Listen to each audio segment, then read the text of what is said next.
Chapter 351, 351 C 351 Love is Complicated.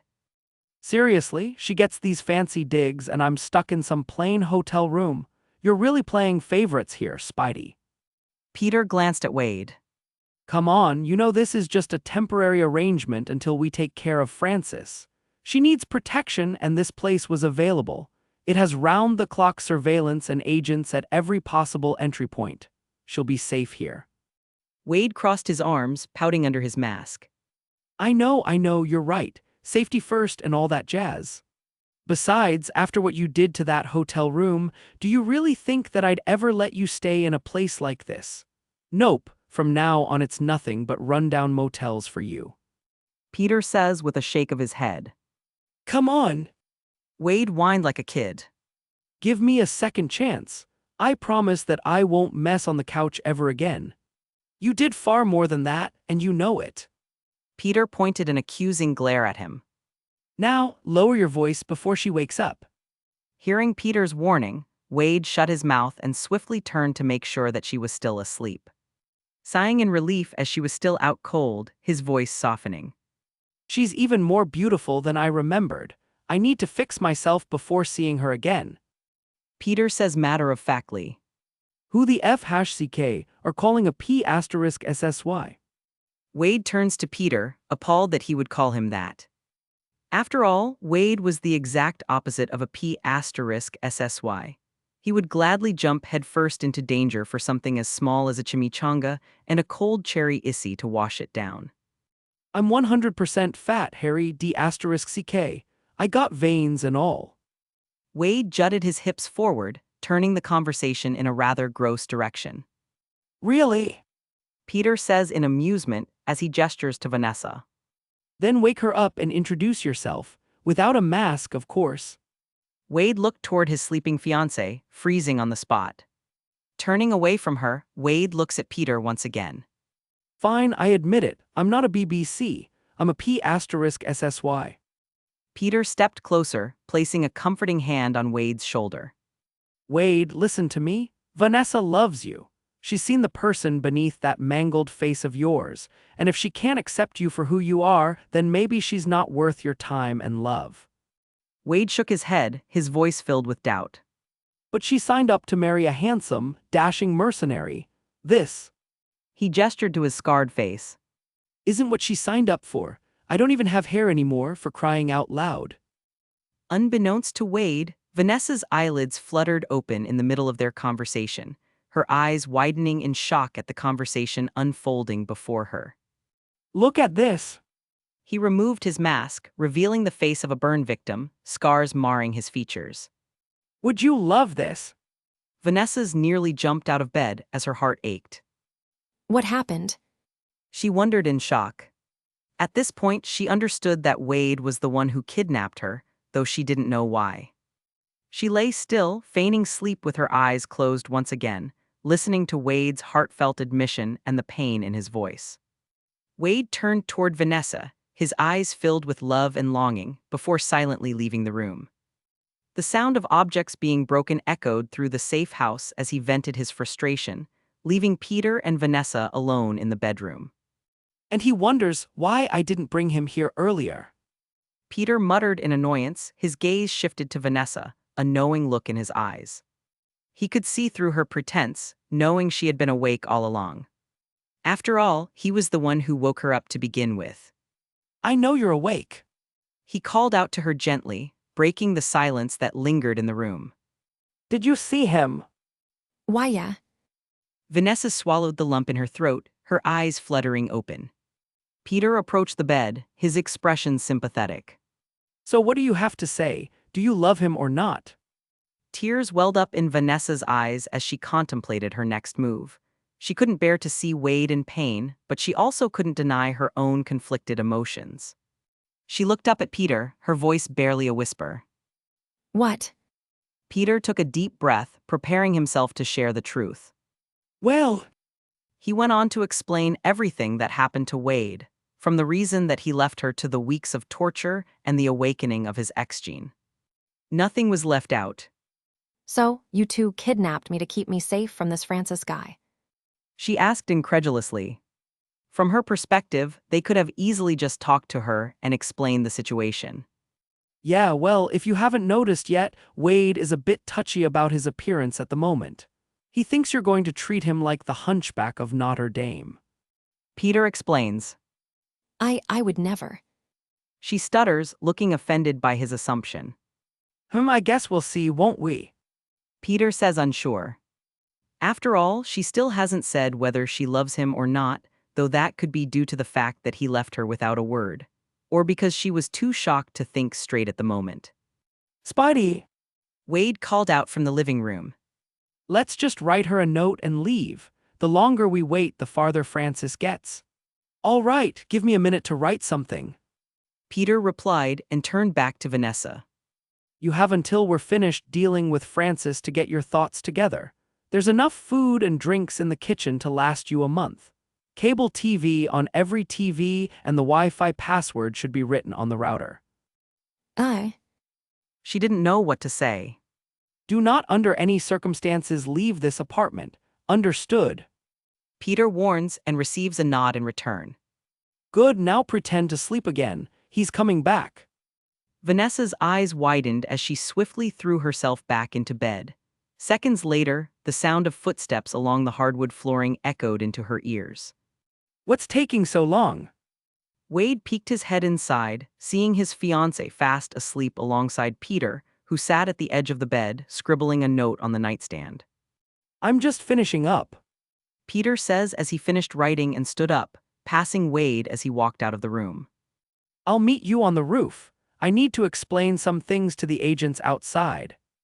Hesitantly staring at the love of his life, Wade couldn't stop himself from walking over and taking a seat at her bedside.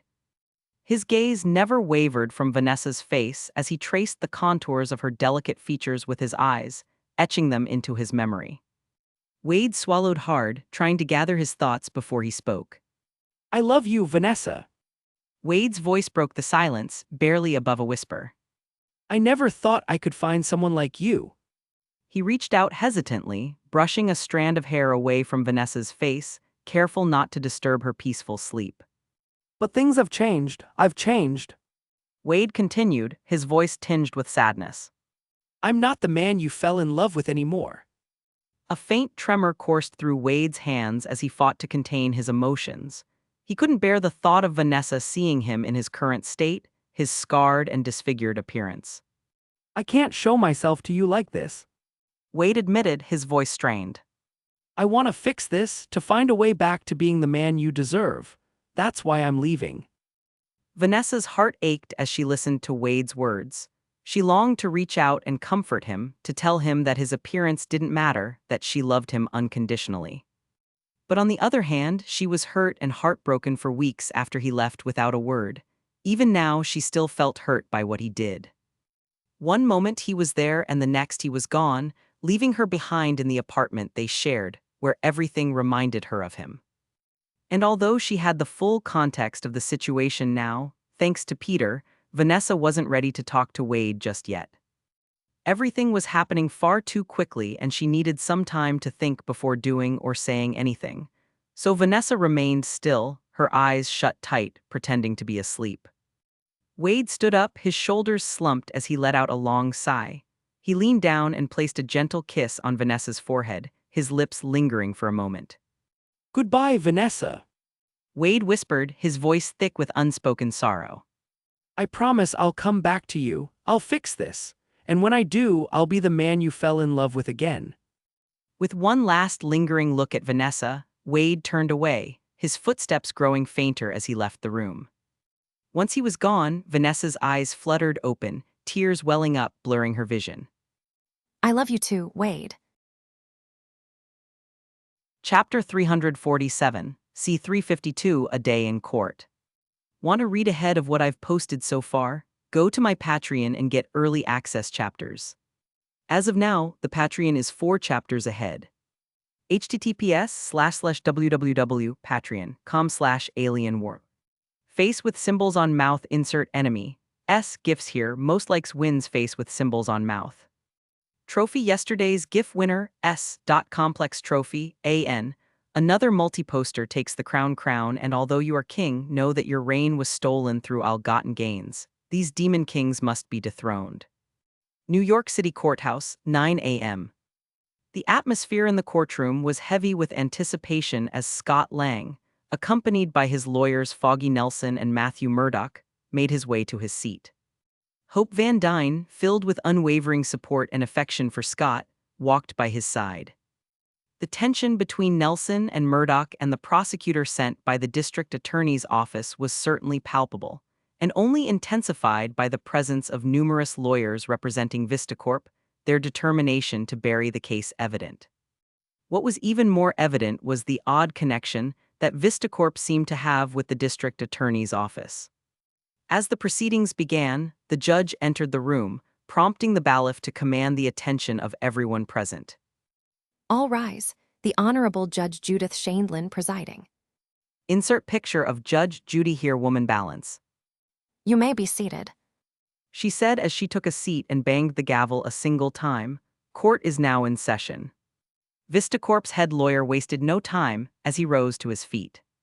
Your Honor, this entire endeavor is a waste of your and the court's time. He argued, citing the lack of new evidence to justify such a step. There is nothing here that warrants re-examining Mr. Lang's case, and I find it odd that they would try doing so. Hearing this, Matt turned to look at the man, as if he could see him with his blind eyes.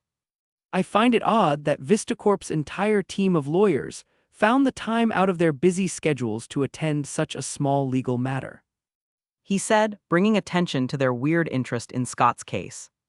The judge turned to Matt.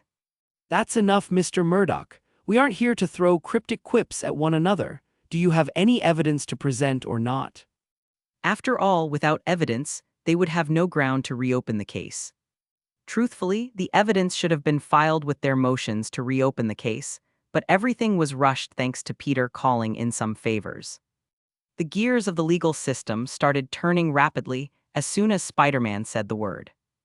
And since it was rushed, the judge called this meeting, where they would handle everything that would normally lead up to the reopening of a criminal case.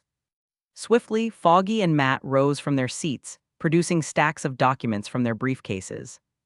Your Honor, we have piles of undeniable evidence of VistaCorp's unethical practices, their exploitation of vulnerable customers, and their complete disregard for the law. The room fell silent as Foggy addressed the court, his voice firm and unwavering. Matt chimed in, his tone assertive yet measured.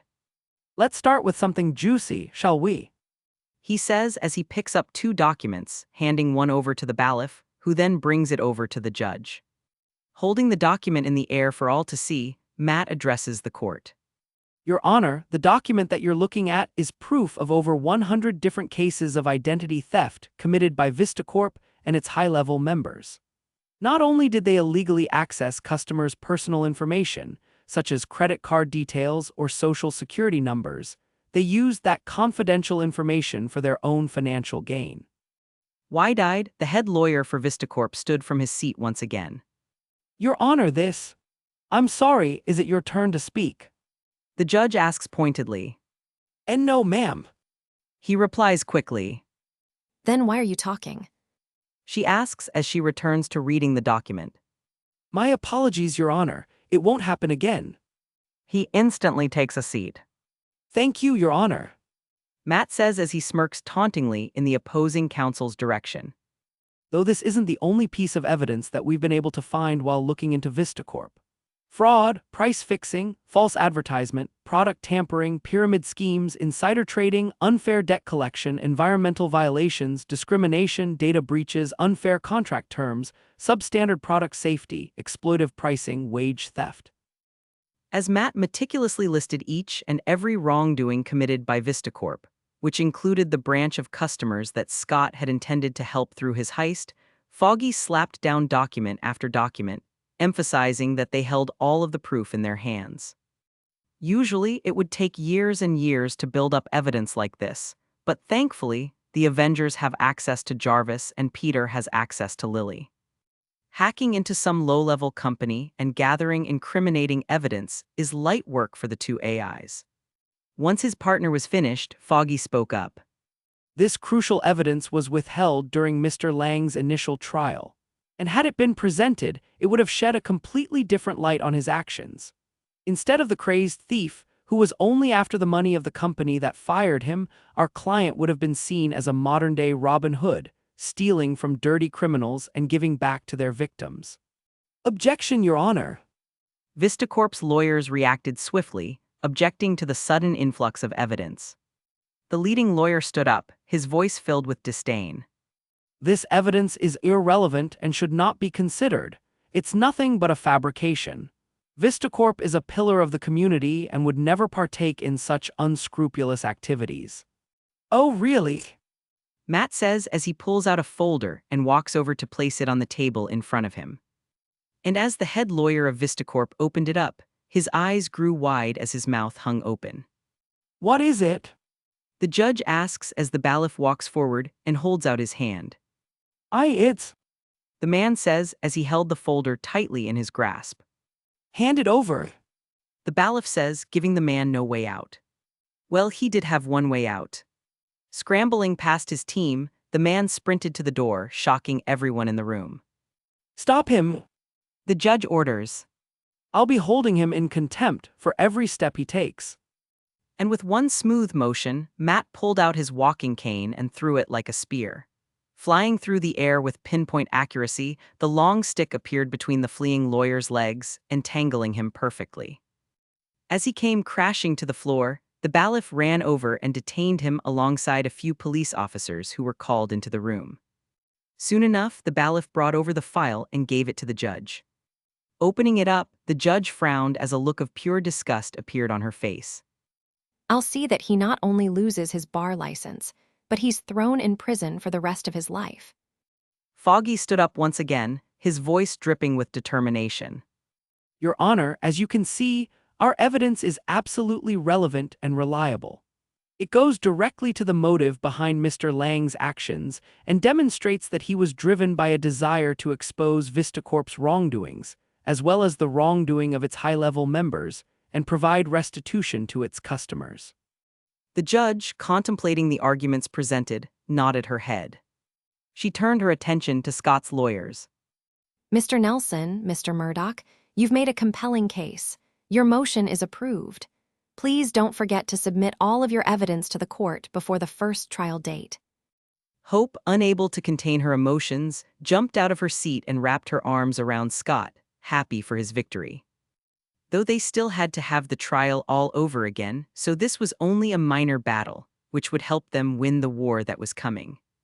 Scott awkwardly wrapped his arms around her waist, grateful for the support. This court is now adjourned. The judge calls out as she bangs the gavel one last time. Wait, Your Honor, you can't just... Another VistaCorp lawyer tries to argue. Did you not hear me? The judge asks as she stands from her seat. Your Honor, I heard you, but... He continued to try to argue. Then are you dumb or deaf? She asks angrily. Because I'd like to know the reason when I file to have you held in contempt of court. I'm sorry, Your Honor. While the judge was dealing with the idiotic lawyers on the other side, Scott's side was already on its way out. Although Foggy and Matt weren't the most seasoned lawyers, they knew that it was best to stay on the judge's good side, so they decided to leave as swiftly as possible. They only hoped that the opposing counsel would continue to dig themselves into a deeper and deeper hole. Wow! Scott muttered as the courtroom doors closed behind them. I actually think we can win this. Originally, he was a bit skeptical as he did commit the crimes that they sent him to prison for. Though, after going through that, a newfound confidence filled his entire being. Scott realized that he really had a chance at what Peter promised him. Matt smiled and placed a hand on his shoulder. We won't just win. We'll get your record expunged, get shared custody of your daughter, and take down VistaCorp. He said, full of confidence. I hope you're ready, Scott. Foggy smiled, happy with their first of many victories. Because now is when things get busy. Chapter 348, C353. Cue the music. Want to read ahead of what I've posted so far? Go to my Patreon and get early access chapters. As of now, the Patreon is 3 chapters ahead. https://www.patreon.com/alienwarp. Nauseated face insert revolting gifs here, most likes wins face vomiting. Trophy yesterday's GIF winner, S. Wolfie Trophy AN Crown. PS let me know if any of you have trouble with notifications for this chapter. 2 people in the last chapter said they had a bug glitch or something where it didn't show up. Peter sat on a rooftop, his ghost laptop open in front of him while Wade crowded next to him, impatiently waiting for him to find their runaway bad guy. The wind rustled over their suits, adding an eerie atmosphere to the night. Peter's fingers danced across the keyboard, tapping into various databases, trying to find a trace of Francis after he went into hiding. Wade erratically tapped his up and down, his arms crossed impatiently. Any luck, Spidey? He asked for the 100th time, his voice tinged with irritation. Peter sighed as he could feel Wade breathing down his neck for the past hour. No, Wade. As I've told you countless times already, your arch-nemesis knows what he's doing. He covered his tracks well, no digital breadcrumbs to follow so far, and if you want me to find any, then you need to be patient. Wade groaned dramatically. Seriously, this guy knows how to vanish better than my ex-wife. You were never married. Peter scoffed. How do you know that? Wade asked before coving his masked mouth and letting out a high-pitched gasp. Are you stalking me? Of course, Peter read Wade's file, so he knows everything that the government knows about his annoying friend. Yeah, I'm your biggest fan. Peter says sarcastically, trying to work with a loudmouth idiot constantly hovering over his shoulder. Can you give me some space? I need to focus to figure this out. Wade whined. Hey, I'm just trying to add a little spice to this snooze fest. Peter rolled his eyes and turned his attention back to his laptop. Maybe we can find some clues from the surveillance cameras in the area. When Francis left his house, he had to have passed some cameras. There might be footage of the direction he left in or the vehicle he took. With a new plan in mind, Peter got back to work, hacking into the surveillance network that covers the entire city.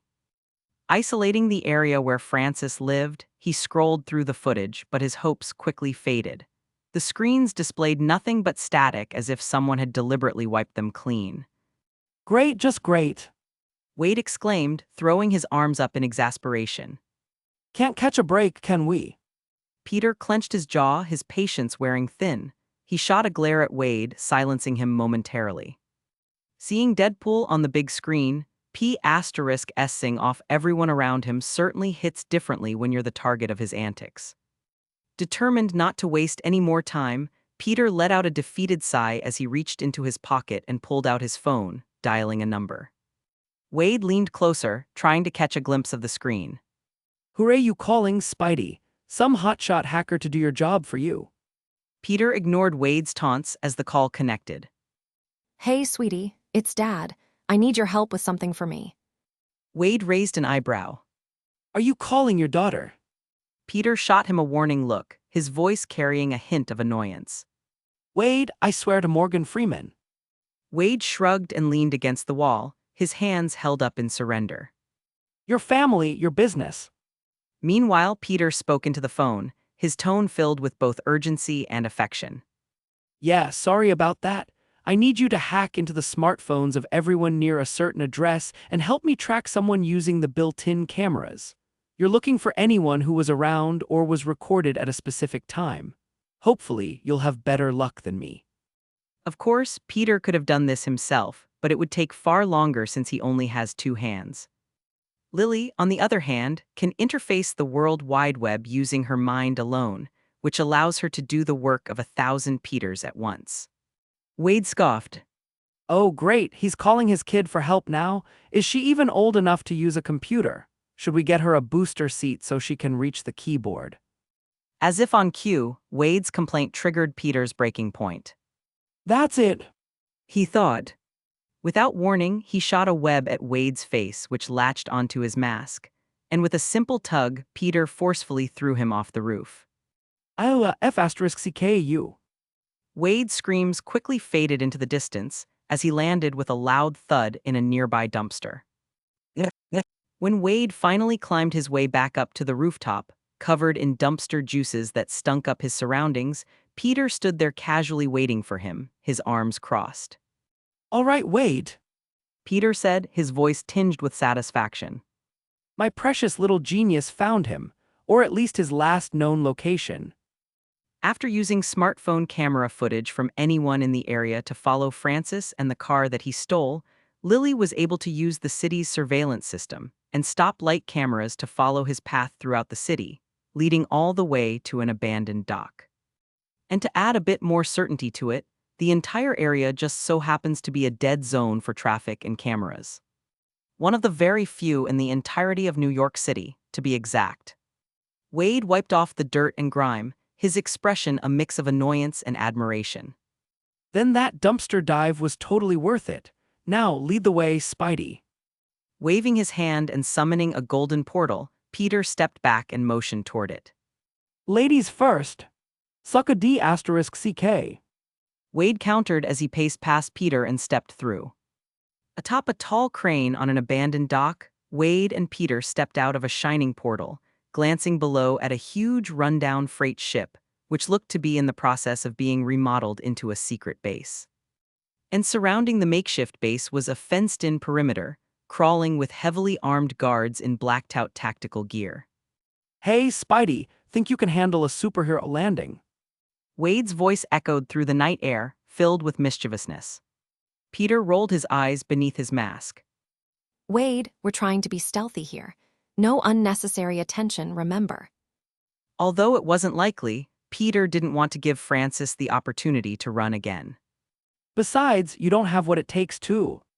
Peter spoke tauntingly, but it was too late. Wade leaped off of the crane as if he were an Olympic diver. Superhero landing. He shouted as he soared through the air, limbs flailing, and crashed onto the ground at the center of the fenced-in area. Peter couldn't help but wince as he saw and heard Wade's ankles snap upon impact. His feet turned to a sickening angle as the red and black-clad idiot fell to the ground in pain. Mother of asterisk seeker. The guards, who were on high alert, immediately turned their attention to the loud spectacle as men in towers shined bright spotlights onto his downed form. Nice going, Wade. Peter muttered to himself, shaking his head. Ignoring the pain, Wade managed to prop himself up on his elbows, a grin spreading across his masked face. Ta-da, see, perfect superhero landing. He exclaimed triumphantly.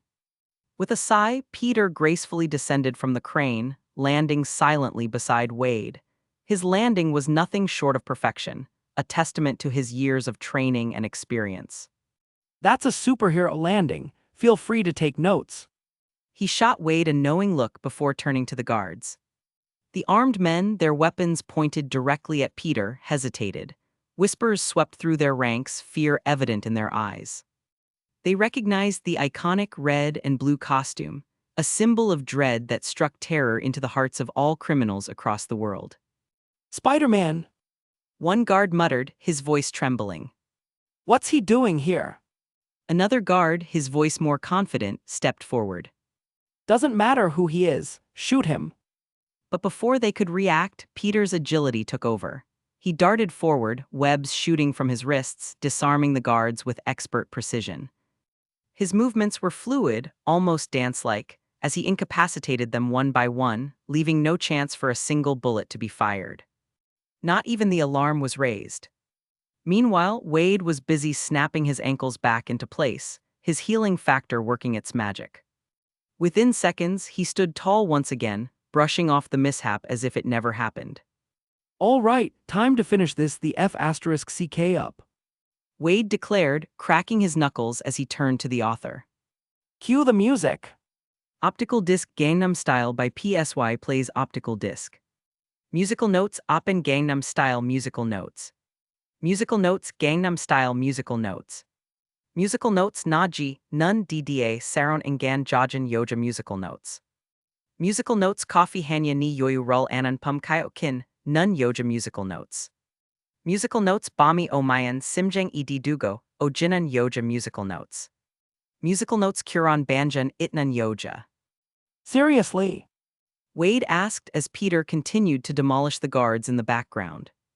Suddenly, the music stops as Wade could hear the sound of a button being pressed before another song filled his ears.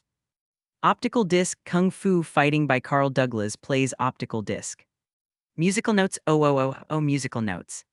Musical notes oh oh oh oh musical notes. Musical notes everybody is Kung Fu fighting. That's more like it.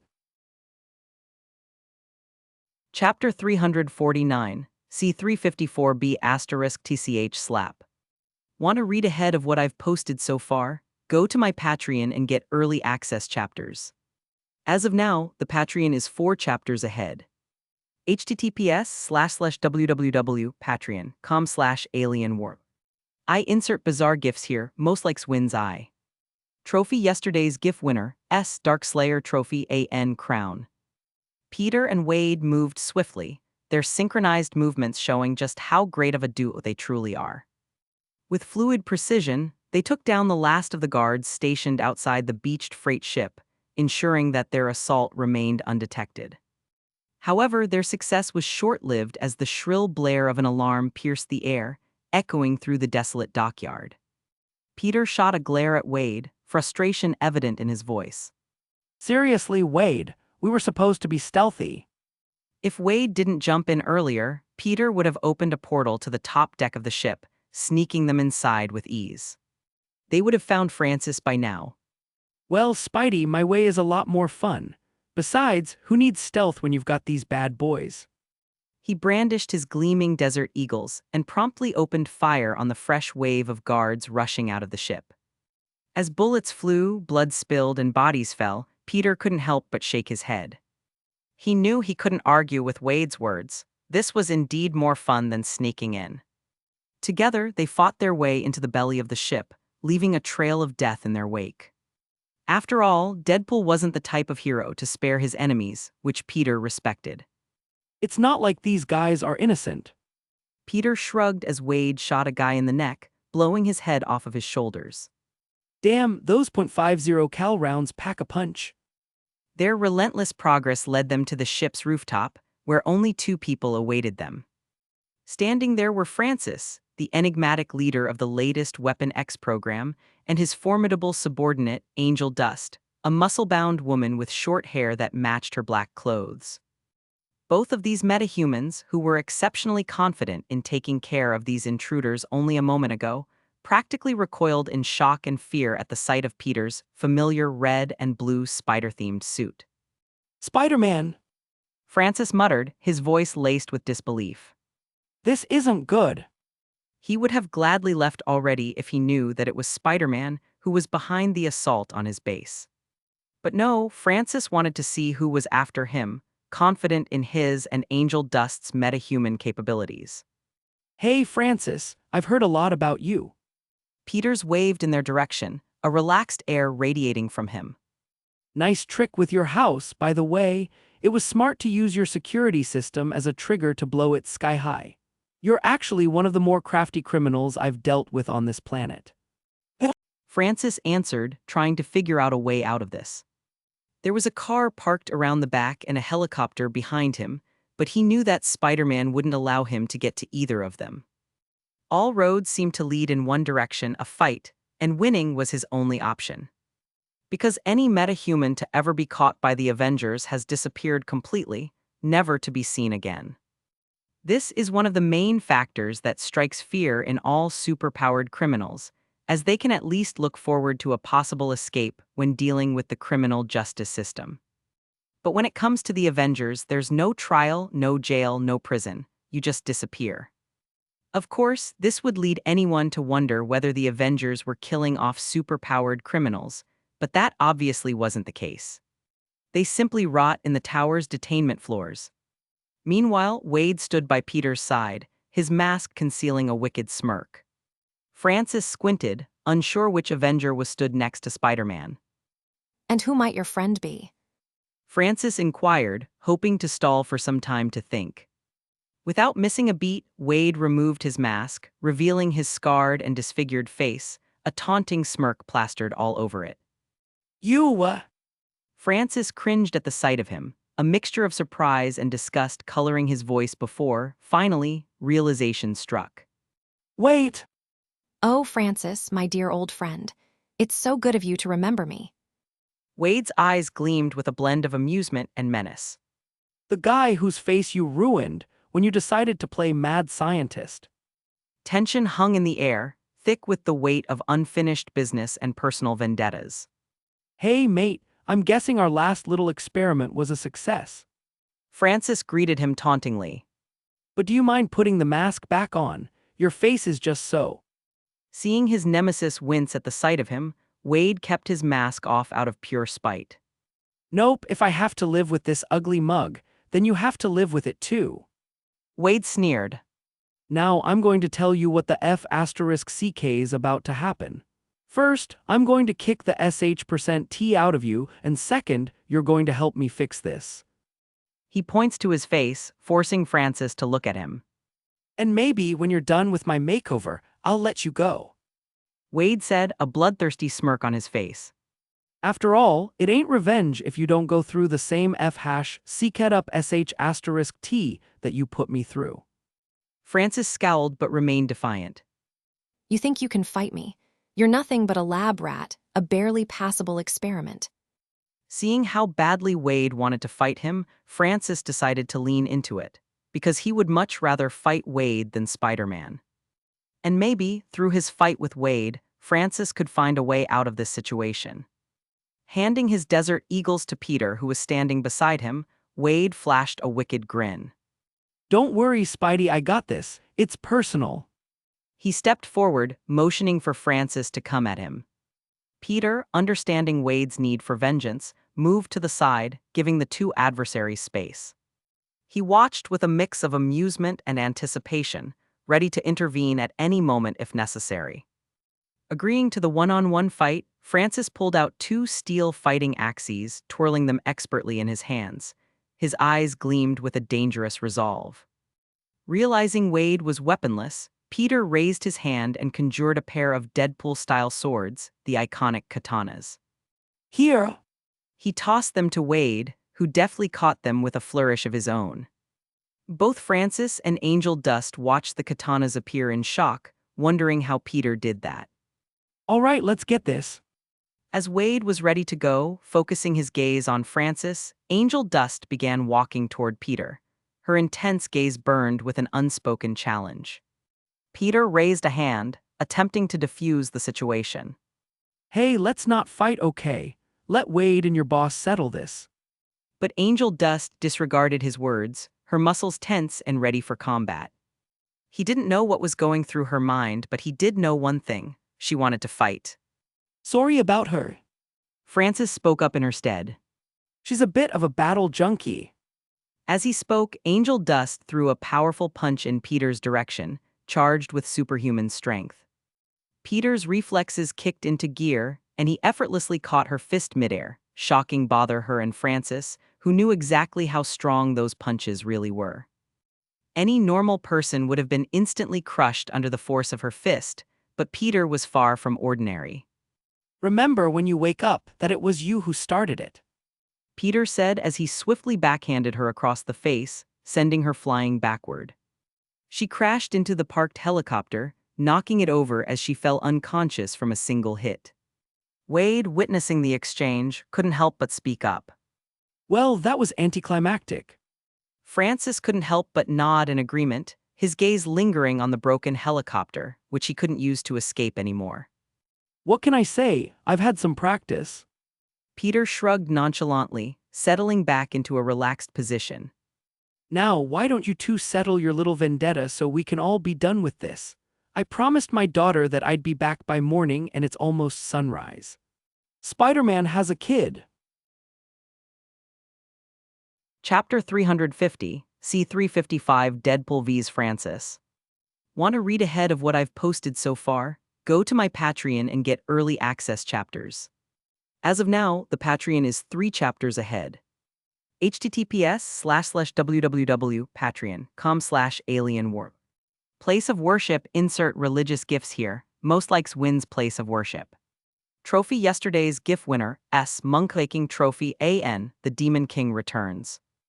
So, besides the ugly makeover, what else did you unlock in that chamber? He asked. Wade grinned sadistically. Want to know my powers, huh? Why don't you come and find out? I promise you'll enjoy the experience. I'll even shave the pubis off that bald head of yours. He taunted, twirling his razor-sharp blades in each hand. Francis chuckled, a sinister gleam in his eyes. Ah, Wade, how I've missed our time together. Too bad it's about to end. He replied, his voice laced with a sadistic edge. But don't worry, I'll make sure to pay a visit to that woman of yours once we're done here. What was her name again? In an instant, Wade's anger flared to a dangerous level. Without a word, he lunged forward, his katanas slashing through the air with deadly precision. But before his blades could reach Francis, two steel axes appeared, expertly deflecting the blow and sweeping toward Wade's exposed arm. Oh, here. Wade grunted as an axe dug into his arm. Mother of asterisk seeker. He yelled, tugging his arm back, dislodging the axe. Watching the blood spill from Wade's arm before his injury began to close, disappearing in a matter of seconds, Francis' eyes widened in realization. Healing, huh? Aren't you a lucky little lab rat? Some curses come with a blessing. Wade said, his deformed face still exposed. Without another word, both sides rushed forward.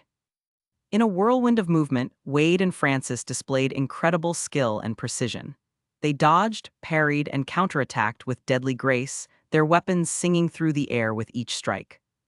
Meanwhile, Peter watched from a distance, conjuring a comfortable seat for himself and a bag of Takis. He munched on the spicy snack, his eyes fixated on the combatants like a spectator at a thrilling UFC fight. I need something to drink. He thought as a can of ice-cold Coca-Cola appeared in his hand. Yeah, that's the stuff. Back to the fight, Wade lunged forward, his blades slashing through the air with deadly precision. However, Francis swiftly sidestepped, narrowly evading the lethal strike. Retaliating, he swung his axes in a fluid motion, aiming at his opponent's exposed shoulder.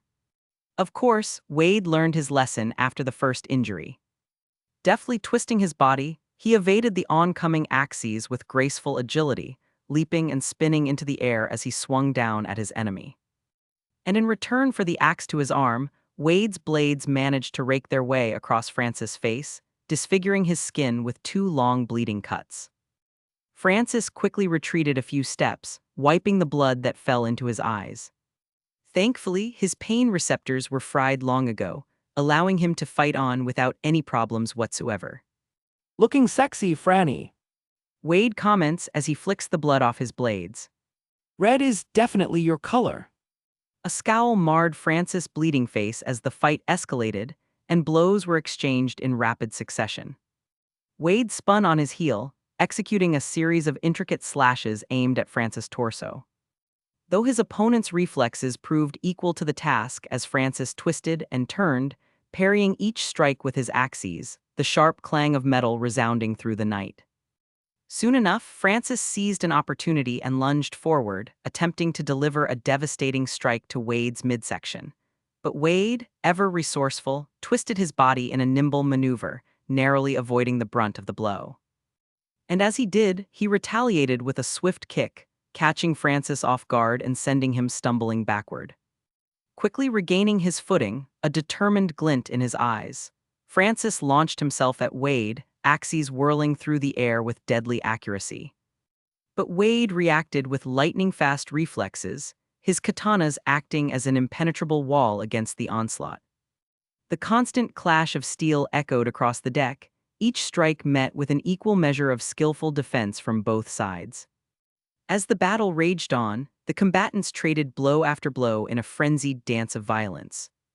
Blood stained the steel of their weapons as well as each of their bodies as the fight grew increasingly intense. Though only Wade remained unharmed, his healing factor saving him from any and all injuries. Who? Francis breathed heavily as blood continued to leak from his body. Although he has the upper hand when it comes to strength, as time went on, Francis started to slow down from both loss of blood and exhaustion. Of course, Wade was getting tired as well, but certainly not to the same degree as his opponent. And after a moment of stillness between the two, Wade's sword sliced through the air once again, aiming for vulnerable spots, while Francis' axes swung with unyielding force, seeking to overpower his opponent. Both fighters showed varying signs of weariness, their movements slightly slower, their breathing labored, but their determination remained unwavering. Wade, with a surge of adrenaline, launched himself forward, his katanas whirling in a deadly arc. And Francis responded in kind, axes spinning in a last-ditch effort to subdue his foe. The clash of steel intensified, sparks flying with each meeting of blade and axe. Their movements became a blur of motion, each combatant striving to gain the upper hand. Sweat mingled with blood, coating their bodies as the battle waged on. Until finally, the fight reached its peak, each warrior pushing themselves to the limit. Their strikes became wild and desperate as fatigue threatened to overtake them. Especially Francis. In a final display of ferocity, both Wade and Francis lunged at each other, weapons colliding with a resounding clash. For a moment, the world stood still as they locked eyes, the weight of their rivalry heavy in the air. And in this exchange, Wade's relentless assault managed to knock the axes out of Francis' hands, forcing him into a defensive position. Francis, now unarmed, ducked, dived, and dodged, evading Wade's relentless onslaught of killing blows. However, Wade's persistence paid off as he managed to slice open his opponent's kneecaps. Francis' eyes widened as he collapsed to the floor, unable to hold his body's weight anymore. And as he fell, Wade was quick to trap him on his back, his katana blades forming a scissor-like formation just a hair's thickness away from his exposed neck. Looking down at his most hated nemesis, his voice seething with rage, Wade ordered, You made me like this, Francis, and now you're gonna fix it. His hideous face was a foot away from his opponent's. Out of nowhere, Francis burst into laughter, the sound echoing through the empty deck. Fix you? Oh, Wade, my dear guinea pig, you must be delusional. He mocked, his eyes filled with malevolence. No one can remove a metahuman's mutation. It's permanent. You'll look like an old man's saggy nutsack for the rest of your life. Shock registered on Wade's scarred face, his hopes shattered in an instant. Francis continued to laugh, savoring Wade's despair. If you want to be pretty again, then I suggest you pay a visit to a plastic surgeon. That's the best you're ever going to get. He taunted, his words laced with sadistic glee. As began to realization sink in, Wade's grip on his katanas tightened. A mixture of rage and acceptance burned in his eyes. Unable to control himself, Wade pushed all of his weight down on bother swords, decapitating Francis in an instant. Slice, the swords descended with a sickening sound as blood sprayed out, sending his severed head rolling. Well, that went as I expected. Peter muttered as his chair and snacks disappeared. You all right? He asked as he walked over.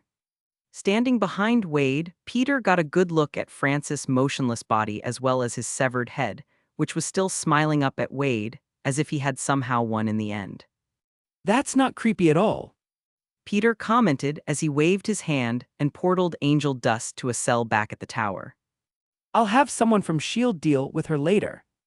Once she was gone, Peter placed a hand on Wade's shoulder, breaking him from his dejected state. Come on, let's go and get something to eat. I heard there's a good Mexican place nearby. He asked like a sad child. Wade had no idea what to do anymore. All of his hopes were set on Francis, but now he was left with nothing. Sure. Peter nodded. And we'll even get some ice cream on the way home, okay? Chapter 351, C356 Lovers Reunite.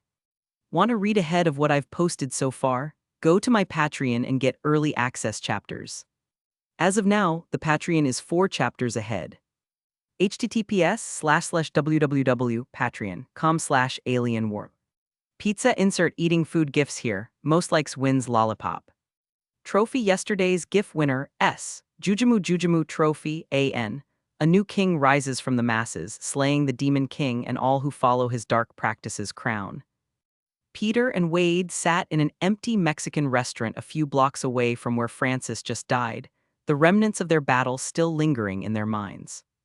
Peter munched on a taco, the enchantment on his suit allowing him to eat with his mask on. Wade, on the other hand, had his mask pulled up, still covering his nose and eyes as he devoured his fifth order of chimichangas, eating to fill the void in himself. The pain of his disfigured appearance weighed heavy on his mind, believing that he could never be with his beloved fiancée ever again. As they sat in the booth, Peter listened attentively as Wade whined about all of his woes. What am I supposed to say? Wade went on, constantly stuffing his face the entire time. Meanwhile, the restaurant staff couldn't help but stare in awe and disbelief at the sight of Spider-Man, the world's most popular hero, casually dining in their humble establishment. Some took discreet pictures and videos, not wanting to disturb the heroes in their private moments. Though they were quick to post them online, sharing one of the greatest encounters in their entire lives. After all, who can say that they cooked for the most famous person in the world? Look, Wade. Peter said earnestly, trying to console his friend. I understand that you're afraid of how Vanessa will react, but if she truly loves you, then she'll be able to see past it.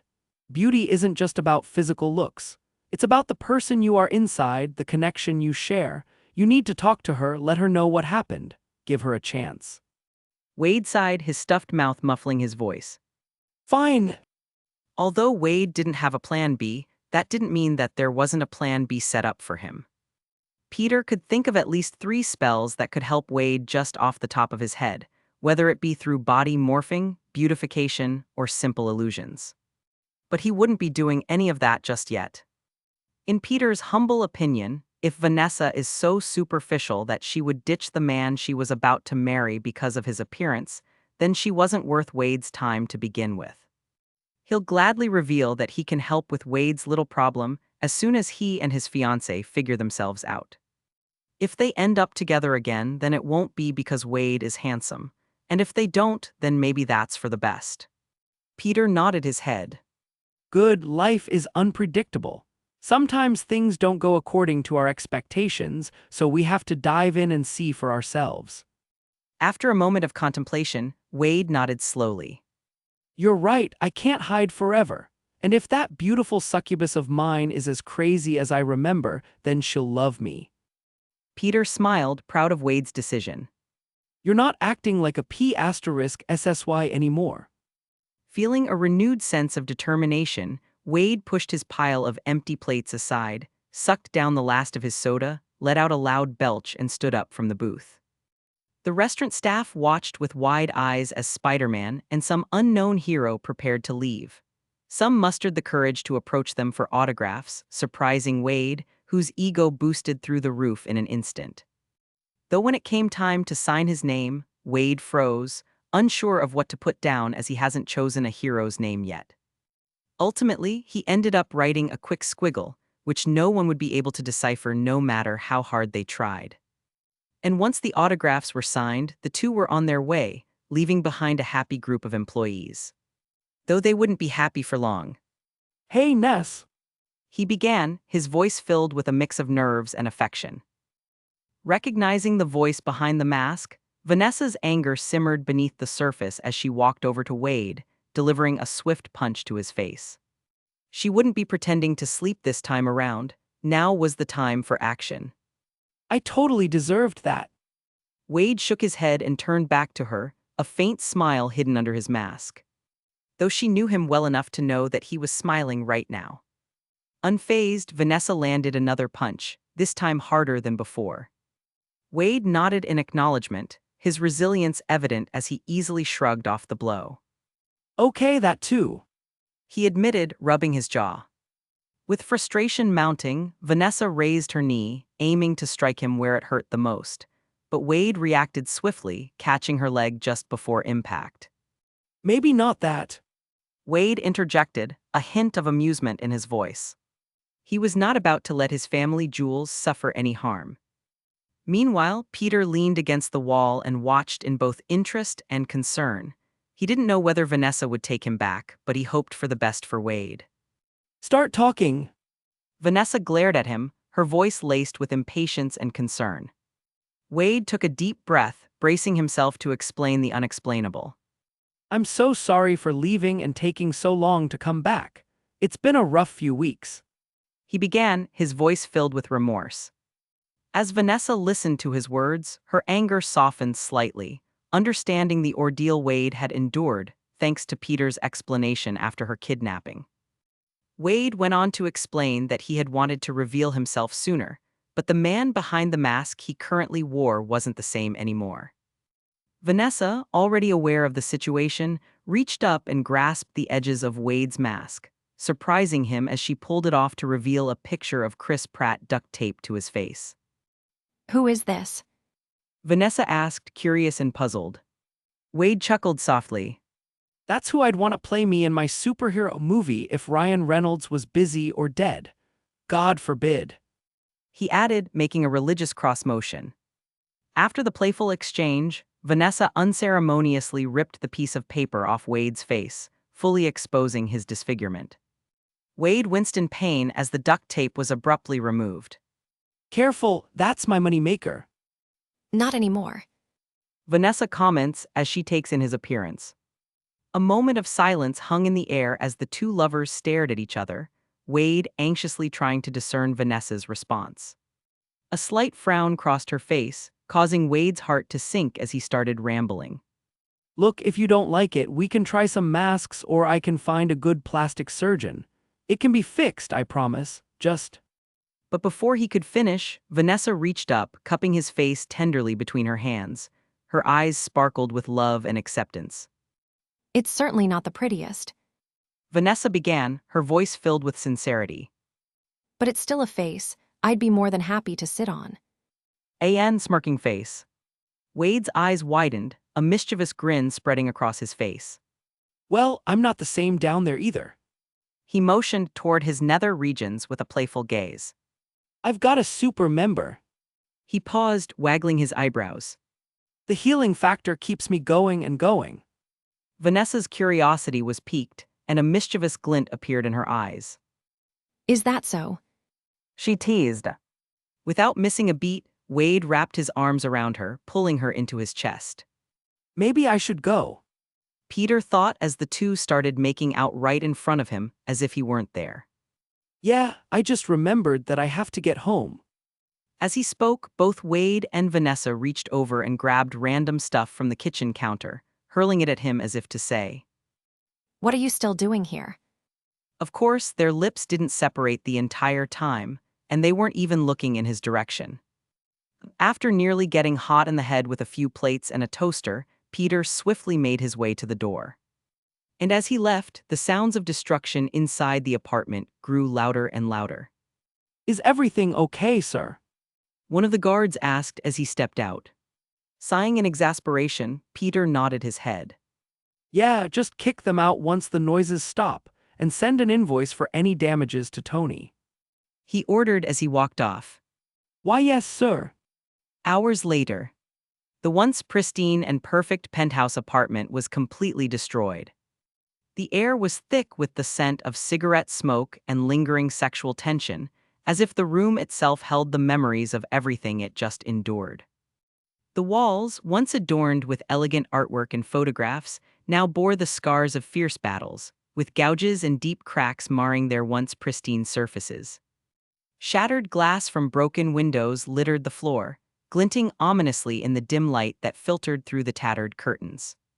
Furniture, once stylish and meticulously arranged, now lay overturned and broken. The remnants of a shattered coffee table were scattered across the room, mingling with torn upholstery and broken wooden frames. The once plush carpeting was stained with splotches of liquor, wine, blood, and all sorts of unknown bodily fluids, evidence of what looked like a fierce confrontation that could have taken place. In the midst of the wreckage, surrounded by shards of random household objects, Wade and Vanessa lay naked, nestled on top a pile of ripped couch cushions, pillows, and stained blankets. Both of them had blissful smiles plastered all over their faces. I love you. Vanessa admitted as she drifted off to sleep, her head lying on his chest. Wade froze for a moment before lovingly brushing the hair off of her forehead. I love you too. Chapter 352, C357 Breaking and Entering.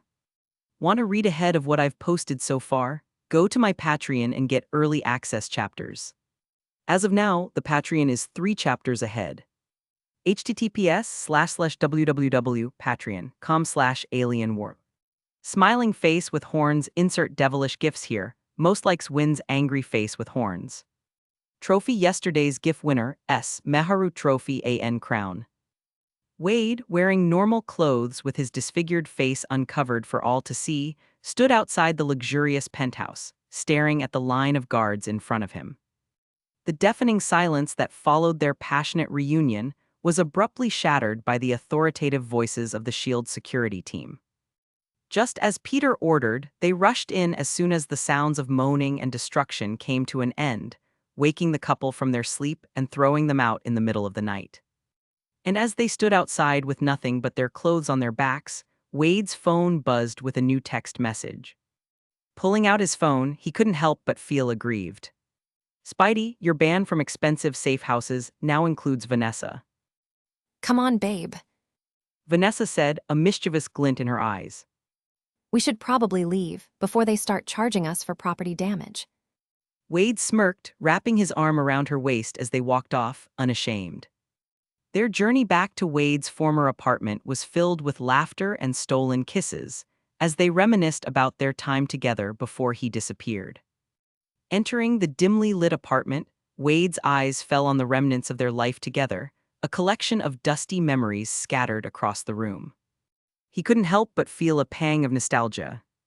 Vanessa, sensing his emotions, wrapped her arms around him, her voice filled with warmth.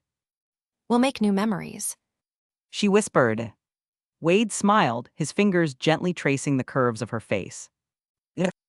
As they settled into a comfortable routine, Vanessa perched herself on the couch, idly scrolling through baby names on her phone while Wade occupied himself in the kitchen. Hey, how about Richard? Vanessa called out, her voice floating from the living room. As soon as they settled into the apartment again, the idea of having a baby was thrown around, and both sides seemed interested at the very least. Wade chuckled, expertly arranging frozen dinosaur-shaped chicken nuggets onto a baking tray. Dino Nuggets face-savoring food. Richard, really? I mean, we could call him Harry Richard Wilson. He replied, his voice dripping with sarcasm. Harry Dick Wilson. Vanessa, get down. Wade ordered, his voice tinged with urgency, as he retrieved a long kitchen knife from the drawer. Without hesitation, Vanessa leaped over the couch, disappearing from sight, hiding herself on the floor. Wade tightened his grip on the knife as he creeped over to the side of the door. The familiar adrenaline rush of battle coursed through his veins. And then, without warning, the door exploded inward, shards of wood and debris flying through the air. Standing in the doorway was a team of heavily armed Russian gangsters, their menacing presence filling the room. Wade's eyes narrowed, his determination etched onto his scarred features. He gripped his gleaming kitchen knife tightly in his scarred hand, his senses on high alert. 5 burly figures, covered in tattoos, had barged in uninvited. They were armed to the teeth with an assortment of weapons, prepared for a battle against a man of Wade's caliber. Vanessa lay behind the worn-out couch, her wide eyes filled with fear. She held her breath, praying for Wade's safety. The tension in the room was palpable as the armed assailants stepped inside one by one. Wade's face split into a manic grin as he twirled the knife in his hand. Please take off your shoes. This is an Asian household, He said, revealing himself as he appeared in front of them. With lightning speed, Wade lunged forward, slashing his knife at the leading gunman's wrists, causing him to drop his shotgun. Seeing their target, the gangsters quickly spread out and opened fire, attempting to encircle him. But Wade was a whirlwind of death and chaos. He darted between them, his movements fluid and unpredictable. You're tracking dirt into our love nest. Deadpool quipped as he stabbed an assailant in the eye, causing him to drop to the floor with a blood-curdling scream, cradling his bloody eye socket. The other gangsters reacted quickly, their eyes filled with rage. They continued to unleash a barrage of gunfire, bullets tearing through the apartment, leaving holes in the walls and furniture. But Deadpool's agility was insane compared to theirs. He twisted and contorted his body, narrowly evading every projectile. Dodging another spray of bullets, Wade vaulted onto a nearby countertop, using it as a springboard. He somersaulted through the air, landing behind one of the gangsters. And with a swift, precise motion, he thrust his knife into the man's heart. Oops, did I ruin your favorite jacket? Deadpool remarked, a maniacal chuckle escaping his lips. Seeing this, two gangsters charged at him simultaneously, hoping to hold him down and finish him off for good. Luckily, Wade saw this coming from a mile away and parried them off, his knife slicing through the air.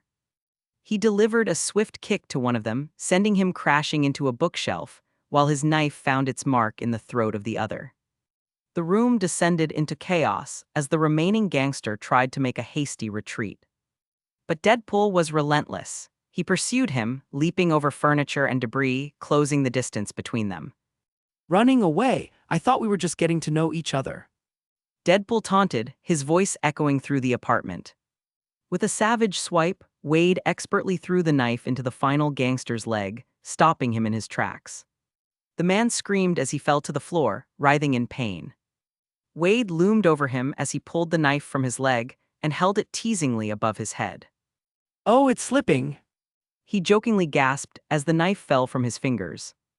The pointy end descended, cutting through the air before embedding itself into the last intruder's open mouth, ending his life soon after. The room fell into an eerie silence, broken only by Vanessa's shallow breaths and the normal chaos of the city outside. Wade stood amidst the carnage, his body covered in blood, victorious. Looks like date night just got a little more exciting, babe. He quipped, his voice tinged with dark humor as he turned to his fiancée. Vanessa slowly stood from her hiding place behind the bullet-riddled couch, her heart pounding in her chest. She takes in the sight of the lifeless Russian gangsters sprawled across the apartment, their blood staining more than just the carpet. Relief washed over her as she realized that Wade managed to protect them both. Wade's eyes widened as he watched Vanessa emerge unharmed. A wave of pure relief flooded through him, but before he could fully process the situation, a chilling sound echoed in his ears, the distinct click of a gun being cocked. Instinctively, his body whirls around, his mind racing to assess the new threat. Standing in the doorway, an unnoticed figure comes into view. Another gangster, an unexpected reinforcement who must have been waiting outside for one reason or another. The intruder's cold eyes were fixed on Wade and Vanessa, his finger tightening on the trigger of his pistol. Without a moment to spare, Wade acted on pure instinct. He twisted his body and hurled the blood-stained kitchen knife he had used earlier toward the new arrival.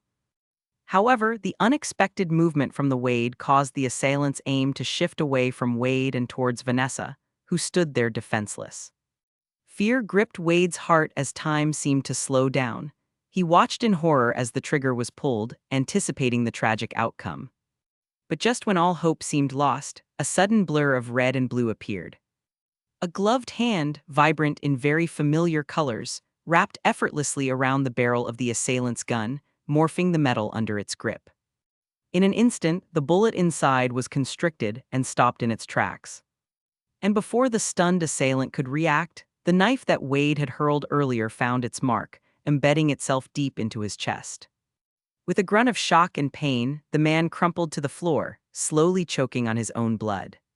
Heaving a sigh of relief, Wade's gaze turned toward the source of their salvation.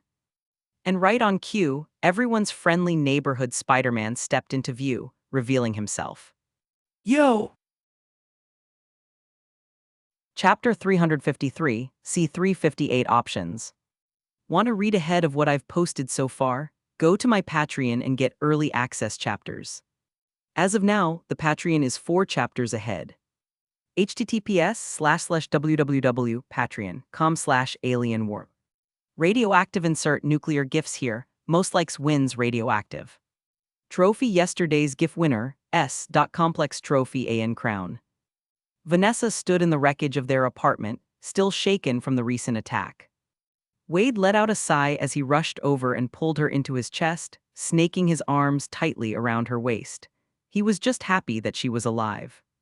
For a second there, he knew that she was going to die, but that feeling suddenly disappeared as soon as Peter arrived.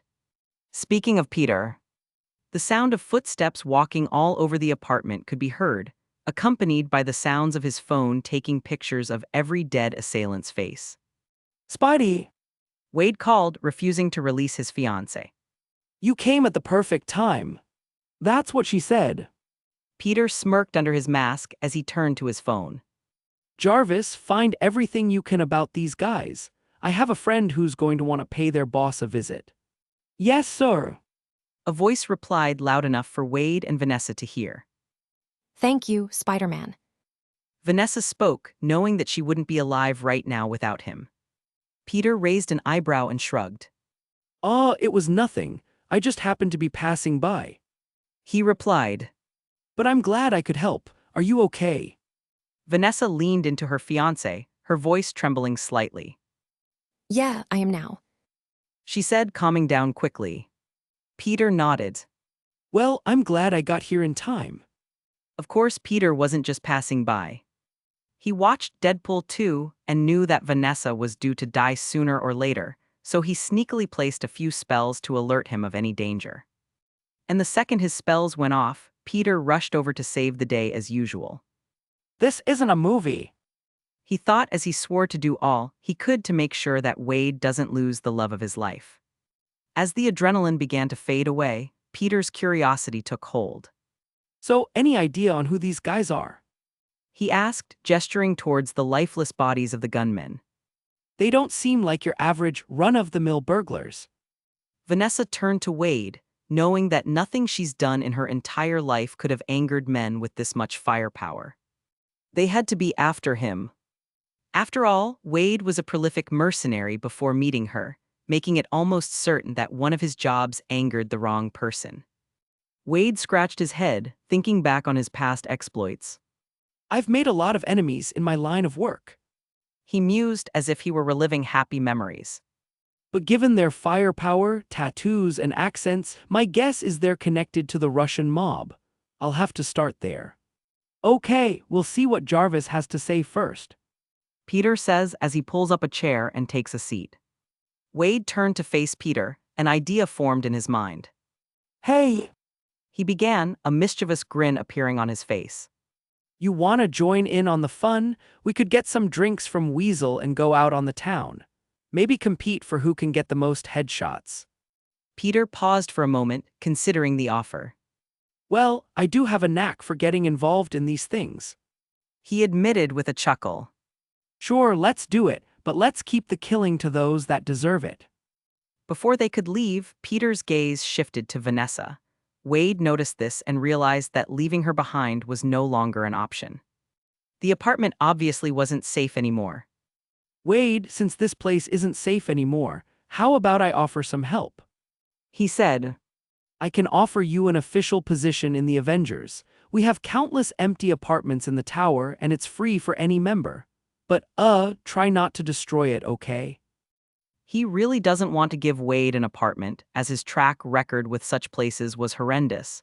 But if it could keep Vanessa safe and guarantee his recruitment, then he can make the sacrifice. Maybe if it's their apartment, they won't trash it. Peter hoped. Wade hesitated, not wanting to become what he referred to as a do-gooder. However, the prospect of a secure home for Vanessa intrigued him. After all, the safest place on the planet just so happened to be the Avengers Tower. Hey, Wade let out a hesitant grunt. I can still kill Mother of Asterisk Seekers, right? Peter nodded his head, grinning under his mask. Sure, but you'll need to follow a few guidelines. He said, causing Wade to whine in annoyance. First, only kill those that deserve it. Second, never kill in front of the public, especially when there are cameras around. And if for some reason you do, then be sure to destroy the footage. Not all Avengers are against killing. The only reason you haven't heard of it is because we do it discreetly. Understand? Wade became contemplative, slowly waving towards a decision. Seeing that Wade still wasn't fully convinced, Peter quickly scribbled some numbers on a piece of paper and passed it over. That's how much you'd be paid as an Avenger. Wade's eyes widened as he glanced at the number. Is this for real? Vanessa asked as she peeked at the paper, her jaw dropping in astonishment. Peter nodded. Yeah, and that's only for new recruits. Your pay will increase every year. Instantly, a bright smile appeared on Wade's lips and Peter swore that he could see dollar signs flashing in his eyes. How could I say no? Wade beamed excitedly. I've always looked up to heroes like you and the Avengers, saving people and sending the bad guys to prison. If the world needs me, then I'll gladly rise to the occasion. He said, lying out of his asterisk S to secure the massive payday before him. Right. Peter stared at him, not believing a word that left his mouth. Do me a favor and save this energy for the other Avengers, okay? Huh. Wade grunted, his fake hero persona disappearing just as fast as it came. Yeah, whatever. He shrugged. With their agreement settled, Peter opened a portal, revealing an empty apartment in the Avengers Tower. After packing a bag, Vanessa walked through to settle into their new home, while Wade and Peter stayed behind.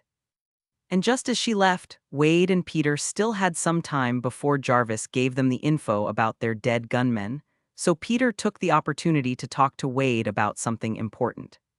Hey, I've actually been meaning to tell you something. Peter quickly explains his ability to fix Wade's appearance. So, you're telling me you've got a way to fix all this ugliness? Wade asked, shocked. Peter nodded. Yeah, I've come up with 3 possible solutions. It's up to you to choose which one you want to pursue. Wade leaned in, his curiosity piqued. All right, lay 'em on me, webhead. Peter's gaze turned distant as he explained. The quickest option is an illusion. I studied at Camertage and… Before he could continue, Wade raised his hand like a good student. Yes, Mr. Wilson. What the hell is Lamar Lodge? He asked, butchering the name of an ancient world-protecting organization. Just think Hogwarts, but better, and without the whiny kids. Peter says as he continued. There, I learned a thing or two about magic. I can create an illusion that will make you appear normal again. However, beneath that illusion, you'll still be the same. It's like a temporary fix, a band-aid until we find a more permanent solution. Wade's eyes widened, a glimmer of hope in his scarred face. An illusion, huh? So people wouldn't be able to see the real me. Peter nodded, his expression serious. Exactly. People would see you as you were, but it wouldn't change the reality underneath. Wade chewed on his bottom lip, mulling over the option. Okay, what's the second one then? Peter's tone shifted, his voice tinged with anticipation. The second option involves body morphing and beautification magic. It's a more long-term solution, but it will take time. I need to work on the spell beforehand, meticulously planning every aspect of the transformation. It won't be a quick fix, but it could potentially give you a permanent change. Wade scratched his chin, his fingers tracing the jagged scars. Permanent, huh, that sounds tempting, but what about the third option? Peter's expression darkened, his voice tinged with caution. That's the riskiest option. Given your cancer and your crazy healing ability, it's hard to predict how your body would react to it, but basically we would turn you something called the extremist serum. The process could fix your appearance, though I'm not 100% sure. For all I know, it could cause more problems. Wade's eyes narrowed as he absorbed the information, a mix of excitement and hesitation swirling within him. So you could have done this the whole time. He suddenly realized that while he was whining and complaining about his appearance, Peter was hiding his ability to fix it. Peter sighed, his gaze softening. Yeah, Wade, I could have helped. But I chose not to. I didn't want the reason Vanessa chose to stay with you to be because you were handsome again. I didn't want your relationship to hinge on something as shallow as appearances. I wanted her to love you for who you are, and it seems like I made the right choice. Wade's breath caught in his throat and he looked down at the floor, lost in his thoughts. Vanessa's face flashed in his mind, her acceptance and love radiating from her eyes. Wade realized that his fear of denial had dissipated, replaced by a newfound sense of security. Do I even want to fix it anymore? Chapter 354, C359 Kinky Masochist Slave. Want to read ahead of what I've posted so far? Go to my Patreon and get early access chapters. As of now, the Patreon is 3 chapters ahead. https://www.patreon.com/alienwarp. Police car light insert prank gifts here. Most likes wins police car light. Trophy yesterday's GIF winner, low-end trophy AN crown. In the penthouse of a thumping nightclub, Sergei Valishnikov, a middle-aged Russian man, covered in tattoos, lay tied to a bed, his body glistening with a sheen of sweat. Above him stood a provocative dominatrix, holding a leather whip in hand, matching her skin-tight outfit. Though just before she could crack the whip once again, their playful encounter came to an abrupt halt as the shrill ring of a phone shattered the sexual atmosphere of the dimly lit room. Sergei's eyes narrowed, annoyance etched across his face.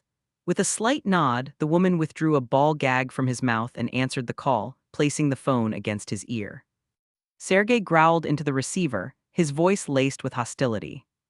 Who the F***CK is calling at this hour? This better be important. Are you busy, Sergei? A familiar voice resonated through the speaker, causing Sergei's eyes to widen in recognition. Instantly, the hostility melted away, replaced by subservience and fear. Mr. Fisk, my apologies. I wasn't expecting your call. Wilson Fisk, the notorious kingpin of crime, spoke with a calculated calmness. Did you complete the task I assigned to you? Sergei cleared his throat, desperately trying to compose himself. Yes, Mr. Fisk. I sent my best men to take care of him just as you ordered. He's probably dead by now. There was a momentary silence on the other end of the line, causing Sergei's heart to race. Very well, Sergei. I trust you did your best. We shall discuss the details later. However, I must remind you of the consequences of failure. Fisk's voice remained cool and collected. Sergei's eyes widened, his mind racing.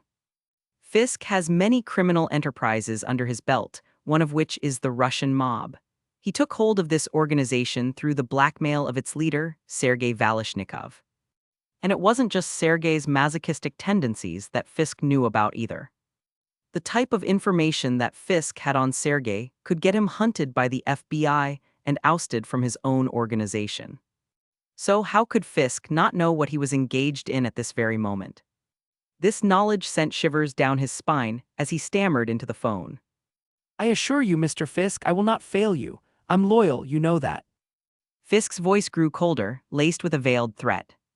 Remember, Sergei, I have ways of learning things. You should be more careful about what you indulge in during your private time. Respect and loyalty are not negotiable in our alliance. He spoke the word as if it were a joke. Fail me, and I can't guarantee that your secrets won't become public knowledge. Fear gripped Sergei's heart, his breath catching in his throat. Please, Mr. Fisk, I beg you. I'll do whatever it takes to prove my loyalty.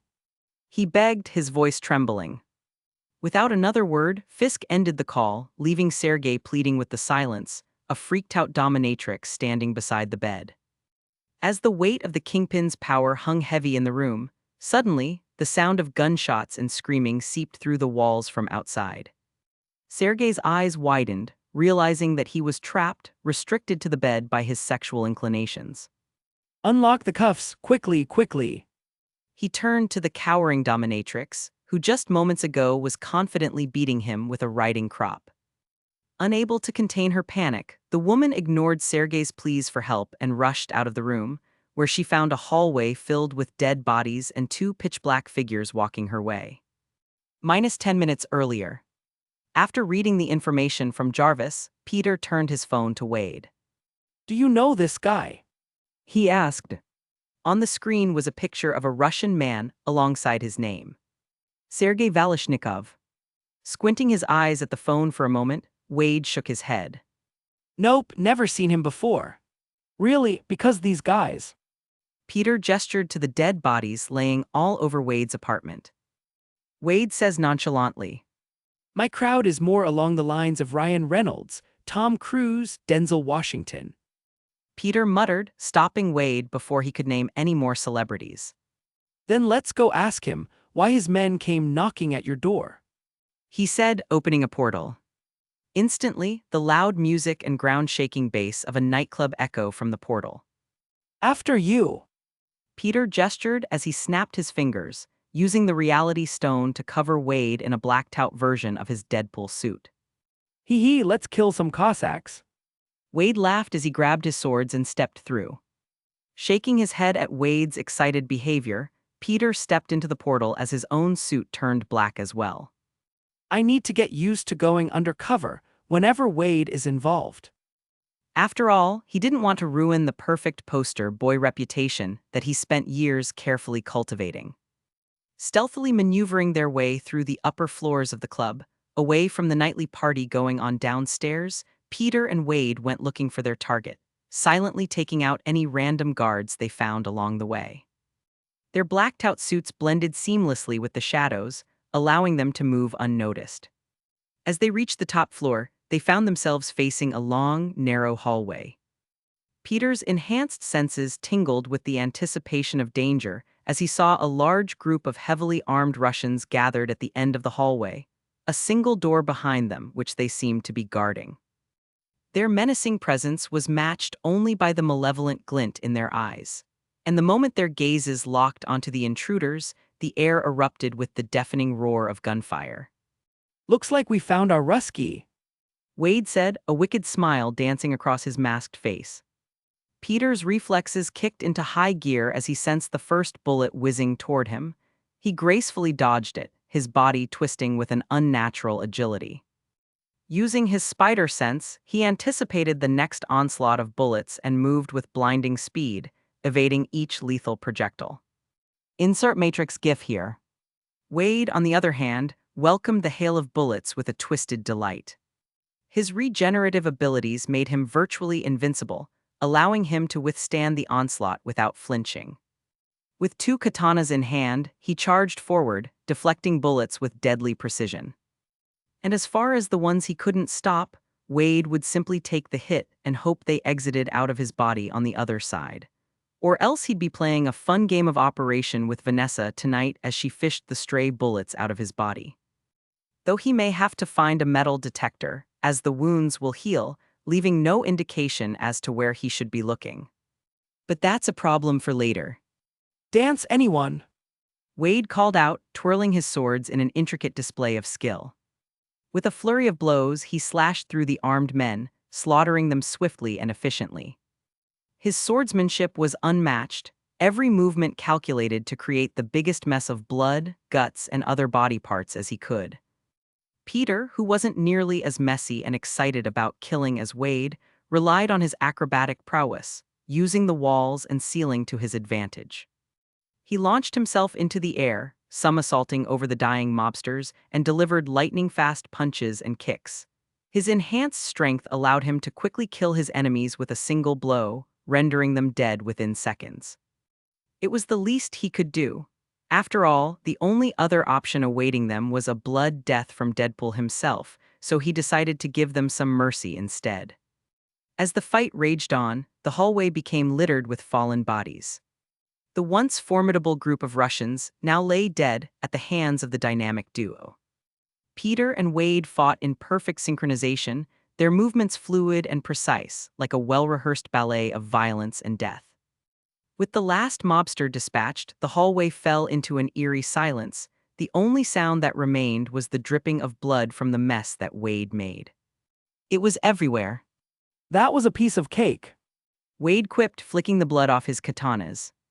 And just before Peter could reply, the door across from them swung open and a curvy dominatrix came rushing out. But just as she arrived, the woman froze in fear at the scene she just walked into and let out an ear-piercing shriek. She yelled before swaying on her feet and collapsing onto the floor. Right into a large puddle of blood. Wade grunted as he didn't expect that.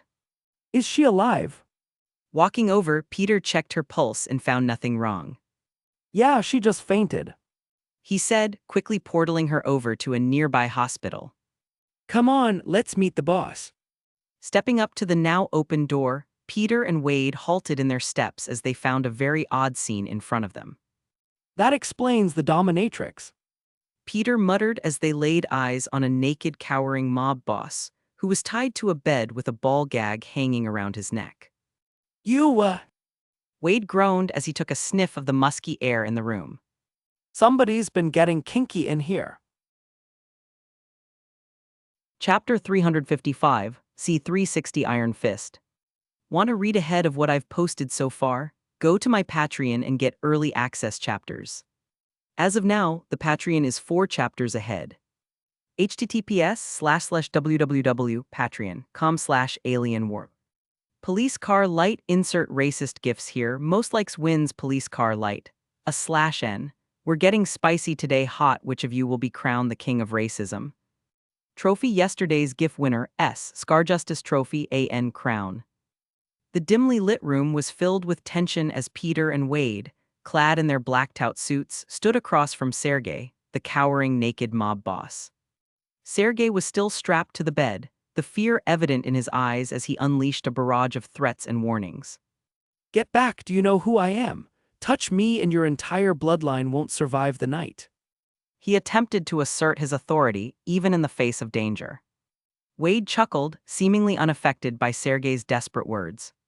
With swift precision, he drew his katanas and plunged them into the bed, just centimeters away from Sergey's exposed private parts. The sharp blade sent a clear message that Sergey wasn't in control right now. Instantly, Sergey's blustering facade crumbled, and he began to realize that his threats were only hurting his already dire situation. Wade, his mask still on, listened intently, relishing the power he had over this guy's balls. He really is a sick freak, isn't he? Face with raised eyebrow. Hey, I heard that. Wade peered up at the ceiling and shouted, sounding offended. Who are you talking to? Peter asks, wondering if this was one of his fourth wall breaks. Nothing. Wade clicked his tongue as he turned back to their captive. That F***CK author. I'm big-boned. Look, I'll give you anything. Do you want money? I have millions. Just let me go and it's all yours, okay? Begging for mercy, Sergey offered anything he could think of to secure his survival, as well as the safety of his precious family jewels. How can I refuse your generous donation? Wade happily accepted as he took a seat at the man's bedside. However, before he would accept any kind of offering, Wade knew he needed answers. Removing his mask, he revealed his scarred face and cold eyes, ensuring that Sergey understood the gravity of the situation. Why did you want me dead? Wade demanded, his tone laced with a dangerous edge. He made sure the katanas remained in place, serving as a constant reminder of the pain Sergey would face if he refused to cooperate. Sergey's eyes darted nervously, not recognizing Wade as the target he was tasked to eliminate by Wilson Fisk. What happened? Sergey quickly stopped himself and rephrased his question. I mean, who are you? Wade Wilson. He reveals his name. You sent your men to my house. Immediately, fear washed over Sergey, torn between the danger posed by these intruders and the repercussions he would face from his own boss.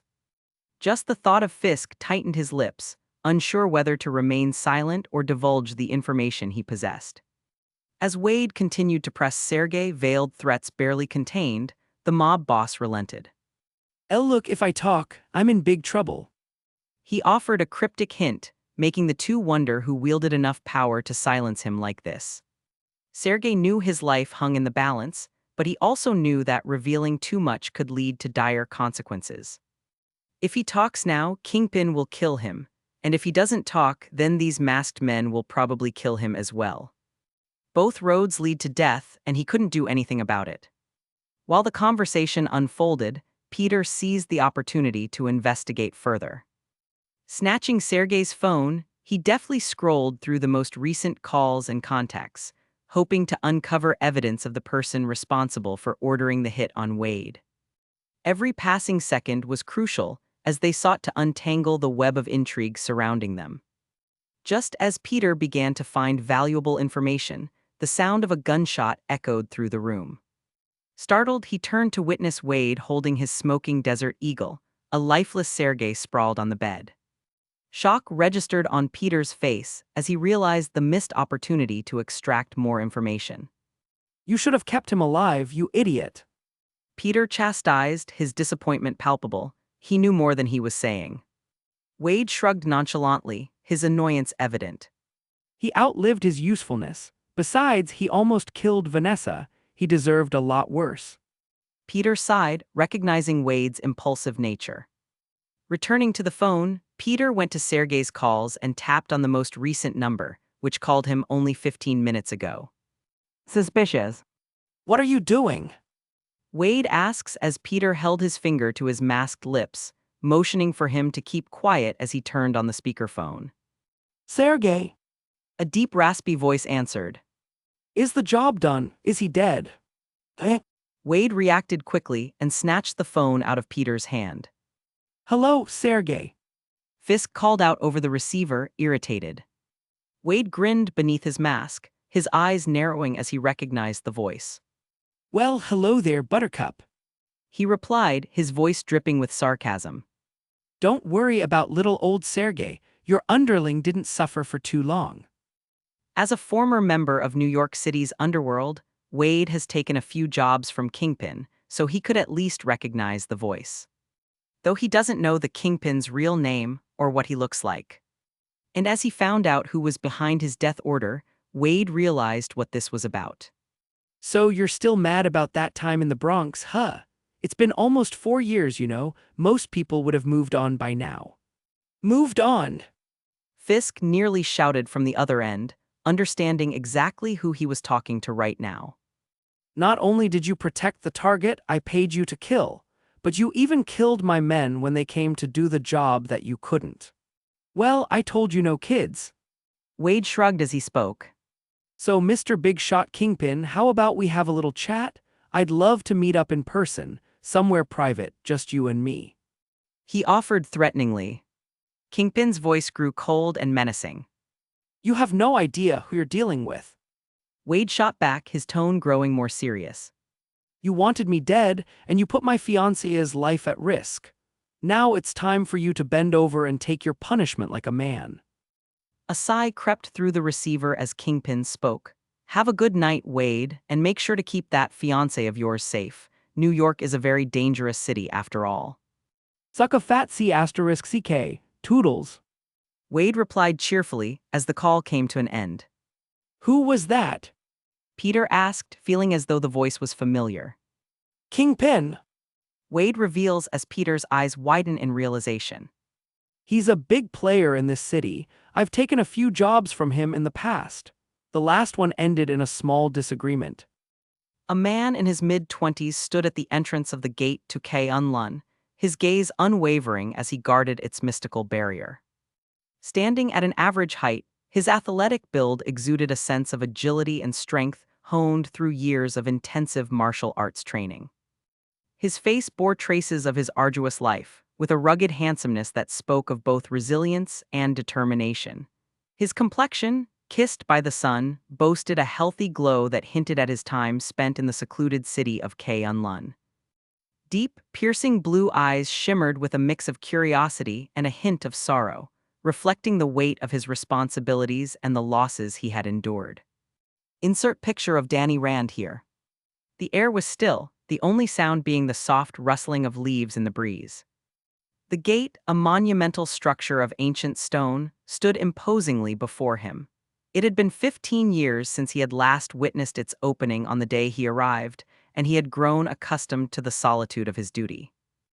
As he stood there, lost in his thoughts, a hawk suddenly soared across the sky, catching Danny's attention. His eyes followed its graceful flight as it disappeared into the distance. A sense of anticipation surged within him, as he knew that the hawk was leaving K'un-Lun. The gate was open again. The rare event was about to occur, and he had a fleeting opportunity to leave his post and venture out into the world beyond.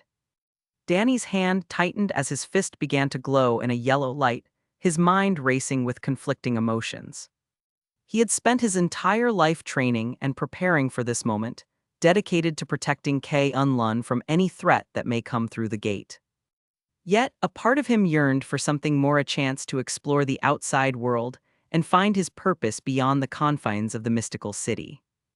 A solemn smile tugged at the corners of Danny's mouth as he slowly turned his back to K'un-Lun, his eyes lingering on the gate one last time. Farewell, he whispered, his voice filled with both gratitude and sorrow. With a decisive step forward, he began his journey, following the hawk's path. Days later, Danny stood on the deck of a large freight ship, the wind blowing his dirty blonde hair as he stood tall, his bare feet planted firmly on the metal deck. He continued to wear the simple attire of a monk, a testament to his dedication and training in K'un-Lun.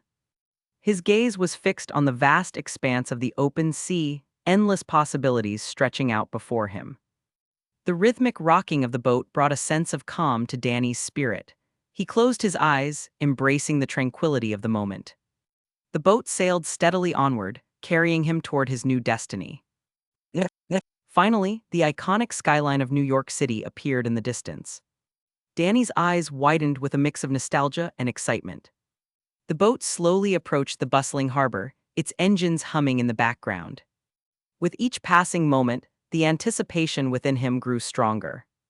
Danny took a deep breath, savoring the scent of the city he had longed to return to for so many years. The boat came to a halt, and he stepped onto the dock, feeling the solid ground beneath his feet.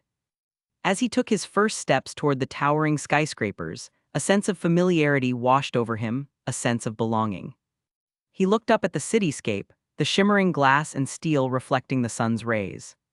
I'm finally home. Chapter 356, C361 Rand Enterprises. Want to read ahead of what I've posted so far? Go to my Patreon and get early access chapters. As of now, the Patreon is 3 chapters ahead.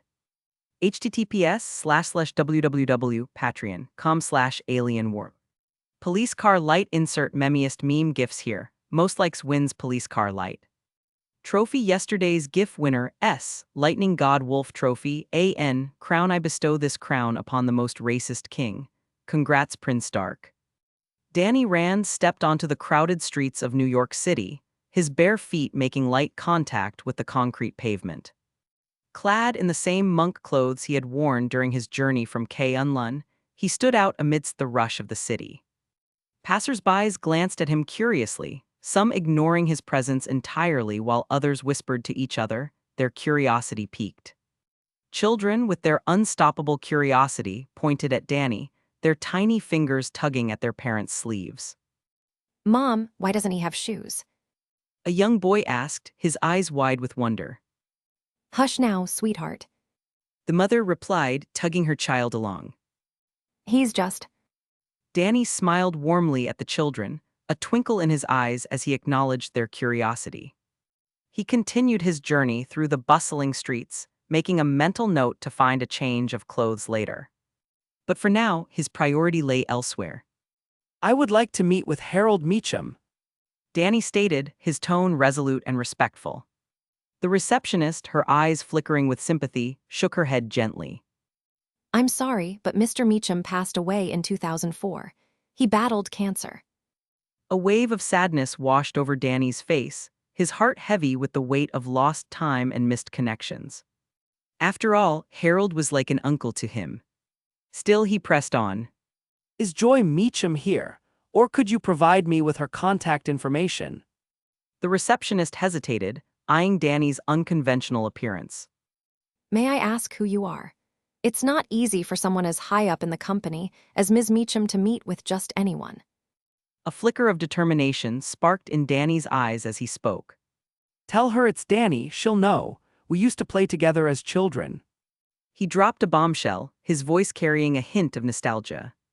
Uncertain, the receptionist nodded and picked up the phone beside her. She glanced at Danny and sighed, pointing to the spacious waiting area. Please have a seat and wait. She said, her voice tinged with hesitation. After all, it's very likely that this was a waste of time. For all she knows, Danny is one of the many homeless population in New York who is either looking to scam someone or has some sort of mental problem. Either way, she would simply do her job and hope for the best. Taking a seat in the lobby, Danny couldn't help but notice the guards stationed nearby, their watchful eyes fixated on him. They were ready to spring into action at the slightest sign of trouble, their gaze filled with suspicion and skepticism. Danny exhaled slowly, preparing himself for the uncertain reunion that awaited him. He sat with his back straight and his head held high, his gaze unwavering despite the guard's scrutiny. Danny sat in the waiting room, his eyes closed and his legs crossed on the chair. He remained perfectly still, his breathing steady and rhythmic as he meditated in silence. The guards, initially wary of his presence, had become more intrigued by the peculiar man who had patiently waited for hours without complaint or movement. As the sun began to set outside, the doors of a nearby elevator opened, revealing a woman of similar age to Danny. She had short brown hair and piercing blue eyes, and was dressed in an expensive business suit that accentuated her fit figure. Unaware of Danny's presence, she walked toward the exit, her mind occupied with the matters of the day. Danny's eyes opened as soon as he sensed her. A reminiscent smile tugged at his lips as memories flooded his mind, recalling the moments he had spent playing with her and her bully of a brother, Ward. Excuse me, Joy. Danny rose to his feet, his voice calm and gentle. Can we talk for a moment? Joy turned to face him, her eyebrows furrowing in confusion. I'm sorry, do I know you? She didn't recognize him. Danny took a step closer, his gaze filled with warmth and sincerity. It's me, Joy. It's Danny. Joy's face contorted with skepticism and frustration. That's impossible. Danny died in a plane crash years ago. Whoever you are, this is a sick joke. Danny's smile faltered, but he remained steadfast. I understand it's hard to believe, but it's the truth. I survived the crash. I'm Danny Rand. Joy's expression hardened, and she glanced at the guards nearby. Guards, this man is harassing me. Please remove him from the premises. Danny's heart sank as the guards began to close in. He held up a hand, desperately trying to prevent their approach. Please, Joy, just give me a chance. I can prove it to you. I'll take a blood test if I have to. Joy hesitated, uncertainty flickering in her eyes. The guards stood poised, ready to forcibly remove Danny from the building. Just talk to me, Joy. Danny pleaded, his voice tinged with desperation. Please, there's so much that I want to tell you. But before Joy could respond, one of the guards grabbed Danny, trying to forcefully restrain him. However, Danny's reflexes were honed from years of rigorous training. He swiftly dodged the attack, sidestepping with remarkable agility. He retaliated by delivering a swift strike to the guard's solar plexus, using a powerful punch infused with a tiny bit of Kai energy. The guard crumpled to the ground, incapacitated but unharmed. The receptionist, who had been watching in awe, quickly picked up the phone. She dialed 911 and swiftly explained what was happening, her face reflecting a mix of confusion and fear. The remaining guards watched in awe and apprehension, realizing they were up against a formidable opponent. Danny held his hand up. Look, just calm down, all right? I don't mean any harm. Two more guards rushed forward simultaneously, ignoring his words as they attempted to overpower Danny with sheer numbers. But once again, he effortlessly blocked their attacks, gracefully weaving between their strikes with a dancer's precision. His movements flowed like water, each strike landing with calculated accuracy. Danny's hands became a blur as he unleashed a series of kicks, sweeps, and punches, targeting pressure points with precise accuracy. The guards stumbled and fell, their bodies temporarily paralyzed by the incapacitating blows. It was clear they were no match for the martial arts mastery Danny had acquired in K-Unlun. As the last guard staggered to his feet, struggling to regain his composure, Danny stood tall before him. A calm yet fierce determination emanated from his eyes. He raised his hands in a defensive stance, silently urging the guard to give up. The guard, realizing the futility of his resistance, slowly raised his hands in surrender. Danny extended a hand to help the defeated guards up, his expression compassionate. I mean no harm. He assured them as he turned to Joy, who stood rooted to the ground, shocked and frightened by the events she just witnessed. I own this company. The guards, bewildered but grateful, accepted Danny's help and stood up. The main lobby fell into an uneasy silence as the guards and the receptionist processed what had just occurred. Joy! Danny called out, snapping his childhood friend from her frozen stupor. It's me, I swear. This isn't funny. Joy lashed out, unwilling to believe this whole situation. Danny is dead. He's been dead since I was 10 years old. You. she shouted, tears welling up in the corner of her eyes. Danny frowned as he tried to think of a way for her to believe him, and it didn't take long to do exactly that. A week before the accident, my parents held a family barbecue. Of course, your family was invited. That's all you have. Joy interrupted him with a scoff as she crossed her arms. No, Danny smiled warmly as he recalled one of his fonder memories. While we played in the backyard, Ward was being a little sh*T as always, so we snuck out and ran to the park around the corner. We would always go to the park, though this was the first time we were alone. The more that Danny talked, the quicker Joy's breath became, clutching her leather handbag between tight fists. Danny continued, his cheeks blushing ever so slightly. we played on the swings together, and I. Stop. Joy yelled, knowing where this story was going. Just stop. She pleaded. Danny heard her, but he didn't listen. He revealed as tears rushed down Joy's face. We promised to marry each other when we were older. You even wanted another kiss, but my mom came rushing over, yelling and screaming at us for running off alone. That was the last time I saw you. As he stopped speaking, deafening silence filled the lobby. And if Joy still wasn't convinced, then the guards and receptionists certainly were. Just Joy's reaction was enough to prove it for them. Do you believe me now? Danny asks calmly. I. She hesitantly spoke as the sound of police sirens echoed from down the street, heading in their direction. But before the police could arrive, a black and red figure dropped down onto the sidewalk outside, shocking everyone, especially Danny, who knew nothing of the many heroes who protected the city and the world at large. Silk. The receptionist muttered, not expecting an Avenger to respond to her 911 call. Silk! Danny wondered as he felt that this person held a large amount of Kai. Not nearly as much as him, but certainly more than a high-level monk back in K-Unlun. Though that wasn't all, beside Silk appeared a smaller childlike figure in a red and blue-themed spider suit. Are you sure Dad won't be mad? The smaller figure spoke, which was easily picked up by Danny's Kai-enhanced hearing. Silk turned to the smaller figure. Your dad can take you out, but I can't. She asked pointedly. What the hell is happening? Danny thought as the two came walking in, eyeing the bruised guards questioningly. What's the emergency? Chapter 357, C362 Ward Meacham. Want to read ahead of what I've posted so far? Go to my Patreon and get early access chapters. As of now, the Patreon is 5 chapters ahead. https://www.patreon.com/alienwar. Brain insert 300 IQ gifts here, most likes wins brain.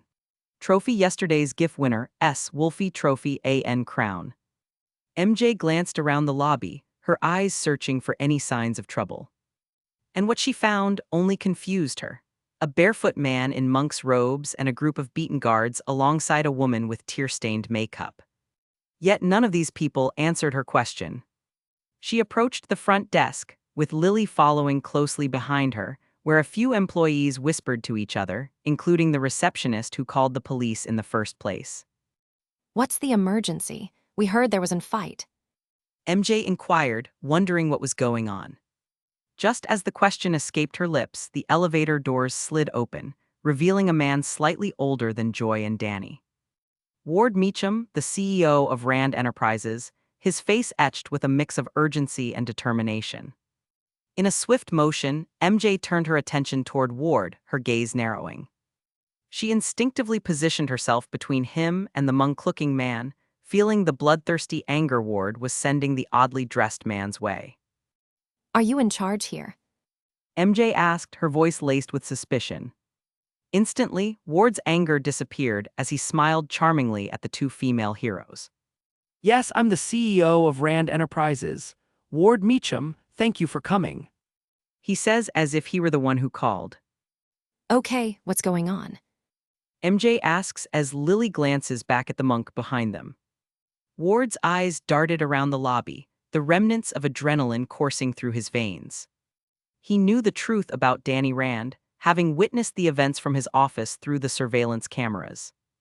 Luckily, his guards alerted him to a disturbance in the lobby, so he decided to take a look out of curiosity, and thankfully he did. Or else he wouldn't know about the major T storm that appeared on his doorstep. Although he wasn't there when Danny kissed his sister, nor was he told about it, he certainly remembered them sneaking off to the park all those years ago. The speech convinced him that Danny was, in fact, the long-lost heir to Rand Enterprises, a threat to the empire he and his family had carefully built. But Ward was not one to shy away from a challenge. Determined to protect his family's legacy, he had no intention of letting Danny regain control. With a deep breath, Ward locked eyes with MJ, his voice dripping with a mixture of concern and deceit. There's been an altercation, a misunderstanding. But don't worry, everything's under control. As he spoke, Ward sent a knowing look toward his sister, telling her to keep her mouth shut with a single glance. MJ's brow furrowed, skeptical of everything coming out of his mouth. She took a step closer to Ward, her instincts not allowing her to let the situation slide. Misunderstanding or not, we're here to help. You need to tell us what happened. Ward's mind raced as he tried to think of a plausible explanation. He couldn't let the Avengers interfere, or else Danny's chances of taking back the company could skyrocket. I appreciate your concern, but trust me when I say it's best if you just leave. Ward responded, gesturing behind her. The police have arrived, and they'll handle it from here. Just as Ward's words hung in the air, the sound of approaching sirens filled the lobby, growing louder with each passing second. The police were closing in, ready to restore order, and they would certainly take his side in the situation. After all, his family owns the building, so they would have to throw any trespassers out. And if said trespasser were to disappear soon after, then wouldn't that just be tragic? Lily exchanged a knowing glance with her mother, a silent agreement passing between them. They were feeling nothing but bad vibes from this guy since the beginning they arrived. With a determined nod, MJ looked back at Ward. We won't leave until we know everything is resolved. We're here to help, whether you like it or not. Before Ward could respond, the lobby doors swung open, and a few police officers rushed in, hands placed on their holstered pistols. What seems to be the leading officer spoke, though he froze as soon as he laid eyes on Silk and her short, unknown partner. Silk. He and the other officers stared in shock. Ahem. The officer cleared his throat. Ma'am, we can handle the situation from here. He spoke respectfully. He, like almost every police officer in New York, held a great amount of respect for the heroes that patrolled the city alongside them. But this was a normal disturbance assault call, nothing that they couldn't handle themselves. MJ hummed as she turned to eye Danny, who stood near her, both confused and quiet. All right, we'll go. But Lily spoke up, as she didn't expect her mother to fold so easily. it's all right. MJ reassured her daughter as she turned to Danny. Come on, you're being detained for questioning. Danny looked at her in shock before turning to the police, wondering if they'd allow some masked woman to kidnap him. Sorry, Mr. Monk. An officer answered his silent questioning. But Avengers business is above our pay grade. I advise that you go along quietly and cooperate as much as you can. Wait! Ward exclaimed. That man assaulted my security staff. We'll be pressing charges. He said, hoping to give the police a reason to interfere. Hey! The officers glanced at one another, shrugging at what little power they held in situations involving the Avengers. I'm sorry, sir, but you'll have to wait until the Avengers are done with him. One said with a shake of his head. Ward stood there fuming, unable to get what he wanted. You know, Ward. Danny spoke up for the first time since the mother-daughter duo arrived. I hated you as a kid, but I might hate you even more now. Ward glared. I don't know who you think you are, or who you think I am, but we certainly don't know each other. He said, hoping to plant a seed of doubt. Joy remained silent, unsure of which side to take, her brothers or the boy she once loved as a child. Come on. Lily turned to Danny, smiling under her mask. We'll find you some shoes and a change of clothes. She offered, thinking he was probably homeless and in need. Which technically he was. Danny stood in contemplation for a moment before nodding his head. He agreed and followed them out. He did what he came to do, reveal that he was alive to the people that mattered. Of course, Ward wasn't on that list, especially after the stunt he just pulled. But before he stepped out of the door, Danny turned to Joy and smiled. I'll visit again soon, okay? He said as he was pulled out of the door by an overexcited Spider-Girl. Let's go. She yelled. You can flirt later. The dimly lit interior of Sister Margaret's School for Wayward Children was buzzing with activity as mercenaries and misfits from all walks of life gathered to drown their sorrows or celebrate their latest victories.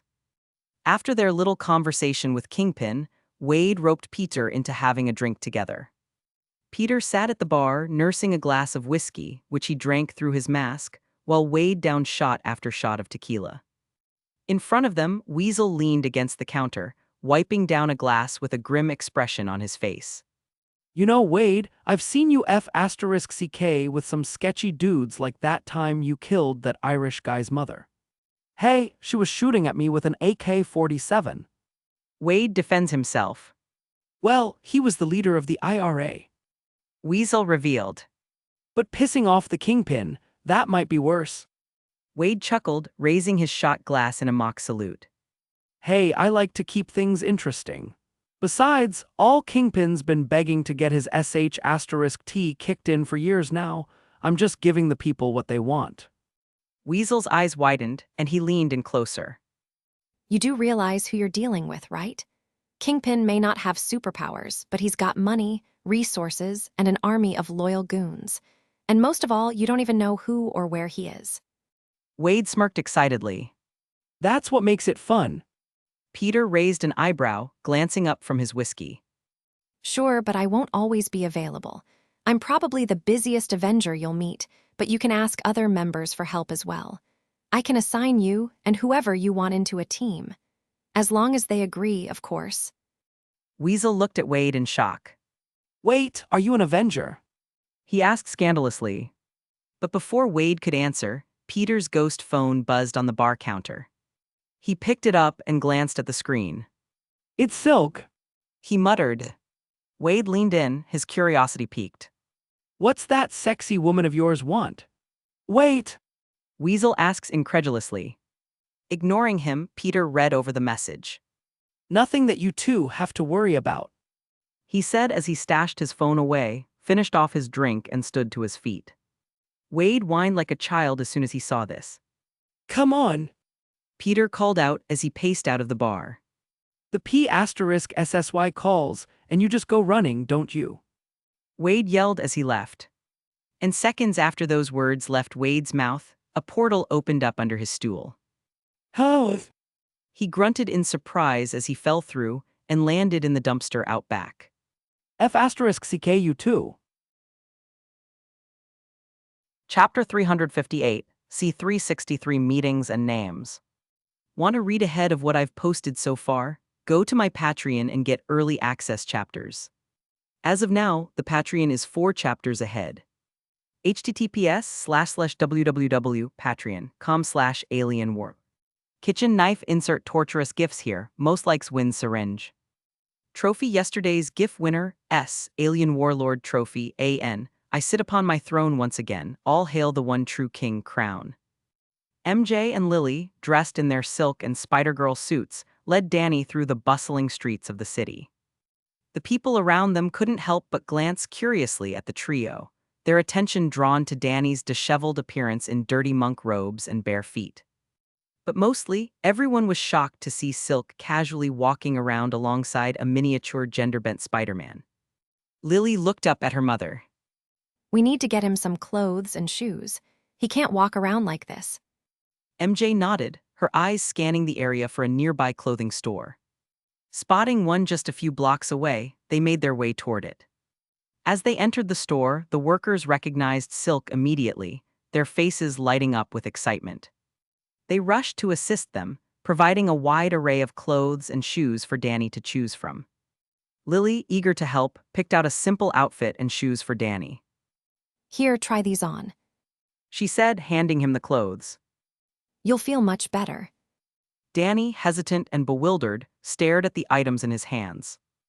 Lily beamed up at him, her voice filled with compassion. Because it's what we do. Now go change. With Lily's gentle encouragement, Danny reluctantly agreed to change into new clothes. As he did, he couldn't help but feel a sense of gratitude towards these two strange people who had shown him kindness when he needed it the most. He may be a billionaire, but right now he was dead broke without access to any of his family's accounts. And that's if his family's accounts haven't been drained and shut down by now.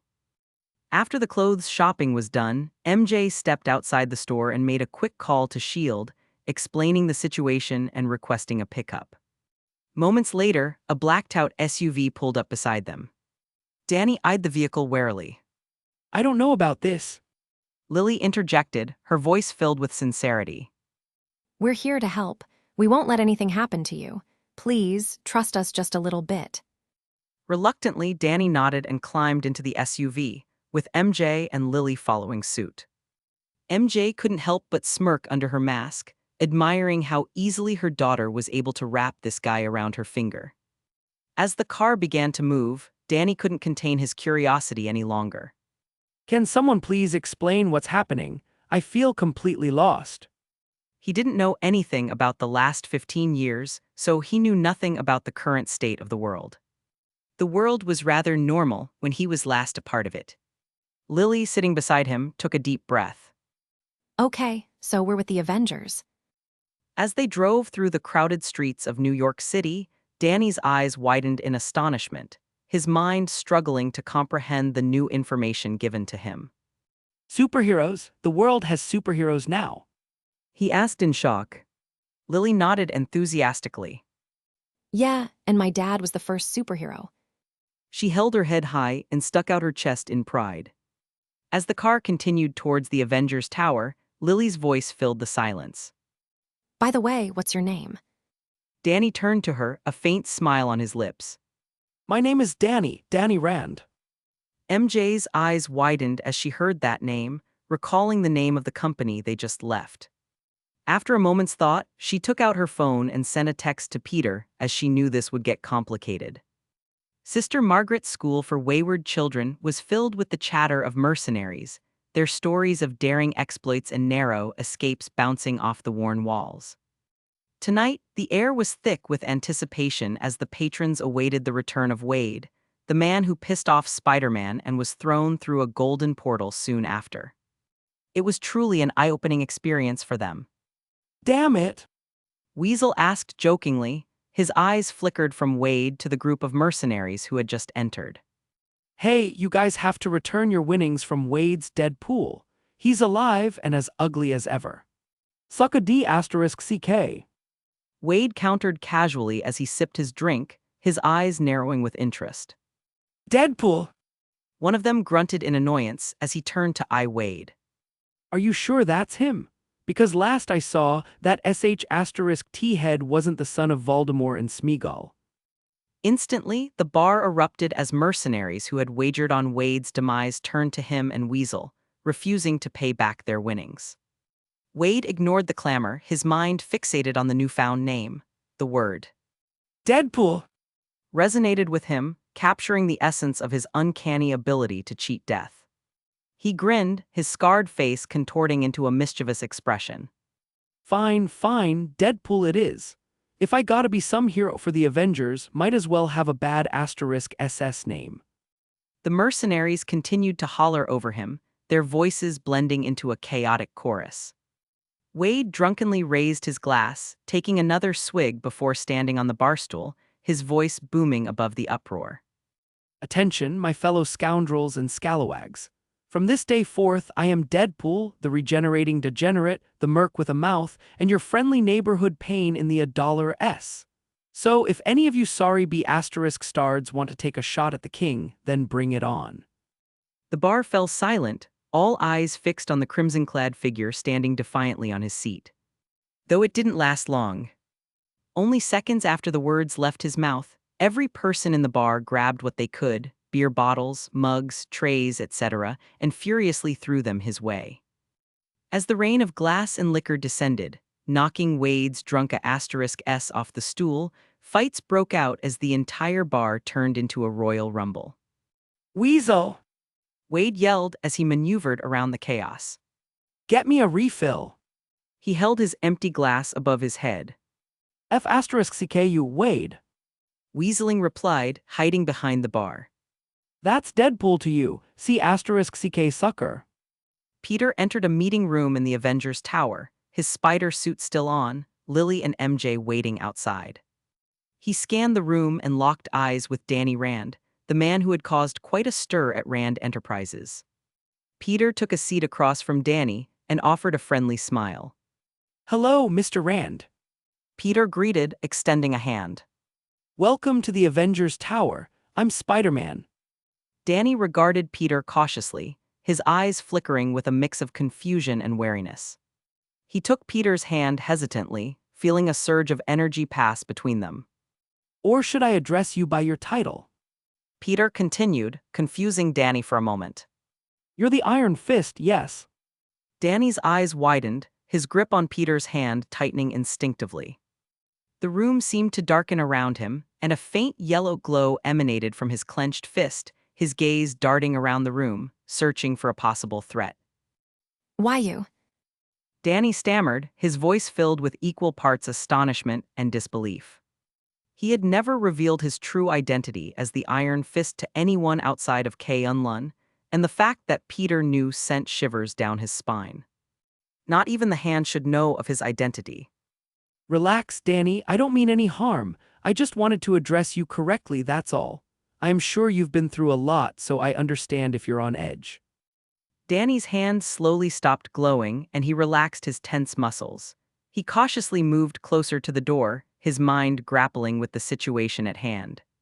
Why did you leave K-Unlun, Danny? Peter asked, his voice gentle yet piercing. You're supposed to be guarding the gate, protecting the city. Although Peter made it clear that he meant no harm, every word he spoke seemed to put Danny further on edge. Is the gate open? I've always wanted to visit, you know. He asked. Danny froze, his breath hitching in his throat. The question hung in the air, leaving him vulnerable and exposed. How did this person know so much? How?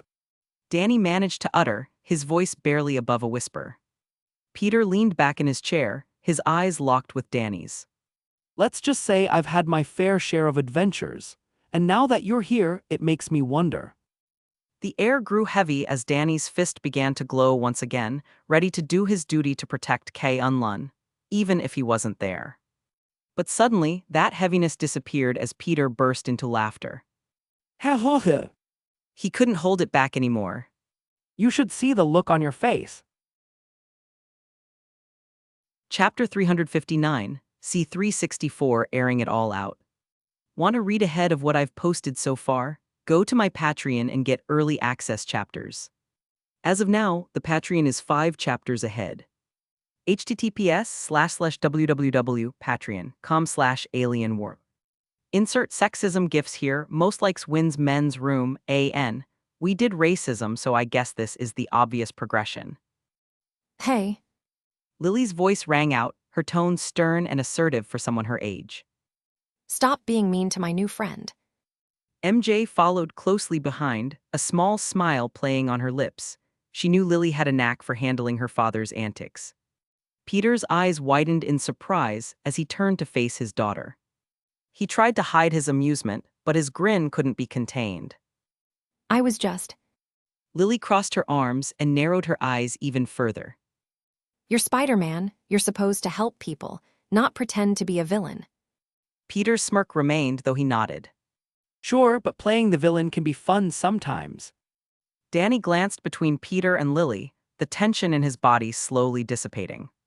He could hear the genuine concern in Lily's voice, and it helped him realize that Peter was just messing with him. Still, one question remained at the forefront of his mind. How do you know so much about me and K-Unlun? Danny asked, his voice filled with a mix of curiosity and wariness. Peter hesitated for a moment, his mind racing with possibilities. I guess it's finally time to reveal it. Taking a deep breath, he decided it was time to reveal one of his secrets. Well, Peter began, his voice calm yet tinged with gravity. I have something to tell you. Something that very few people know, not even the Avengers. He paused for a moment, collecting his thoughts. I am the leader of the Hand. Danny's eyes widened in surprise, his mind struggling to process the revelation. He had known the Hand as a group of ruthless killers, sworn enemies of K-Un-Lun. But Peter's words suggested something entirely different. You! Danny's voice wavered, a mixture of disbelief and curiosity. Peter nodded solemnly. Yes, but things have changed. A few years ago, I had a confrontation with the Hand and eliminated their leadership. Since then, I've taken over and redirected the organization's purpose. The Hand now operates as an organization of small-time heroes helping people in need. We've established bases all over the world. Danny's mind swirled with conflicting emotions, but most of all, he found himself still feeling a bit wary and fearful of Peter. The only thing keeping him from running off or fighting was Lily, who has shown him a lot of kindness and sincerity up until now. I want to make peace with K-Un-Lun, Danny. Peter continued, his voice earnest. With the gate open, I believe it's time for us to have a meeting. The Chaste already knows of the change in leadership and direction, but K-Un-Lun has been sealed off until now. Danny's wariness began to slowly subside as he processed Peter's words. And with that, he recalled the hawk that flew from K-Un-Lun, signaling his departure. At the time, he felt that the hawk was a sign, telling him that it was finally time to journey outward, even though doing so would put the home that adopted him in danger. Is this why I had to leave? He wondered. Although he wanted to meet with Joy and the other Meachams again, visit his family home, take back his family's company, and eat all of his favorite foods again, the main reason that Danny left his post was that he felt that it was necessary. Not only for himself, but also for the safety of K-Un-Lun. Wait, what's the Chaste? Danny asks as he was never told about them before. And what exactly do you want from me? The Chaste is another enemy of the Hand, or at least they used to be. They follow the elders of K-Un-Lun. Peter explains as MJ and Lily took a seat beside him. We haven't had any issues with one another for years now, but I doubt they fully believe that the Hand has changed. And you want me to help you show that it's different now? Danny asks curiously. Yes, I would like it if you can send a message back for me. Peter says as a sealed letter appeared in his hand. This will explain everything that's happened and also contains a request for a meeting, which the elders are free to choose the location and time of. He hands over the letter. Danny takes the letter with a dumb look on his face. Okay. Peter adds as Danny stashes the letter away. I'd like this to be a meeting that ends the centuries of conflict and bloodshed that the old Hand started. I'll be there. Danny nodded. But I'll need some time to get this letter back too. He stopped as a golden portal opened up beside him, showing the mountainous landscape near the entrance of K-Un-Lun. I can take you there in a matter of seconds. Peter says as the portal snaps shut. Peter began, his voice calm yet tinged with gravity. I have something to tell you, something that very few people know, not even the Avengers. He paused for a moment, collecting his thoughts. I am the leader of the Hand. Danny's eyes widened in surprise, his mind struggling to process the revelation. He had known the Hand as a group of ruthless killers, sworn enemies of K-Un-Lun. But Peter's words suggested something entirely different. You? First, let's talk about Harold Meacham. Danny raised an eyebrow. What about him? He's dead. No, he's not. Peter shook his head. What, but? Peter interrupts. He used to work with the old Hand, so from what I can put together, the guy is bad news. He currently runs Rand Enterprises from the shadows. Why? Danny muttered in shock. Why what? Peter asks. Why would he work with the Hand? The old Hand, I mean. He clarifies. Well, Peter stared Danny straight in the eyes. I don't know how to say this. Danny says impatiently. I don't know this for sure since a lot of the old high-level members of the Hand are dead, and they don't exactly keep detailed records, but... Peter frowned, knowing this would infuriate his new acquaintance. I believe that Harold Meacham betrayed your father and sabotaged your plane. Danny stood in silence, processing what he just heard. And as time passed, his fist began to tighten and glow once again, his brows furrowed as a frown marred his face. Danny growled out, finding it hard to keep himself calm. Well, I'm the leader of the Hand and old members talk. I've heard that Harold started working with Madame Gao only a week before your plane crashed. I'd say that's a bit more than a coincidence, wouldn't you? Peter explains. Where is Madame Gao? He asks, wondering who this person was, as he knew very little of the Hand. She's dead. Peter answers. I killed her myself, but if you'd like some answers, then the best person for that would be Harold Meacham. Danny nods as his fist loosens, and the light dies down. Yeah, but before we make any moves, why don't we get you brought back to life? Peter smirks as he pulls out his phone and makes a call. Wait. Danny asks. Lily smirked as she gave him a nod. Of course. Did you think we would stop helping you? My dad is the strongest in the world. He can help you with anything. Smirking at Lily's bragging, Peter starts talking on the phone. Hey there, Mr. Mayor. After a quick conversation with the mayor of New York City, a blood test was scheduled. And luckily, the Rand family has a long medical history alongside a few blood samples taken over the years from private physicians, so the mayor was able to get a warrant for the samples to be handed over for testing. Hanging up the phone, Peter turned back to Danny, who stood shocked at how easily his biggest problem was just handled. Now, we just wait and hope that your family's doctors kept good records. Thank you. Danny didn't know what else to say. No problem. Peter shrugged. See, Lily says in an I told you so. sort of manner. My dad can do anything. She held her head high. Yes, I'm the greatest. Peter nodded in mock agreement. Smack. MJ couldn't take it anymore and slapped him on the back of the head. Sweetie, stop fueling your father's ego. It's big enough already. Chapter 365. 365C365 Complications. Danny. He said in a solemn voice, his tone laced with a hint of relief and concern. You left your duty without explanation. Explain yourself. Danny bowed respectfully before the elders, his head lower than usual. I apologize for my sudden departure. He began, his voice filled with guilt. But I had to leave to seek answers and confront the truth about my family's past. Another elder, a woman with a stern expression, spoke up. And what answers did you find? Danny took a deep breath, gathering his thoughts. I discovered that the Hand, our sworn enemies, have undergone a transformation. He revealed. Questioning looks flashed on each elder's face. Danny continued. Although I wasn't able to investigate, I've been told they're no longer the organization they once were. They now operate as a force of small-time heroes, helping people in need. If you weren't able to investigate, how do you know this? The bearded elder asks doubtfully. Danny says, his words sending waves of confusion and suspicion amongst the elders. The elders exchanged glances between one another, unsure how to handle this odd bit of information. The female elder spoke again, her voice tinged with skepticism.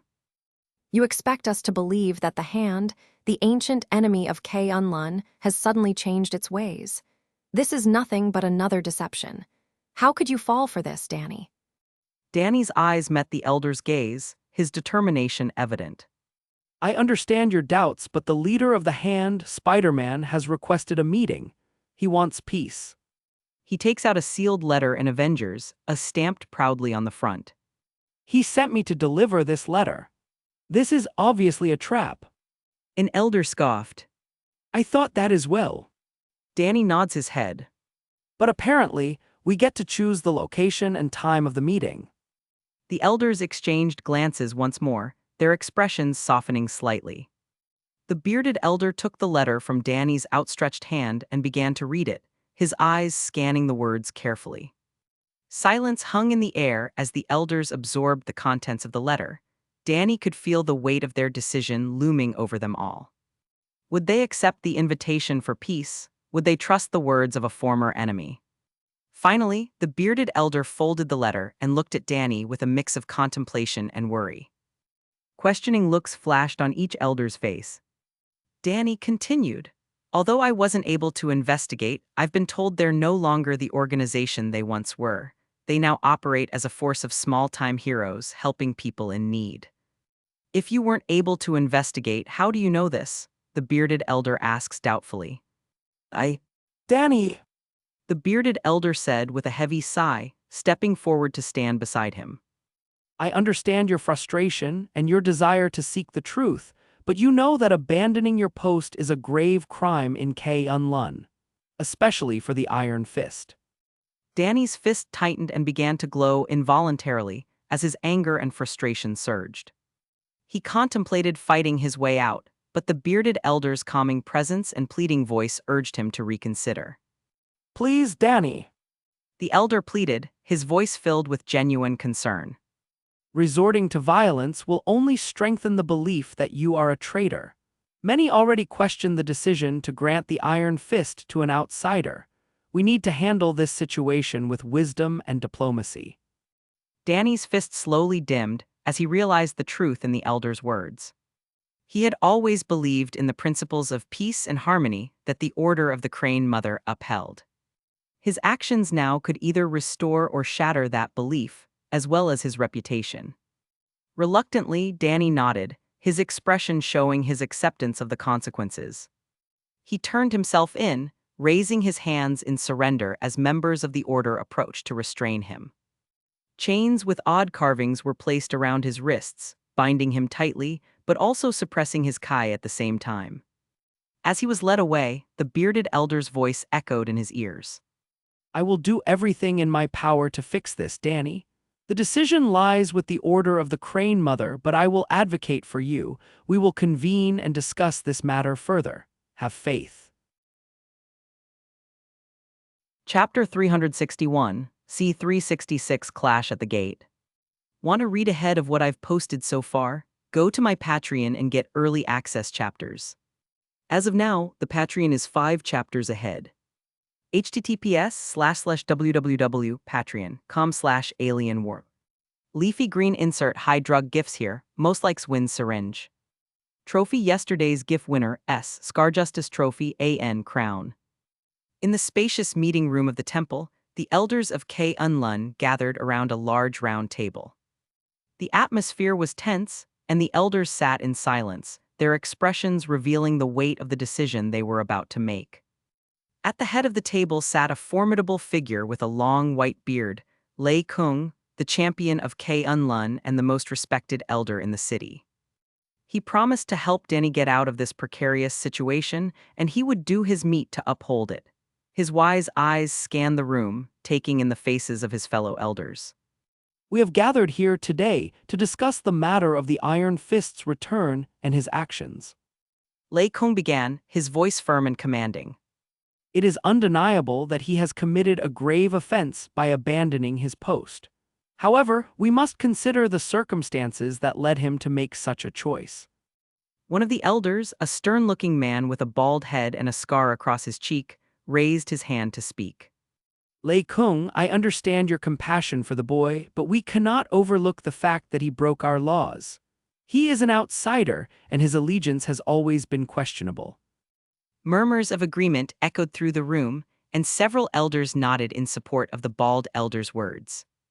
Doubt and suspicion hung in the air, threatening to sway the decision.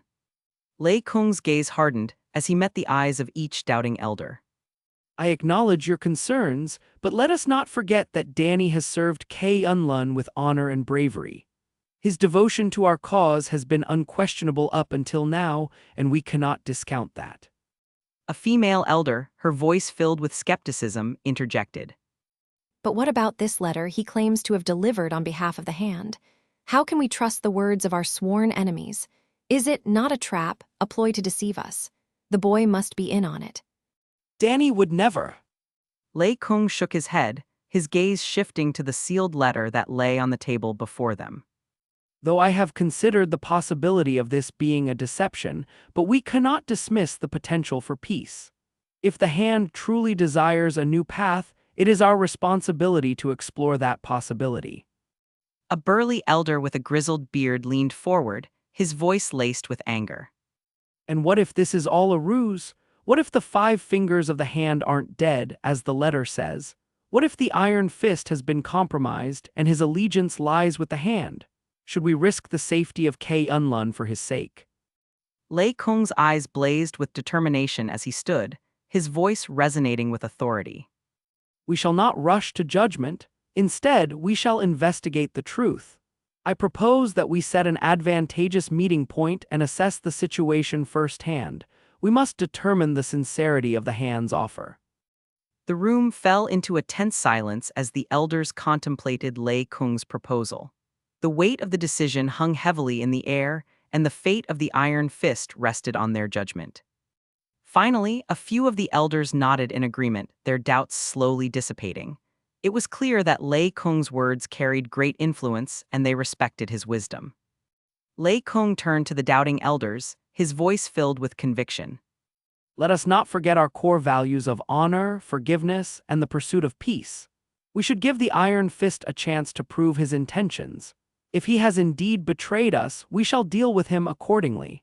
But if there is a possibility for reconciliation and peace, it is our duty to explore it. The room erupted in a heated discussion as the elders debated the course of action. Some still held on to their doubts, while others were willing to grant Iron Fist a chance.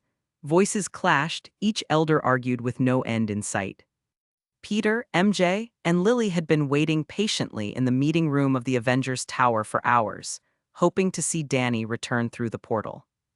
They ordered some food and watched TV to pass the time, but no matter how long they waited, Danny didn't seem to be coming back. The room was filled with tension as they exchanged concerned glances, their worry mounting with each passing minute. Peter sighed, his fingers tapping anxiously on the table. He should have been back by now. It shouldn't take this long to deliver a letter. MJ nodded in agreement. Something must have gone wrong. Maybe the monks didn't take too kindly to Danny leaving his post. Lily, who had been sitting quietly for some time, fidgeted in her chair. Her mind couldn't help but imagine the worst-case scenarios. Do you think he's in trouble, Dad? We should go check on him.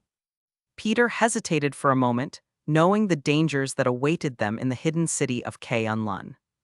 Of course, he wasn't worried about the monks. It's the dragon that made him cautious. Not a lot is known about Shu Lao, the mystical dragon of K-Unlun, so he wasn't sure how a fight would go between them. But seeing the genuine concern in Lily's eyes, he couldn't bring himself to refuse her. All right, but you both have to promise to follow my orders. K-Unlun is more dangerous than you realize. Lily nodded, her eyes filled with determination as she hopped out of her seat. Yes, now let's go. She couldn't help but feel excited.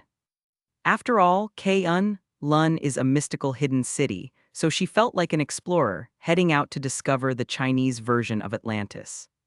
With a nod of agreement, Peter led his family toward the portal that had brought Danny back earlier.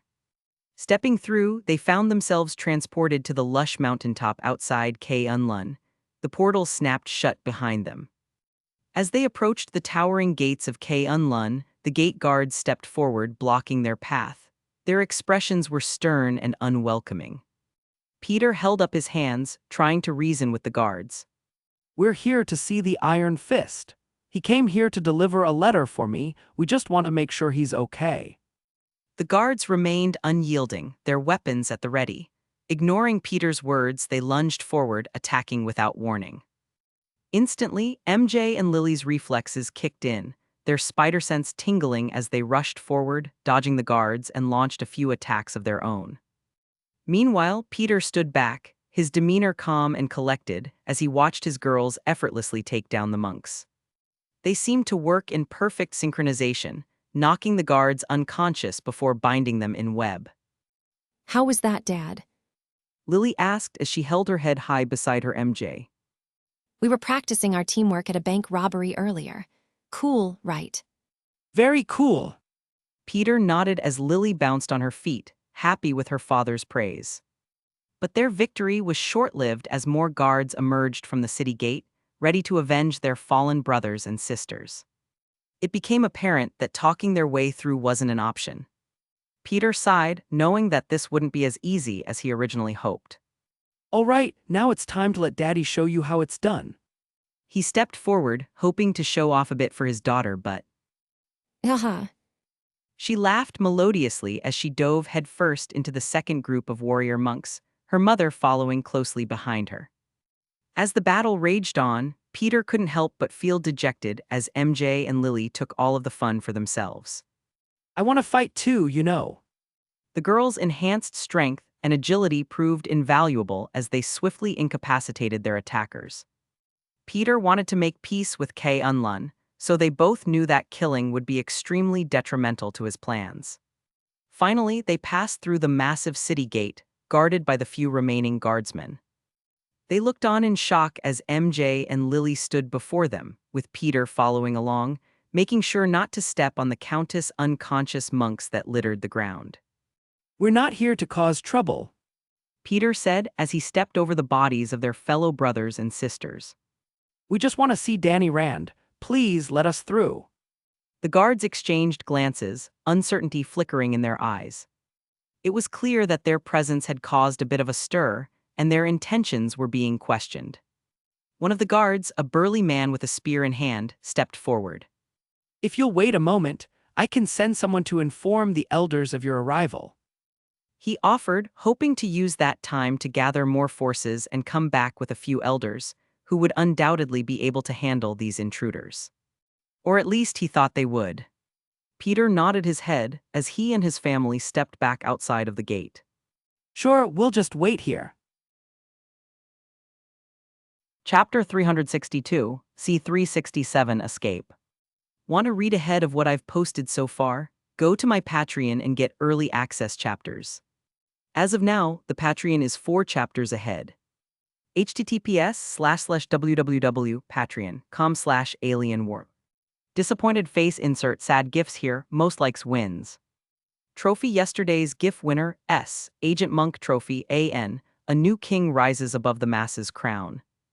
AN2, since I've seen a lot of comments about it, I'm moving up the timeline for the Into the Spider-Verse arc. The messenger from the gate hurried through the corridors of the temple, his footsteps echoing against the stone floor. His heart raced with urgency as he sought out the elders, knowing that time was of the essence.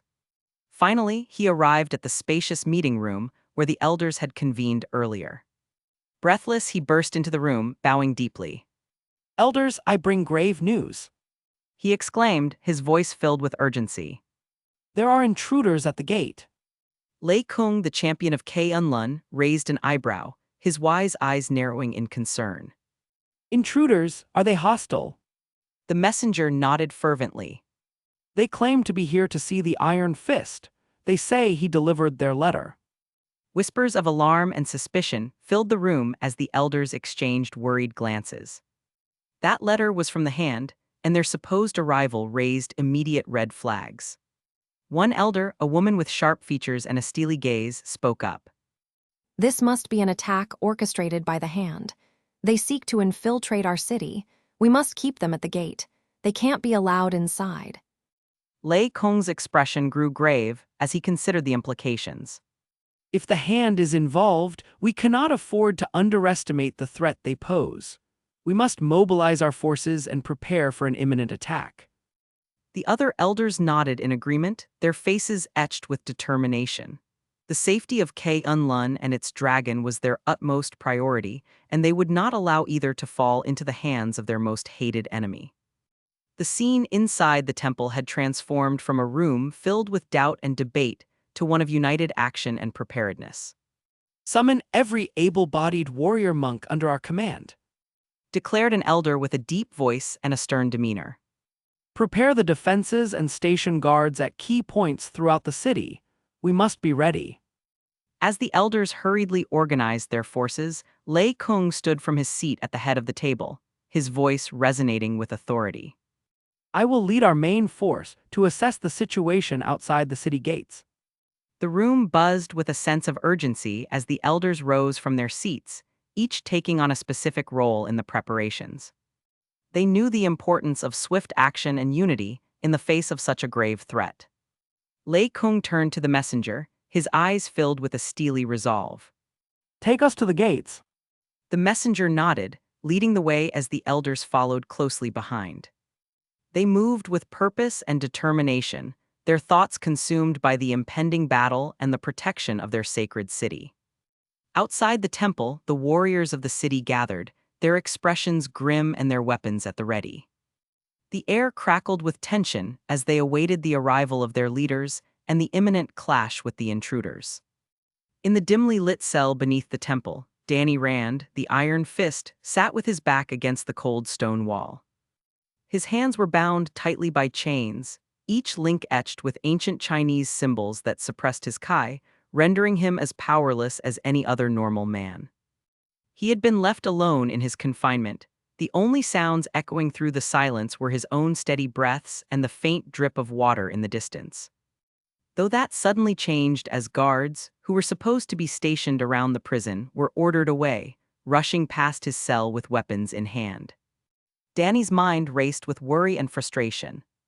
He had trusted in Lei Kung's words, believing that the elder would handle his situation diplomatically, but the sudden absence of guards outside his cell made him uneasy. What's happening? He muttered to himself, tugging at the chains that held him captive. He strained against their unyielding grip, feeling the weight of his situation pressing down on him. Danny couldn't shake the feeling that something was amiss, the urgency in the air, the guards rushing off to join the defense. Was Spider-Man lying to me? Doubts clouded his mind. As his thoughts raced, Danny's determination grew. He couldn't sit idly by while his fate hung in the balance. He had to find a way to break free and discover what was truly happening. Summoning his focus, he channeled his Kai, attempting to draw upon Shulao's power. But the chains sapped his energy, leaving him weakened and unable to access the full extent of his abilities. Gritting his teeth, Danny continued his struggle, twisting and turning, hoping to find a weakness in the chains that bound him. He had trained since he was 10 years old, honing his martial arts skills to such an extent that he was able to become the Iron Fist. He couldn't let himself be defeated by mere chains. A glimmer of hope flickered in Danny's eyes as he noticed a hairline fracture forming in one of the links. Encouraged by this small victory, he redoubled his efforts, pouring every ounce of his remaining strength into breaking free. Meanwhile, in the city, the army of Kunlun gathered, their footsteps resounding with purpose and determination as they marched to the gate. The warriors lined up in disciplined formation, their weapons gleaming in the sunlight. At the forefront stood the elders, their expressions stoic and unwavering. Soon enough, they arrived meters from the gate, and Lei Kung, the champion of Kunlun, raised his hand, signaling a halt to the marching army. He glanced at the gate, eyeing the three oddly dressed intruders, wondering where the hand could have found such weird individuals. Peter, MJ, and Lily still sat comfortably on the couch, watching the army across from them. Peter had hoped to avoid a confrontation, to find a peaceful resolution to this tense situation, but that didn't seem to be possible. Just as Lei Kung was about to give the order to proceed, Peter stood up, his red and blue suit standing out among the sea of warrior monks. Beside him stood MJ and Lily, both ready to fight at any moment. Hello. Peter called out, his voice echoing across the open space between them. We're not here to fight. We just want to talk and find out what's going on with Danny. Lei Kung nodded, grateful for Peter's intervention. Stand down. He ordered the army, hoping to diffuse the tension. Let them approach. As Peter, MJ, and Lily cautiously made their way past the gate for a second time, the other elders exchanged wary glances. They were not as willing to listen and negotiate. Suspicion clouded their judgment, and they saw only intruders threatening their sacred city. One of the elders, a stern-faced man with a staff gripped in his right hand, stepped forward. You dare speak such flagrant lies after the Iron Fist's betrayal. He sneered, his voice dripping with disdain. You, who are allies of the hand. Peter shook his head, a smirk hidden under his mask. I'm not an ally of the hand. I am the new leader of the hand. Peter revealed, shocking the army of monks before him. Then your death would be a great blow to our enemies, wouldn't it? That same elder scoffed as he rushed forward, raising his staff dangerously. Without hesitation, MJ sprang into action, launching forward as she swiftly evaded the elder's attack. Her movements were fluid and graceful as she countered with her own strikes, her punches and kicks delivered with precision. In seconds after a member from both sides clashed, the rest wouldn't sit still either. The army of monks yelled a deafening war cry as they charged forward, without receiving any orders from the elders. Stop, hold this instant. Lei Kung ordered, though no one could hear him. Not even the other elders, who have already joined their army, charging forward at the enemy. Lily, not one to be left behind, joined the fray, her small frame darting in and out, striking with lightning-fast kicks and punches. Her agility was matched only by her determination, and she fought with the ferocity of a seasoned warrior. Peter, too, joined in on the action, his enhanced strength and acrobatics on full display. He gracefully dodged attacks while delivering his own, taking out a handful of monks every few seconds without a single scratch on his pristine suit. Even the elders that came his way were thwarted with relative ease. The battle raged on, the clash of metal against metal and grunts of effort filling the air. The warriors of Unlun fought with discipline and skill, their numbers seemingly endless. But the spider trio weren't deterred one bit. In fact, they seemed to be enjoying themselves. Mom, Lily called out excitedly as she jumped into the air. watch this.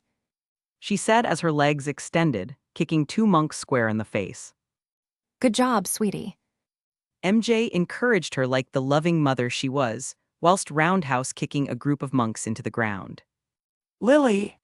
Peter called out as he pulled out his phone, dismantling any monks that came his way while focusing his full attention on his daughter. Hold still, I want to take a picture of your first large-scale battle. Lei Kung stared at the spider family, bewildered. What the hell is happening? Chapter 363, C368 Awakening. Want to read ahead of what I've posted so far? Go to my Patreon and get early access chapters. As of now, the Patreon is 5 chapters ahead. https://www.patreon.com/alienwarp. Police car light, insert naughty gifs here. Most likes wins police car light. Trophy, yesterday's GIF winner, S. Agent Monk Trophy, AN, the 2-time crown.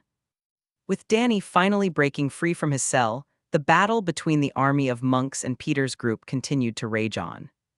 The clash of weapons and the grunts of effort filled the air as both sides fought with unyielding determination. Peter danced along the battlefield, his agility and reflexes allowing him to effortlessly dodge attacks and return them in an instant, decimating countless monks along the way. He used his webs to swing around, finding no reason to use any of his more overpowered abilities on such weak opponents. His fists alone packed a powerful punch, sending opponents flying and crashing into the ground. MJ moved with calculated precision, her spider abilities enhancing her already impressive combat skills. As a member of the Avengers, she was forced into basic training like everyone else, and luckily, she was taken in by Natasha, who she learned from like a sponge. She weaved through the chaos, her movements fluid and graceful. Her silk threads lashed out, immobilizing the monks and rendering them helpless before she delivered precise strikes that swiftly incapacitated them. Lily, in her Spider-Girl persona, showcased remarkable acrobatics and speed. She somersaulted through the air, landing devastating kicks on her opponents. Her small size allowed her to dart in and out of the fray, striking with lightning-fast precision. Unlike her mother, who spent months upon months training under the Black Widow herself, Lily cheated her way to martial arts mastery. As an AI, she was able to analyze countless videos, specifically the surveillance footage from the tower's many training rooms, and incorporated everything she saw into one fighting style. It's practically instant mastery. Peter thought jealously. Lucky little cheater. The army of monks fought valiantly, displaying their years of training and discipline, though it wasn't enough. Their strikes were powerful and precise, their coordination almost seamless, but they were simply met with a stronger enemy. Peter, MJ, and Lily didn't go very easy on them. They only held back just enough to leave the monks alive and without any serious injuries.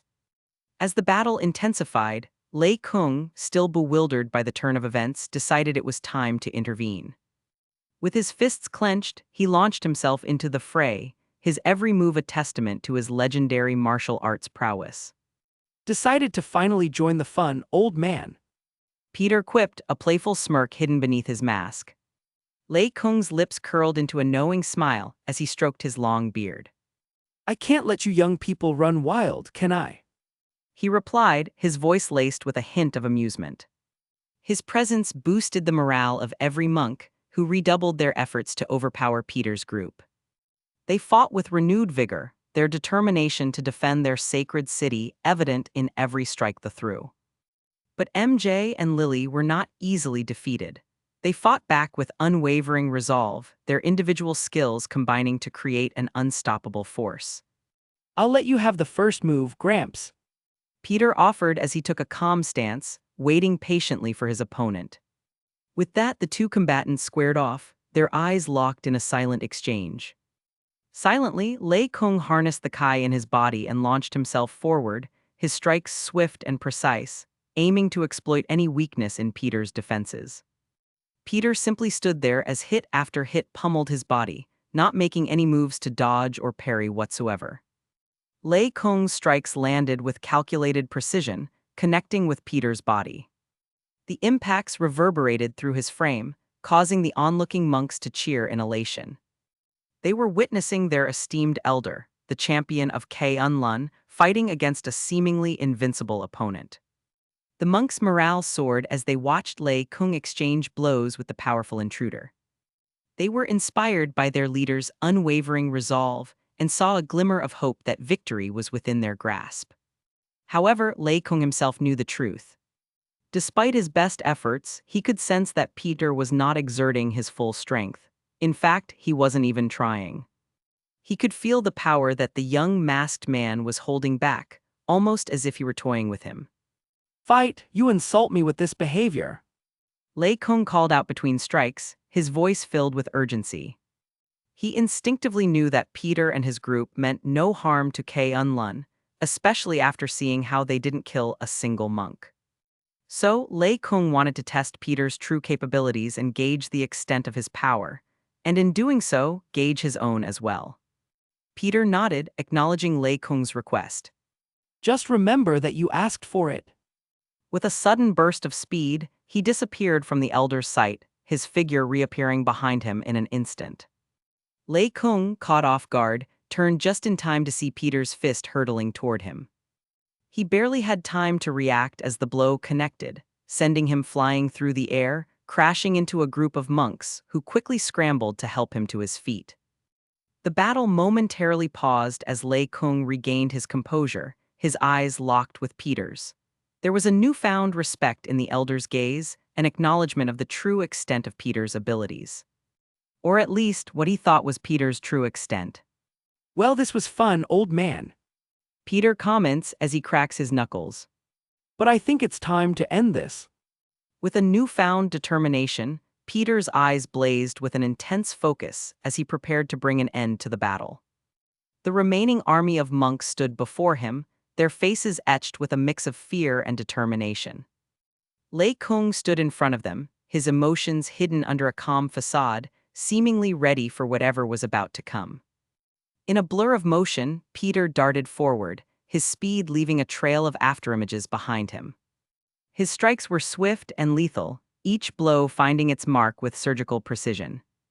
The monks attempted to defend themselves, but their efforts were futile against the overwhelming force that Peter unleashed upon them.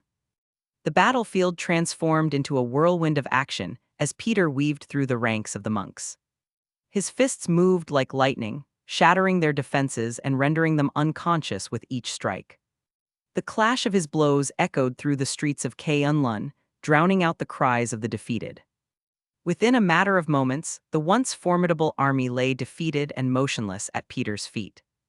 The ground was littered with bodies, both young and old, as every monk and elder bore witness to the might of Spider-Man. As the last monk fell, Peter's attention turned to Lei Kung, who lay on the ground, his body motionless but his breathing steady. Standing over him, Peter's presence was both imposing and triumphant. Now let's find Danny and... Speak of the devil. What have you done? The words dripped with accusation, his fist shining in a dangerous yellow light. Peter's mask hid the genuine surprise that washed over his face. He didn't expect Danny to arrive at such a bad time, nor did he think a misunderstanding would form. He opened his mouth to speak, but before he could form the words, Danny's attack began. Driven by a sense of justice and his misinterpretation of the scene before him, Danny unleashed a barrage of punches and kicks upon Peter. His movements were fueled by a combination of anger, betrayal, and sorrow, his strikes carrying the weight of his accusations.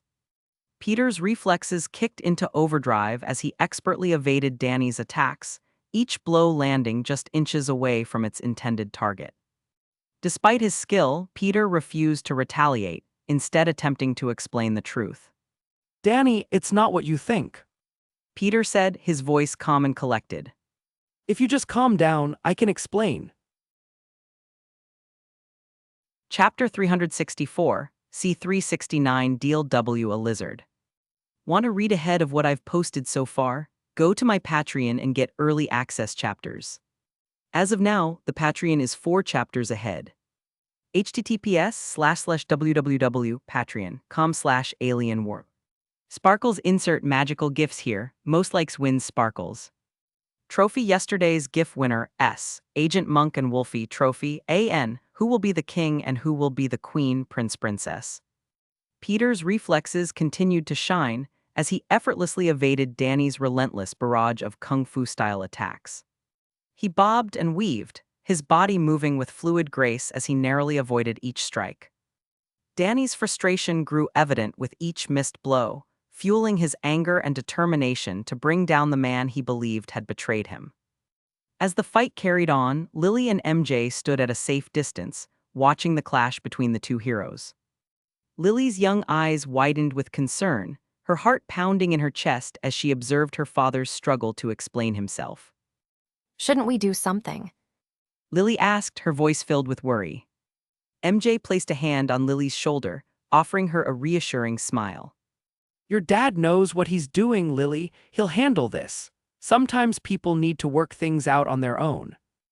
Lily nodded, still anxious but trusting in her father's abilities. Her eyes remained fixed on the battle, witnessing Peter's skillful dodges and Danny's growing frustration.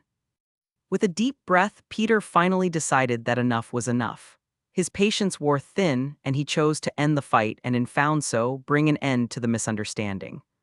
Peter's eyes narrowed, a spark of determination igniting within them. In a split second, Peter shifted his stance, his movements transitioning from defensive to offensive. With a sudden burst of speed, he closed the gap between himself and Danny, closing the distance in an instant. Danny barely had time to react as Peter's fist connected with his midsection. The impact sent him hurtling through the air, crashing onto the hard ground with a loud thud. The wind was knocked out of him, leaving him momentarily breathless. The onlookers gasped in disbelief as Peter's blow landed with such force. MJ's hand flew to her mouth, her eyes widening in shock. Lily's worry escalated as she rushed forward, concerned for her friend's well-being. Dad. Lily cried out, her voice filled with a mix of fear and concern. Peter turned to face his daughter. He'll be all right, Lily.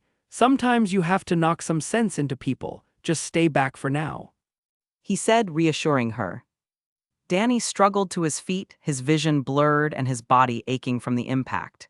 He glared at Peter, still clinging to his belief that he had been betrayed. You! Danny spat, his voice filled with defiance and bitterness. Peter's expression softened, his mask hiding his genuine concern. Danny, please listen to me. This isn't what it looks like. We were defending ourselves. But Danny's anger continued to cloud his judgment.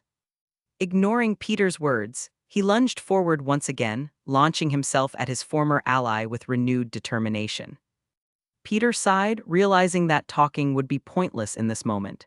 His reflexes kicked into high gear once more, evading Danny's strikes with ease. Each attack seemed to slow down in Peter's perception, giving him ample opportunity to respond. With each dodge, Peter saw the openings and weaknesses in Danny's technique. His strikes became more precise and targeted, aiming to disable rather than harm. It was a delicate dance, one that showcased Peter's skill and control. Danny's frustration grew with each failed attempt to land a blow. He was no match for Peter's speed and strength, and it only fueled his rage further. But he was blinded by his misconceptions, unable to see the truth before him. Peter seized the opportunity, his movements becoming a blur as he closed in on Danny. In a swift and calculated series of strikes, Peter aimed for pressure points, temporarily incapacitating his opponent. As Danny crumpled to the ground, unconscious, Peter turned to Lily and waved her over. See, he's fine. We'll explain everything when he wakes up, okay? Lily nodded her little head up and down as she rushed over to Danny's side, checking to make sure he wasn't hurt too badly. The aftermath of the intense battle left the streets of K'un-Lun littered with fallen monks and elders. Peter stood over the unconscious body of Lei Kung, a man who had tried his best to resolve the situation peacefully. I should probably heal him. The elderly take longer to heal, after all, and he would no doubt be helpful in explaining everything later on. Waving his hand, Peter healed the sect leader-looking grandpa, slowly erasing all of the damage along his body. And as he turned to check on Lily, suddenly, a shadow began to creep over them and everyone else who lay unconscious on the ground. A deep, rumbling growl resonated through the air, causing Peter to look up in awe. The sun's rays were slowly blocked out, casting an eerie darkness over the entire city. The source of this ominous phenomenon became clear as Peter's gaze locked onto a gigantic, mythical dragon hovering above him. Shulao, the ancient dragon of K'un-Lun, revealed itself in all its majestic and fearsome glory. Its long, serpentine body snaked through the sky, its scales shimmering with a fiery crimson hue. The dragon's immense size was beyond comprehension, its head alone towering over buildings and casting a terrifying shadow across the whole city. The creature's eyes glowed with an intense red light, emanating an otherworldly power. Insert picture of Shulao/Slifer the Sky Dragon, or just about any Eastern-style red dragon here. Its gaze shifted between Danny's fallen form and Peter, as if assessing the situation and determining the appropriate course of action. Peter's heart skipped a beat as he realized the implications of Shulao's appearance. The dragon was the source of the Iron Fist power, granting the chosen warrior a crazy amount of dragon Kai.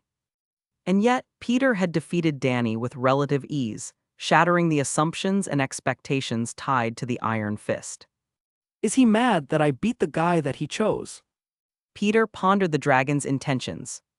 Shulao had always been a guardian of K'un-Lun, helping to protect its sacred grounds.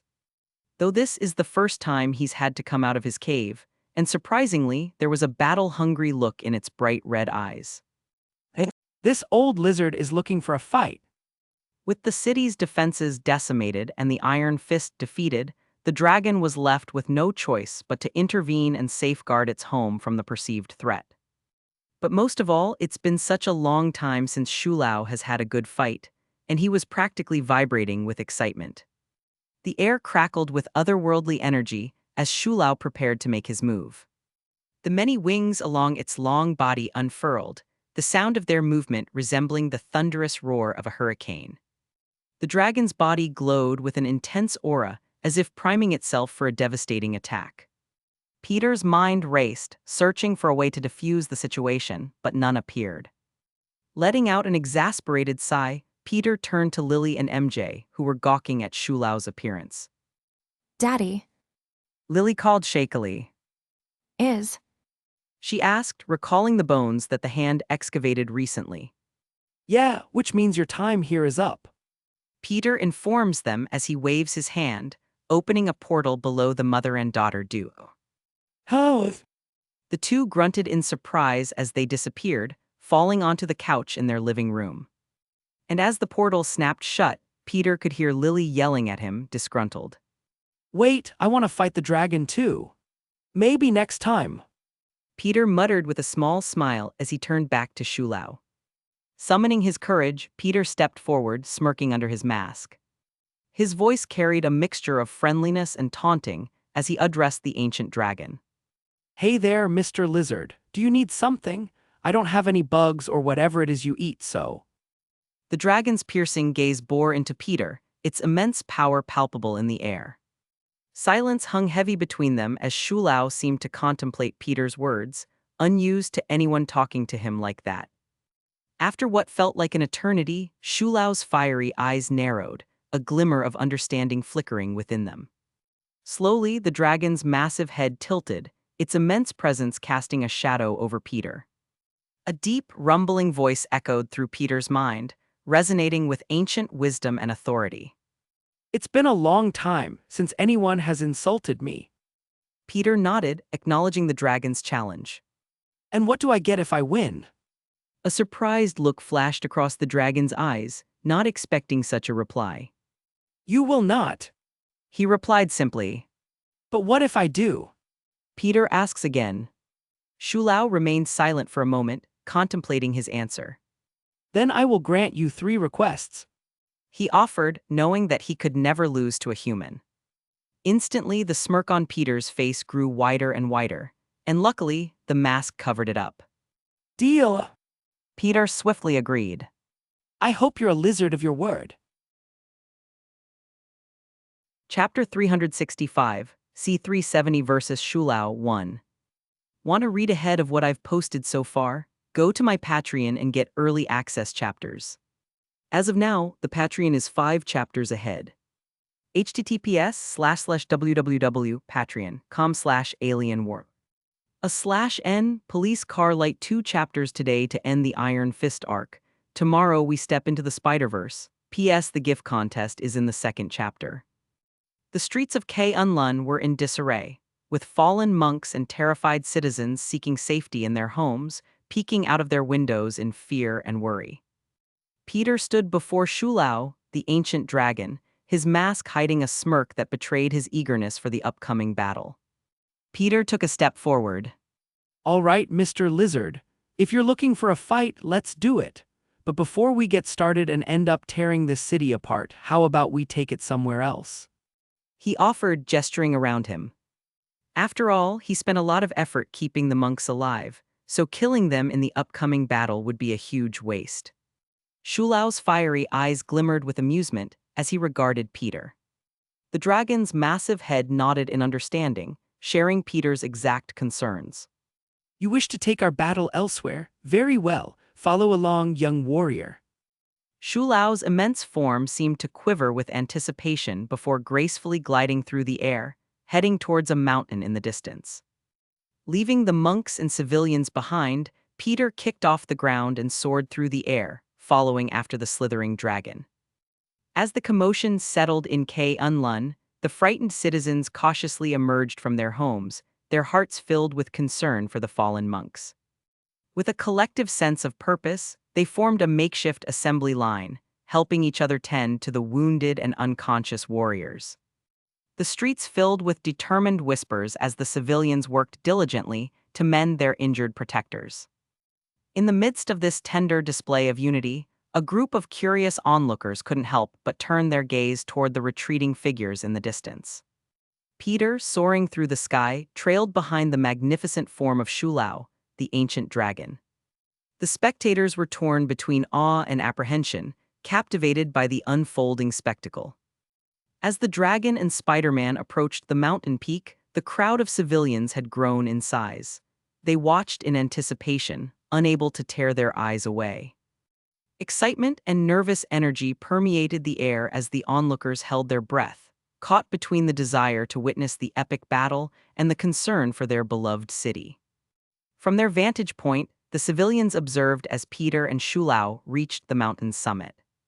The wind whispered through the trees, their leaves rustling softly, as if nature itself recognized the importance of the imminent confrontation. The dragon's scales shimmered in the sunlight, and Peter stood ready, his agile form brimming with determination. The spectators exchanged glances, their faces a mix of anticipation and trepidation.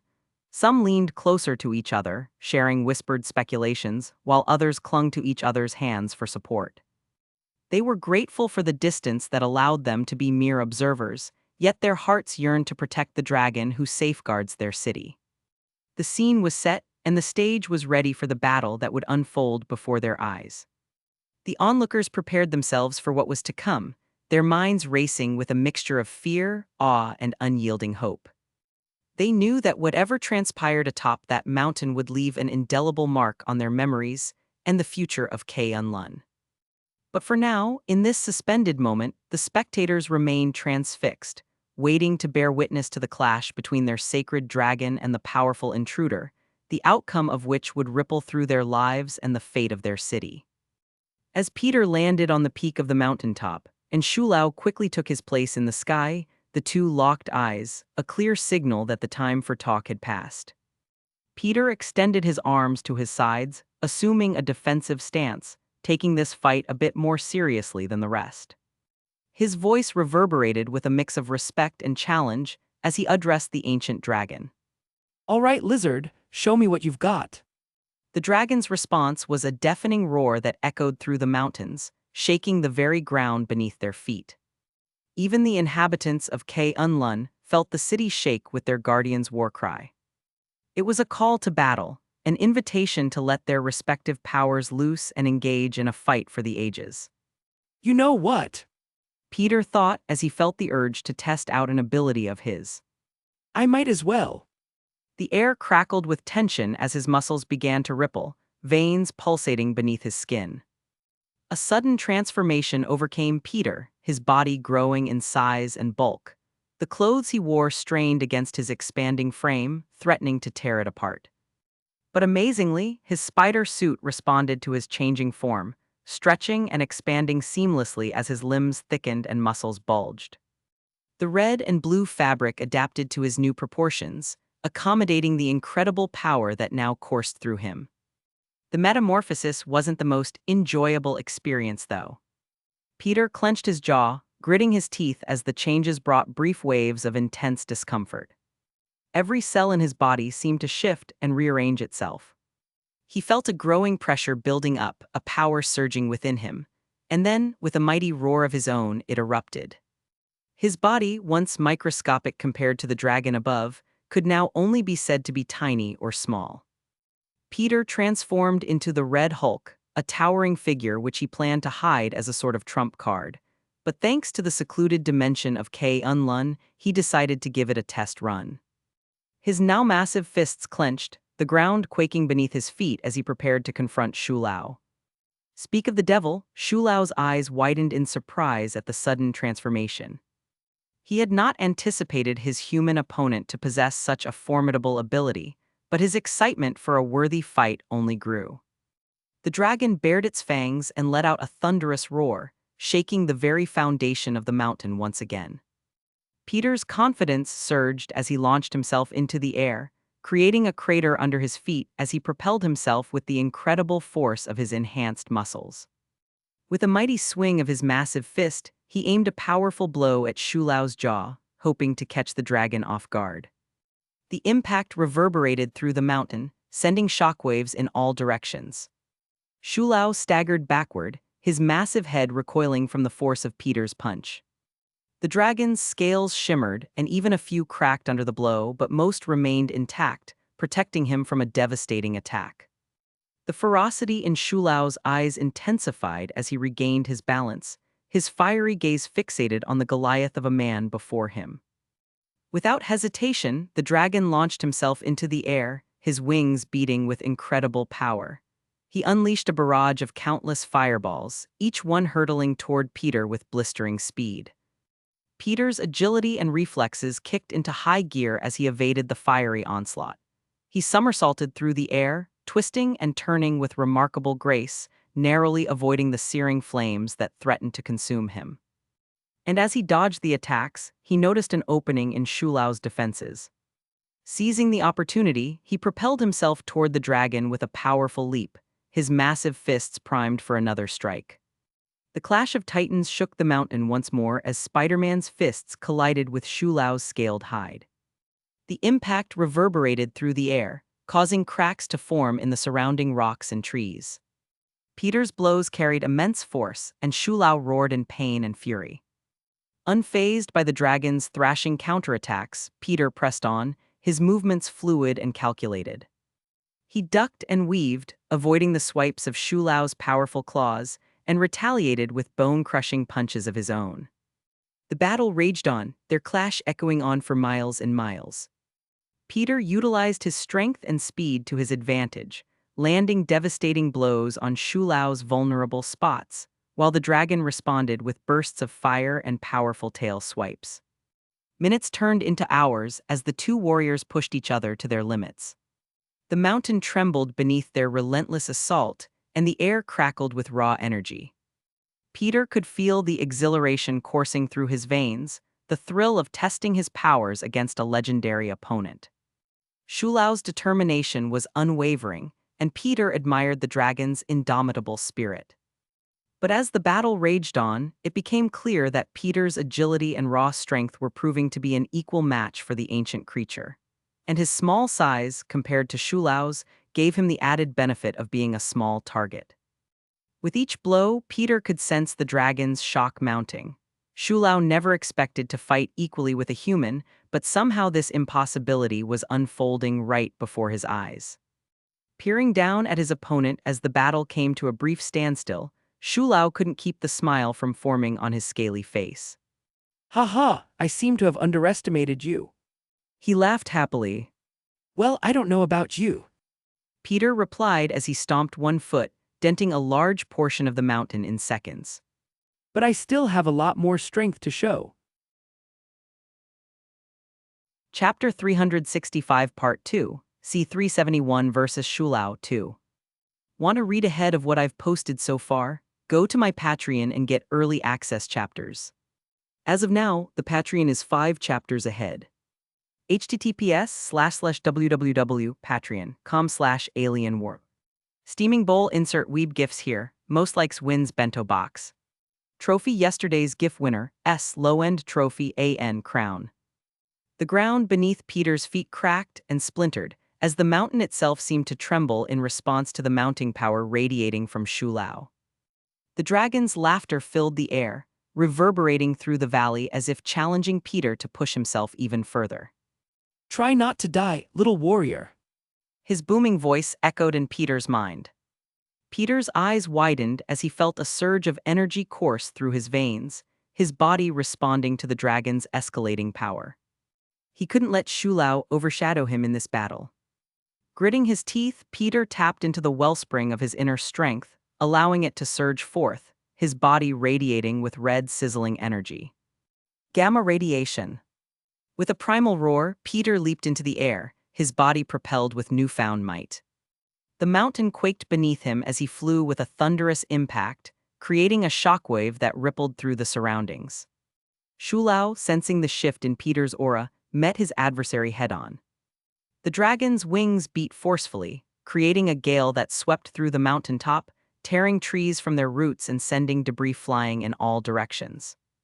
Peter unleashed a series of radiation-infused strikes, his colossal fists colliding with Shulau's armored hide, causing the dragon to stagger backward. Each blow sent shockwaves rippling across the landscape, leaving deep fissures in their wake. Shulau retaliated with a ferocious onslaught of fire, his breath igniting the sky in a fiery inferno. Flames danced and engulfed the already burning mountaintop, casting an eerie glow on the fierce combatants.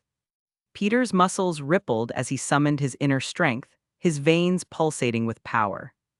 He absorbed the brunt of the dragon's flames, allowing the fire to wash over him without harm.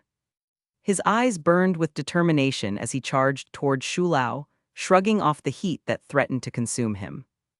With a mighty swing of his colossal fist, Peter sent a shockwave of force toward Shulau, creating a devastating shockwave that tore through the air.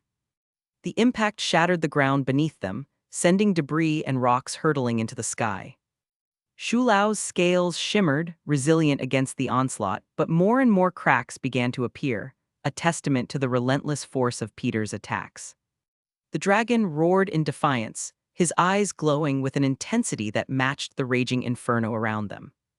The battle escalated, and the combatants tore through the landscape, leaving nothing but destruction in their wake.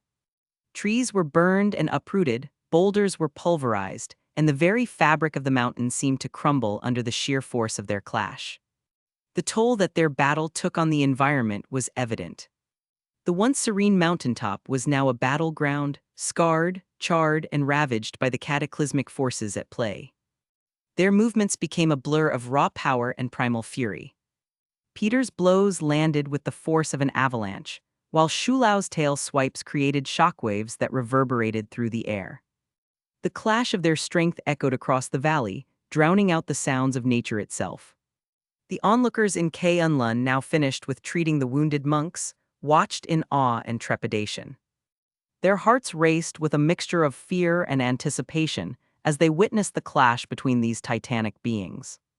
The destructive spectacle both thrilled and filled them with a sense of unease, thinking that their beloved city hung in the balance. The mountain peak became a battleground wreathed in fire and smoke, the clash of their powers threatening to consume everything in their wake. Peter's unyielding determination fueled him as he pressed on, unleashing a barrage of devastating attacks, while Shulao continued to counter. Peter's muscles burned with exertion, but his resolve remained unyielding. Every blow he landed on Shulao sent tremors through the mountain, the force threatening to bring the ancient dragon to his knees. Shulao retaliated with torrents of fire, engulfing Peter in a blazing inferno. Flames licked at his body, but he pushed through the pain, his enhanced durability protecting him from the worst of the assault. With a burst of strength, he pushed through the flames, his fists connecting with Shulao's armored scales. The impact reverberated through the air, shaking the very foundation of the mountaintop. Shulao let out a thunderous roar, spitting hot bubbling blood from his mouth as his wings flapped wildly, fighting to regain his balance. Peter seized the opportunity, propelling himself forward with a surge of power. Launching himself into the air, he aimed a powerful uppercut at Shulao's jaw. The force of the blow sent the dragon hurtling backward, his wings momentarily faltering. The spectators in K'un-Lun held their breath, their eyes locked on the airborne clash. Shulao's body collided with the mountainside, causing a tremendous explosion of rocks and debris. Dust and smoke filled the air, obscuring the battlefield from view, and for a moment, silence enveloped the mountaintop. Peter descended from the sky, landing gracefully amidst the chaos. He scanned the dust-filled haze, his senses on high alert. As the smoke cleared, he caught sight of Shulao lying motionless on the ground, his massive form sprawled across the mountain slope. A mix of relief and exhaustion washed over Peter as he approached his fallen foe. It's been a while since I've fought like that. The dragon's fiery eyes were closed, and his breaths came in shallow, rhythmic patterns. Shulao had been knocked unconscious, unable to continue the battle. Kneeling beside his huge head, Peter's adrenaline began to subside, replaced by a deep sense of accomplishment. He had bested the legendary dragon, Shulao the Undying, an impossible task for the majority of people. But he couldn't help but feel a sense of respect for his vanquished opponent. It's over. Peter whispered, his voice carrying a tinge of admiration. You fought well, Shulao. The onlookers in K'un-Lun emerged from their shocked silence, erupting into upset shouts and fearful weeps.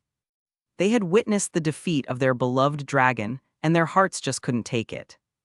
After all, to them, Shulao is practically a god, and their patron god was just beaten down by the man who demolished their city's protectors. A clear enemy in their eyes. Peter stood, returning back to his normal size, his muscles aching and his body covered in dirt and sweat. He looked out toward the city, hearing their complaints and cries from a distance, a small smile tugging at the corners of his mouth. They still think I'm here to kill them or something. Though why would they think otherwise? As the citizens of K'un-Lun freaked out, their voices echoing through the valley, Peter cast one last glance at Shulao. The dragon's presence, once a majestic symbol of fear and awe, now lay dormant and defeated. At that moment, Peter felt a sense of accomplishment that he hasn't felt in a long time. Due to his crazy level of power, it's hard to find someone who can match him in a fight.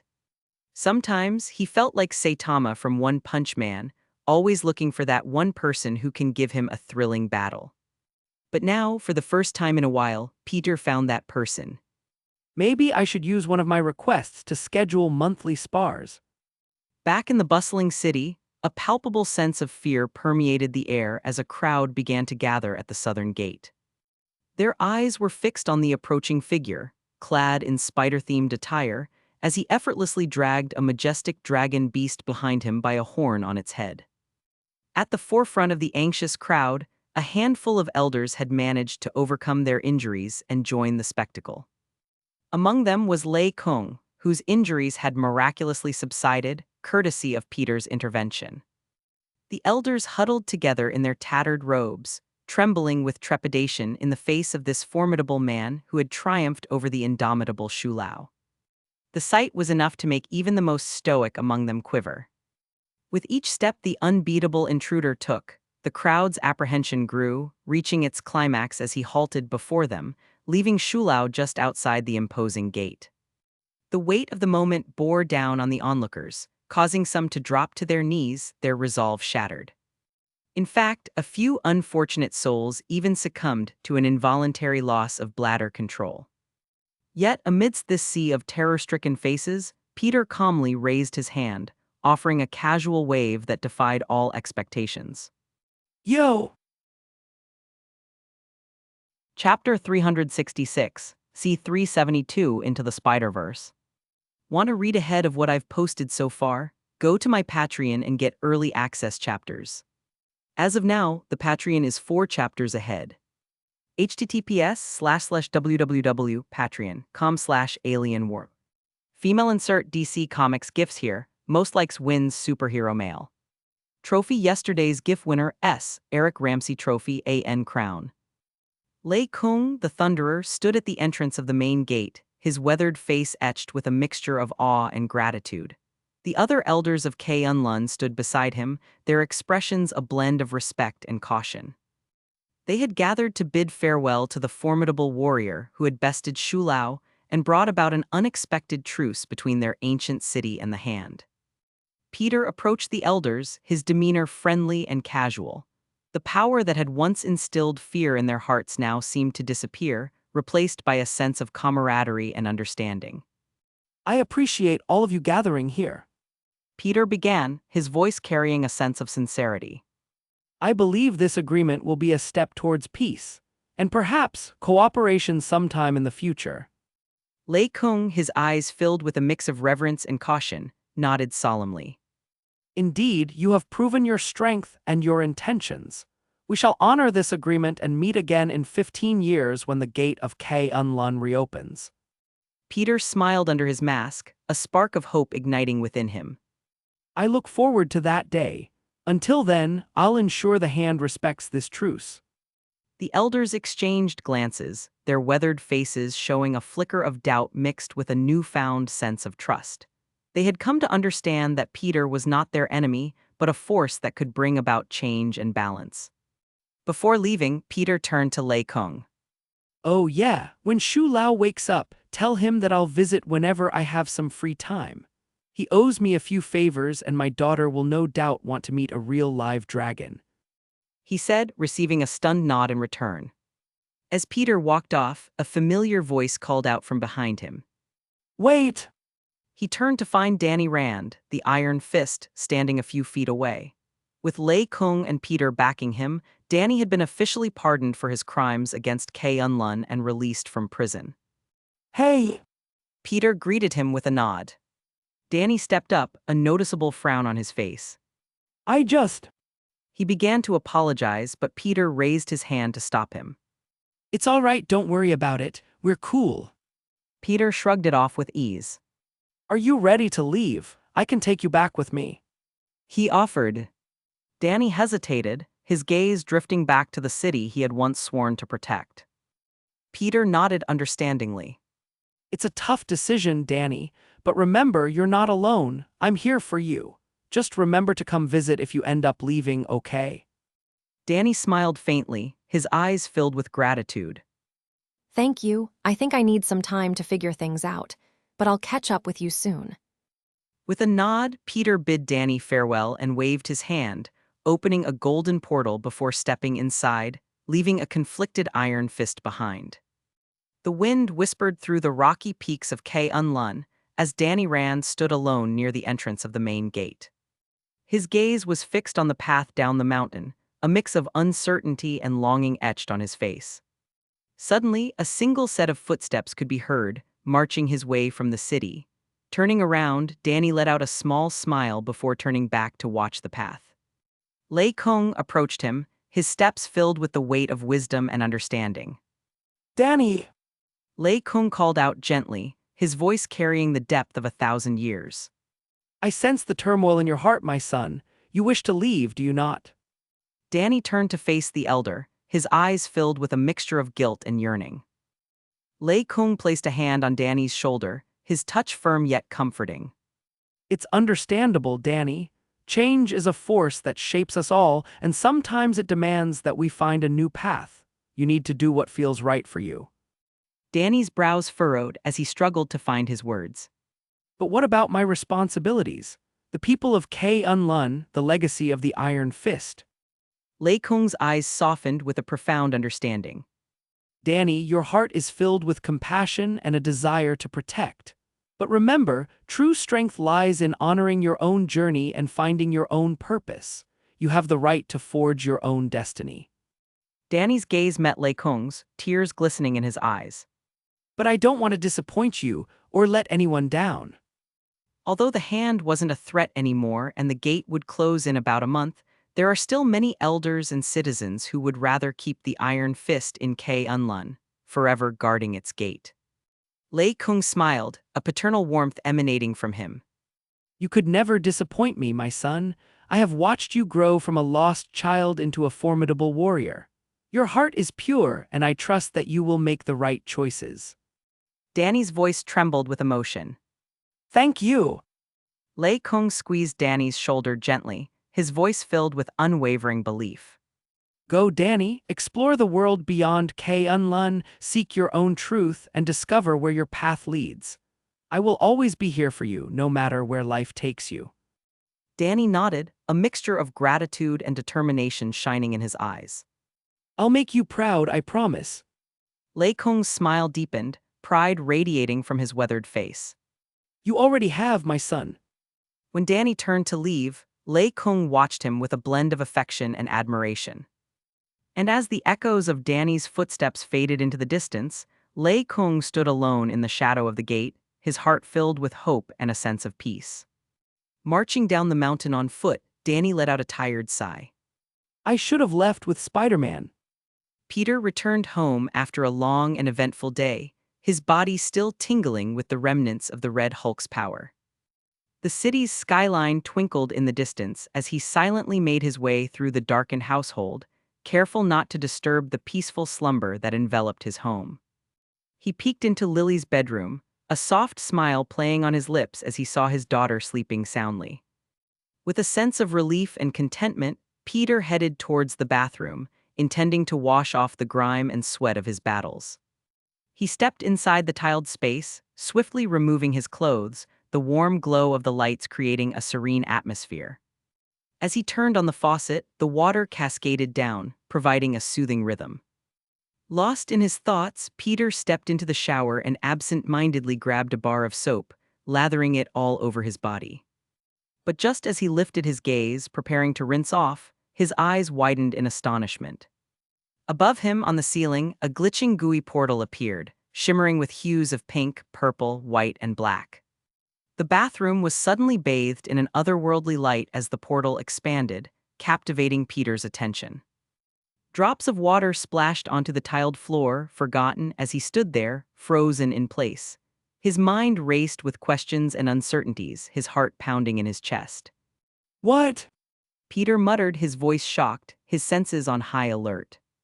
Before he could react, the portal seemed to reach out, its ethereal fingers stretching toward him. In a swift, unexpected motion, the portal engulfed Peter, swallowing him whole.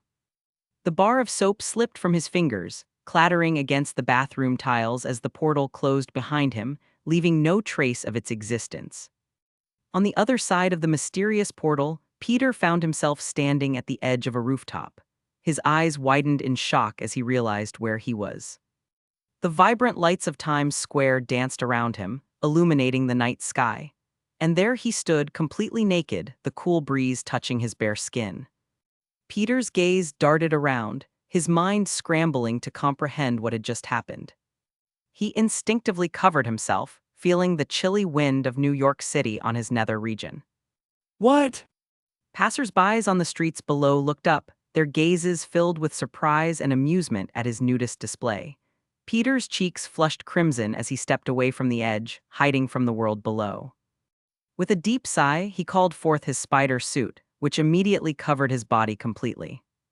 Quickly scanning the area, Peter's eyes widened in disbelief as he spotted a large electronic billboard nearby.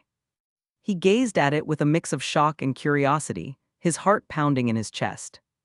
The display showcased two images side by side, a Spider-Man which wasn't him and a handsome blonde man. Above the pictures, the title blazed with undeniable impact, shattering Peter's understanding of reality. What the F asterisk CK? Chapter 367, C373 Granny May. Want to read ahead of what I've posted so far? Go to my Patreon and get early access chapters. As of now, the Patreon is 6 chapters ahead. https://www.patreon.com/alienwarp. Old woman insert old gifs here, most likes wins old man. Trophy yesterday's GIF winner, S, Alien Warlord Trophy, AN, I take the crown once again, crown all peasants must bow before this god king. Peter stood there, his heart pounding in his chest as he stared at the electronic billboard displaying the shocking headline. Realization began to sink in. I'm not in my universe anymore. Peter whispered to himself, his voice filled with a mix of excitement and trepidation. The bustling streets of Times Square seemed unfamiliar, and the curious glances from passers-by only served to intensify his unease. With determination set in his eyes, Peter knew he needed answers. He had to find out more about this alternate version of himself and the loved ones he may have left behind. He scanned the surroundings, searching for any sign of a computer that could provide him with the knowledge he needed.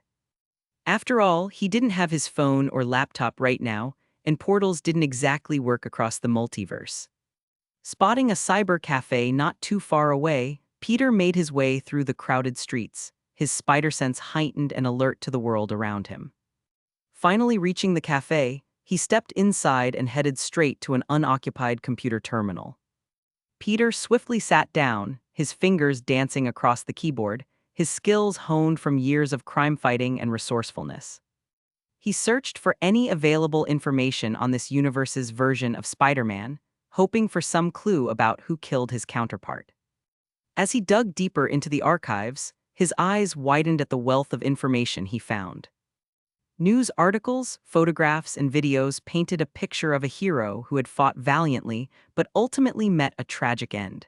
Peter's heart ached as he saw images of the fallen hero alongside a familiar face. His Aunt May, who now looked like a shell of her former self, grieving the death of a man who was practically her son.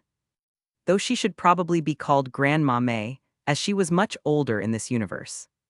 Peter let out a sad sigh as he searched up May's information. His breath caught in his throat as he watched a video of her weeping at the funeral that took place earlier in the day. Maybe I should visit her. He wondered, knowing that she must be going through a lot right now. With renewed determination, Peter gathered his thoughts and made his way out of the cyber cafe. Swinging through the melancholy city, he made his way to Aunt May's house, which was public knowledge at this point. Finally, he arrived at the small brownstone home where May Parker resided. The street was packed with people, their faces etched with grief as they held candles, paying their respect to the home and family of their fallen hero. Peter landed on a house across the street, noticing that the blinds were closed and May wasn't among the crowd. Can't take a hint, can they? Just as he was about to jump down there and disperse the crowd himself, a large group of policemen arrived, telling those gathered to head home. On their way out, many people left candles, flowers, photos, and other trinkets in front of the house. And once everyone was gone, including the police, the front door opened and out came Aunt May, her eyes red from crying and her face etched with sorrow. She stood there, the weight of grief evident in every line on her weary face. Her gaze soon fell upon the things left at her doorstep, finding it hard to look at any of the Spider-Man-themed trinkets. Taking a deep breath, Peter jumped off of the roof and stepped onto the sidewalk, making his way to the grieving woman. He took a deep breath, steeling himself for the emotional encounter that lay ahead. He walked across the street, his footsteps light yet filled with purpose. The flickering flames from the candles created a solemn atmosphere, casting shadows on the dark street. Aunt May stood there, her eyes red and puffy, a testament to the grief that consumed her. She peered at Peter, clad in his unique spider suit with a mixture of confusion and surprise. She asked, her voice trembling with a hint of hope. Peter couldn't help but smirk at her assumption. Well, you could say that. He replied, reaching up to unmask himself. As the mask slid off, he shot a web at a nearby Spider-Man stuffed animal, pulling it into his hands before presenting it to Aunt May. Aunt May's eyes widened in shock as she took in the sight of the young man standing before her. Her hands trembled as she accepted the stuffed toy, feeling a wave of disbelief washing over her. Peter. She whispered, her voice barely audible. Yeah, Aunt May. Peter confirmed, his voice filled with warmth and compassion. I know this might be hard to believe, but I'm from another universe. Aunt May stood there, momentarily speechless, her gaze shifting between the unfamiliar face of her nephew's counterpart and the spider suit that he wore. The weight of her grief and confusion mingled in her eyes. After a few moments, she found her voice again. Come inside. She said, her tone a mixture of wonder and trepidation. We have a lot to talk about. Peter nodded, following Aunt May into the house. The surroundings offered a sense of comfort amidst the whirlwind of emotions. As they settled in the living room, Peter carefully explained his situation, recounting the events that had led to his arrival in this parallel universe. Aunt May listened intently, her eyes filled with a mixture of sorrow and curiosity. Peter's words resonated with her as she began to comprehend the impossible truth that stood before her. This has to be connected to the case my Peter was working on before he. Aunt May revealed, unable to complete the sentence. Peter's eyes narrowed. What was he working on? Without a word, May led Peter through the house and out into the backyard, where a lone shed stood at the far corner. The evening breeze carried a sense of anticipation as May inserted a key into the lock dangling from the door. With a click, the shed came alive, glowing with an array of advanced technology. Peter's eyes widened in amazement as the shed door swung open, revealing a hidden elevator. The sleek design and intricate spider-themed patterns showcased the ingenuity of this alternate universe's Spider-Man. It was like stepping into a superhero's secret lair. Whoa! Peter breathed, his voice filled with awe. This is incredible. May smiled, pride shimmering in her eyes. My Peter was quite the inventor. He built this hideout to help him in his mission. He was always looking for ways to make a difference. Stepping into the elevator alongside May, Peter couldn't help but marvel at the spider-themed Bat Cave. As they descended, the whole place lit up, revealing everything inside. Spider-themed gadgets and tools were meticulously organized, waiting to be utilized in the fight against crime. Vehicles designed for swift and silent travel, a giant computer displaying a web of interconnected data, and a row of different-styled spider suits, each with its own unique capabilities. I never had anything like this in my universe. I have access to stuff like this, but I've never made my own high-tech lair. Peter admitted, a tinge of envy in his voice. Your Peter was very impressive. May placed a comforting hand on his shoulder. Well, gadgets and technology can be helpful, but it's the heart of a hero that truly matters. Her words resonated with Peter. He nodded, smiling gratefully for her perspective. Finally, the elevator came to a stop, and the two stepped off into the spider cave. Peter's eyes widened in amazement as he took in the sight before him. He couldn't help but feel a mixture of admiration and envy at the level of preparation and dedication that had gone into creating this sanctuary. May walked over to a central computer station and booted it up. A holographic image appeared, and Peter's eyes focused on the face of the Kingpin. Though this universe's version of the man looked like a giant with no neck, his body somehow both fat and muscular at the same time. And as Peter stared at the holographic image of Wilson Fisk, realization suddenly struck him. Wait! Immediately, everything started to make sense. The dead Spider-Man, older Aunt May, the Spider Cave. This is the case that he was working on.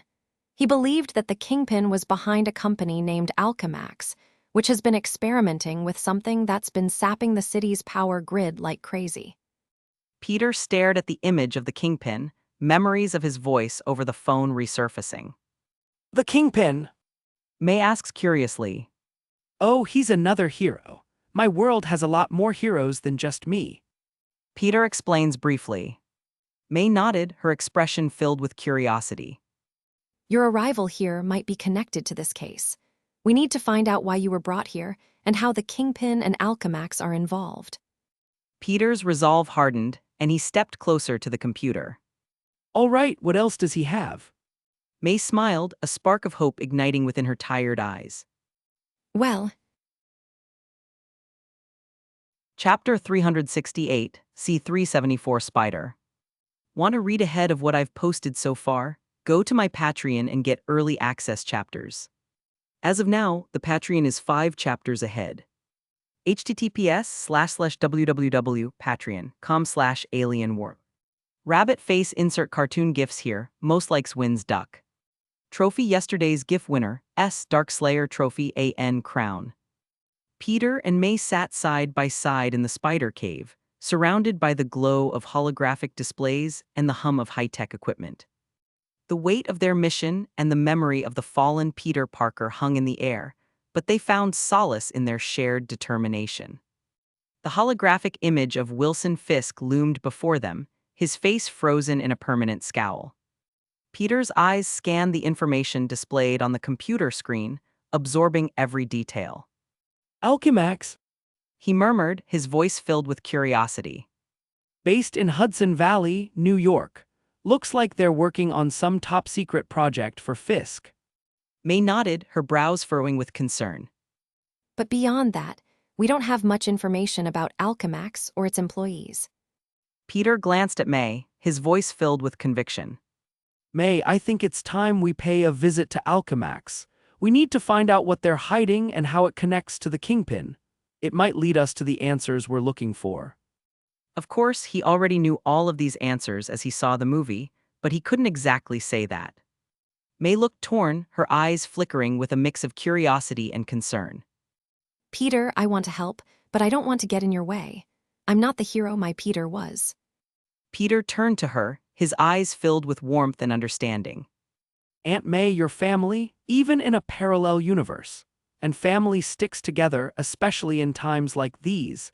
Besides, you know this world better than I do. Your knowledge could be invaluable.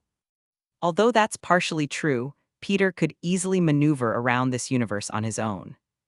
The real reason why he's offering her this chance is simple: her son just died. May just lost the only living relative left, and it was someone she raised since he was a child, so Peter knew, at the very least, that she wanted to be involved in finding his killer and bringing him up justice. Looking at her for a moment, Peter wondered. Maybe she would want revenge. He thought. And if she wanted that, then he would happily facilitate it for her. After all, what's family for if not to exact bloody vengeance on your enemies? A mixture of emotions played across May's face. She looked down for a moment, contemplating her options. Finally, May looked up and nodded. All right, Peter. If you think I can be of help, then I'll go with you. I want to find out who. Yet again, she couldn't finish that sentence. Peter smiled warmly as he pulled her into a hug. Don't worry, we'll find them. They stood up from the computer station and made their way back to the elevator. As they stepped inside, the doors closed, enveloping them in darkness. The elevator ascended with a low hum, taking them back up to the surface. As the doors opened once again, they stepped out of the familiar backyard shed. The evening breeze whispered through the trees, carrying a sense of anticipation. Peter turned to May, a determined glint in his eyes. Let's head to Alchemax and see what we can uncover. May nodded, her eyes reflecting newfound resolve. I'm ready, Peter. Let's find out the truth. They made their way out of the shed, the spider cave locking back up behind them, returning to its appearance as a normal-looking shed. As they walked through the backyard, suddenly, a tall dark shadow descended over top of them, sending a chill down Aunt May's spine. Peter and May looked up, their eyes widening in surprise as they spotted an ominous silhouette perched on the edge of the roof, outlined by the moon's glow. The figure appeared tall and foreboding, casting an intimidating shadow over them. Aunt May's heart skipped a beat, her imagination conjuring images of a fearsome adversary lurking above. Peter. May's voice trembled with a mix of fear and confusion. She instinctively reached for Peter's arm, seeking comfort in his presence. Peter's senses tingled, a familiar tingling that he's only ever felt around MJ and Lily, alerting him to the presence of another spider person. His eyes narrowed as he studied the figure, trying to make sense of what he was seeing. I don't know, but I sense something. As they watched, the figure crouched on the edge, its hunched form resembling that of a predator ready to strike. The tension in the air was palpable, filling both Peter and May with a sense of unease. Suddenly, with a swift movement, the figure leaped off the edge, hurtling through the air towards them. Peter instinctively stepped in front May, preparing to defend his aunt's counterpart from the potential threat. But as the figure descended closer, something seemed off. Peter's eyes widened in disbelief, and he couldn't help but let out an astonished laugh. May, still clutching Peter's arm, looked at him with a mix of confusion and concern. Peter, what's so funny, is it? Peter shook his head, his laughter subsiding as he pointed at the descending figure. No, Aunt May, it's... He struggled to find the right words, pure amusement coursing through him. You'll believe it when you see it. As the figure landed gracefully in front of them, the moon's light illuminated its features, revealing the unmistakable form of a small cartoon pig dressed in a Spider-Man costume. Insert picture of Spider-Ham here. Spider-Pig, or Peter Porker, stood before them with a comical grin on his face, his nose twitching with excitement. The wiki said his name is Spider-Ham, but that sounded lame, so I changed it. Maybe I've been influenced by that one Family Guy meme. IDK. Hey there, fellow spider guy. Looks like you could use a little help. Spider-Ham exclaimed, his voice surprisingly chipper for the circumstances. May's initial fear evaporated, replaced by a mixture of bewilderment and amusement. She released her grip on Peter's arm, her expression transforming into one of incredulity. Peter, is this? Peter chuckled, nodding in confirmation. Yep, he must be from another universe, like me. Spider-Pig struck a pose, puffing out his chest proudly. That's right, the name's Peter Porker, the spectacular Spider-Pig, and I'm here to lend a hoof. He held out a hoof which then transformed into a hand, waiting for one of them to give it a shake. Though hidden in the center of his palm was a small electric device, which would no doubt shock anyone who accepts his greeting. Peter's smirk widened as he used his expertise in magic to manipulate the situation. As his hand clasped around Spider-Pig's, a subtle surge of energy flowed through his fingertips, channeling his mystical abilities into the interaction. Unbeknownst to Spider-Pig, Peter's touch triggered a carefully woven spell. In an instant, the small electric device concealed in Spider-Pig's hand was flipped, reversed, and its purpose redirected. The shocking prank was about to take an unexpected turn. Nice to meet you too, Spider-Pig. Peter replied, his voice laced with playful amusement. As their hands connected, a burst of electric energy surged through Spider-Pig. His eyes widened, and a comically exaggerated yelp escaped his snout as visible strands lightning crackled around his body. It smells like bacon. Aunt May commented as she sniffed the air. Whoa, what? Spider-Pig exclaimed, stars floating around his head as he wobbled on his feet. Peter couldn't contain his laughter any longer, the sound bubbling forth as he released his grip on Spider-Pig's hand. Magic! He stated cryptically. Aunt May joined in on the laughter, her eyes sparkling with mirth. Well, I must say, that was quite shocking. Peter rolled his eyes at May's horrible pun. Even in this universe, her jokes are cringe. Spider-Pig took a moment to compose himself, adjusting his Spider-Man mask. He grinned up at Peter and May. Sorry about that, folks. Sometimes I forget that I'm not the only one with tricks up my sleeve. Spider-Pig chuckled, his voice a jovial blend of enthusiasm and cartoonish charm. Peter and May exchanged amused glances before Peter spoke up, curiosity evident in his voice. So, Spider-Pig, you're from a cartoon universe, right? Like Bugs Bunny and Daffy Duck. Spider-Pig nodded, a mischievous glint in his eyes. You got it, buddy. I hail from a surreal and wacky realm. Picture a world where everything's a little bit zanier, a little more exaggerated, and a whole lot more fun. We've got talking animals, whimsical gags, and villains with wild and wacky schemes. May listened attentively, her curiosity piqued. It sounds.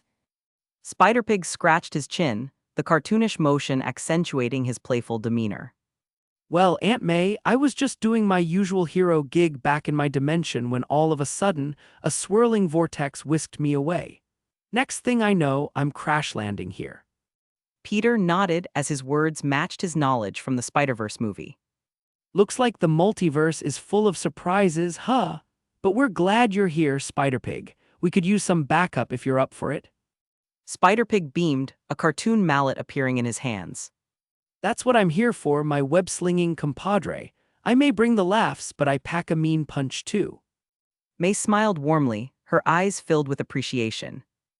Thank you, Spider-Pig. We appreciate your willingness to help. You know, my Peter. Spider-Pig's expression softened, his eyes conveying a mixture of sympathy and understanding. I'm sorry to hear that, Aunt May. Losing a hero like him must be tough. But don't you worry, we're going to find out who did this and make sure justice is served. Peter placed a comforting hand on May's shoulder, offering her silent support. All right, let's head out. It's almost morning. He said as the sky slowly began to brighten. May nodded, her determination renewed. Right, let's not waste any more time then. We've got answers to find and justice to serve. Chapter 369, C375 Alchemax.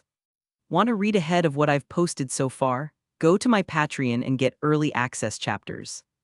As of now, the Patreon is 6 chapters ahead. https://www.patreon.com/alienwar. Donut insert fat overweight gifts here, most likes wins cupcake. Trophy yesterday's GIF winner, S. Drajam Trophy AN Crown. /N police car light, just a note to help avoid confusion. The Peter mentioned from the beginning of this chapter is Peter B. Parker, Miles's mentor from the movie. Nicknames will start in the next chapter to help make things easy. Dashing through the corridors of an Alchemax facility with a desktop computer in hand, an overweight Spider-Man in dirty sweatpants frantically searched for a way out. Insert picture of chubby Spidey here. Followed closely behind him, a teenager who seemed to be wearing a Spider-Man Halloween costume rushed to keep up, their footsteps echoing against the sterile walls. Insert picture of Miles here. The air was heavy with tension as they weaved through the maze of hallways, pursued by a horde of security guards. Keep up, Miles. We can't let them catch us. Fat Spider-Man shouted, his voice laced with urgency. He glanced back, noticing the guards gaining ground. With a swift motion, he tossed the computer to his younger companion. Here, take this for a second. Miles fumbled for a moment, catching the desktop as it was tossed to him.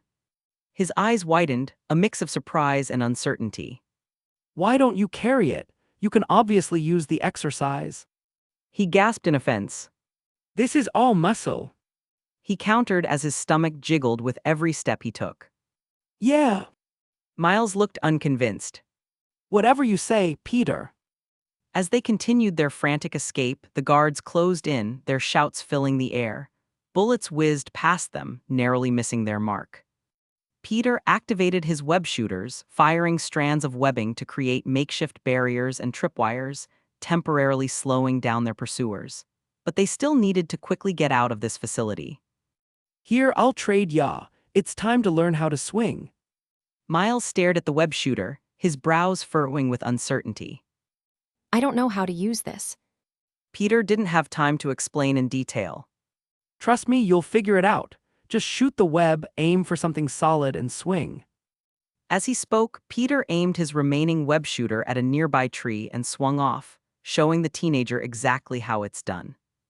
Miles hesitated for a moment, then aimed the web shooter and fired, lifting off the ground and swinging into the snowy woods behind Peter. Looking over his shoulder, Peter gave Miles an approving nod. There you go, that's what. Bang! He may have spoke too soon. Oh. Miles muttered as she grew closer and closer, his voice trembling. What do I do now? Peter, still swinging away, turned his attention back to Miles. You have to swing. Trust your instincts. Miles looked at Peter, panic evident in his eyes. But I don't know how. Peter's frustration peaked, his voice growing desperate. Don't think, Miles, just feel it. He hoped Miles's spider senses would assist him. With a surge of determination, Miles let go of his fear and focused on the odd feeling coursing through his body.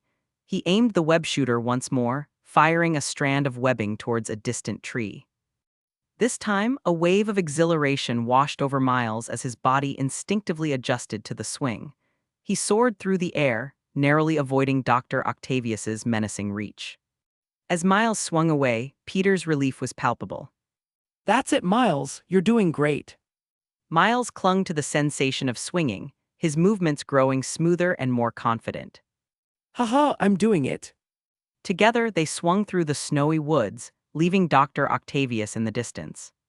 Breathing heavily, Peter glanced at Miles, a mixture of pride and relief in his eyes.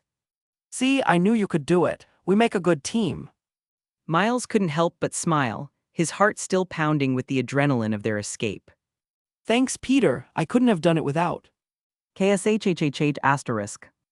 Suddenly, an eerie electronic sound emanated from Peter's body, accompanied by a series of rapid glitches and flickering lights. He convulsed, his limbs jerking as if he were trapped within a malfunctioning video game. Peter! Miles shouted, his voice laced with panic as he watched his friend's distressing transformation. The vibrant colors that danced across Peter's glitching form created a mesmerizing yet unsettling sight. In the midst of his glitching fit, Peter's grip on the desktop computer loosened, slipping from his hands, hurtling towards the ground. Acting on instinct, Miles lunged forward, his body propelled by a surge of adrenaline. Time seemed to slow as his outstretched hand snatched the computer from midair, narrowly averting disaster. The weight of the computer pressed against Miles' palm, its significance now magnified. It contained crucial information, the key to stopping Fisk's plans. Meanwhile, Peter's glitching episode came to a sudden halt, and he plummeted uncontrollably towards the ground. A sharp crack reverberated through the wintry air as he crashed into a thick tree branch, which mercifully cushioned his fall. Miles rushed to Peter's side, concern etched across his face. He carefully placed the computer on the ground, its safety no longer his immediate priority. Kneeling beside Peter, he assessed the damage, his hands trembling slightly. Peter, are you okay? Miles asked, his voice filled with genuine worry.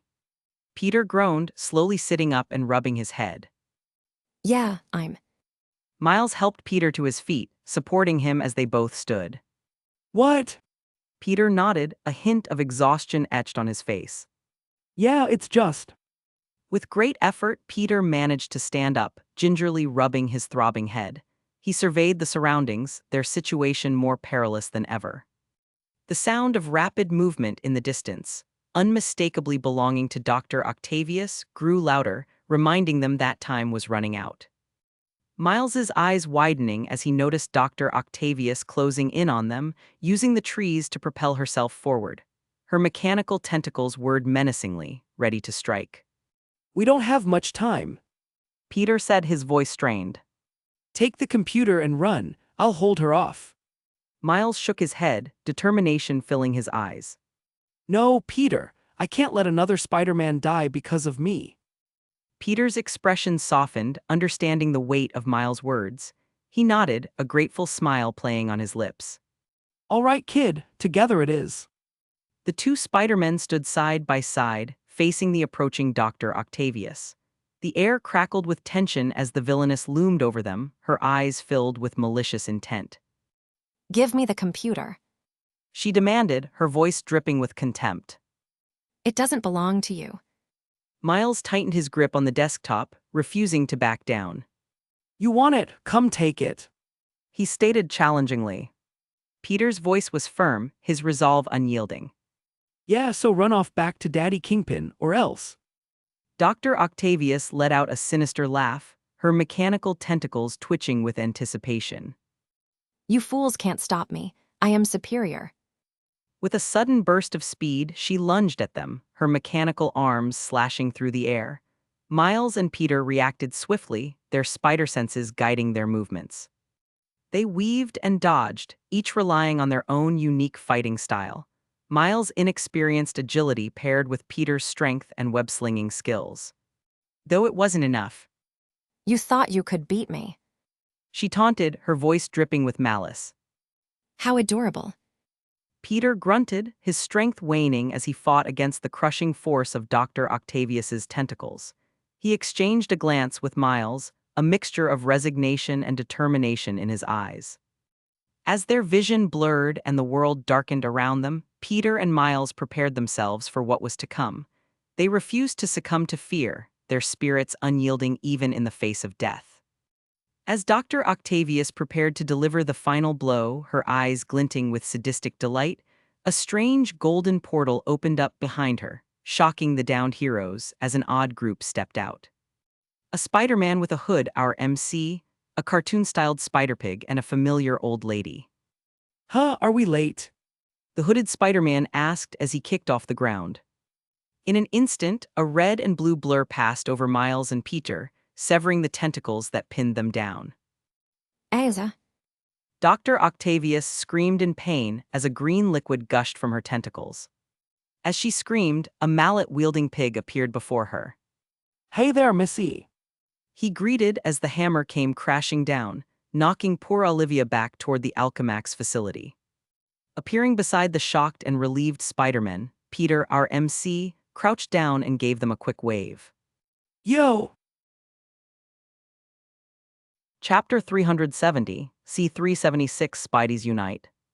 Want to read ahead of what I've posted so far? Go to my Patreon and get early access chapters. As of now, the Patreon is 5 chapters ahead. https://www.patreon.com/alienwarp. Insert skinny gifs here, most likes wins broccoli. Trophy yesterday's GIF winner S, Jujumu Trophy AN Crown. AN, since the Peters are going to get out of hand soon, it's time for nicknames. Peter MC Peter. Miles. Peter Benjamin Parker Chubby Peter, Bet. Spider-Pig Spider-Pig. Spider-Man Noir, Penny Parker Penny. Gwen Stacy Gwen. As the dust settled and the defeated Dr. Octavius was blown back to where she came from, Ben and Miles slowly regained their footing, their bodies aching from the intense battle. They looked at each other, relief evident in their eyes. Thanks for the save. Ben said, his voice filled with gratitude toward Peter and Spider-Pig before his eyes fell on Aunt May. He asked, his voice trembling in recognition. After all, his Aunt May passed away years ago, so Ben was both shocked and elated to see her again, alive and well. Peter chuckled and shook Ben's hand. No problem, I'm just glad we arrived in time. He shrugged it off as his eyes peered down at Ben's legs. Are you wearing sweatpants? Yeah, that's what they are. Ben answers awkwardly as he sucks in his stomach, feeling self-conscious with a physically fit Spider-Man in front of him. Spider-Pig offered a friendly snort and a wave, his cartoonish appearance adding a touch of levity to the situation. It's always a pleasure to lend a hand, even if it means getting a little dirty. He says as he dusts some green tentacle liquid from his body. Ben's attention shifted back to May, realizing how dangerous it was for her to be here. Aunt May, what are you doing here? Aunt May, her face etched with concern, approached him. We all came together to help. I need to know who. She says, staring up at Ben. It was like she could picture her Peter in his place, minus a few pounds, of course. You have spider powers too. Aunt May shook her head, a small smile playing on her lips. Oh, heavens no. Ben took a moment to process the sight before him. He couldn't help but feel worried knowing that a version of his Aunt May could get hurt at any moment. Just as everyone was about to exchange further introductions, a rustling in the nearby woods caught their attention. As the rustling grew louder, everyone turned their attention towards the source of the noise. Peter's senses tingled, alerting him to the presence of someone approaching. Moments later, a figure emerged from the foliage, clad in a sleek black and white spider suit. Insert picture of Gwen Stacy here. It was Gwen Stacy, also known as Spider-Woman. Gwen's arrival brought a sense of relief to the group, as they thought another enemy would appear, especially Ben and Miles, who had just faced a perilous battle. She landed gracefully, her web shooters retracting as she approached the others. Sorry I'm late. Gwen said, a hint of sheepishness in her voice as she removed her mask, revealing her face.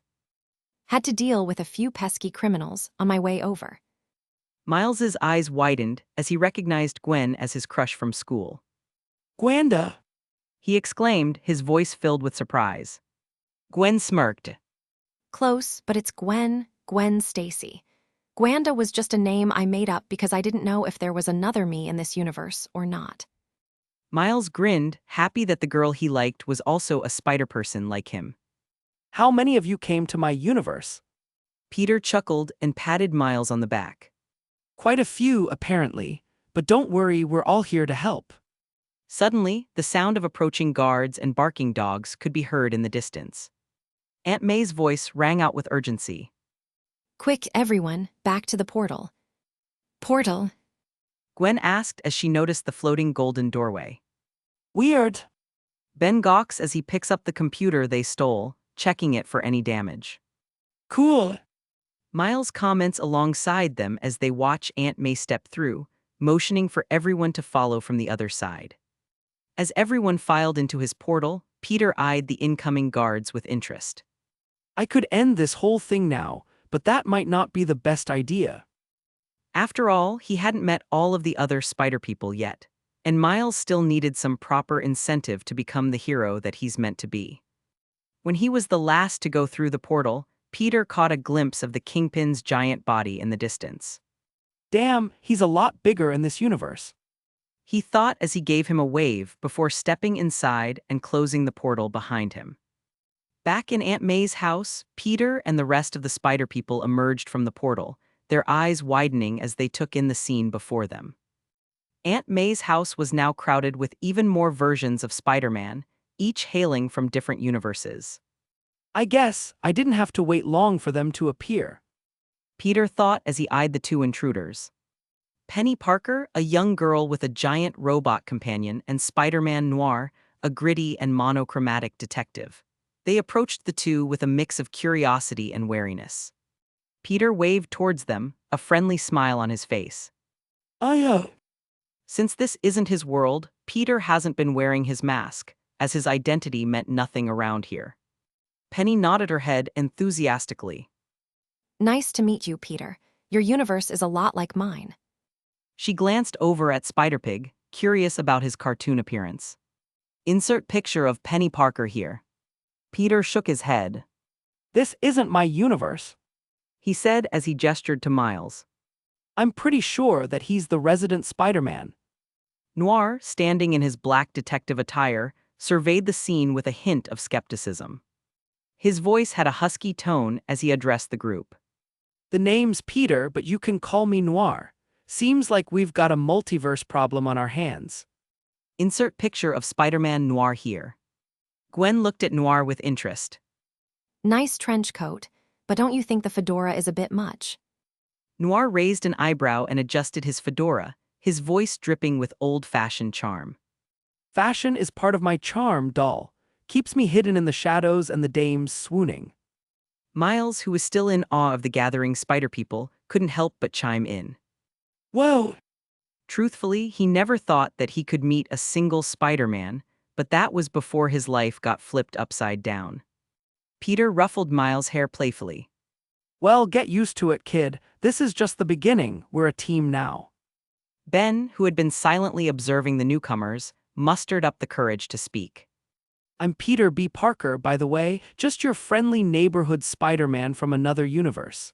But you can call me Ben. After all, there's a lot of Peters here. Penny turned her attention to Ben, her eyes sparkling with curiosity. Wow, another Spider-Man. Do you have a robot like mine? Ben chuckled. Nah, I'm just your average Spider-Man. No tech, robots, cartoon hammers, or anything like that. Spider-Pig snorted and twirled his mallet between his fingers, clearly enjoying the attention. As the group continued to introduce themselves, Aunt May stepped forward, commanding everyone's attention. All right, everyone. Aunt May began, her voice firm and determined. Does anyone want any snacks? Her tone turned motherly in an instant, a tray of food appearing in her hands. Although they were stunned by the sudden change, the spider people nodded, stuffing their faces with nostalgic snacks. After all, every Spider-Man has had an Aunt May, so any of her cooking would always be preferable. I'd give that actually true, but whatever, person mail. After eating some home-cooked food, the whole group settled into the living room, ready to discuss business.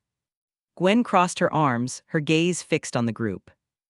We need to share our knowledge and come up with a plan. I have to admit.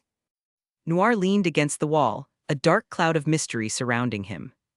We'll uncover the truth, no matter how deep the rabbit hole goes. Seeing that he knew the most, Miles stepped up to explain. Well, this rabbit hole ain't that deep. He goes on to explain all that he knows alongside Ben, who offered a few words here and there to clarify certain details. Once Miles was finished, Peter nodded his head. So Fisk is making a super collider designed to bridge the gap between dimensions, which is probably why we're all here. And that computer you stole has the information we need to stop it. He summed it all up into 2 sentences. Miles nodded. Yeah, pretty much. Chapter 371, C377 Pressure. Want to read ahead of what I've posted so far? Go to my Patreon and get early access chapters. As of now, the Patreon is 7 chapters ahead. https://www.patreon.com/alienwarp. Winking face insert riz/charm gifs here, most likes wins face blowing a kiss. Trophy yesterday's GIF winner, Darkslayer Trophy AN Crown. As Aunt May left the room, tears flowing down her face, Peter couldn't help but follow after her, leaving the remaining spider people in the living room, their expressions filled with determination and concern. As they sat together, the weight of their shared responsibility hung in the air. They knew they had to stop Kingpin and his absurdly dangerous plan of his, but a difficult decision loomed over them. Someone had to stay behind and destroy the collider, or else people like Kingpin will just pick up where he left off, throwing the multiverse into chaos once again. And sadly, doing so is practically a death sentence, as this universe is almost constantly rejecting their presence. Eager to sacrifice themselves for the cause, each spider-person volunteered simultaneously. I'll do it. One after another, they proclaimed. No, you guys don't get it. A voice interrupted their chorus. It was Miles, the young Spider-Man. None of you can stay here. If you stay, you'll die. I'm the one who's going to turn it off, and I'll get you all home before I do. The group exchanged confused glances, prompting one of them to ask. Who are you again? Noir asks. This is Miles. Ben chimed in. And he's going to save the multiverse. He proclaims proudly. Yeah. Miles nods of his head proudly.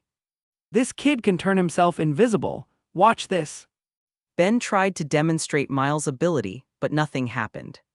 Miles shook his head. I can't do it on command. Unfazed, Ben turned to the group. He can't do it on command, but it is cool. Show him the zappy thing, Miles. Squeezing his eyes shut and tensing his muscles, Miles tried but once again failed miserably. I can't do it on command. He repeated dejectedly. Instantly, each spider-person besides Ben and Gwen gave Miles a doubtful look. Penny crossed her arms, her gaze fixed on Miles. He's too new. Her robot companion nodding behind her. Noir leaned against the wall, his voice laced with skepticism.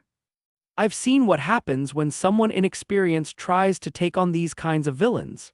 It doesn't end well. Miles clenched his fists, his determination shining through. I understand, but I can't just sit back and watch. Not again. As if on cue, a glitch coursed through the room, causing each spider person to flicker momentarily as they fell to the floor, groaning in pain. Miles seized the opportunity to drive his point home. See, we need each other. Who's going to send you all back home if you don't include me? I made a promise and I'm not backing down. The spider people exchanged glances, realizing the truth in Miles' words. They couldn't help but agree that he had something unique to offer as well. Ben cracked a smile. Looks like the kid knows what he's talking about. I say we give him a shot. Despite the skepticism, Gwen defended Miles. Look, I've seen him in action. He's got potential. I think he's going to get us home.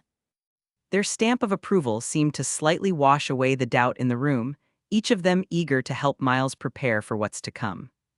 Addressing Miles with a cigarette hanging from his lips, Noir cautioned. Okay, little fella, Kingpin's gonna send a lot of mugs after ya. I'm talking hard boys, real biscuit boxers. Can you fight them all off at once? I haven't actually fought anyone. Miles admitted awkwardly. Trying to help Miles comprehend the expectations placed upon him, each member crowded around. Can you swing and flip with the grace of a trained dancer? Gwen asks. Can you close off your feelings so you don't get crippled by the moral ambiguity of your violent actions? Noir asked a much heavier question. Can you rewire a mainframe while getting shot at? Penny joins in. Can you float through the air when you smell a delicious pie? Spider-Pig floats by, his snout sniffing the air.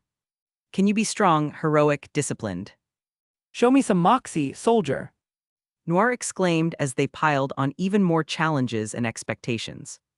Gwen stepped up, eyeing Miles seriously. Above all, no matter how many times you get hit, can you keep getting back up? She sends a kick to his stomach, knocking him to the ground. On the floor, Miles was met with a chorus of never-ending encouragement. Come on, Miles, you can do it. You can do this. Their words seemed to pile on top of him, refusing to allow him any breathing room. Guys, cool it. Ben spoke up, though his voice was drowned out among the chaos. With every word spoken, the intensity grew. Come on, you can do it. Get up, Miles. Come on, Miles, get up. However, seeing that he couldn't get back up, the group began to voice their doubts once again. We need to be more honest with ourselves about this. As the conversation unfolded, Miles couldn't help but notice their discussion centered on him. Feeling extremely self-conscious, he unintentionally turned himself invisible and rushed out of the house, slamming doors shut on his way out. Minute earlier, Peter followed Aunt May out of the bustling living room, sensing the weight of grief that burdened her frail shoulders. He couldn't imagine the devastation of losing a nephew, someone who was like a son to her. As he stepped into a child's bedroom, he found Aunt May sitting on the twin bed, her trembling hands clutching a framed photograph of her Peter. The room was filled with remnants of his counterpart's early years, posters of superheroes, model airplanes, and well-loved toys. Peter approached her quietly, his heart aching for her pain. He sat down on the edge of the bed, careful not to disturb her fragile state. Aunt May, Peter said softly, his voice laced with empathy. I know how much he meant to you. I can't even begin to imagine the pain you're feeling right now. Losing someone you love is. Aunt May's tear-streaked face turned towards Peter, her eyes filled with sorrow and longing. She saw the reflection of her Peter in this unfamiliar features. Different yet similar, her heart ached and she leaned into his presence, finding comfort in his words. He was my whole world. Aunt May whispered, her voice choked with grief. He was so young. I was the one who was supposed to go first, not him. And now he's gone because of that monster, Wilson Fisk. Aunt May, Peter said softly, his voice laced with empathy. I know how much he meant to you. I can't even begin to imagine the pain you're feeling right now. Losing someone you love is. I want to ask you something. Aunt May's eyes widened in surprise at the proposition, her gaze locked onto Peter's face. She saw a reflection of her Peter, but there was something different in his eyes. a ruthlessness that her Peter had never possessed. She would be lying if she said it didn't scare her, but a part of her found it oddly comforting as well. Her Peter would never purposefully kill anyone, but maybe, just maybe, he would still be alive right now if he did. I'll be right back. Peter assured her. With a swift motion, he left the room, leaving Aunt May alone with her thoughts. She stared at the closed door, uncertainty and conflicting emotions swirling within her. Revenge or justice? The choice weighed heavily on her heart, and she knew she had to make a decision soon. Outside the room, Peter returned to the living room, his senses on high alert. He took in the scene before him, his newfound allies looking uneasy, their expressions clouded with guilt. The room felt heavy with the weight of their actions. What happened? Peter demanded, his voice firm. Gwen spoke up, her voice tinged with remorse. Wei, Peter's frustration flared, his tone turning stern. Are you kidding me? We're a team, for crying out loud. We should be supporting each other, not tearing each other down. Spider-Pig interjected, his expression crestfallen. We didn't mean to. Peter cut him off, his voice a mix of anger and concern. I don't care what you meant. We have a mission, and we can't do it without Miles. Ignoring any replies from the group, Peter turned and stormed out of the house, his senses honed in on any sign of Miles. After a moment, Peter's keen eyes caught a glimpse of movement in the distance. He swung toward it, following the trail until he landed on a rooftop. There, teetering near the edge, was Miles. He stood on the edge staring down at the city below, too scared to jump. Of course, he wasn't planning on killing himself. He wanted to prove everyone wrong and show that he could be Spider-Man too, but as soon as he looked down, Miles lost all confidence. Peter approached cautiously, taking a seat on the edge beside him. He spoke softly, his voice filled with reassurance. You want to talk about it? Miles turned to face Peter, his eyes puffy from tears and his expression a mix of vulnerability and determination. I thought I could handle it all, but Peter nodded his head. That's normal. None of us knew if we were ready when we started, but we learned along the way. You're lucky, you know. Miles turned to him in disbelief. How? Peter patted the edge next to him, motioning for Miles to sit. Do you think we had a team of spider people hanging around when we started? You may be new to all of this, but you have us. We can help you. Miles looked up at Peter, searching his eyes for sincerity. Slowly, a small smile tugged at his lips. Thanks. Peter smiled back, a mix of relief and pride washing over him. You're part of our team, Miles. We're in this together. And we're going to stop Kingpin, save the multiverse, and get everyone home. But first, I think a training montage is in order. He declared as his hand met Miles' back. Oh. Chapter 372, C378 Training. Want to read ahead of what I've posted so far? Go to my Patreon and get early access chapters. As of now, the Patreon is 6 chapters ahead. https://www.patreon.com/alienwarp. Police car light, insert awkward gifs here. Most likes wins police car light. Trophy yesterday's GIF winner, S. Alien Warlord Trophy, AN. The True God King returns crown.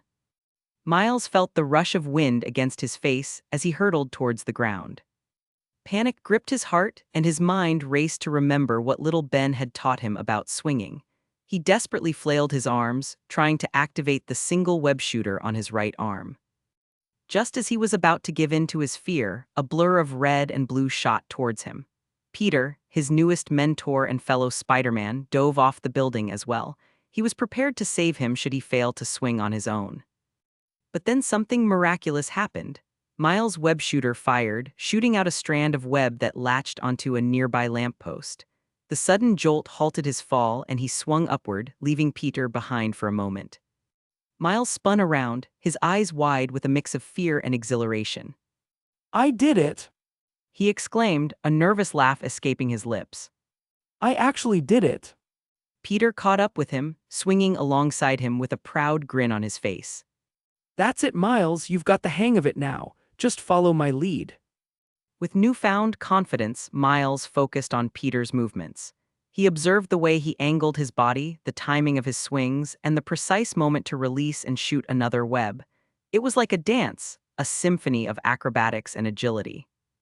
As they swung through the city, Peter led Miles on a makeshift obstacle course.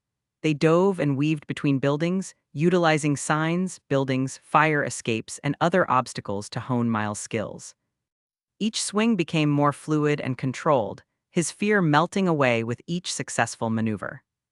Laughter bubbled up from Miles' chest as he soared through the air, adrenaline coursing through his veins. He was doing it. He was becoming Spider-Man. The weight of responsibility felt exhilarating rather than daunting. Peter's voice shouted back at him, guiding Miles through the course. You're doing great, Miles. Keep it up. We'll take a break soon, but for now, show me what you've got. With a renewed sense of determination, Miles pushed himself further. He twisted and turned, seamlessly transitioning between webs and obstacles. The city became his playground, his web-slinging skills growing with each passing moment. Time seemed to blur as they swung from one location to another, traversing the urban landscape with finesse. Miles was in awe of the freedom and power that came with being Spider-Man. The weight of his decision to take on this new responsibility felt much lighter now. As they swung side by side, Peter's voice echoed with pride. You're a natural, Miles. Miles grinned, his confidence growing by the second. Thanks, Peter. I won't let you down. I'll become the Spider-Man this city deserves. Together, they continued their exhilarating journey through the cityscape, swinging, diving, and weaving through the obstacles that stood in their way. With each obstacle overcome, Miles felt a surge of determination, knowing that he was one step closer to fulfilling his promise and stopping Kingpin. The training session had just begun, but Miles knew that he had the support and guidance of his fellow Spider People. As he swung through the city, he couldn't help but feel a sense of excitement for what the future held. Soon enough, Peter landed on a tall building with a flat rooftop, waiting for Miles to follow his lead. Miles landed in front of Peter with a perfect superhero landing, crouching down on one knee and raising his other hand in the air triumphantly. Peter grinned and gave him a thumbs up. Not bad, kid. He said, his voice filled with approval. You're getting the hang of this hero stuff. Miles couldn't help but feel a surge of pride as he stood up straight, his chest puffed out. He had always dreamed of becoming a superhero, like all children who idolized Spider-Man, and now he was training with a seasoned veteran like Peter. Peter motioned for Miles to join him at the center of the rooftop. Okay, Miles, we've covered the basics of web slinging, but being Spider-Man is more than just swinging through the city. It's about being prepared for anything. That includes hand-to-hand combat. Miles nodded eagerly, ready to learn how to fight like a Bada Asterisk S. Peter continued. As much as we rely on our powers, there will always be times when we can't rely on them alone. We have to know how to fight. And the best way to beat someone in a fight is simply by being better than them. Having strong superpowers was one thing, but there were others out there with powers of their own. Being able to hold his own in a fight would give Miles an edge. Miles listened attentively, his gaze fixed on Peter. He began to respect his new mentor's experience and knew he had a lot to learn from him. Peter stepped forward, adopting a fighting stance. Let's start with the basics. Remember, your spider senses will give you an advantage in combat. They'll help you anticipate your opponent's moves, so pay attention to your instincts. Miles did his best to mirror Peter's stance, feeling a mix of excitement and nerves. He had never been in a real fight before, aside from a few schoolyard conflicts that were more like hugging and rolling around on the floor. Peter swung a quick punch at Miles, who barely managed to dodge in time. Good reflexes. Now try to counterattack. Miles attempted to throw a punch in return, but it was slow and uncoordinated. Peter easily evaded it and gently corrected his form. Remember, speed and accuracy are key. Try again. They continued the training session, with Peter patiently guiding Miles through various combinations of punches, kicks, and defensive maneuvers. At first, Miles struggled to keep up, but his enhanced physique and spider senses helped him adapt quickly. As time went on, Miles grew more confident in his movements. He started to anticipate Peter's attacks and respond with quicker, more precise strikes of his own. The sound of fists hitting the air and the occasional thud of a successful hit echoed across the rooftop. Peter nodded approvingly as Miles executed a series of well-timed punches. That's it, Miles, you're getting the hang of it. Remember, it's all about finding the right balance between offense and defense. Miles grinned, sweat dripping down his forehead. He could feel his muscles working and his heart pounding with exhilaration. This was a whole new level of training, and he relished the challenge. They continued their hand-to-hand combat training, pushing Miles to the absolute limit. Peter would occasionally throw in a surprise move or feint, testing Miles' ability to react quickly. Each time, Miles relied on his spider senses to guide him, his body moving with an almost instinctual grace. As the sun started to set, casting a warm glow over the city, Peter called for a break. Miles collapsed to the ground, his chest heaving with exertion as he wiped the sweat from his brow. You're doing great, Miles. Peter said, a hint of pride in his voice. I'll make an Avenger out of you yet. Avenger? Miles asked curiously. What's that? As Peter saw the curiosity in Miles' eyes, he realized that there was something he had overlooked. In all the excitement, he hadn't properly introduced himself. You know, Miles. Peter began, his voice gentle yet filled with a weight of experience. I've been so caught up in everything that's happened that I forgot to give you a proper introduction. My apologies for that. Miles looked up at Peter, his eyes widening with anticipation, signaling his readiness to listen. I'm Peter Parker, as you've probably guessed. Peter said with a wave. I was the first official superhero in my world, but it didn't take long for other heroes and villains to start popping up. You see, in my universe, we have a whole range of extraordinary individuals, from metahumans to aliens. Peter paused for a moment, letting the weight of his words sink in. He continued. To protect our world from both foreign and domestic threats, I co-founded the Avengers, a hero organization that works tirelessly to maintain peace and security. We have a council, and I'm one of its members. Miles listened attentively, his eyes widening with each revelation. The name, Avenger, sparked recognition in his mind, realizing what Peter meant only moments ago. but that's not all. Peter added, a glimmer of pride in his voice. In addition to being Spider-Man, I've also studied under the Sorcerer Supreme of Camertage, mastering the mystic arts. It's given me an understanding of magic and the ability to tap into its power. As he says this, Peter waves his hand and bends the horizon out in front of them, distorting it in odd waves, though no one else seemed to notice but them. Miles couldn't hide his astonishment. The pieces were slowly coming together, revealing the vastness of Peter's abilities. You're the one who made that portal. He asked in awe. Peter nodded his head. Yeah, cool, right? It's one of the many perks that come with being a sorcerer. Miles' jaw dropped, unable to process the sheer magnitude of Peter's abilities. Unbeknownst to them, the other spider people had arrived while they were engrossed in their conversation, and they had watched and heard everything. Each of them stood there, their eyes wide with astonishment and disbelief. Ben was the first to break the silence, his voice tinged with a mix of awe and humor. Well, ain't that a kicker? We got ourselves a web-slinging sorcerer here. I didn't see that one coming. Spider-Pig blinked his large eyes and squealed in disbelief.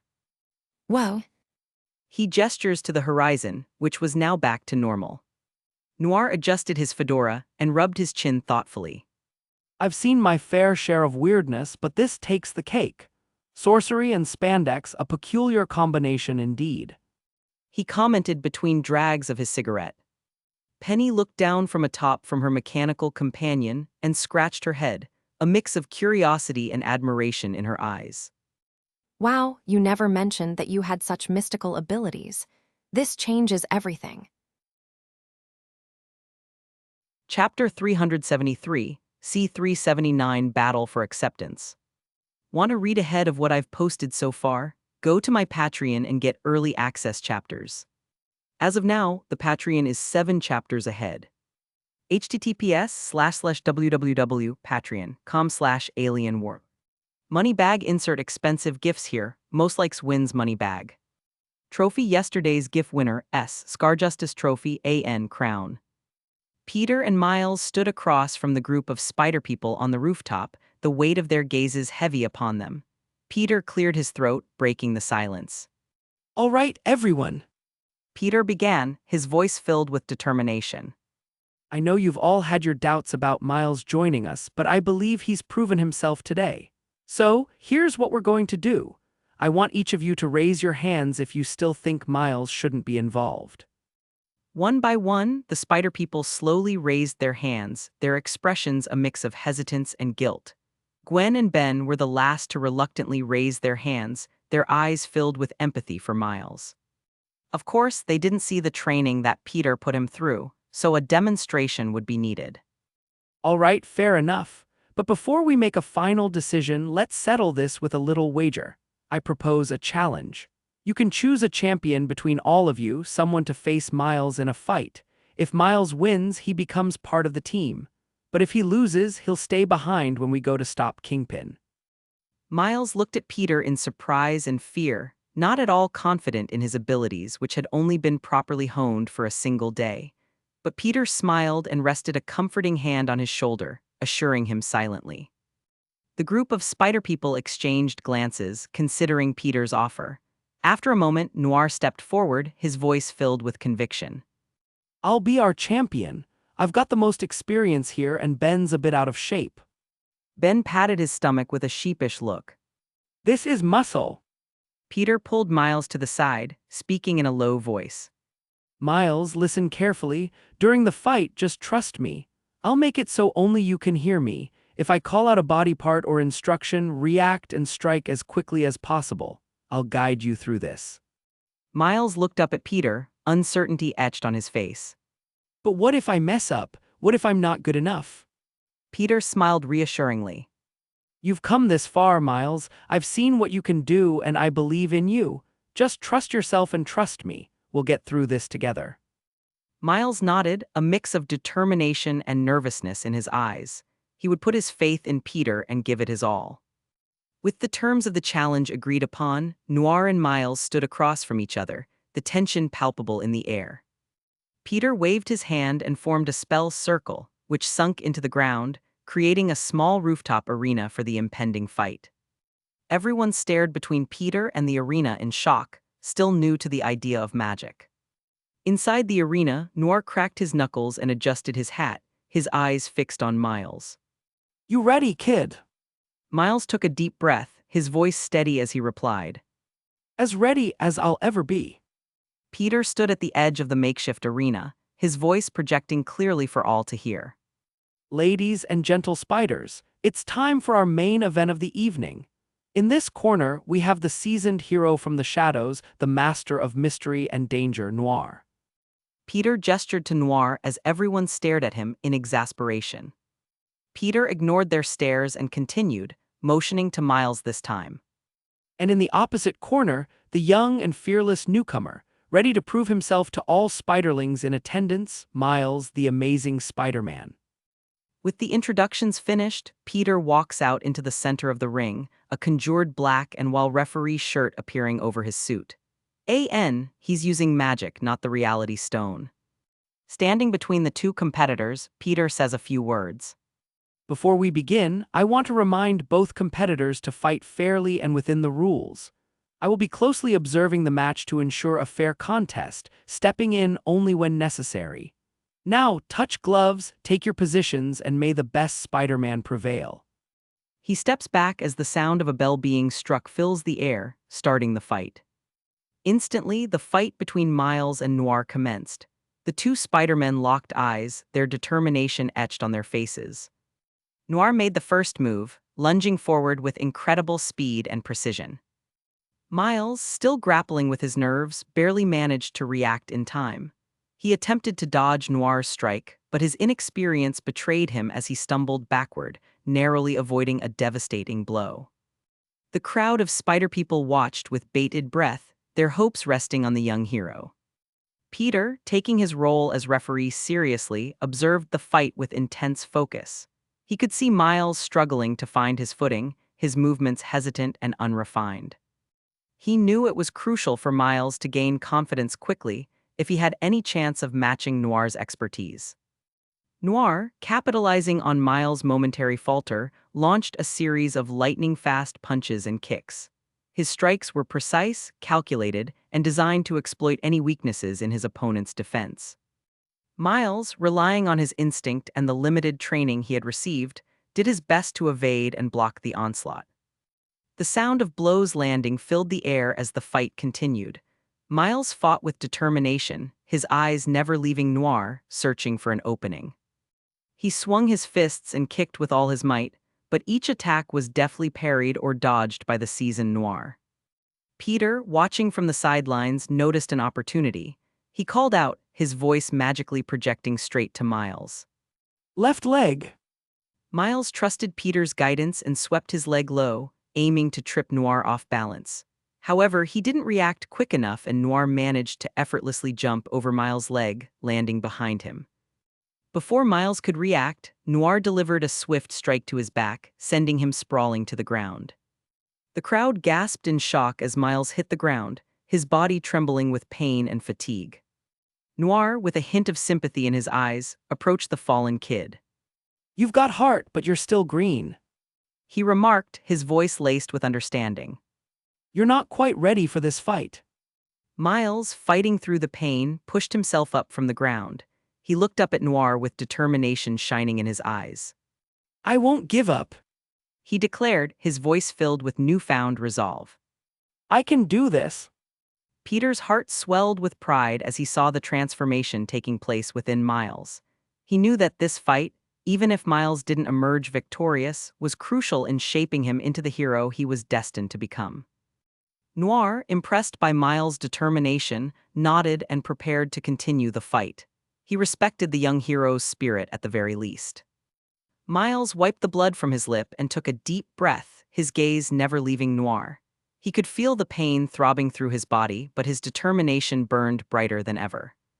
This time, he wouldn't let his nerves get the best of him. He trusted Peter's guidance and hoped that with each move called out, he could turn the tide.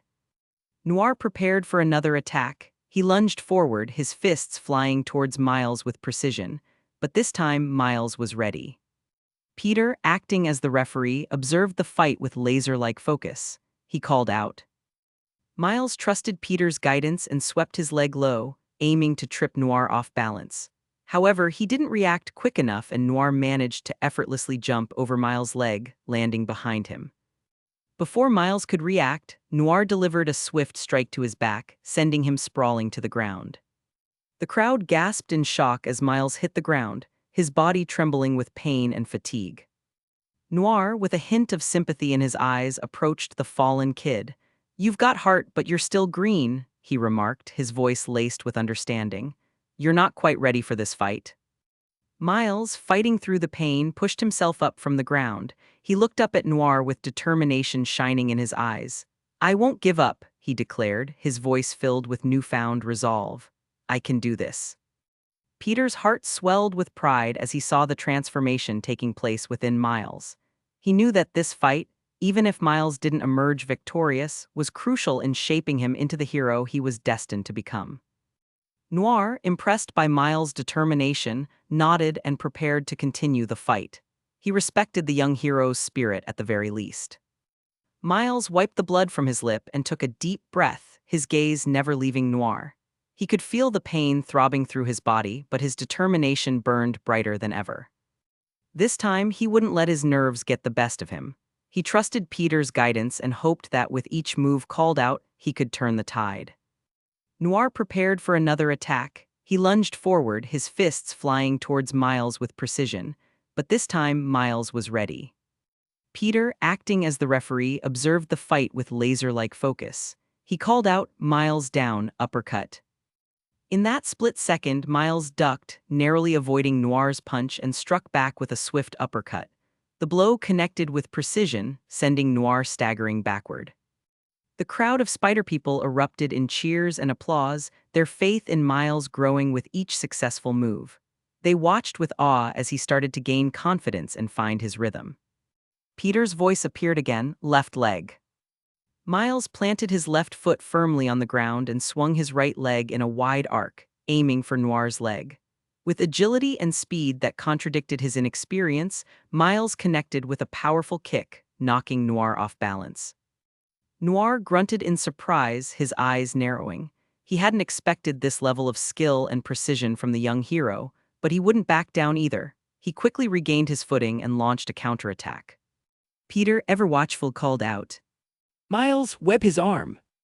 Miles reacted swiftly, his web shooter releasing a thin strand of webbing that caught Noir's arm mid-punch. The web tightened, restraining Noir's movement and leaving him vulnerable. With a burst of adrenaline, Miles seized the opportunity. He spun around, delivering a spinning kick that connected with Noir's chest, sending him crashing to the ground. The spectators roared with excitement, their cheers echoing through the arena. Miles stood tall, a mixture of exhaustion and triumph in his eyes. Noir, lying on the ground, looked up at Miles with a mixture of admiration and pride. All right, I admit defeat. You've got some serious potential, kid.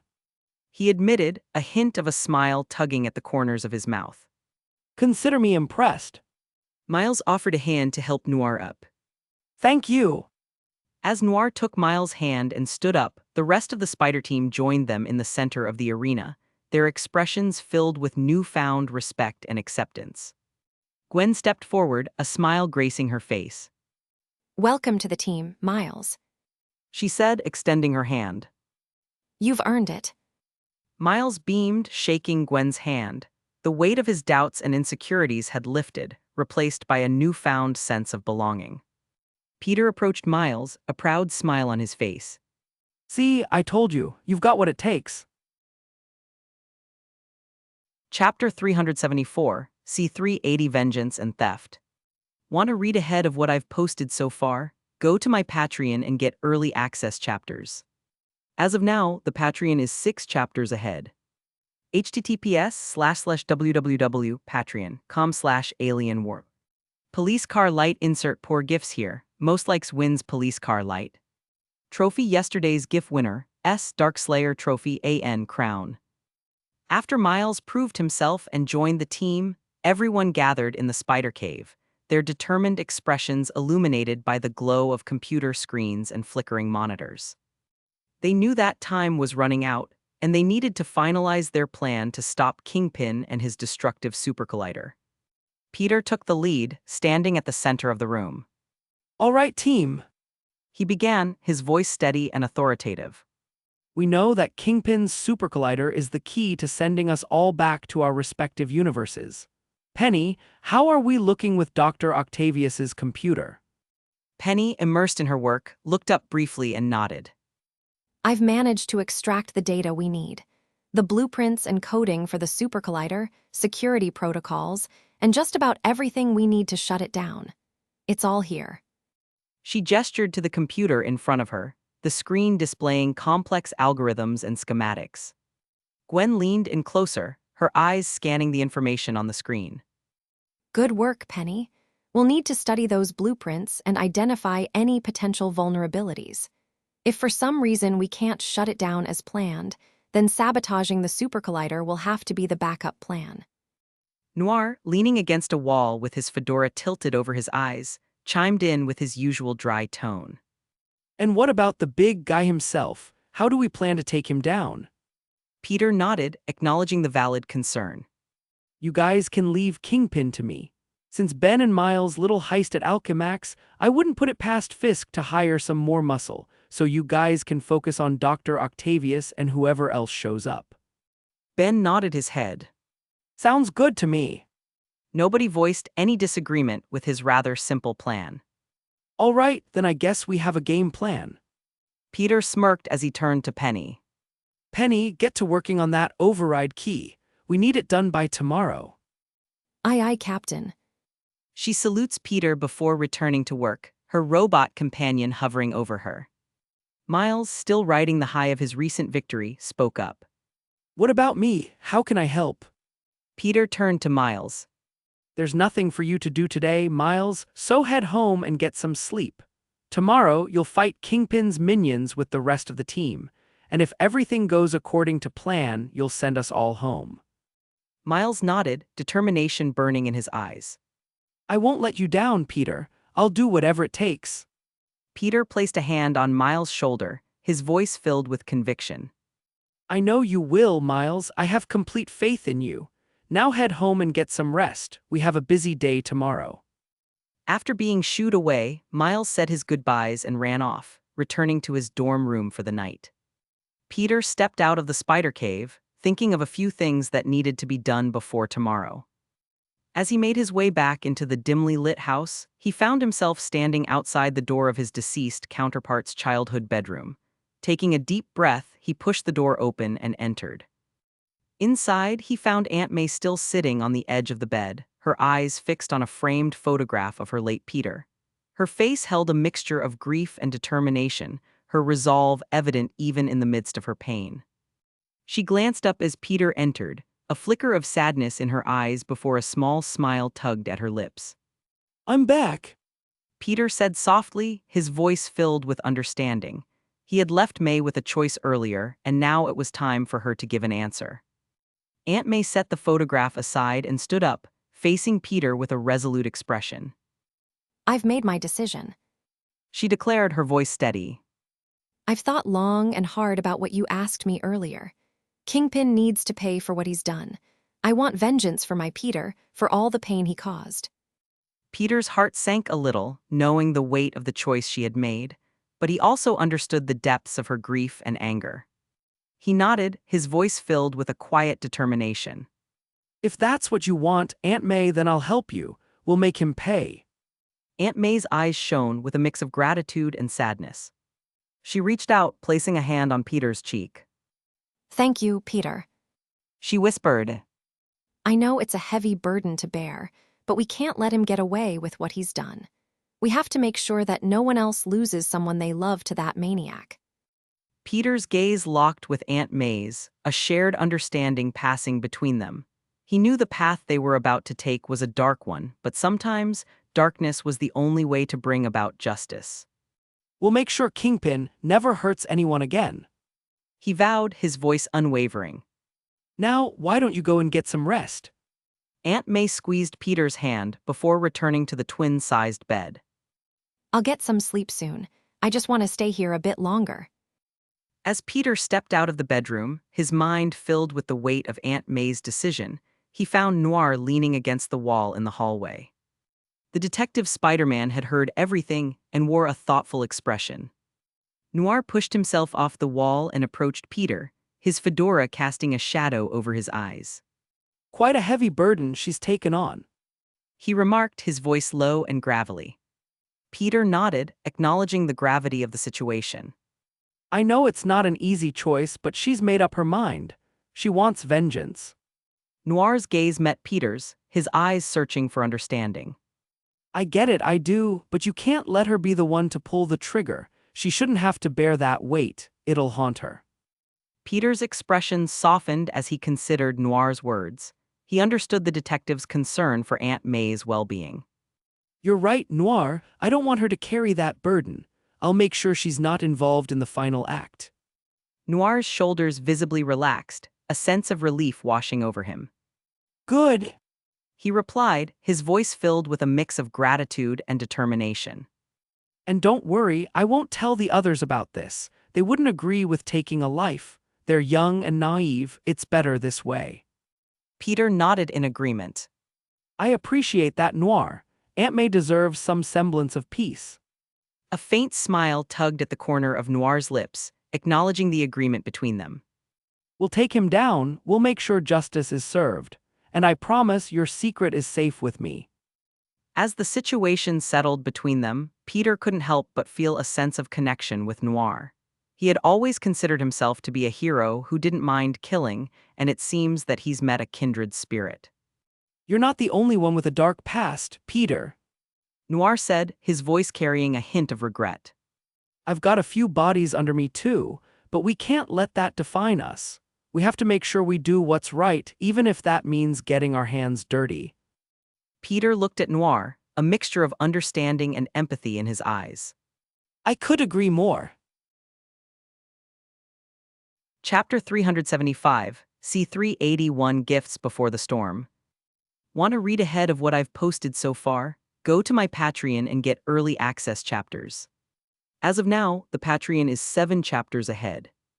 https://www.patreon.com/alienwarp. Alternate chapter title at the end. Cowboy hat face insert cowboy gifts here. Most likes wins cowboy hat face.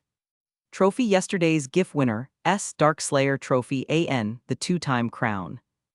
Peter stood in Aunt May's bedroom, the soft glow from the windows casting a gentle light on her sleeping form. He hesitated, contemplating whether to wake her up or leave her to her much-needed rest. Memories of his conversation with Noir echoed in his mind, reminding him of his agreement. Finally, he made his decision. He couldn't bring himself to disturb her peace, not when she had already endured so much. Instead, he quietly turned away and stepped out of the room, careful not to make a sound that would disturb her slumber. As he walked down the hallway, his footsteps echoed softly against the wooden floor. He knew deep down that keeping Aunt May out of Fisk's killing was the right choice. It was a dark path, one that would only lead to more pain and regret for a normal person like her, especially at her age. Either way, Fisk wouldn't live past the night. Returning to the spider cave, Peter entered the dimly lit room to find his team in various states of slumber. They lay sprawled across the surfaces, their exhausted bodies seeking solace in sleep. Just as he was about to approach and wake them, their bodies twitched and distorted, their faces contorting in discomfort. Peter watched as they groaned in frustration, the glitches manifesting in visible ways. It was a reminder of their outsider status in this universe, a constant struggle to exist.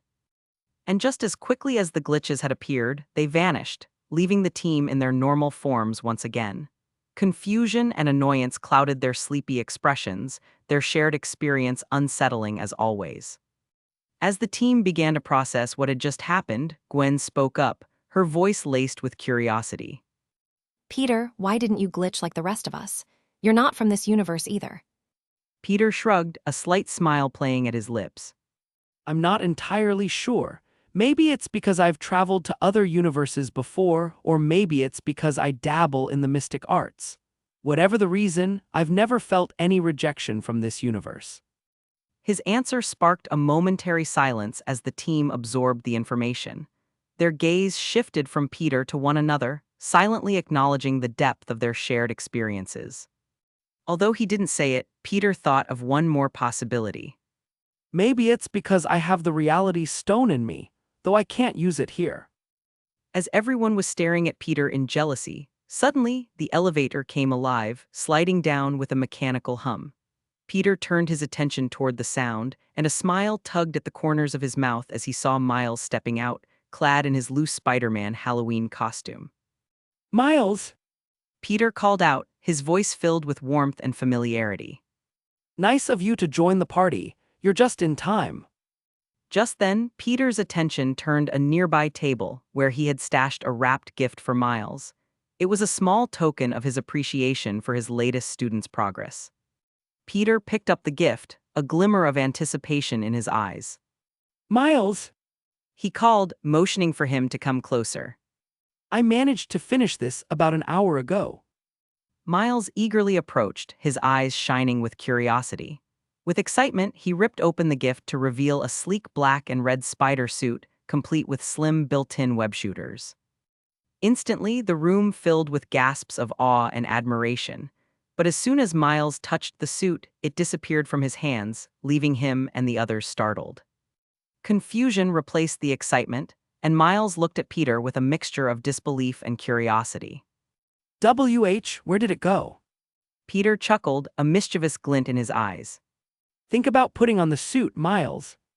With a hopeful expression, Miles closed his eyes and focused. In an instant, his shabby Halloween costume vanished, replaced by a perfect black and red spider suit.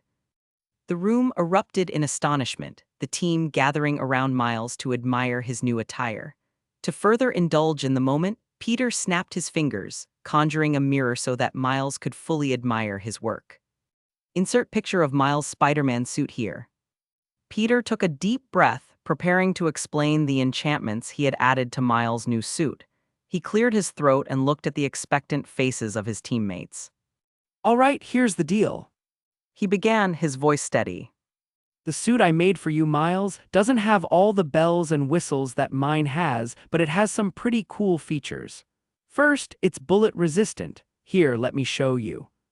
Peter conjured a small caliber pistol and aimed it at Miles. The others gasped, their eyes widening in shock. Without hesitation, Peter squeezed the trigger, emptying the entire magazine into Miles. The room fell into silence as they waited for the aftermath. But to their amazement, Miles stood unscathed, his suit intact. Slowly, he looked down at himself, a mixture of relief and disbelief washing over his face. Whoa, I'm okay. It's really bulletproof. Peter nodded, a satisfied smile on his face. Sort of, it can withstand small caliber bullets like the ones from that gun. But anything bigger like .44 Magnum, and there's a good chance it could breach the suit. So be careful out there, don't get complacent. The team exchanged glances, a combination of awe and envy evident on their faces. Each of them wondered whether they should ask for a suit of their own as well. Peter continued, knowing Miles was hungry for more information. Next, the suit is temperature resistant.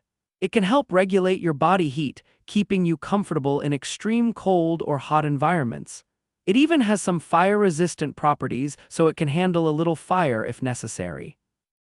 As he spoke, Peter conjured a pool of flames under Miles' feet. The flame danced across his legs but left no trace, extinguishing itself without causing any damage. The room erupted in murmurs of astonishment, the team realizing the true extent of the suit's capabilities. And lastly, Peter continued. it's self-cleaning and self-repairing. It will never get dirty or develop any unpleasant odors. And should it rip or tear, it can fix itself back to pristine condition over a short period of time. The other spider people stared at Miles' suit with a mix of admiration and envy.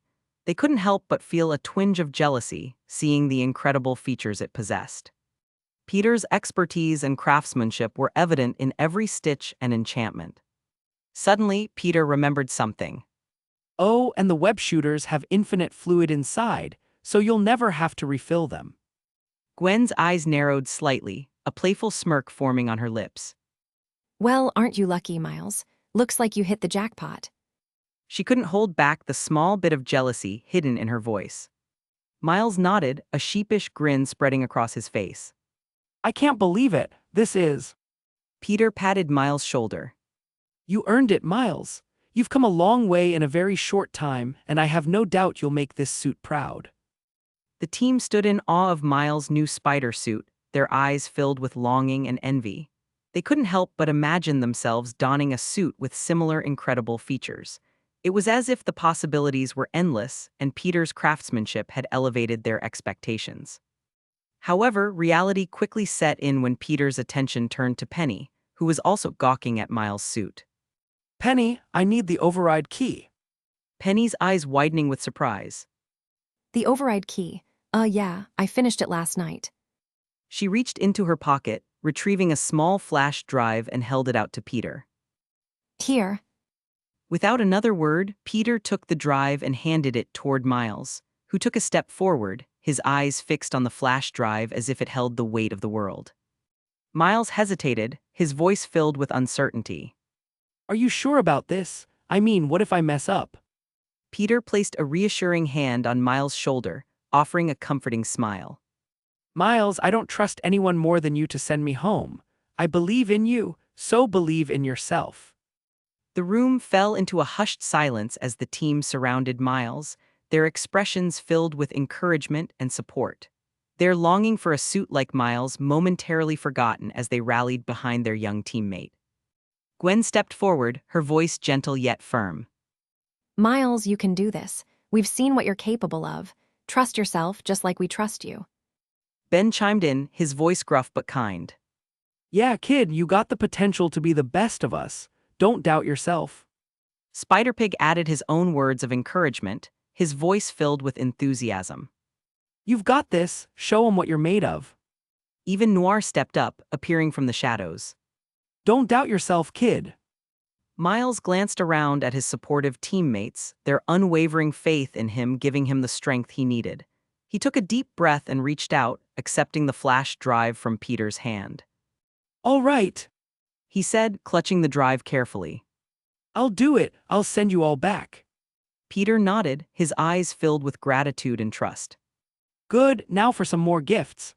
He said, surprising everyone. Under everyone's watchful eyes, Peter pulls out a set of sleek smartphones, their screens reflecting the dim light of the spider cave. Peter handed them out one by one to Noir, Spiderpig, Miles, Gwen, Ben, and Penny. Each of them eagerly accepted the device, their eyes filled with curiosity and anticipation. These phones are connected through a special enchantment. Peter explained, his voice steady. They should allow us to communicate even after we return to our own universes. Noir raised an eyebrow, his expression a mix of skepticism and intrigue. Communicate across the multiverse, that's quite the bit of magic. Peter shrugged, a carefree look in his eyes. It wasn't as complicated as you'd think. He motioned for everyone to unlock their phones and find the app titled MChat. Multiverse Chat. As they tapped their way through the screens and located the app, their excitement grew. Peter's magic had proven to be very impressive thus far, and they were eager to see what else he had in store. Once the app was open, they were greeted with a simple text-based chat room, similar to Discord. Each phone displayed a similar interface with a blank message box. As they were staring, Peter typed a quick message which popped up on each screen. Skeet Shooter 69420XD, yo waving hand. The team members looked at their screens, their expressions shifting between surprise and amusement. The choice of chat name elicited a mix of chuckles and groans, but they couldn't deny the brilliance of Peter's plan. Ben, ever the curious one, voiced the question that was on everyone's mind. Where did you get these phones? I mean, they have to be at least $800 a piece. You should be as broke as the rest of us in this universe. Peter shrugged nonchalantly, a sheepish grin tugging at his lips.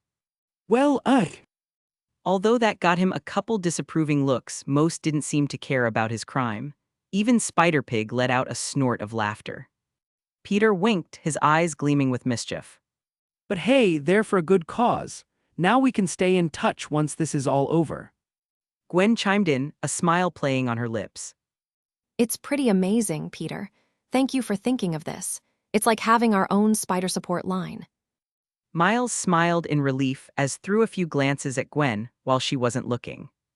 Yeah, this is incredible. Thank you. Peter smirked, noticing his student's odd behavior. I'm happy to help Tilda. Chapter 376, C382, Invading Fisk Tower. Want to read ahead of what I've posted so far? Go to my Patreon and get early access chapters. As of now, the Patreon is 6 chapters ahead. https://www.patreon.com/alienwarp. Sparkles insert magician gifts here, most likes wins Sparkles. Trophy yesterday's GIF winner, S, Alien Warlord Trophy AN, the real king is here crown. After teasing Miles for a bit, Peter made his way back to Aunt May's bedroom, his heart heavy with the weight of his impending departure. The soft glow of the setting sun bathed the room in a warm, orange hue, casting a gentle light on Aunt May's peaceful form as she lay in bed. He stood by her bedside, gazing at her sleeping face, contemplating the words he needed to say. Memories of their short time together and the love she had shown him flooded his mind, bringing a bittersweet smile to his lips. With a heavy sigh, he reached for a pen and a piece of paper on the nightstand. He knew this was the right thing to do, but it didn't make it any easier.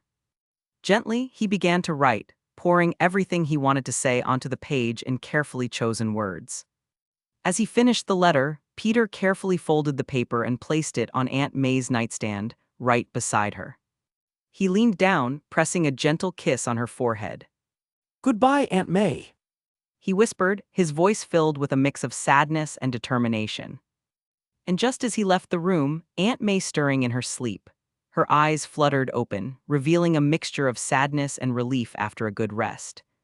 It didn't take her long to find the folded piece of paper on her nightstand. She reached for the letter, her hands trembling, and unfolded it.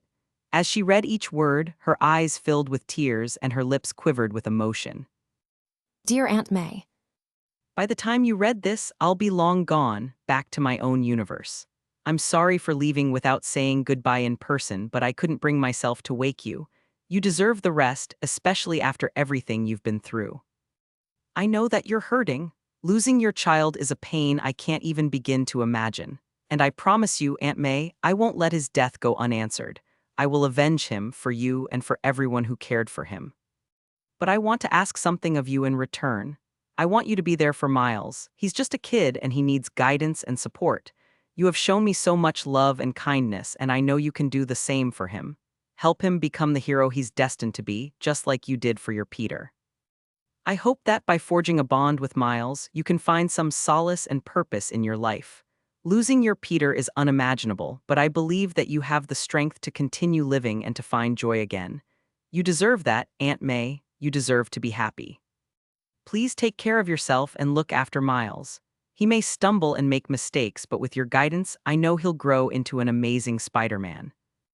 Thank you, Aunt May, for everything. Your counterpart has been a mother to me when I needed one the most, just as I'm sure you were to your Peter as well, and I think I can speak for us both when I say we will be forever grateful. With all my love. Peter.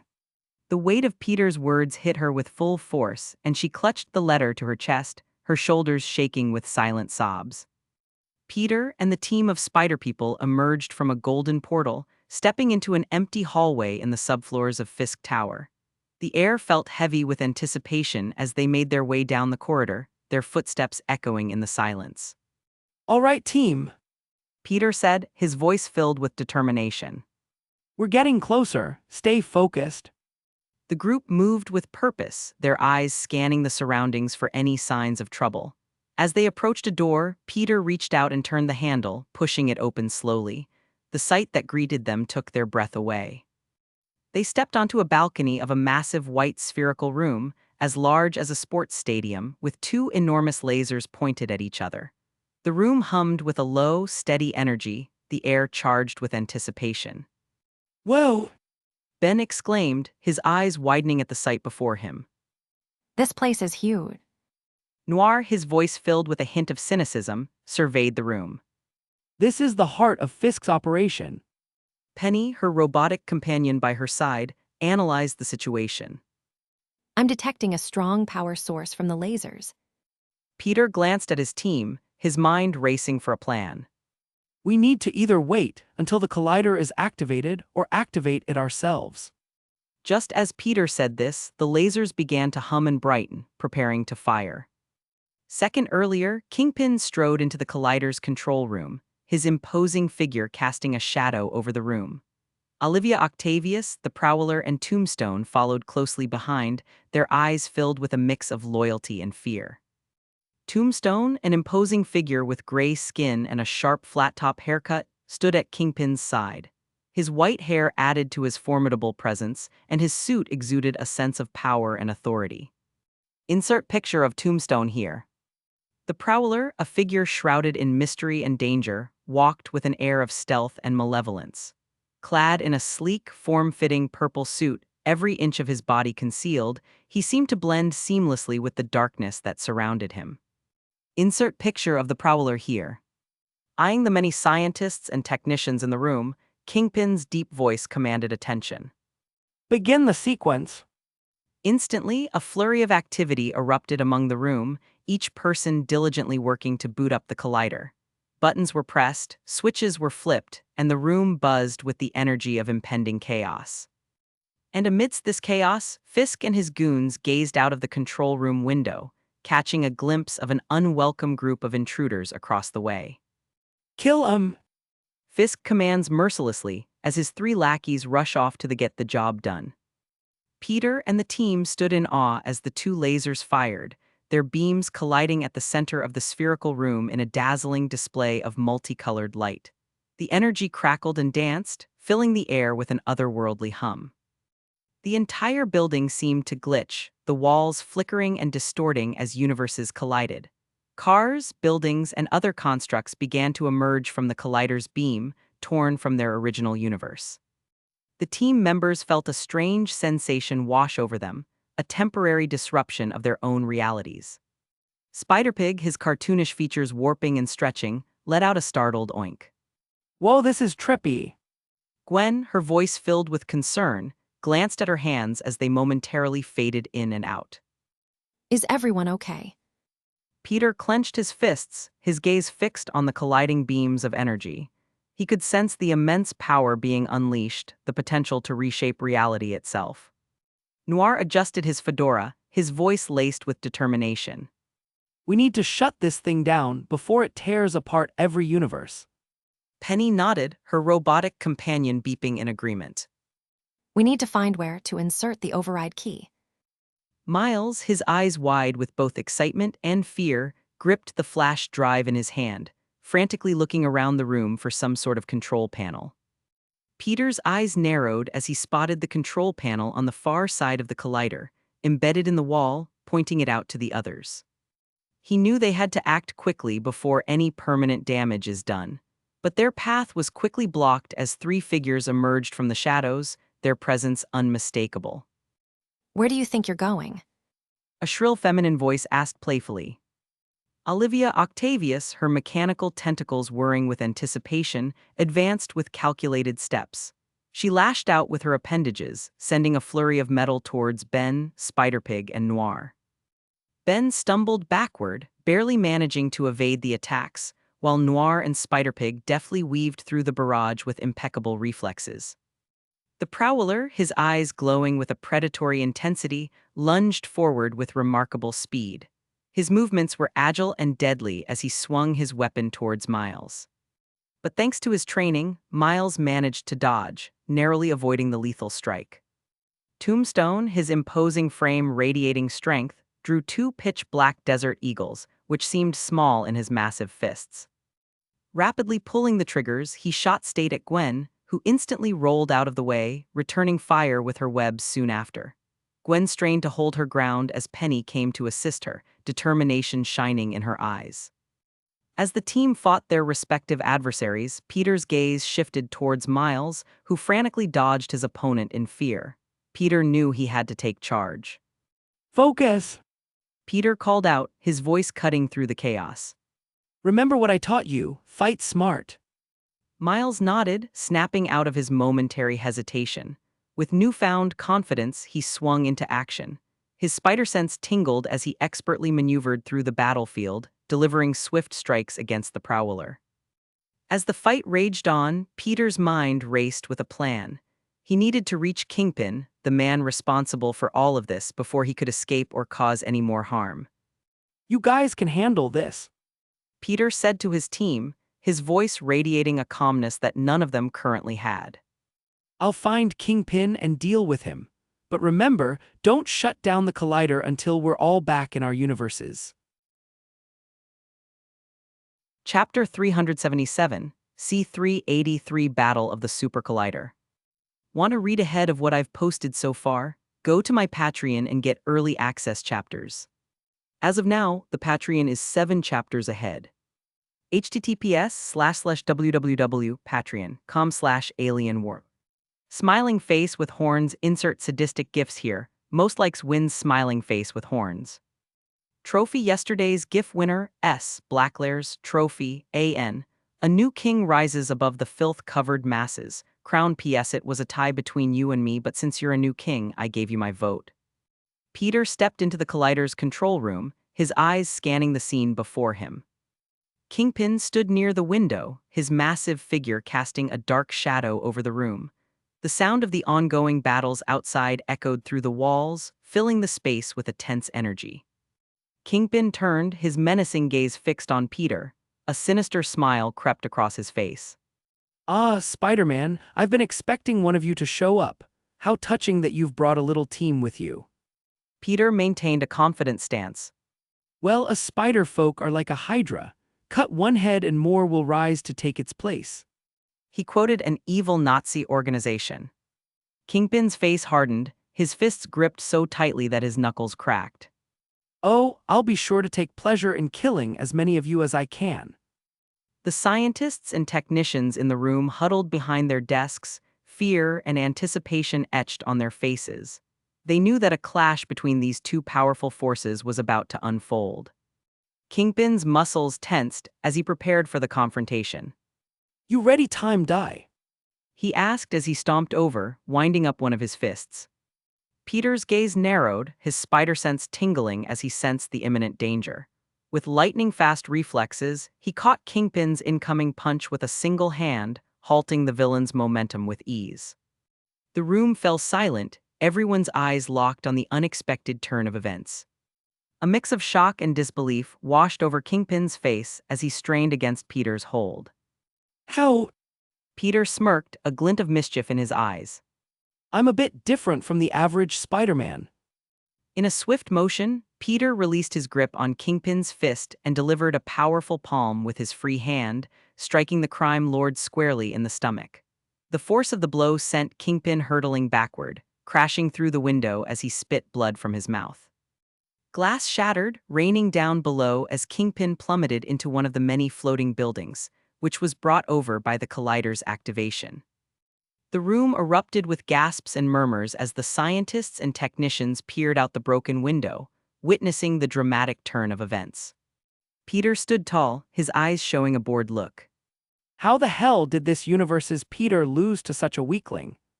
He muttered as Kingpin shakily picked himself up. Well, at least he can take a punch. As her mechanical tentacles whirred with deadly precision, Olivia Octavius moved with an uncanny grace whilst facing off against Ben, Spider-Pig, and Noir. Her four mechanical appendages moved in sync, their razor-sharp ends ready to strike. Belly jiggling with each nimble movement, Ben dodged one of the tentacles with surprising agility. He lunged forward, delivering a powerful punch to one of the tentacles. Spider-Pig, his cartoonish features stretching with determination, swung from the ceiling, narrowly avoiding the whipping tentacles. He let out a playful snort as he somersaulted through the air, planting a swift kick against Olivia's metallic body. Hog wild. Trench coat billowing behind him, Noir expertly weaved through the barrage of tentacles. With each movement, he dodged and countered with precise strikes, relying on his speed and agility. Analyzed their movements, Olivia's eyes glowed with a mix of intelligence and malice. She adjusted her strategy, launching a volley of tentacle strikes at Ben, attempting to overpower him with sheer force. The rotund Spider-Man's reflexes were pushed to the limit as he deflected and dodged, his moves surprisingly swift for his. Looks like this little piggy has you hogtied. Penny and Gwen quickly assessed the situation, their eyes locked on Tombstone, who stood before them with a menacing grin. With their minds in sync, they exchanged a nod, silently communicating their plan of attack. Penny stepped forward, her robotic companion obediently following suit, swallowing her safely inside. The large mechanical suit resembled a spider, with multiple limbs extending from its back, each armed with various gadgets and weapons. The robot's eyes glowed with a blue hue as Penny's voice echoed from its speakers. Let's give him a taste of our teamwork, partner. The robot lunged forward, its limbs springing into action. It deftly evaded Tombstone's initial strikes, sidestepping his punches with remarkable agility. Penny controlled the suit with finesse, analyzing Tombstone's movements and counterattacking with calculated precision. Gwen, her webs fluidly weaving through the air, swung into action, creating barriers to protect herself and Penny. She swiftly closed the distance between them and Tombstone, her moves a graceful dance of agility and speed. As Gwen engaged Tombstone in close combat, Penny's robot companion launched a volley of projectiles. Gatling guns mounted on its shoulders unleashed a hail of bullets, forcing Tombstone to retreat and seek cover. The onslaught continued as the robot fired rockets from its back, detonating in bursts of concussive force. After running out of explosives, Penny maneuvered the robot into a flanking position. She expertly coordinated its movements, delivering precise strikes with its mechanical limbs. Each blow carried the weight of her determination, striking Tombstone with powerful force. Tombstone grunted, his durable body absorbing the impact of the blows, but Penny and Gwen refused to relent. They pressed their advantage, their teamwork seamless and fluid. Gwen's webs ensnared Tombstone's arms, momentarily restricting his movements, while Penny's robot delivered a devastating uppercut, sending him crashing to the ground. Gasping for breath, Tombstone attempted to rise, but Gwen swiftly webbed his legs, rendering him immobile. Penny's robot joined in as well, encased him in a thick web cocoon, ensuring he wouldn't escape. Breathing heavily, Gwen watched as Penny jumped out of her robot companion. A rather unique-looking spider sat on her shoulder. The two standing side by side, their eyes locked on their defeated foe. They exchanged a triumphant smile, knowing their teamwork had prevailed. Gwen extended a hand to Penny, who gratefully accepted it. Great job, Penny. Your robot was amazing. Penny beamed with pride as she lovingly pet the spider on her shoulder. He is amazing, isn't he? She cooed as the arachnid seemed to preen at her attention. Miles swung through the air with a grace that contradicted his inexperience, his spider sense guiding his every move.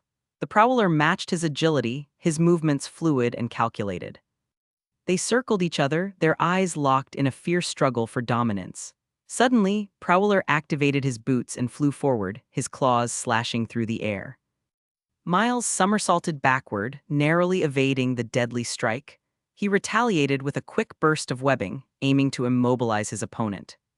But the Prowler, trained and agile, dodged the sticky trap with a nimble twist of his body. Miles couldn't afford to hold back. He knew that he couldn't match the Prowler's skill and experience, but thankfully he had many superpowers that his opponent didn't.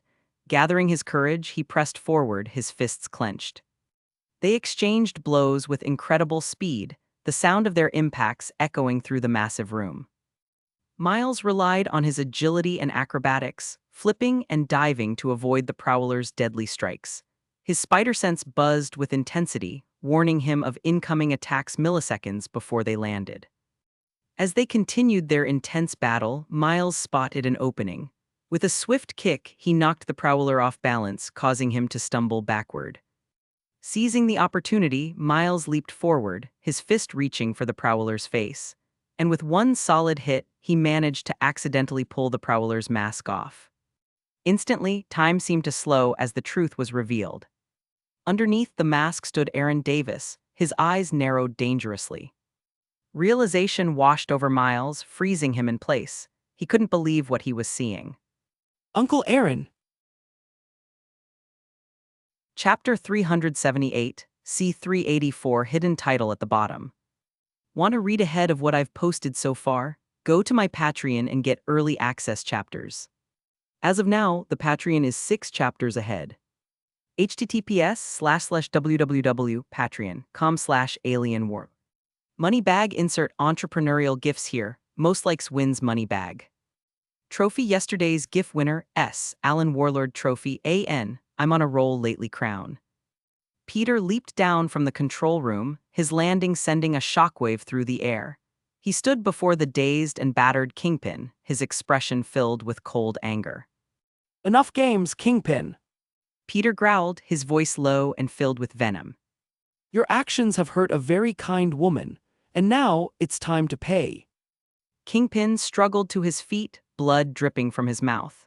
He attempted to steady himself, but his legs wavered, weakened from the devastating blow Peter had delivered.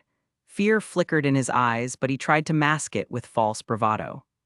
You think you can defeat me? Kingpin sneered, his voice strained. I'm the Kingpin of crime. I've gutted guys 100 times your size.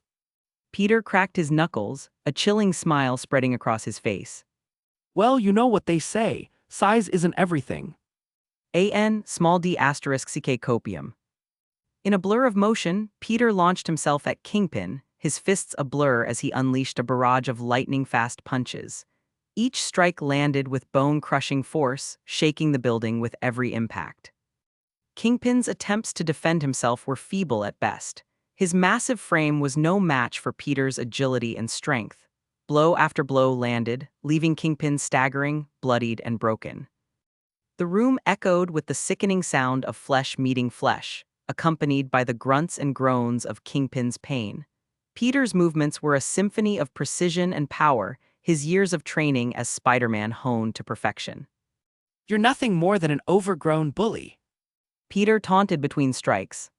A coward hiding behind a criminal empire. Kingpin's body trembled with each blow, his once imposing figure reduced to a mere punching bag. His face contorted with agony, his attempts to fight back becoming weaker and slower. With a final surge of power, Peter delivered a devastating uppercut, lifting Kingpin off his feet and sending him crashing into the ceiling. The impact left a gaping hole in the structure, debris raining down around them. Kingpin came crashing back down onto a floating bus, barely conscious. His breathing was labored, his body battered and broken. Peter approached him, his expression cold. You still alive? Peter asked, his voice laced with a dark amusement.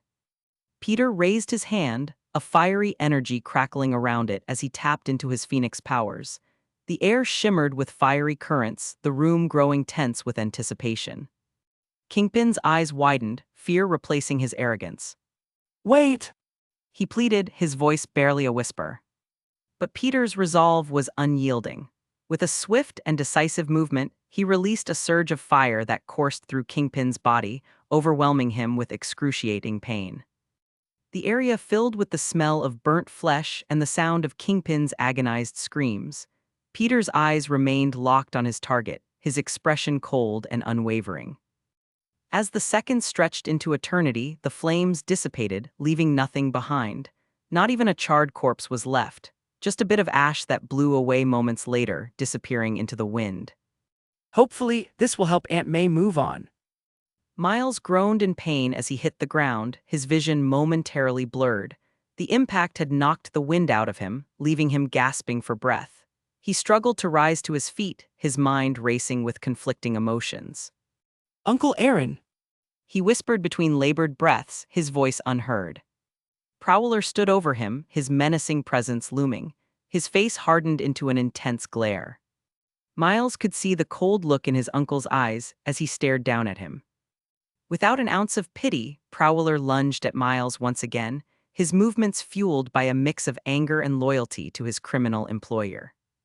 Miles barely had time to react, narrowly evading each strike. His heart sank as he realized that his uncle's actions spoke louder than any words. Unc!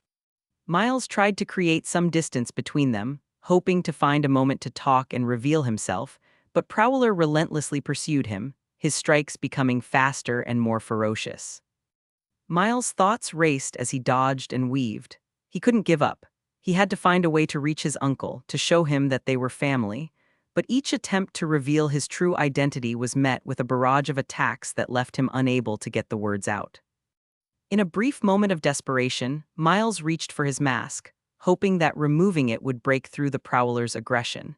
His fingers barely grazed the edge before a powerful punch slammed into his gut, knocking the wind out of him once again. The pain intensified, forcing him to collapse to his knees, his mask still securely in place. Miles tasted blood in his mouth as he staggered to his feet, his vision blurred for a moment, but determination fueled his every move. He began to realize that he couldn't let his emotions cloud his judgment. He had a responsibility as Spider-Man, no matter who his opponent was. Prowler circled him, a smirk playing on his lips. Didn't think I'd be this tough, did you, kid? He taunted, his voice dripping with venom. Miles gritted his teeth, throwing away the idea of revealing himself. You're not the strongest guy I've faced. He replied, his voice tinged with determination. Peter hits way harder than you. With renewed determination, Miles launched himself at Prowler, his fists swinging with a newfound intensity. He weaved through the air, striking with expert precision. Prowler blocked and dodged, his movements slowing ever so slightly. Miles could see the fatigue setting in, his uncle's stamina waning. This gave him a glimmer of hope. You can't beat me, kid. Just give up and go home. Prowler growled, attempting to land a blow on Miles. But the young Spider-Man was too quick, sidestepping the attack and countering with a powerful punch of his own. As their fight raged on, Miles tapped into his mentor's teachings. Peter's experience and skill melded with his own, creating a unique style that was becoming increasingly effective against his uncle. With a calculated move, Miles flipped over Prowler's head and landed behind him. He seized the opportunity and delivered a series of rapid punches to his uncle's back, each strike filled with a mix of anger and resolve. Prowler stumbled forward, his strength fading. Miles pressed on, his movements fluid and precise. He spun a web around his hands like a boxer taping his knuckles and delivered a powerful uppercut to Prowler's jaw. The impact sent his uncle sprawling backward, crashing into a nearby wall. Dust and debris rained down, shrouding him momentarily.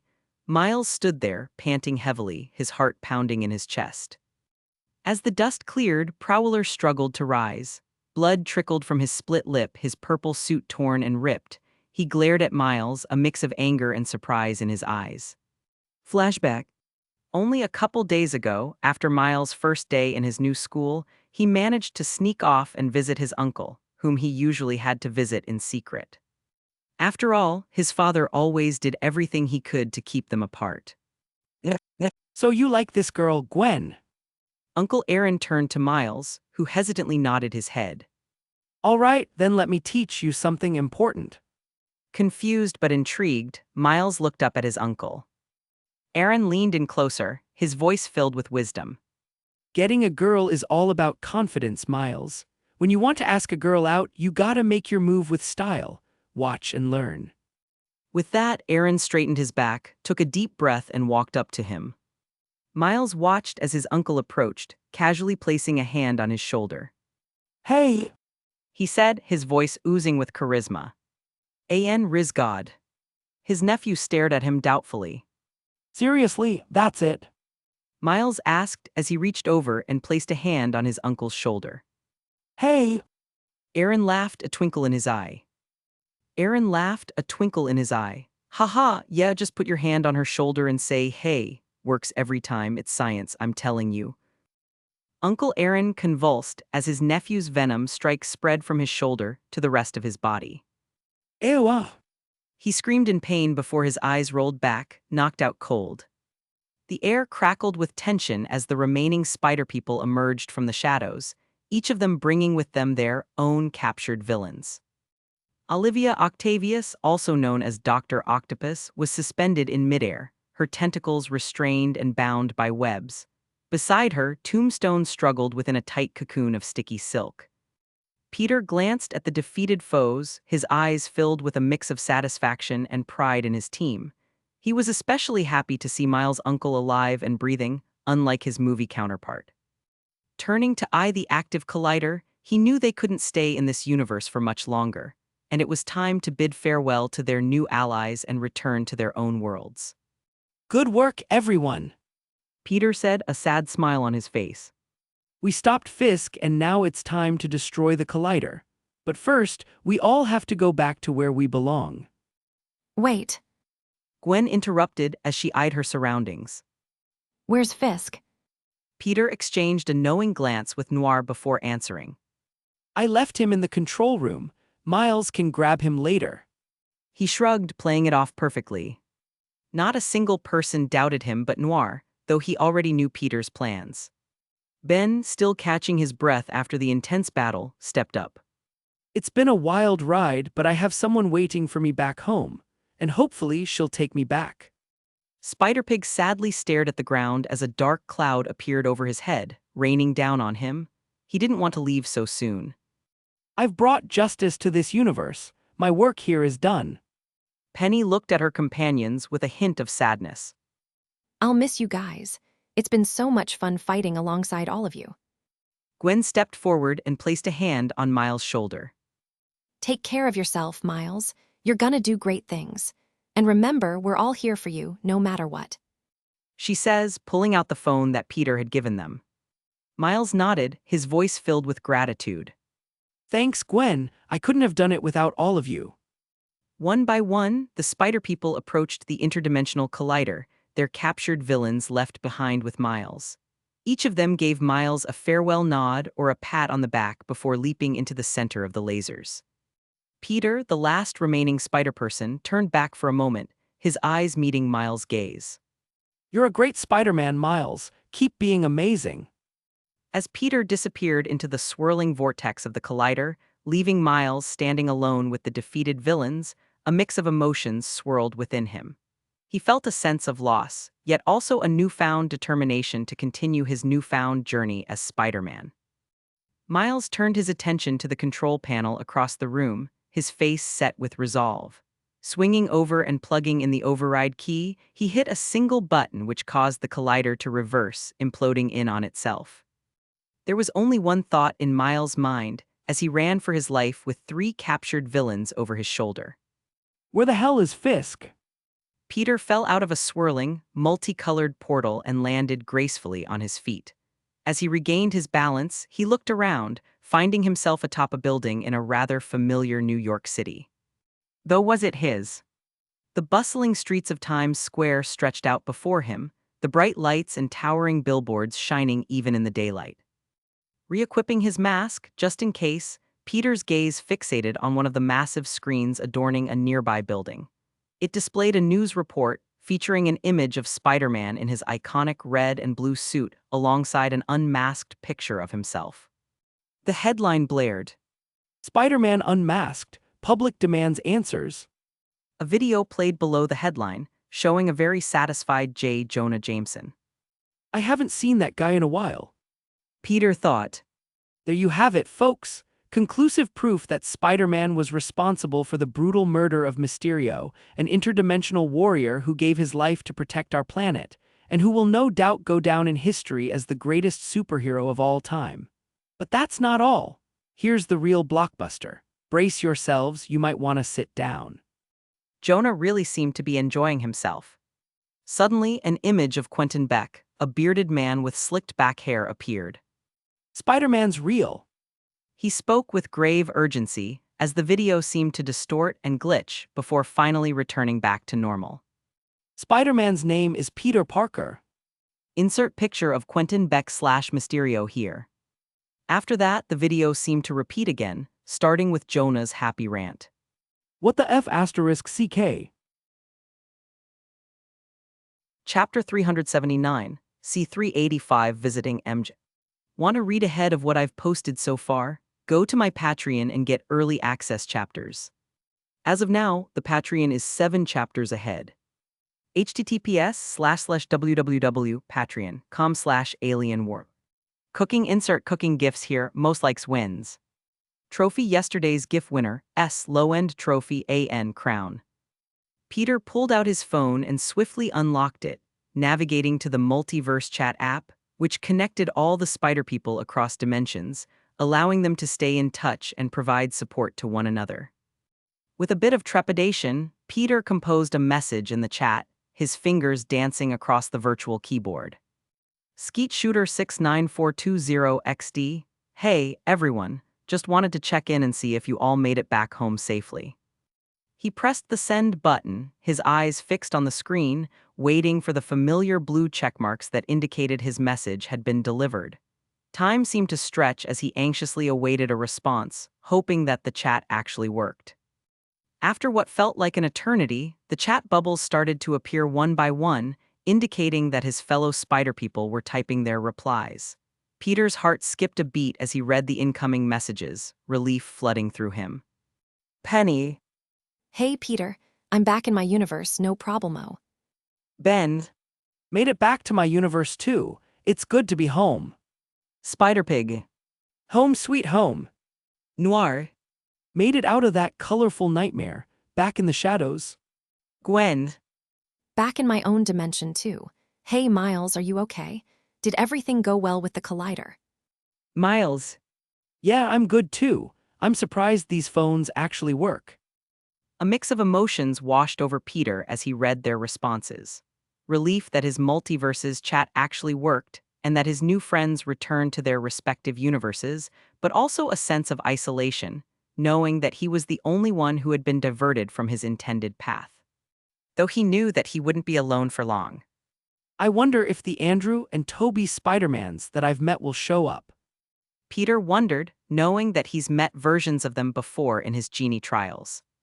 Not to mention the Peter Parker that this universe belongs to. Let's go find my twin brother and mess with him a bit. Peter muttered as a sinister look formed under his mask. Peter's heart raced with anticipation as he made his way through the bustling streets of New York City. The sound of cars honking, people chattering, and the occasional sirens filled the air, reminding him of the vibrant and chaotic world he had seen on the big screen. His mind focused on the task at hand, Peter quickly located a nearby internet cafe and hurried inside, ignoring the odd looks he received for his spider suit. He approached one of the vacant computers, fingers already itching to start his search. With practiced efficiency, he typed in a series of commands and algorithms, utilizing his spider-like speed and agility to navigate through the vast expanse of the digital world. As the search results populated the screen, Peter's eyes scanned the information, searching for the names and addresses of the counterparts he sought. MJ, Aunt May, Ned, and even his own counterpart. Each piece of data brought him closer to his goal, igniting a mixture of excitement and mischievous within him. Finally, he found what he was looking for, a small donut shop situated not too far from his current location. The name Michelle Jones Watson. appeared beside the address, confirming that this was indeed the place where this universe's MJ worked. A smile tugged at the corners of his lips as he imagined the surprise on her face when she realized he wasn't her Peter. Walking out of the cafe, Peter summoned a shimmering cloak of magical energy, transforming his Spider-Man suit into a more casual outfit. A simple t-shirt, jeans, and a hoodie. With his appearance fixed, he left the internet cafe, blending into the crowd as an ordinary young man. Or at least that what he hoped would happen.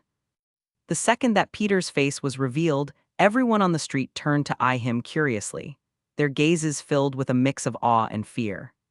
Instantly, Peter realized his mistake. Oh yeah. He wanted to slap himself for forgetting this. Opting to just ignore the stares, Peter approached the donut shop, his face split in a devious smirk. He paused for a moment and peered through the front windows. And there she was, MJ, his MJ. Well, not his MJ. They certainly looked like twins, but his MJ is a bit more fit and curvy thanks to her enhancements. Her back was turned to him as she worked the register. Peter's eyes softened a bit as he watched her, a rush of affection washing over him. He couldn't help but admire the way she moved with grace and confidence, even in such a mundane setting. Not wasting any more time, Peter pushed open the door and stepped inside the shop. The smell of freshly baked goods enveloped him. The bell above the door chimed softly, drawing MJ's attention. She turned around, her eyes widening in surprise as they locked with Peter's, not expecting her boyfriend to show up like this. Man, Hey, beautiful. he said, his voice laced with playful charm. I'll take a dozen of your finest donuts, please. MJ blinked, her surprise morphing into a mix of confusion and suspicion. She studied Peter's face intently, trying to understand why her boyfriend was acting so weird. He would never called her beautiful in public, nor would he do whatever sort of play this was, and if he did, he would be much more awkward than this. Something definitely felt off. He was taller, about 5 inches taller, and instead of tilting her head down to look at him, she found herself looking up, which wasn't normal whatsoever. Do I know you? MJ asked, playing along for the moment. Peter chuckled lightly, his eyes twinkling with mischief. Now, we haven't met before. I'm new in town. Just thought I'd try these donuts everyone's raving about. Mind giving me some recommendations? He asked, gesturing to the wide selection of pastries. MJ's suspicion grew, but curiosity got the better of her. She glanced around the shop, noticing the lingering glances of the other customers who were just as intrigued by Peter's presence. After all, he's Spider-Man. With a sigh, she began to fill a box with donuts, throwing in the ones that sold the most. Here, these are popular. Peter's grin widened, his eyes sparkling with delight. Thanks, I'll trust your judgment. And hey, while I'm at it, can I ask for your number? Maybe I can swing by sometime and take you out on a date. MJ's eyes narrowed as his request hit her. Her mind raced, questioning the possibility of her Peter playing some kind of prank on her. She hesitated for a moment, her fingers twitching with uncertainty.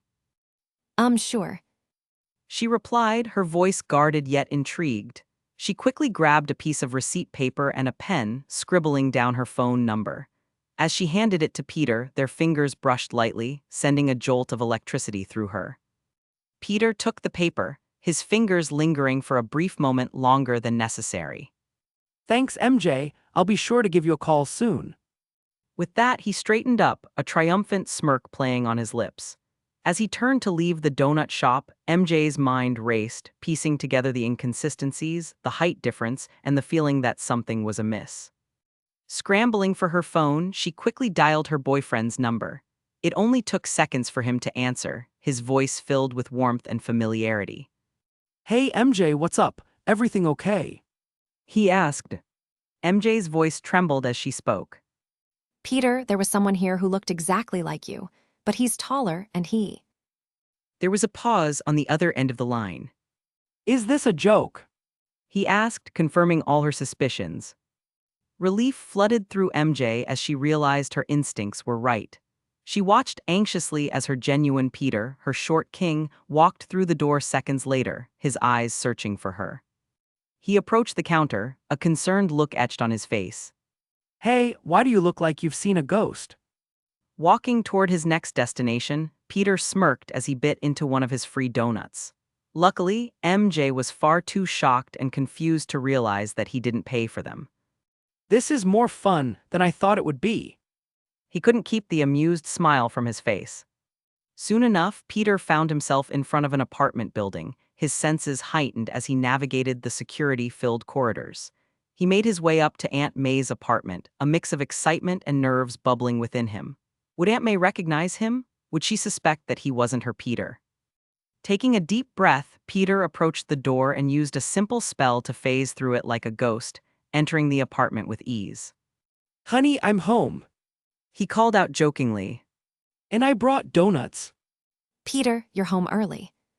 Aunt May peeked her head out from down the hall, her voice tinged with a mix of confusion and concern. Is something wrong? Peter smiled warmly as soon as he saw her, his eyes sparkling with hidden mischief as he held up the box of donuts. Hey May, no, nothing's wrong. Just thought I'd surprise you with some treats. Chapter 380, C386 Hunting a Doppelganger. Want to read ahead of what I've posted so far? Go to my Patreon and get early access chapters. As of now, the Patreon is 6 chapters ahead. https://www.patreon.com/alienwarp. Woozy face insert drunk gifs here. Most likes wins woozy face. Trophy yesterday's GIF winner S. Hazer 508 and low end. Trophy AN Crown. AN, just to avoid confusion, the Peter in the first part of this chapter is this universe's Peter, not the MC. Here are some nicknames that will be used later, just like Into the Spider-Verse. Our MC Peter. Peter Andrew Parker Andrew Garfield, Andrew. Peter Toby Parker Toby Maguire, Toby. Peter Thomas Parker Tom Holland, Tom. Hey, why do you look like you've seen a ghost? Peter asked as he stashed his phone away, his voice filled with genuine concern. He was rushing over to tell MJ and Ned that he planned to speak to the dean at MIT and plead their cases for enrollment, hoping that he could convince the school to at least take his friend and girlfriend in. Ever since he was outed as Spider-Man and blamed for the death of a fake hero villain, their peaceful lives have been flipped upside down. Not to mention the fact that not a single college would accept him or anyone related to him. Peter even went as far as asking for help from Dr. Strange, hoping that magic could fix his problems, but that failed spectacularly, and he only seemed to anger the man that tried to help him. All while nearly tearing a hole in the fabric of the universe. Or whatever magic mumbo-jumbo Strange was ranting about as he threw him out of the New York sanctum, slamming the door shut behind him. But all of that was put to the side for now. Peter, there was someone here who looked exactly like you, but he's taller and he. Peter's brow furrowed, his eyes narrowing with confusion. MJ, I promise it wasn't me. I have no idea who you're talking about. He reassures her as he eyed one of the security cameras behind the register. The cameras here work, right? MJ followed his line of sight, nodding her head as she realized what he meant. Yeah, follow me. The duo quickly moved to the back of the shop, where a small office housed the security camera footage. Peter sat down in front of the computer, his fingers dancing across the keyboard as he accessed the recordings. MJ leaned over his shoulder, her heart pounding with a mix of curiosity and apprehension. The screen flickered to life, displaying the footage from earlier. As they watched the events unfold, Peter's eyes widened in disbelief. There on the screen was their mysterious doppelganger, completely identical to Peter, save for a few extra inches in height, the mischievous smile, and the confident posture. Besides that, he was all too familiar. What the? Peter muttered, his voice trailing off.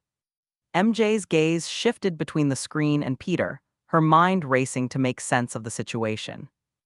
Peter, who is he? How is this even possible? Peter let out a sigh, his mind racing to grasp the reality of what they were witnessing. I don't know, but one thing's for sure. With a renewed sense of determination, Peter reached for his phone and began texting furiously, sending messages to everyone he knew in their close-knit circle of friends and family. The warning messages described the doppelganger and urged everyone to be cautious. However, there was one person who didn't respond as quickly as they'd hoped. Aunt May. May's not answering her phone. Peter muttered, a hint of worry creeping into his voice. We need to check on her. Something doesn't feel right about all this. MJ nodded in agreement, her eyes filled with concern. Let's go. We can't waste any more time. As they hurriedly made their way toward the exit of the donut shop, they bumped into Ned, who was about to walk inside, clearly curious about the texts he had received. Ned's eyes widened as he took in the urgency etched on their faces. What's going on? Ned asked, his voice filled with concern. I heard something about a doppelganger. Explaining along the way, Peter and MJ rushed out of the donut shop followed by Ned, their minds filled with questions and concerns. Peter, our MC, and May sat at the small dining table in the cozy apartment, surrounded by the remains of their shared donut feast. The room was filled with the warm aroma of freshly baked pastries and the soft glow of the afternoon sun filtering through the curtains. May took a bite of her last donut, savoring the sweet taste as she looked at Peter with a fond smile. You know, Peter, it's been a while since we've had a chance to sit down and just relax like this together. I've missed it. Peter nodded, his expression filled with a mixture of affection and determination. Yeah, I've missed it too. I've been so caught up with everything lately that I just haven't had time. May's phone, lying on the kitchen counter, suddenly buzzed with notifications. Calls and texts from her Peter filled the screen, warning her about the presence of a doppelganger. However, the phone was on silent, and both Peter and May remained blissfully unaware of the urgent messages. Gazing at his aunt's counterpart, who looked just like her, Peter made a silent vow to himself. He would protect May, no matter what it took. He wouldn't allow her to suffer the same fate as her movie counterpart. This May might not be his, but he still watched her die in the theater, crying his eyes out like everyone else. He couldn't bear the thought of watching it happen in real life. Leaning forward, Peter reached out and gently placed his hand over May's. May, I want you to know that I'll always be here for you. You're like a mother to me, and I won't let anything happen to you. I promise. May's eyes softened, her hand squeezing his in return, unaware of the underlying meaning behind his words. Peter, I couldn't be prouder of you, but you don't have to worry about me so much. My problems are simple compared to yours. Peter smiled, returning back to his donut. Oh, really? What might those simple problems be? Well, Happy wants to get back together. She started happily ranting off all of her problems, one by one. As they finished the last of their donuts, the room was filled with a comfortable silence, though that silence would soon be ruined. Outside in the hallway, Peter could hear the elevator opening alongside the sound of 3 people stepping out. Do you think he's a clone? Ned asked as they paced to the apartment door.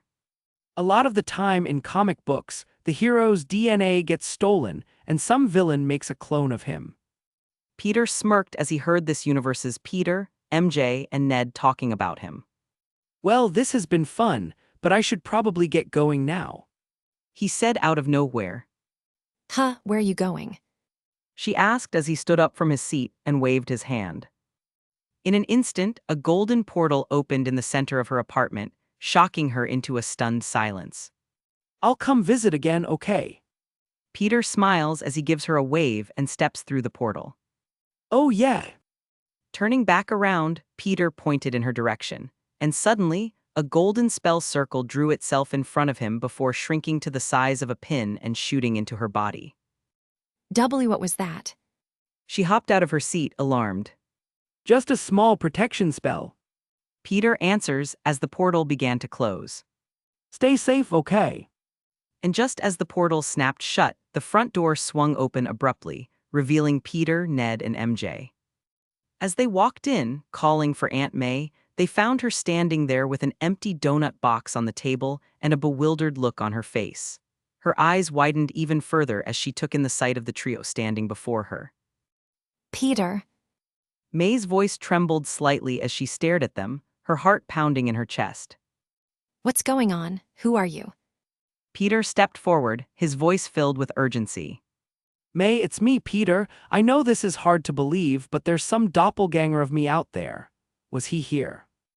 MJ, always the observant one, noticed box on the table from the shop she works at. Her eyes narrowed and she pointed at it.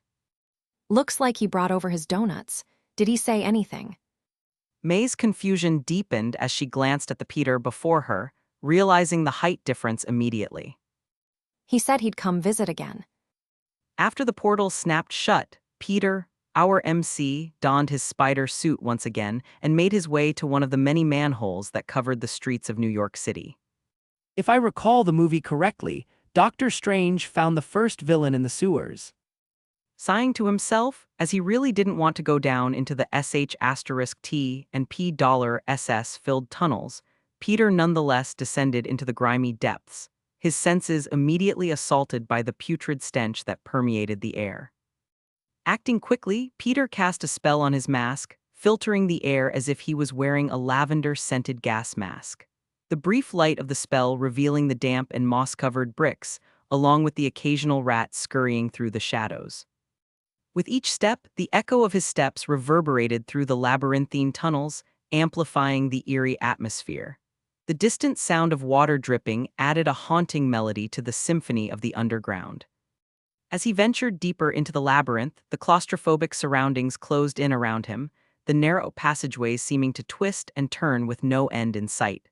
The darkness seemed to consume everything, save for the occasional flickering of dimly lit bulbs that hung from the ceiling, casting eerie shadows along the walls. Peter's heightened senses detected movement ahead, a faint scuffling sound mixed with a low, guttural growl. He readied himself, knowing that he was about to confront the dangerous creature lurking within these foul corridors. The sound of dripping water seemed to intensify, echoing through the labyrinth like a haunting symphony. Peter focused, his gaze fixed on the darkness ahead. Casually, he moved forward, his footsteps careful and deliberate. The walls seemed to ooze with filth, the grime clinging to his suit. He fought the urge to gag, pressing on. Finally, he reached a wider section of the sewer. The flickering light revealed a figure lurking in the shadows, hunched over and emitting low, raspy growls. It was a giant humanoid lizard, its reptilian features twisted and grotesque. Insert picture of the lizard Dr. Connors here. Dr. Connors, once a respected scientist, had succumbed to his own experiment, transforming into the monstrous lizard. The lizard's eyes narrowed, studying Peter with a mix of curiosity and aggression. Its snout curled into a menacing sneer, revealing rows of sharp, jagged teeth. A low hiss escaped its throat as it prepared to attack. Peter approached, his spider sense tingling, alerting him to the imminent danger. With a wave of his hand, he greeted the creature, his voice firm yet tinged with an air of familiarity. Yo! Chapter 381, C387 Sewer Scuffle. Want to read ahead of what I've posted so far? Go to my Patreon and get early access chapters. As of now, the Patreon is 7 chapters ahead. https://www.patreon.com/alienwarp. Nose medium light, insert smelly gifs here. Most likes wins nose medium light. Trophy yesterday's GIF winner, S low-end trophy AN crown. As Peter stepped forward, his confident posture and relaxed demeanor contrasted sharply with the ferocity of the lizard monstrosity before him. Before he had the chance to introduce himself, the creature lunged at him with lightning speed, claws extended and jaws gaping wide. Peter effortlessly sidestepped the attack, fluidly evading the lizard's assault. You know, your teeth are nasty, right? Peter quipped, effortlessly dodging another swipe of the lizard's claws. As someone who used to be human, you should really brush your teeth every once in a while. Lizard monster or not, that sh*ts disgusting. The lizard growled in frustration, its attacks becoming more desperate. Peter continued to effortlessly avoid each strike, his agility and spider sense guiding him flawlessly through the chaotic dance. With a swift and precise movement, Peter flipped over the lizard's head, landing gracefully behind it. As the creature turned and dived his way, Peter simply stepped out of the way, sending it sprawling into the grimy sewer water. I hope you don't mind getting a little dirty. Peter taunted, his voice laced with amusement. Though it seems like you're already familiar with this environment. The lizard hissed in anger and lunged again, claws slashing through the air. Peter effortlessly weaved around the attacks, occasionally throwing out a few taunts to keep his opponent feisty. As the fight continued, Peter's strategy became clear. He wasn't aiming to defeat the lizard at all. In fact, he hasn't tried to counter with a single attack. Instead, he was patiently wearing down his opponent by letting him flail around and waste all of his energy with agile maneuvers. The echoes of their scuffle reverberated through the sewer tunnels, creating an eerie soundscape as the lizard roared in tired frustration. Peter's movements were a blur of speed and precision. Each strike that came his way was dodged with calculated efficiency. After almost 10 minutes of staying centimeters out of reach of the monster's grasp, the lizard stumbled forward, panting as he crashed against a moss-covered wall. Peter took advantage of the opening, using his webs to immobilize the lizard's limbs, cocooning it in a sticky trap. Looks like you've been caught, and I didn't even have to do anything. Peter chuckled, standing triumphantly over the restrained creature. Maybe next time you'll be able to land a hit. Just be sure to eat your vegetables and grow up to be a strong lizard, okay? The lizard snarled, its reptilian eyes filled with a mix of defeat and fury. Peter approached casually, crouching down so they stood at eyes level. So you can talk, right? Peter asked, knowing that he could talk in the movie. Without uttering a single word, the lizard before him cleared his throat and spat straight in Peter's face. Okay. Peter stood up and wiped the green-tinted lizard man mucus off his mask, fighting the urge to puke at how nasty it was. That was gross. Dr. Connors peered up at him, his expression a mix of anger and frustration. F***you. He spoke, his voice strained. Peter nodded back at him, a hint of gooey lizard spit still on his mask. I love you too, buddy. Before Dr. Connors' shocked and confused eyes, Peter waved his hand and opened a golden portal, which seemed to lead to some sort of old building. Shooting one more web at the giant lizard's bald head, Connors was dragged through, watching the portal in interest. After all, he may look like a lizard right now, but Dr. Connors is still a very accomplished scientist. Making their way out of the grimy sewers, leaving behind the echoes of their fight and the faint scent of feces and victory in the air, the portal snapped shut behind them, darkening the sewers once again. Peter, not our MC, Ned, and MJ rushed Aunt May to the New York sanctum, their hearts pounding with worry. As they entered the ancient building, the group was greeted by the stern face of Dr. Strange, who seemed to appear after sensing their arrival. Strange's brow furrowed as he saw the group barging in. What is the meaning of this intrusion? He demanded, his gaze laced with annoyance, especially when he eyed Peter in their little group. I thought I made it clear that you're not welcome here anymore. Everyone's eyebrow raised as they heard that, wondering what the sorcerer meant. Peter took a deep breath, his voice shaky but determined. Sir, please, we need your help.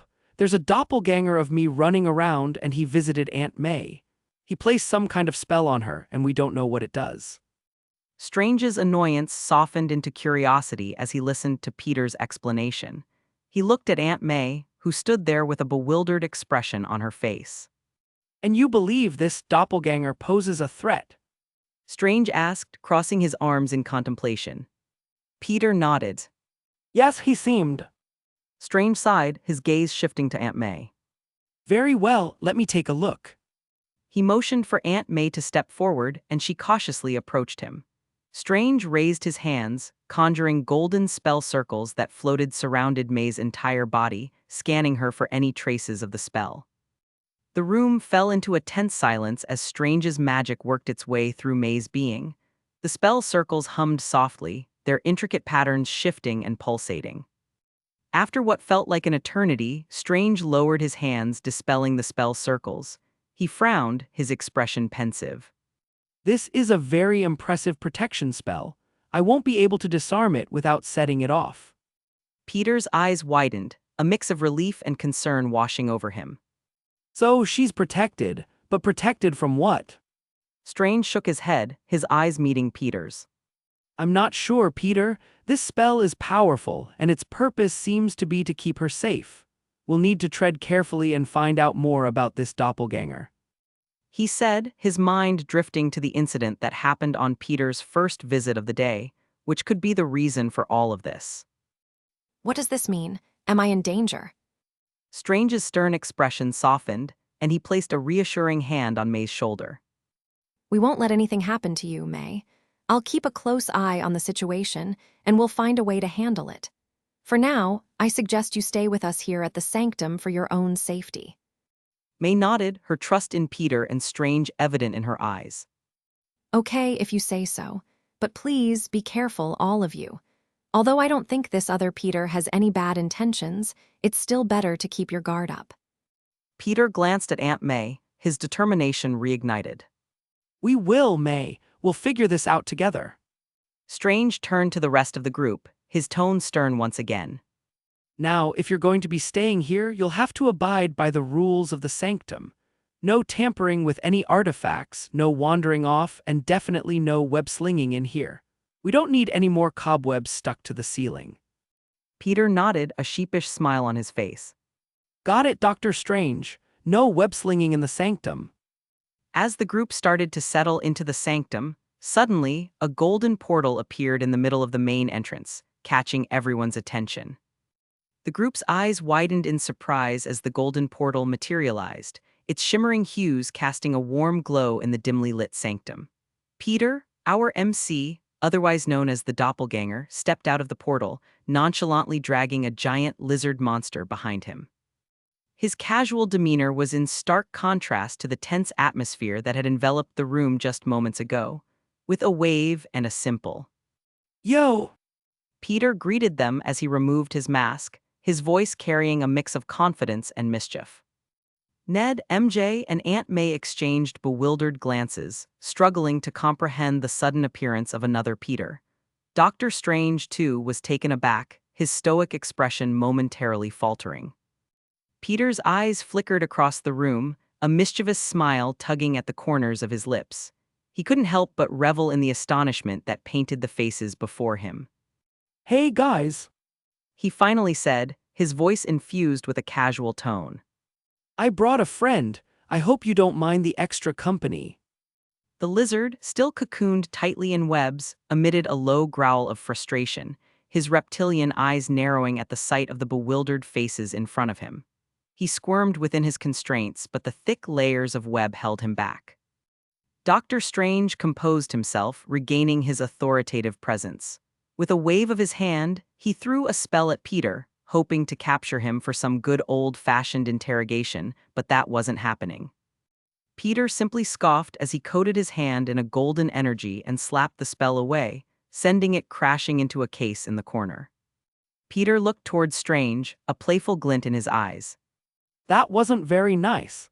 I see that this universe's ancient one didn't teach you any manners. Ned's jaw dropped.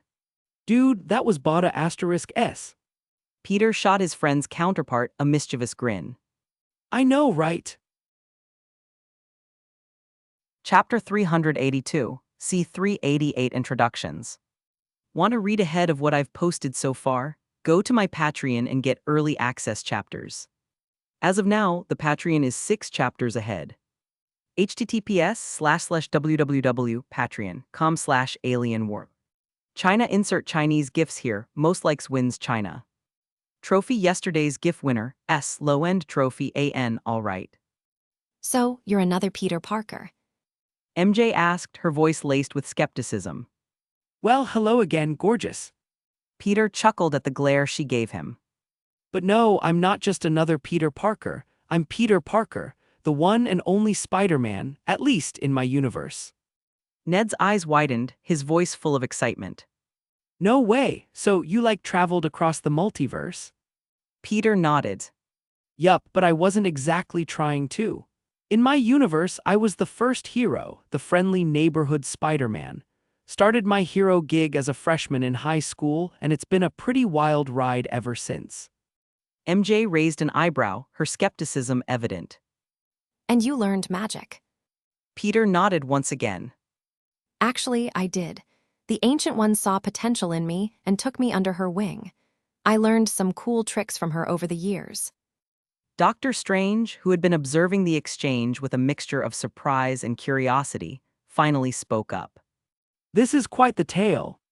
Peter's smirk faltered for a moment as he recalled his unexpected journey. Well, you see, I was taking a shower when this gooey portal opened up and swallowed me whole. I ended up in another universe, helping a bunch of spider people take down Kingpin's super collider. Long story, don't ask.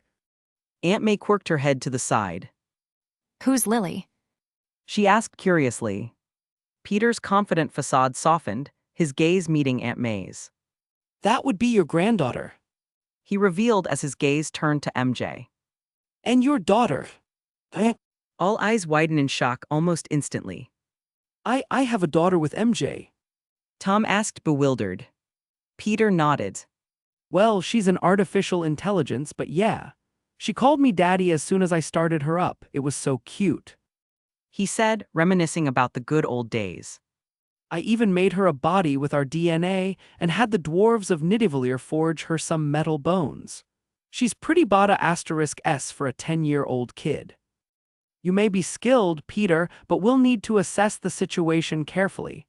We can't take any risks, especially when it involves another version of you. Peter nodded, understanding the gravity of the situation. I get it, Doc, safety first, right? But trust me, I'm not the one you should be worried about. He turned his gaze at Dr. Connors, the man transformed into the formidable lizard. He's not from this universe either. Dr. Strange, intrigued by Peter's observation, nodded and raised his hands, conjuring golden spell circles that hovered around Dr. Connors. The circles emitted a soft hum as they scanned the lizard's form, searching for any anomalies. After a few moments, the spell circles dissipated, and Dr. Strange's expression turned grave. You're right, there are traces of multiversal energy within him. He's not from this universe. Peter crossed his arms, his eyes darting between Dr. Strange and Tom. See, I told you there's something going on here. There could be others out there too. We need to figure out what happened. Someone must have messed up big time for all of this to occur. He said, knowing exactly what happened. Tom and Dr. Strange exchanged a silent glance, realizing the weight of the situation. Earlier that day, Tom had approached Strange seeking his help. The world now knew his secret identity, and he desperately wanted everyone to forget. Strange offered to perform a spell, but a combination of Peter's insistence and their mutual miscommunication had caused the spell to go awry. Taking a step forward, Peter Thomas Parker introduced himself rather awkwardly. Hey, I'm Peter too, I guess. After his awkward introduction, Tom and Strange explained their little mishap. Do you think the spell is pulling everyone in the surrounding multiverse that knows Peter Parker is Spider-Man into this universe? He offered his knowledge to speed things along. Instantly, realization spread among the crowd. Even Dr. Strange seemed impressed with Peter's hypothesis. Of course, he only knew that because he watched the movie, but none of them needed to know that. So, Peter was the first to break the silence as he gestured towards Dr. Connors. do you have a place to keep him? I really don't want to lug him around everywhere I go. Strange thought for a moment before nodding his head. Yeah, follow me. The group followed him through the halls of the New York sanctum, their footsteps echoing in the dimly lit corridors. The air was heavy with a sense of mysticism from the magical artifacts lining the walls, giving the place an eerie atmosphere. They descended a flight of stone stairs, and as they reached the bottom, the space opened up into an old cellar, which seemed to be used for storage these days. Welcome to the Undercroft. Strange announced. Don't touch anything. he exclaimed as Ned started fiddling with a pile of junk. Peter looked around, taking in the sight before him. The undercroft was illuminated by a soft, ethereal glow emanating from old flicking light bulbs. The place was filled with dusty junk and forgotten artifacts, ancient relics of power that no longer had a place in the sanctum above. They exuded a sense of history and mystery, as if whispering tales of forgotten sorcery and long-lost secrets. But that wasn't all. I don't think he'll be going anywhere. Peter stated, turning back to everyone else. But we need to find out what's going on and how to fix this. There's probably others like him out there as we speak, displaced from their own universes. He said as his gaze turned to Tom. Who knows, there could be other Peters out there too. Dr. Connors wondered what the hell was going on as he continued to thrash against his cell, slowly using his genius mind to put the puzzle pieces together. This isn't my universe. He thought as his gaze turned to the two Peters. And those certainly aren't my Spider-Man. The others nodded in agreement, their eyes reflecting the seriousness of the situation. Dr. Strange turned to face the group, his voice firm and resolute.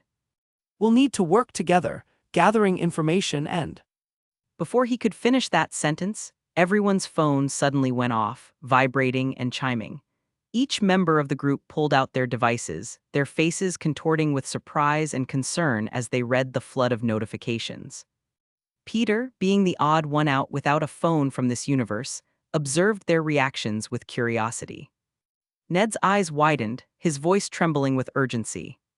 Guys, look at this. There's a news report about some green elf flying around on a hoverboard. He's throwing grenades all over the city. A shrill laughter could be heard from his phone. MJ's brow furrowed as she read another news report. And here's another one. It says there's a man with 4 mechanical squid arms running around, demanding Spider-Man appearance. Peter Parker. She played a video of said man throwing cars along the highway. Show yourself, you traitorous coward. Dr. Strange's expression shifted from resolute to grim as he absorbed the information. It seems our troubles have multiplied. Chapter 383, C389 Tom V's Doc Ock. Want to read ahead of what I've posted so far? Go to my Patreon and get early access chapters.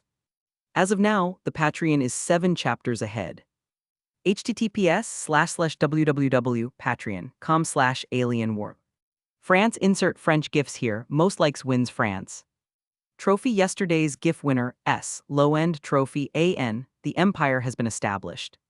Guys, listen up. Those villains they're talking about are Green Goblin and Doc Ock. Obviously, they're from other universes like me. Ned's jaw dropped, his voice barely a whisper. No way. Peter nodded.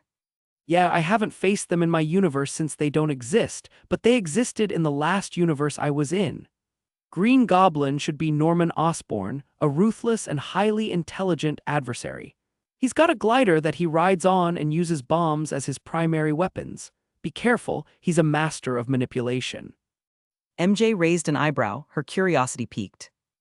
And what about Doc Ock? Peter continued his explanation. Dr. Otto Octavius, also known as Doc Ock, is a brilliant scientist. He uses 4 mechanical tentacles that he controls with his mind. They're incredibly strong and agile. His fighting style is ruthless, and he won't hesitate to use his tentacles to cause destruction. Tom's eyes widened, his voice full of determination. We can't let them hurt anyone else. We need to stop them. Peter nodded, his voice resolute. Exactly, we'll have to split up and take them down. Tom nodded, a determined look on his face. I'm ready, let's get out there and put an end to this. Dr. Strange stepped forward, his expression stern. While you handle the immediate threat, I'll stay here and try to find a way to send everyone back to their respective universes and fix the damage caused by the spell. Peter glanced at Dr. Strange, gratitude in his eyes. Thanks, Doc. Dr. Strange nodded as he quickly left the Undercroft, his focus shifting to the task at hand. Stay safe, both of you. Ned, MJ, and May exchanged worried glances, but Peter reassured them. You guys stay here in the sanctum. It's safer for now. Though if this was my universe, you could all just tag along, but sadly, you don't have any powers here. Instantly, their eyes widened in shock. We have powers in your universe. Ned asked, a genuinely shocked and awed look on his face. Peter nodded. Yeah, I gave you all powers since I didn't want you to get hurt if I wasn't around. May and Ned are super soldiers, and my lovely MJ has spider powers as well. She goes by the name Silk. He explains to the stunned crowd. How? Tom asks, knowing that doing something like that would be extremely difficult.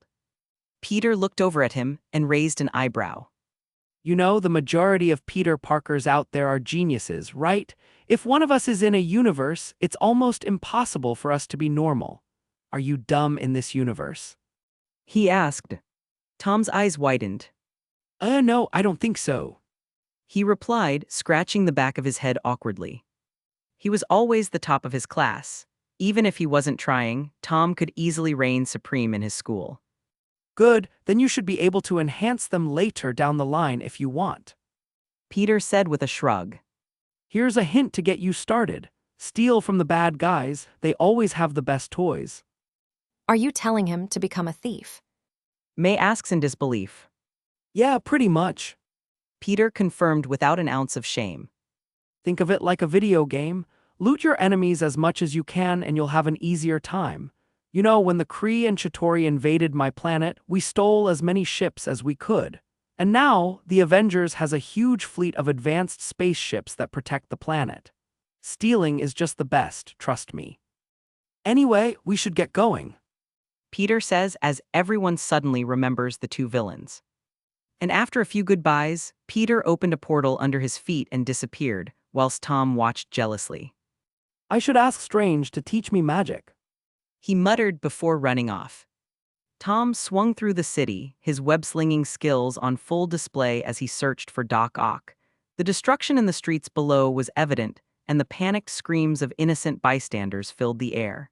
As he neared the epicenter of the chaos, his heart raced with determination. Finally, he spotted the towering figure of Doc Ock, his mechanical tentacles wreaking havoc all around him. Buildings crumbled under the weight of his powerful strikes, and cars were flung through the air like toys. Tom landed on a nearby rooftop, his eyes fixed on his opponent. Insert picture of Dr. Octavius here. All right, Otto. Tom muttered under his breath, his voice filled with nervous energy.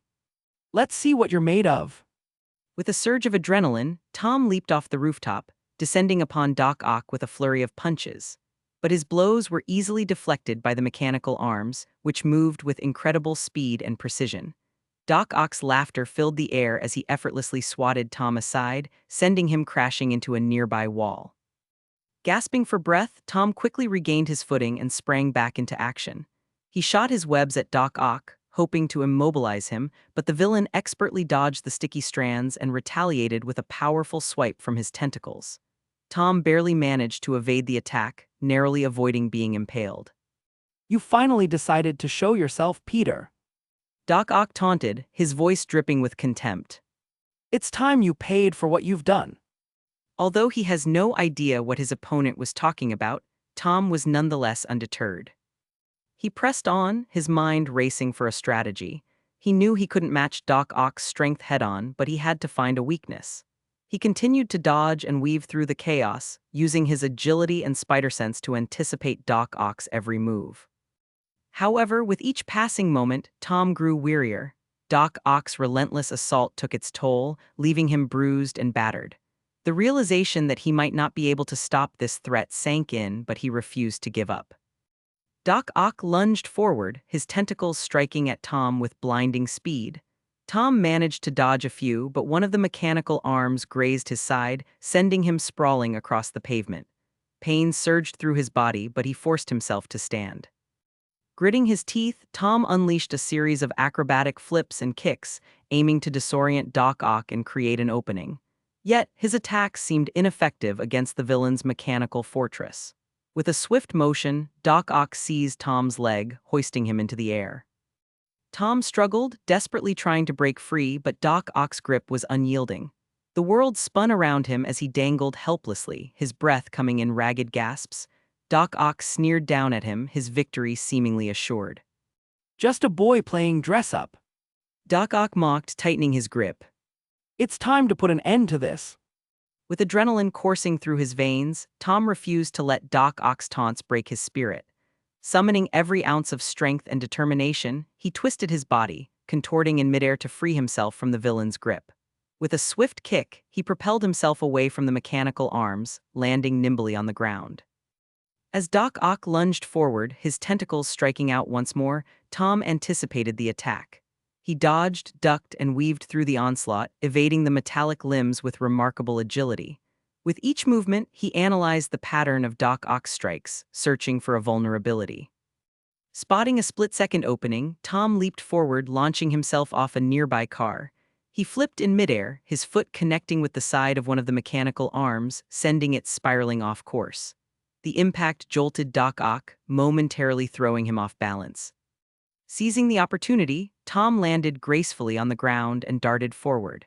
He delivered a series of lightning-fast punches and kicks, targeting the joints of the mechanical arms. The metallic limbs whirred and clanged as they absorbed the blows, but Tom's relentless assault began to take its toll. Doc Ock staggered backward, his control over the tentacles wavering. Sensing his opponent's vulnerability, Tom launched himself into the air, somersaulting over Doc Ock's head and landing behind him. He swiftly ensnared the villain's arms with his webs, immobilizing them and leaving Doc Ock defenseless. Now it's time to end this. Tom declared, his voice filled with determination. As Doc Ock struggled against the webbing, Tom positioned himself strategically. With his enhanced senses, he was able to anticipate the villain's movements, sidestepping each desperate attempt to break free. Time seemed to slow down as Tom analyzed every detail, planning his next move with precision. As if in a dance, Tom weaved in and out, using his speed and agility to his advantage. He delivered a series of devastating blows, targeting vital pressure points on Doc Ock's body. With each strike, he could feel the villain's resistance weakening, the fight slowly ebbing out of him. With one final surge of strength, Tom unleashed a powerful punch, sending Doc Ock sprawling to the ground. The mechanical arms fell limp, their threat neutralized. The battle was over. Breathing heavily, Tom stood over his fallen opponent, triumph and relief washing over him. He had done it. He had defeated Doc Ock. Stay! Tom warned his unconscious opponent, his voice laced with a joking authority. You're not going anywhere. Chapter 384, C390 Peter vs. Green Gnome. Want to read ahead of what I've posted so far? Go to my Patreon and get early access chapters. As of now, the Patreon is 6 chapters ahead. https://www.patreon.com/alienwar. Russia, insert Russian gifs here, most likes wins Russia. Trophy yesterday's GIF winner, S. Wolfie Trophy AN. The Empire is destroyed. All hail the rebel king crown. After dropping out of a portal, Peter swung through the city, following the trail of destruction left by Green Goblin. The sound of explosions and terrified screams echoed through the air, intensifying his determination to put an end to this chaos. As he turned a corner, he spotted Green Goblin soaring above, his glider leaving a trail of smoke and flames in its wake. Peter landed on a nearby rooftop, watching as Green Goblin continued his rampage. The goblin's laughter echoed through the streets, his malicious joy evident in every bomb he dropped. His menacing figure stood tall, draped in a tattered green and purple suit that bore the marks of numerous battles. A twisted grin adorned his face, accentuating the madness that flickered in his eyes.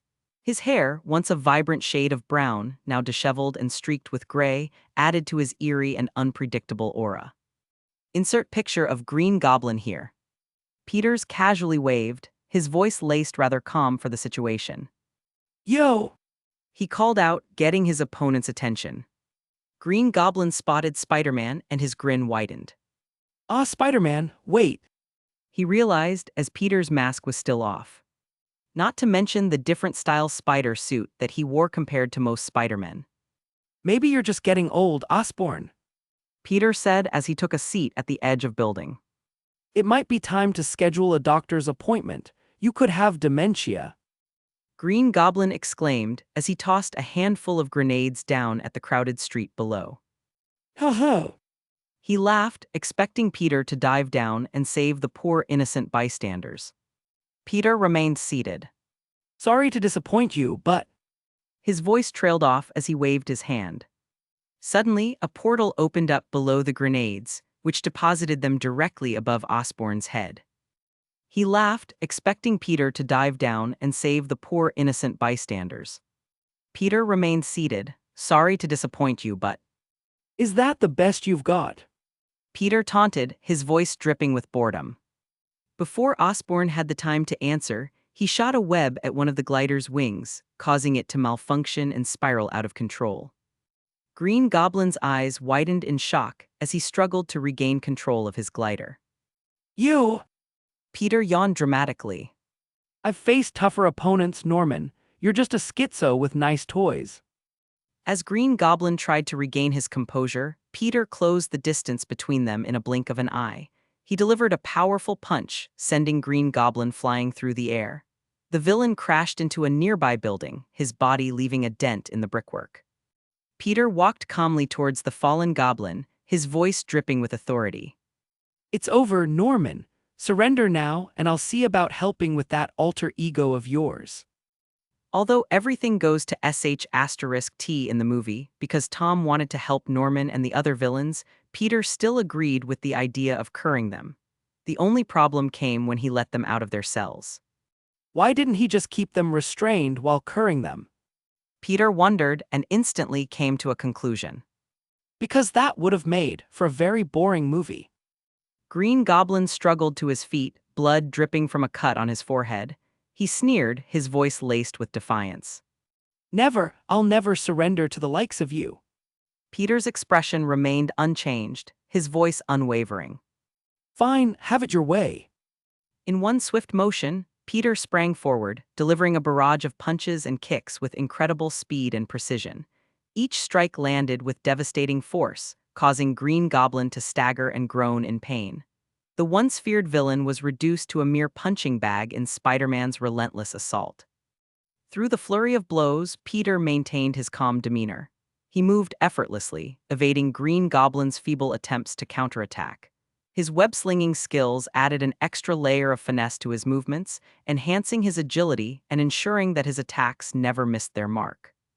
As the fight reached its climax, Peter delivered a final punch that sent Green Goblin hurtling through the air, crashing into a parked car with a resounding thud. The villain lay motionless, defeated, and broken. Peter stood over Green Goblin, his expression unreadable. He looks almost peaceful when he's not smiling and laughing like a maniac. He swiftly webbed up the unconscious Green Goblin, before opening a portal and dragging him through, disappearing in front of a crowd of thankful New Yorkers. Peter strolled through his portal and appeared in the Sanctum's Undercroft once again, dragging the unconscious and slightly charred form of the Green Goblin behind him. Smoke rose from Osborne's suit, evidence of the many grenades he had just endured. Ned, May, and MJ, who had been anxiously waiting, rushed forward to greet him. MJ's eyed him in concern as she paced to Peter's side. Are you okay? What happened out there? She asked, her voice filled with worry. Though he could tell she was more worried about Tom than him, as her boyfriend hadn't returned yet. Ned, equally worried, followed closely behind. Dude, he looks like he's been through a war. Peter shrugged. He was pretty weak, but he just wouldn't give up so. He gestured to Osborne's broken body. But don't worry, he'll be fine. Aunt May joined the group, her eyes widening when she saw the unconscious form of Norman Osborne. Peter, what happened to him? She asked, concern etched on her face. Peter gently lowered the Green Goblin to the ground and stepped back. He threw a bunch of grenades into a crowded street, so I delivered them back to him. Ned's eyes widened in awe. Cool. May looked down at Osborne's unmasked face in pity. Did you have to go so hard on him? It looks like he's in pain. Peter shrugged uncaringly. Well, it's hard to go easy when your opponent has what I call psycho energy. He just wouldn't give up, so I had to beat him down a bit more than usual. Seeing that May felt bad for Normal, Peter waved his hand and cast 2 spells. One to disarm Osborne, depositing all of his weaponry and armor in the corner of the room, and then another which healed his injuries to a certain extent. As the healing spell took effect, Osborne's wounds slowly closed and his breathing stabilized. He remained unconscious, his form now resting peacefully. Peter stood back, observing his handiwork. He'll be fully healed in an hour or two. He said, getting a relieved look from May as he deposited their second prisoner into his cell. Although she knew that she shouldn't feel bad for the maniac who was sweeping the city with bombs only moments ago, May just couldn't help it. She wasn't a hero who did this every day, so when she saw someone who's hurt and in pain, she feels the need to help. If only she knew that he would kill her. Peter sighed inwardly. Just then, Tom appeared, dragging their third captive down the stairs, making sure to bang his head on each and every step on the way down. Oops. He apologized after every thud. Tom stepped into the light, his suit slightly torn, evidence of the intense battle he had just faced. May, Ned, and MJ rushed forward, their worried expressions turning into relieved smiles as they saw his return. May embraced Tom tightly, tears of relief welling up in her eyes. Oh, thank goodness you're back. Are you okay? Tom returned the hug, assuring her. I'm fine, May. Just a few scratches, but nothing serious. Ned patted Tom on the back, a wide grin on his face. Dude, are those his tentacles? He eyes Doc Ock's extra appendages. Tom chuckled. Yeah, cool, right? MJ approached Tom, concern still etched on her face. Are you sure you're okay? It looks like you took quite a beating. Tom nodded, his gaze shifting to the unconscious form of Doc Ock. I'll be fine. He gestured to the webbed-up villain. I managed to take him down, but he put up quite a fight. Peter, who had been watching the reunion, approached Tom. Nice job, you seem to have handled him well. Tom smiled proudly after hearing that. Thanks, man, it was tough, but he wasn't the hardest guys I've faced. He immediately thought of Thanos' ugly purple face. Peter turned his attention to the webbed-up Doc Ock. He waved his hand, casting the same spells he used on Green Goblin, disarming the villain and healing his injuries to a certain extent. Once the healing spell took effect, Doc Ock's wounds started to close and his breathing steadied. Of course, he did the same for Tom, who was gratefully for the help. May looked at the unconscious Doc Ock with a mix of relief and concern. Will he be all right, Peter? Peter nodded, reassuring her. He'll be fully healed in no time, and don't worry, we'll keep an eye on him. As Peter prepared to throw Doc Ock into a cell, a figure descended down the stairs behind him. A man in a very familiar red and blue color scheme appeared, drawing everyone's attention. Taking off his mask to reveal the face of Andrew Garfield, he looked around, taking in the scene before greeting everyone with a warm smile. Hey, I hope you don't mind that I let myself in. Chapter 385, C391 Reunion. Want to read ahead of what I've posted so far? Go to my Patreon and get early access chapters. As of now, the Patreon is 7 chapters ahead. https://www.patreon.com/alienwarp. Ogre insert satanic gifts here, most likes wins Ogre. Trophy yesterday's GIF winner, S low-end trophy AN crown. Peter Andrew Parker descended down the stairs, his presence immediately capturing everyone's attention. He took off his mask, revealing his face, and greeted the group with a warm smile. Hey, I hope you don't mind that I let myself in. Everyone except Peter stared at Andrew in shock, not expecting yet another Spider-Man to appear. How many Peters are out there? May muttered in disbelief. MJ's eyes narrowed suspiciously. Prove it. She said, crossing her arms. Prove that you're really Spider-Man. Andrew raised an eyebrow, slightly taken aback by the demand. How do you want me to do that? MJ grinned mischievously. Get on the ceiling. That's something only Spider-Man can do. Andrew chuckled, thinking she was joking. Come on. But the expectant stares from the group made it clear that they were serious. Even Peter remained silent as he found the idea rather amusing. Andrew sighed, realizing there was no way out of this. He shot a web at the ceiling and effortlessly hoisted himself up, hanging upside down. MJ nodded her head, a satisfied smirk forming on her lips. Not bad. Now crawl around. Andrew's eyes widened in surprise. Seriously, you want me to crawl on the ceiling? MJ nodded, her expression unyielding. Yep, do it. Andrew shook his head in disbelief but complied nonetheless. He crawled across the ceiling, his movements smooth and graceful, as if he had done it 1,000 times before. He landed back on his feet, a smirk of triumph on his face. There you have it. Andrew said, a tiny hint of annoyance in his voice. Happy now. May approached Andrew, a warm smile on her face. Welcome to the team, Peter. Andrew chuckled. Thanks, but you can just call me by my middle name, Andrew. We've got enough Peters in the room already. Peter walked over and extended his hand. It's good to have you here. Andrew shook Peter's hand firmly. Likewise, this is definitely a unique situation we find ourselves in. Ned approached, a wide grin on his face. Dude, this is amazing. We're building a spider army. Andrew laughed, his eyes holding a hint of worry. Yeah, it looks like it. He couldn't help but wonder what could call for the assembly of so many Spider-Men. Seeing that everyone greeted the new arrival, Peter finally found the chance to ask something that's been on his mind. Andrew, I don't know how to ask this, so I'll just go ahead and spit it out. Is Gwen alive in your universe?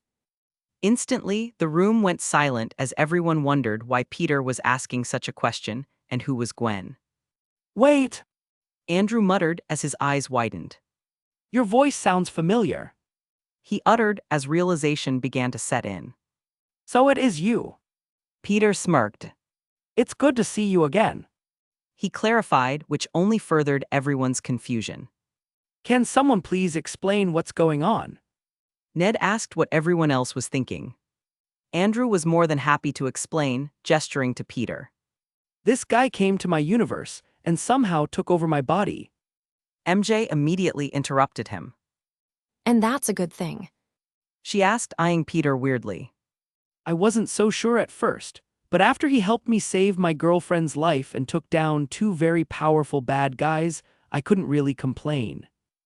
Andrew explained as he turned to Peter. Thank you, you have no idea how grateful I am for your help. No problem. Peter nodded his head. So did you cure your friend, or is he still? A complicated smile graced Andrew's lips. Harry is back to normal. Gwen even managed to cure his retroviral hyperplasia, so not only is he not a crazed goblin anymore, he'll also live a long and healthy life. I can see a but coming along somewhere in there. Peter guessed. He still hates me. Andrew revealed with a heavy sigh. We may have cured him, but he still blames me for a few things, his current imprisonment being one of them. Well, that's life, I guess. Peter couldn't help but shrug. Sometimes people are sh*TTY, no matter how much you try to help them. I guess. Andrew muttered in agreement. Pushing the sad stuff to the side, Peter continued. A complicated smile graced Andrew's lips. Harry is back to normal. Gwen even managed to cure his retroviral hyperplasia, so not only is he not a crazed goblin anymore, he'll also live a long and healthy life. I can see a but coming along somewhere in there, Peter guessed. He still hates me, Andrew revealed with a heavy sigh. We may have cured him, but he still blames me for a few things, his current imprisonment being one of them. Well, that's life, I guess. Peter couldn't help but shrug. Sometimes people are sh*TTY no matter how much you try to help them. I guess. It's actually a lot easier over there. Gun laws and all that. Don't get me wrong, they still have guns, but it's infinitely fewer than America. There are a lot of knives, though. At this point, everyone was listening to Peter and Andrew catch up, still a bit surprised at the fact they knew each other. Especially Tom, who was beginning to feel a bit inferior to his other self.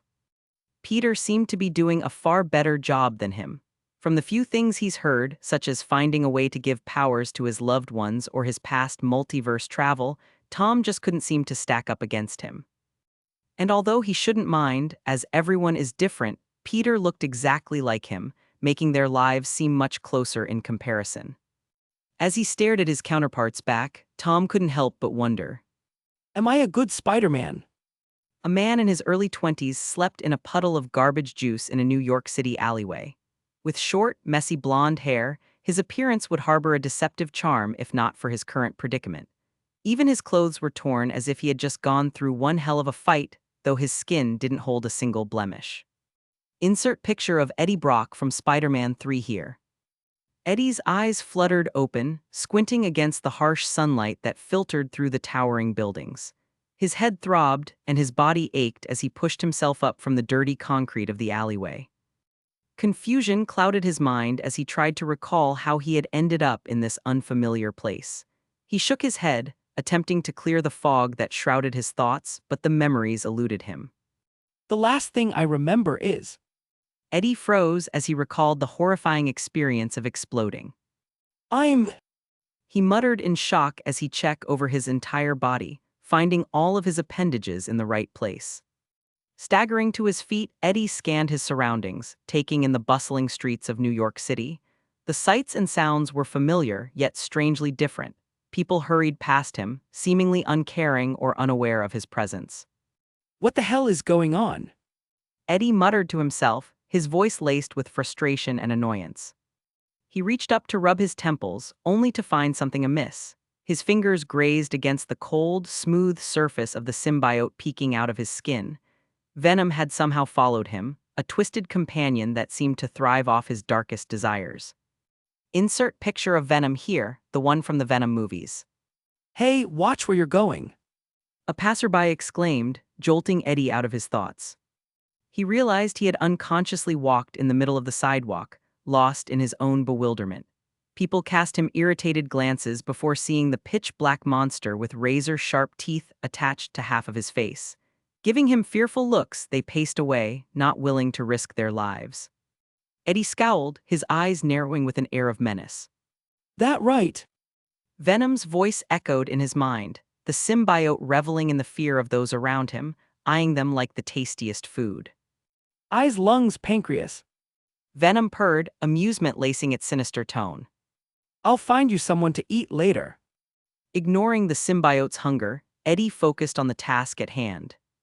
Finding his bearings and discovering the reason behind his odd predicament was at the top of his priorities right now. Stalking through the city streets, his predatory instincts guiding him towards the familiar scent of trouble, he soon found something interesting. As Eddie turned a corner, he stumbled upon a storefront with a large television screen displaying news headlines. Curiosity got the better of him, so he inched closer. The news anchor's voice blared from the screen, reporting on a recent event that had shaken the city. In a shocking turn of events, Peter Parker, our resident Spider-Man, has saved the day yet again. What the? He muttered in disbelief. That's not Peter. Peter? Venom growled lowly, his voice barely audible amidst the chaos of the city.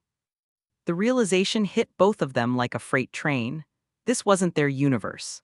Somehow, they had been thrust into a separate world, a place where Spider-Man was a known figure and his own identity as Venom remained a hidden secret. A malicious grin tugged at the corners of Eddie's mouth, Venom reveling in the chaos that lay ahead. Oh, Eddie, my dear host. Venom hissed, its voice dripping with sadistic delight. We've hit the jackpot. Time to show this world what true terror looks like. Chapter 386, C392 Insecurity. Want to read ahead of what I've posted so far? Go to my Patreon and get early access chapters.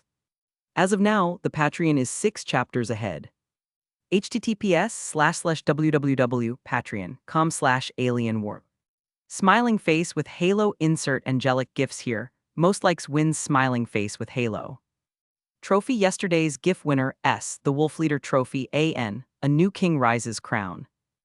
As the conversation between Peter and Andrew continued, Andrew's attention was suddenly drawn to a figure lurking in the far corner of the room. Dr. Kurt Connors, also known as the Lizard, stood behind a thick pane of unbreakable glass, his eyes fixed on Andrew with a burning intensity. The memory of their past encounters flashed through Andrew's mind, and he couldn't help but feel a sense of unease. Oh, guys. Andrew called out, diverting everyone's attention toward the imprisoned reptilian figure. Why is Dr. Connors here, and why is he? Tom, who had been silently observing the conversation, stepped closer to Andrew, his gaze fixed on the lizard. Again! In my universe, I cured him. Andrew replied, his confusion evident in his voice. I mean, I'm pretty sure I did, but this. The group eyed the glass, their curiosity piqued by Andrew's words. The scaly creature paced restlessly behind the barrier, emitting low, rumbling growls that reverberated through the room. Peter examined the lizard, pretending to come up with an idea. Maybe the spell grabbed him further back in time. He let a bit of his movie knowledge out. Spell like a magic spell. Andrew asks as they haven't explained anything to him yet. Well, Tom quickly gives him a rundown on his and Dr. Strange's major F***CK up. Andrew nodded his head slowly, a mixture of shock and worry in his eyes. Right. He muttered as he walked up to Dr. Connors. Approaching the glass, the lizard's eyes fixed on him with a mix of anger and animosity. The reptilian creature hissed, its long, forked tongue flicking out menacingly. Dr. Connors, Andrew began, his voice calm yet filled with questions. do you recognize me? It's Peter. The lizard's response was a guttural growl. Yes, but you forget the part where you stood in my way, traitor. If it wasn't for you, everyone in the city would know the joys of my transformation. Andrew's confusion deepened. I don't understand. We fixed you. We saved you. Why are you like this again? Suddenly, Peter stepped up. I think I have a way to confirm my hypothesis. He says as he turns to Dr. Connors. Can you tell me today's date? The caged doctor raised a reptilian eyebrow. March 23, 20Y. He asks in confusion. No reason. Peter says as he motions for everyone to follow him away from the cells. Am I right? He asked as they got out of hearing distance. Andrew nodded his head. Yeah, that was a while ago. He's from the past. He seemed even more shocked than when they explained magic. He ran a hand through his hair, processing the information. The lizard continued to snarl and thrash against the glass, annoyed that they left before explaining anything. So what do we do now? Andrew asked, frustration seeping into his voice. Peter looked at his fellow Spidermen, Andrew and Tom, as they stood together, contemplating their next move. The possible presence of more villains stirred up a sense of urgency and danger within the group, and it was clear that they needed a plan. All right. Peter spoke up, his voice filled with certainty. We can't waste any more time. We need to start scouring the internet for any sightings of other villains that haven't shown themselves yet. Everyone nodded in agreement. They were ready to do whatever it took to protect themselves and the city. Ned MJ May. Peter addressed them, his tone serious. I need you three to dig deep into the web, search for any reports, rumors, or unusual activities that might be related to multiverse travelers. We can't let anyone slip through undetected. Ned, who had been the team's tech guru before, nodded enthusiastically. You got it. I'll get everyone set up. He said as he pulled a laptop from his backpack. MJ whipped out her phone, her eyes gleaming with determination. Consider it done. I'll check social media and find anything that could be relevant. May nodded, her expression filled with both concern and resolve. I'll make sure to keep an eye on local news and police scanners. If there's any sign of trouble, we'll know. With their roles assigned, the trio split off to fulfill their tasks, leaving the three Spider-Men alone once again. Now that we have eyes and ears on the ground, we need to cover as much territory as possible. Peter continued, his gaze shifting between Andrew and Tom. We'll split up and patrol the city individually. Tom raised his hand as if he were at school. How do we communicate? Your phones won't work here. Come here. Peter walked up to his two counterparts and grabbed their masks. This should work. As soon as he touched them, golden etchings appeared for a brief moment before disappearing completely. Was that magic? One of us can do magic. Andrew exclaimed in shock. Yeah, jealous. Peter smirked, knowing they were both definitely envious of that. I made it so we can communicate through our masks. I'll leave something like this with Ned as well, so they can relay information to us. Andrew nodded, doing his best to hide the jealousy he was feeling. Sounds good to me. Tom adjusted his suit, a complicated look in his eyes which didn't go unnoticed. I'll head out now. Remember, if you find something, call it out. Peter emphasized as Tom rushed off. We'll converge and take them down as a team. Andrew nodded in agreement before following after Tom with a worried look on his face. We'll see you out there. He called out as he and Tom disappeared up the steps. Andrew couldn't shake off the feeling that something was off with Tom. He had known him for less than an hour now, but he could still tell that something was wrong. Determined to find out the reason behind it, Andrew followed Tom as he made his way through the bustling streets of New York City. After a few blocks, Andrew finally caught up to Tom, who had paused in a brick building to catch his breath. Tom looked surprised to see him. Hey! Tom greeted him, trying to mask his earlier unease with a forced smile. Didn't expect to see you here.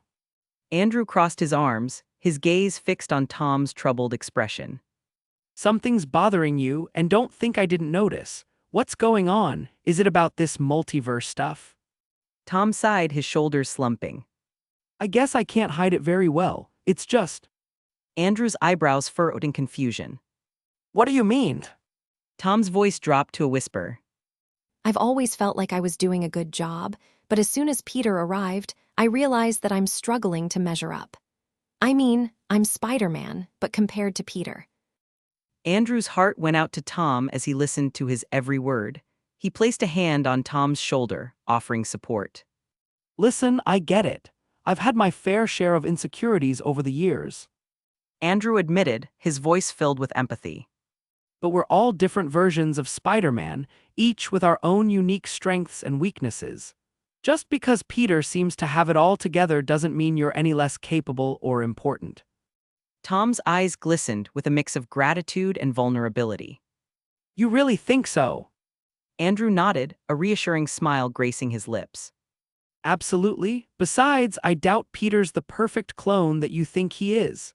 Everyone has problems and difficulties in life, and we're Spider-Men after all. Adversity might as well be our middle name.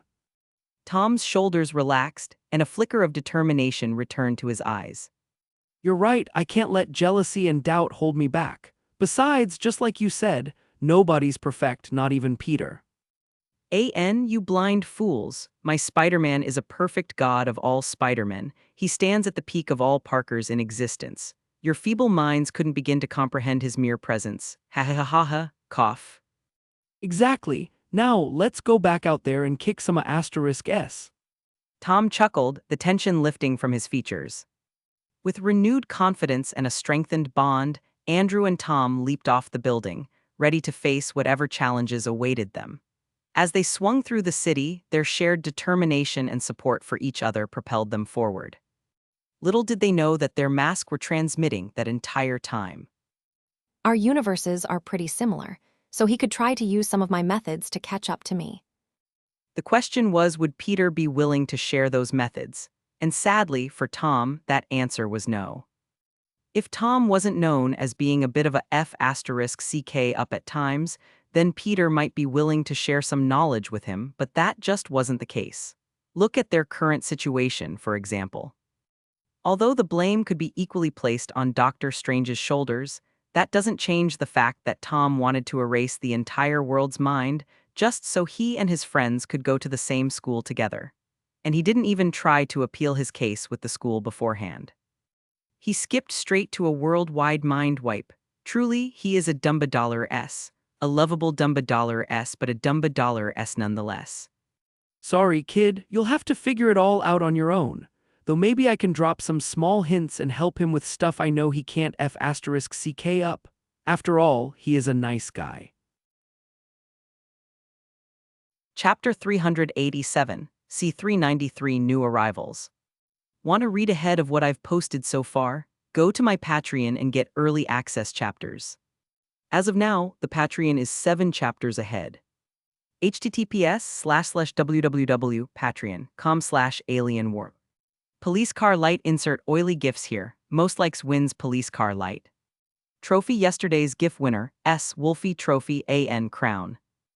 The 3 Spider-Men, Peter, Tom, and Andrew, swung through different parts of the city, watching for any odd villainous activity. each of them ready and waiting for the next bout of chaos to begin. Tom, who only moments earlier found it impossible to concentrate, now felt much lighter, as if a weight was lifted from his shoulders. Venting his feelings seemed to have helped him keep his mind on the task at hand. Back at their base, Ned diligently monitored the communications while May and MJ worked alongside him, keeping an eye out for any signs of trouble. Suddenly, a surge of social media posts came through that caught their attention. Guys, I've got something. Ned announced, his voice filled with excitement. There's been a sighting of a man made of lightning. He was spotted near the electrical lines leading into the city. As soon as he said that, the lights all over the city began to flicker, catching everyone's attention. Peter, Tom, and Andrew quickly responded to the call, their instincts kicking into high gear. I don't think Dr. Connors is the only one who followed you here. Peter's voice transmitted to everyone.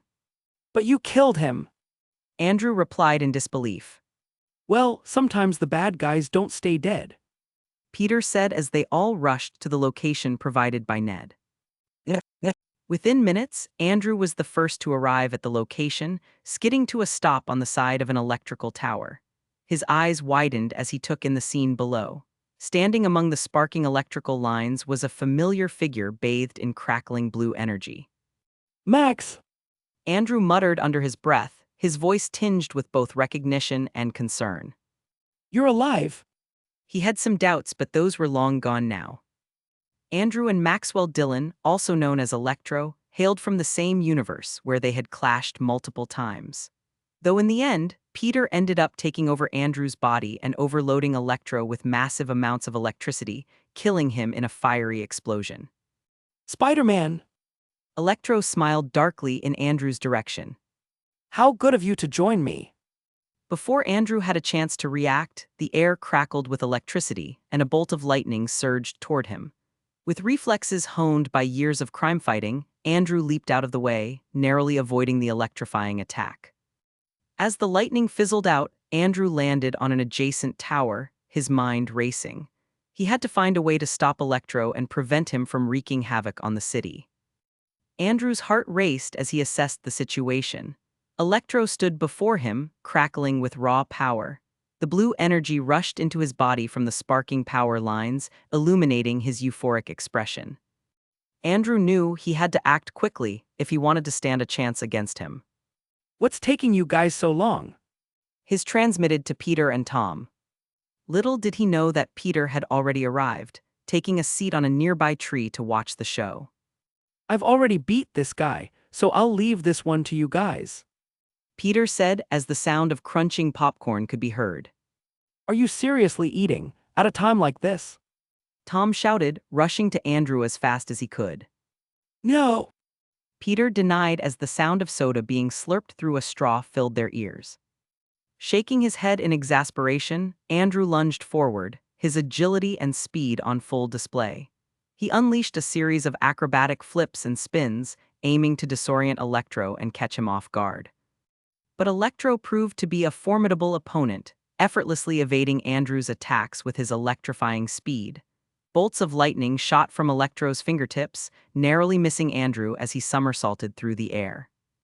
The crackling energy scorched the ground beneath him, leaving a trail of destruction in its wake.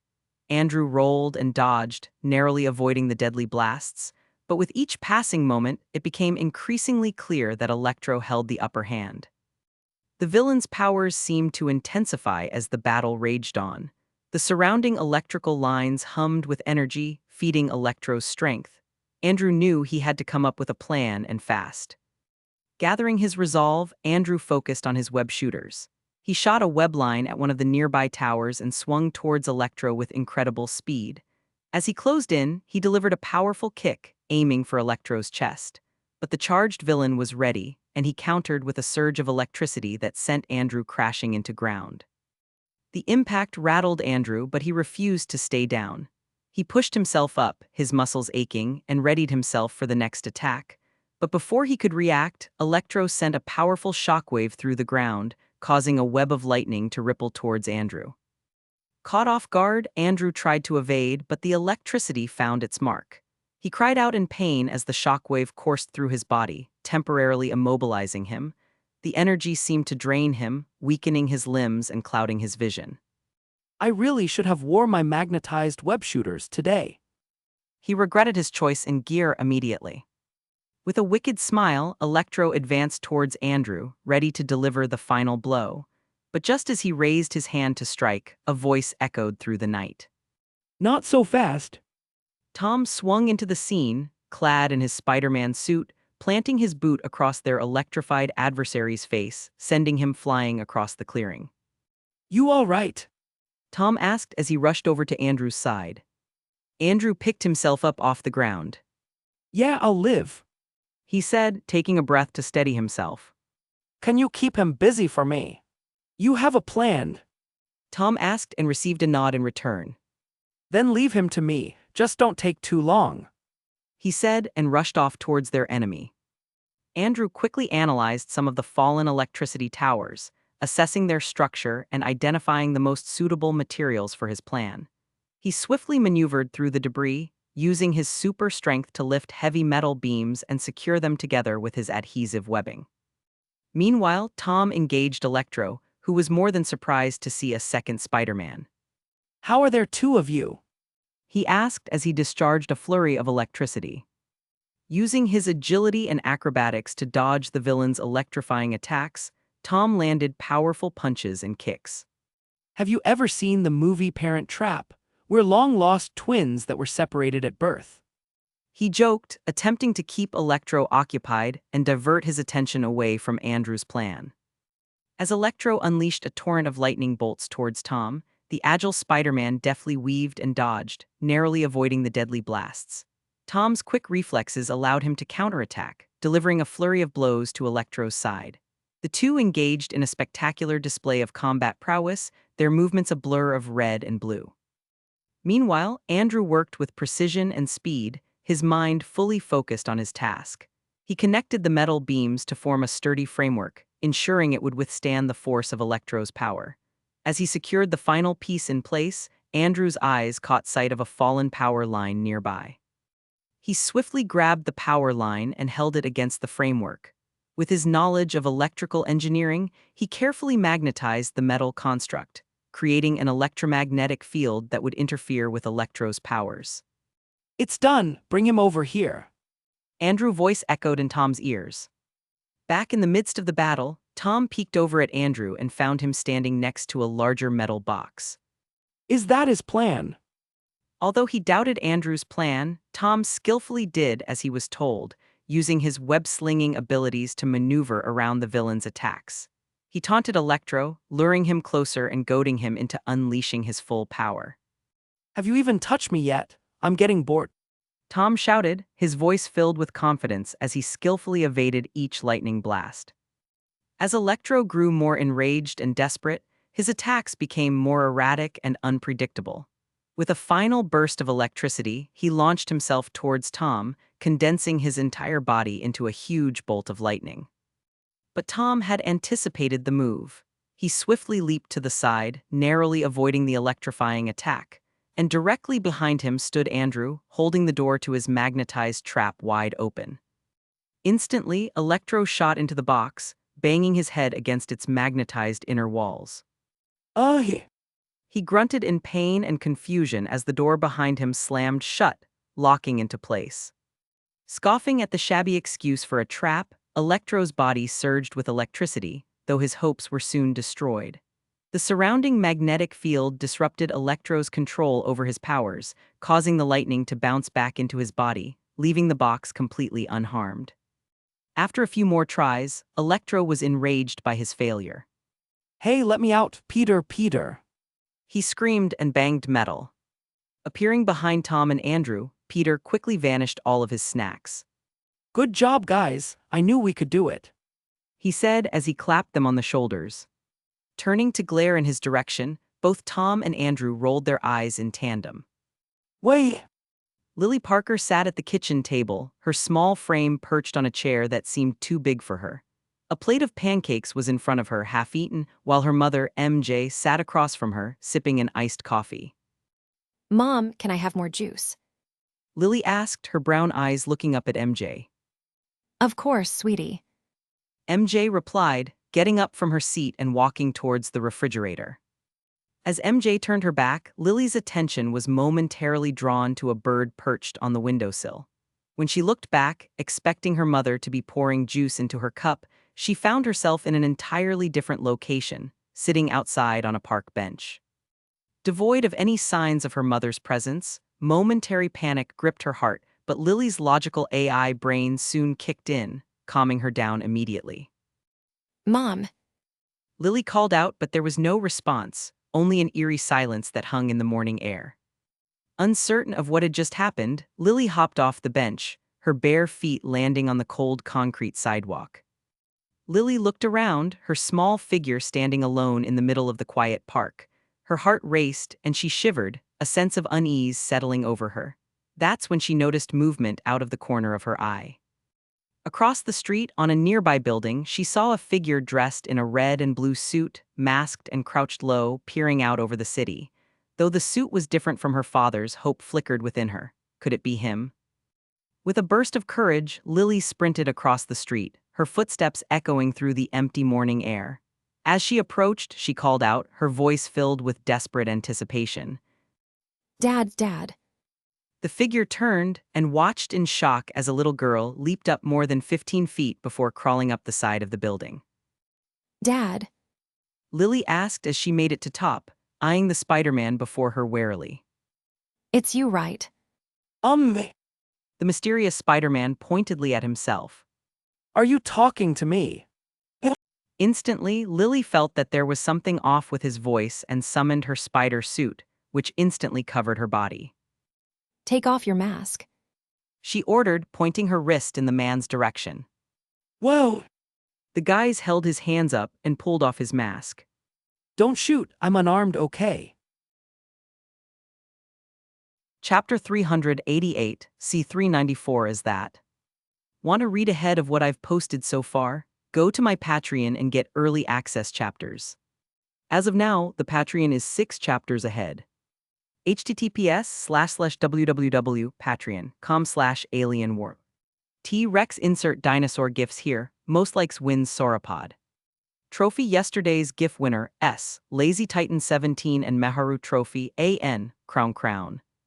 I'm sorry, but I'm not your father.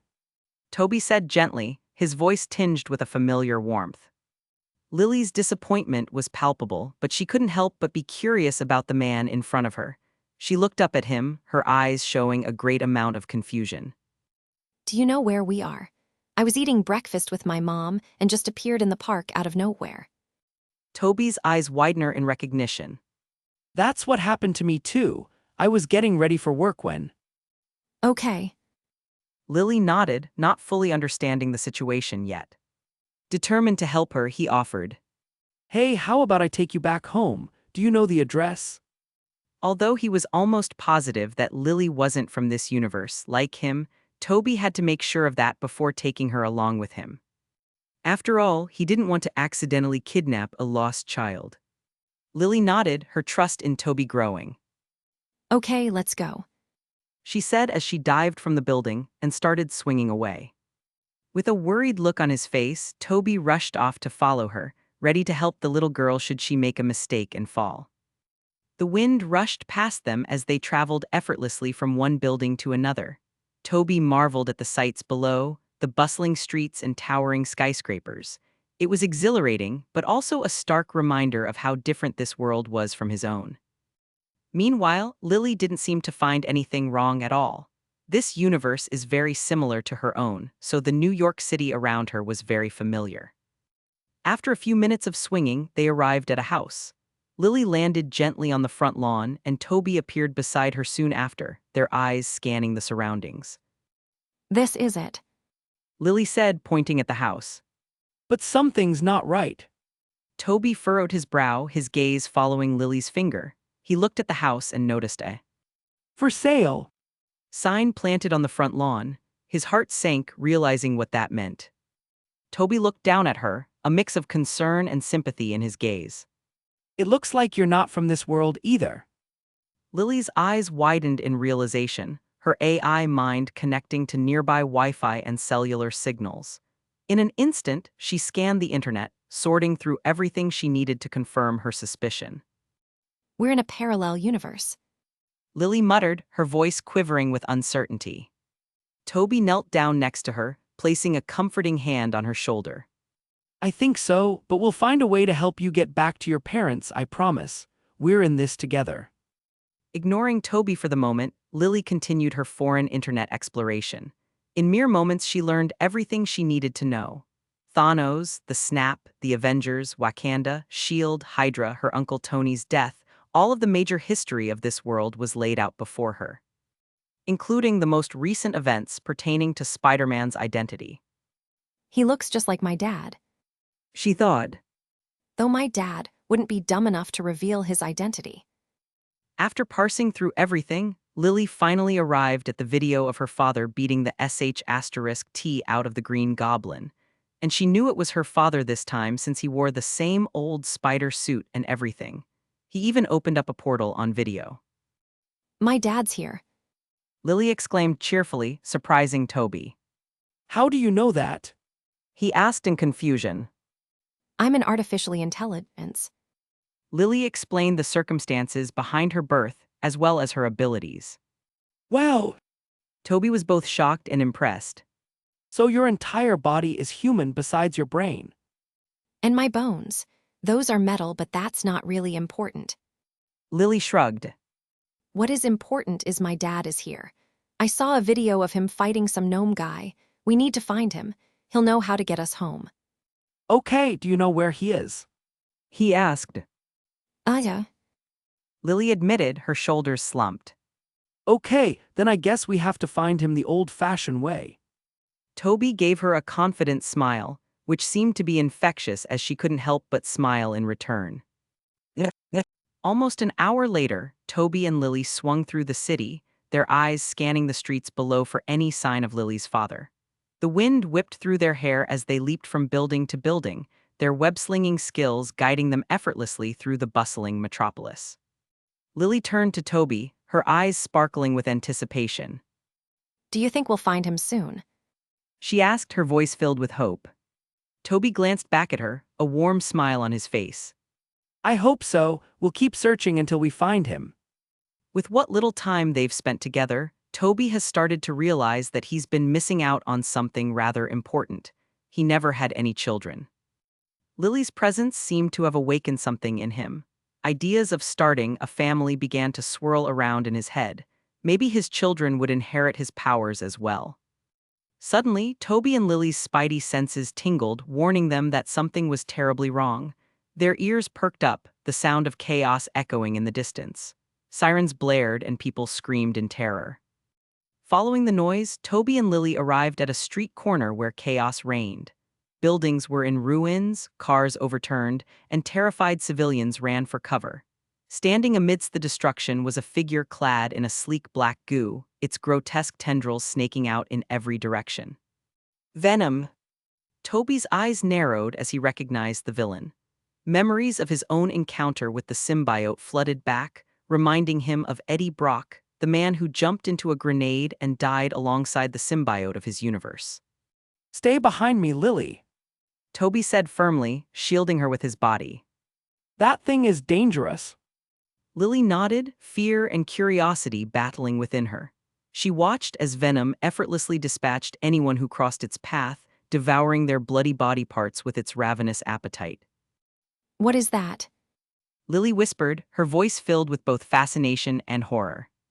Before Toby could reply, Venom's head turned, its inky black eyes locking onto Toby's unmasked face. Peter, is that you? It asked as it lunged towards them, its elongated jaws opening wide. Toby's instincts kicked into high gear as Venom lunged towards them, its monstrous form propelled by an otherworldly strength. With a surge of adrenaline, he sprang into action, his agility and experience propelling him forward. Duck, Lily! Toby shouted, pushing her down to the ground as Venom's claws slashed through the air where she had just been standing. Lily gasped, feeling the rush of wind above her as Toby's body twisted and spun, evading Venom's attacks with precision. Toby's fists flew, each strike aimed with expert precision. His blows landed with calculated force, but Venom proved to be a formidable opponent, its tendrils writhing and protecting its body. As Venom's tendrils extended towards Toby, Lily's determination surged. She couldn't let him face this threat alone. Rushing to the rescue, she fired multiple strands of webbing, aiming to ensnare Venom and restrain its movements. The symbiote hissed in fury as Lily's webbing coiled around it, restricting its ability to strike back. Toby took advantage of the distraction, launching himself into a series of acrobatic flips and kicks, targeting the exposed areas of the symbiote. Their coordinated efforts began to take a toll on Venom, forcing it to retreat momentarily. Toby seized the opportunity to check on Lily, his concern evident in his eyes. Lily, I told you to stay back. Are you all right? Lily nodded, her heart pounding in her chest. I'm fine. I couldn't just watch you fight alone. I want to help. Toby's gaze softened, though he was still apprehensive.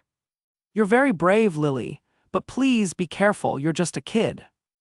As if to prove herself, Lily leaped into action again, her small frame agile and nimble. She unleashed a flurry of punches and kicks, her movements guided by a mix of instinct and the combat skills she had acquired through her artificial intelligence training. Venom retaliated with equal ferocity, its symbiotic form shifting and adapting to counter Lily's attacks. The battle raged on, the clash of fists and the crackle of webbing filling the air. And as Lily dodged a venomous strike from the symbiote, she noticed an opening and sent a powerful kick to its stomach, sending it skidding a few meters down the street. That hurt you, little b asterisk tch. Venom spoke, and for a brief moment, the darkness receded, revealing a pained face hidden within. Toby's eyes went wide as he saw who was under the black goo. Eddie Brock. Eddie's voice carried across the road, a hint of familiarity seeping through. Well. Peter whispered, his voice filled with a mix of astonishment and confusion.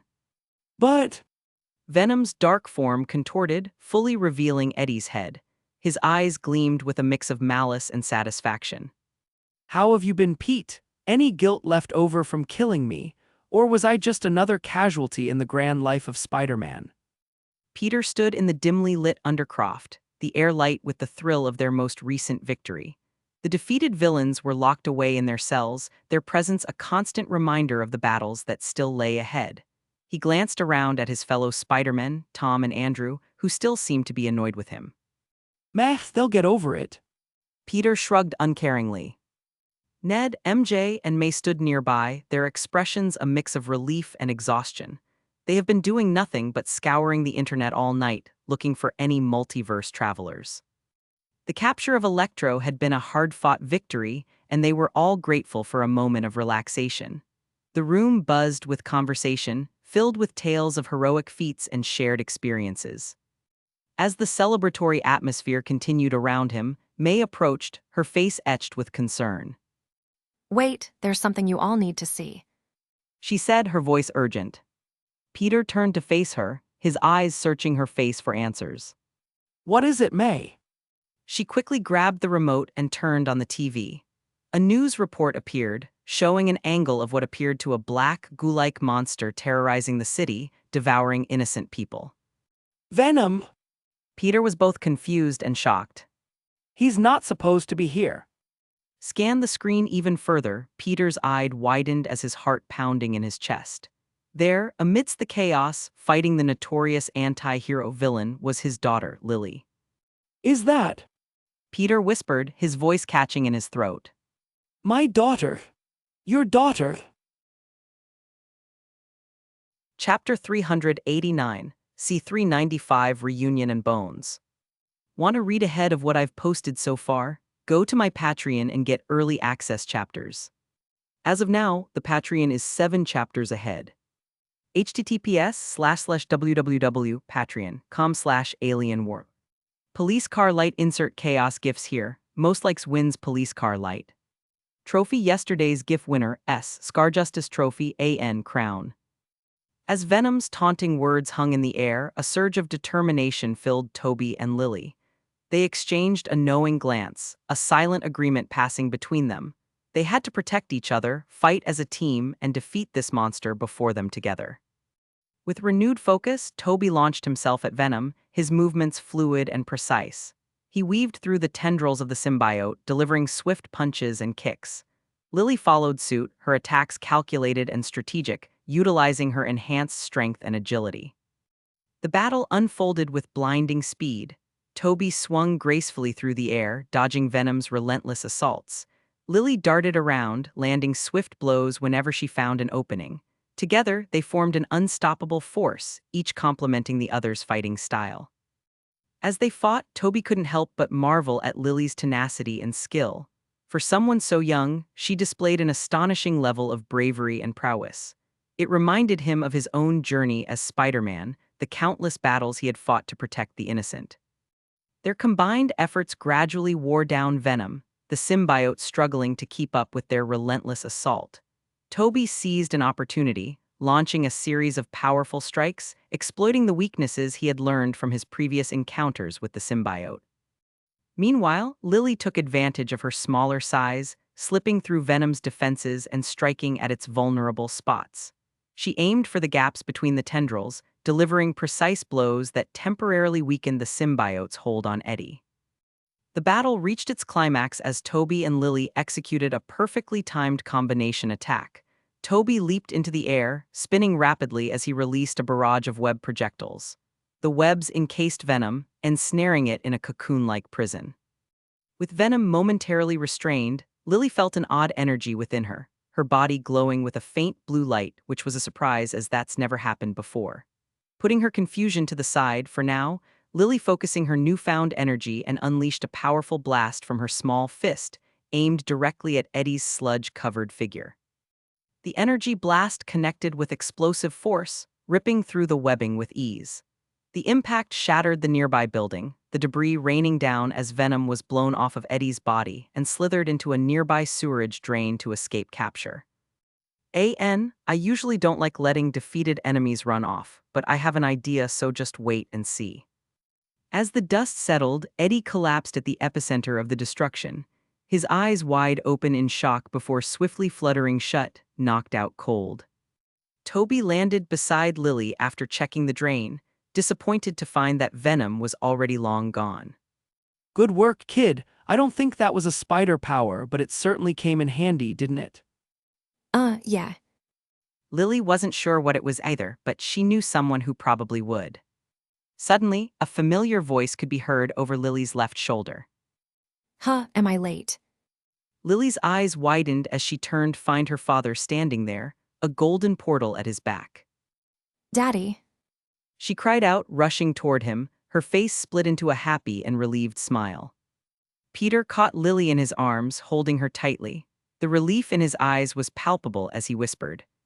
The daddies always seem to come out at times like this, huh? Lily nodded, tears of relief streaming down her face. I thought I was alone here. Peter walked up to Toby, who stared at Peter like a deer in headlights. Thanks for looking after my daughter. I owe you one. Toby nodded slowly, Peter's face bringing back memories of a rather unforgettable and traumatizing. It was my pleasure. He muttered in a daze. Every fiber of Toby's being was telling him to beat the sh*t out of the man in front of him, yet he held back, unsure of himself and unwilling to do such a thing in front of the guy's child. Peter nodded, noticing his counterpart's odd behavior. Is he the one? I mean, what are the odds that both Spider-Men that I've met are here? 100%. We should probably get going. Can you grab him for me? Without taking his eyes off of Peter, Toby grabbed his former coworker and followed Peter and Lily through the portal. Is this a gateway? He asked as they stepped into the Undercroft, the portal snapping shut behind them. And just when Toby thought he couldn't get any more surprises, Tom appeared before him, another suspect to the incident with his uncle. Maybe they just look like him. Peter gently set Lily down on the floor, listening to her grunt in discomfort, unhappy that they were separated. She can be too cute sometimes. As Peter turned to get Eddie into a cell, he noticed May and MJ approaching Lily with eager and curious looks on their faces. May's eyes sparkled with delight as she knelt down to Lily's level, her voice filled with warmth. Oh, look at you, sweetheart. Aren't you the cutest little spider girl I've ever seen? She may not have ever mentioned it, but May has always wanted a daughter, so knowing that her alternate self already had a cute little granddaughter made her very jealous. Eyeing Tom and MJ out of the corner of her eye, she hoped they would make her a little Lily as well. Maybe not so soon, though. After all, they have college to worry about. You're not my grandma, are you? May's expression softened, and she exchanged a glance with Peter, her eyes conveying a mix of fondness and sadness. No, sweetheart, I'm not. But you can call me Aunt May if you'd like. Meanwhile, MJ couldn't contain her curiosity as she admired Lily's Spider-Girl suit. You look incredible, and those moves out there. Impressive, I wish I could do that. How old are you? You can in my universe. We go on patrol around the city together. Lily explained, feeling a surge of pride at MJ's praise. And I'm technically a year old, but this body is around 11 years old. She answered, confusing everyone. But before they could ask any questions, Lily glanced at Tom, then back at her father and marveled at the uncanny resemblance between them. Dad, She called, pointing at Tom. he looks just like you, but short. Tom instantly deflated at her comment, which seemed to strike him like an arrow, perfectly hitting his weak spot. Peter chuckled as he tossed Eddie into a cell, ignoring the glares of the other resident inmates. That's because he is me, in a way. We're different versions of the same person. If I had to guess, I'd say that our universes are very close to each other. Toby followed after Peter, his eyes widening at the sight of Doc Ock and Green Goblin, who was still napping in his cell. Lily's eyes widened with wonder, her AI mind grappling with the concept of multiverse counterparts. Oh yeah. She exclaimed as if remembering something. Dad, do you know what this is? Concentrating on the same feeling she had during the fight with Venom, Lily's body began to glow in a blue energy. Peter looked at Lily, his head nodding up and down. Did you just unlock it? Do you remember what happened before? Anything unusual? Lily furrowed her brow, trying to recall the moments leading up to her newfound power. She explained, her voice filled with wonder. Peters nodded, happy for his daughter's progress. I know what it is. He said, his tone filled with excitement. Remember those metal bones of yours? They're not just for decoration, you know. May interjected, confusion evident on her face. Metal bones, what the hell does that mean? Peter turned to May, his gaze filled with understanding. Lily wasn't born the normal way. I made her through technology and magic, and her bones weren't an exception. They were forged in the heart of a star. He explained, his words bringing a hint of awe to the room. The dwarves of Nidavellir specially crafted each of them out of a mixture of uru and vibranium. Tom's eyes widened, a mix of surprise and admiration. Vibranium! He had no idea what uru was, but vibranium was certainly impressive. Peter nodded, a proud smile on his face. Indeed, uru is the same metal that was used to make Thor's hammer, Mjolnir. It possesses incredible energy properties. Lily's bones are infused with that energy, allowing her to tap into its power. Lily looked down at her hands, her eyes shimmering with a mix of amazement. So these powers. Peter nodded, placing a hand on her shoulder. Basically, yeah. Remember when we watched Dragon Ball Z together? He asks, receiving a nod from her.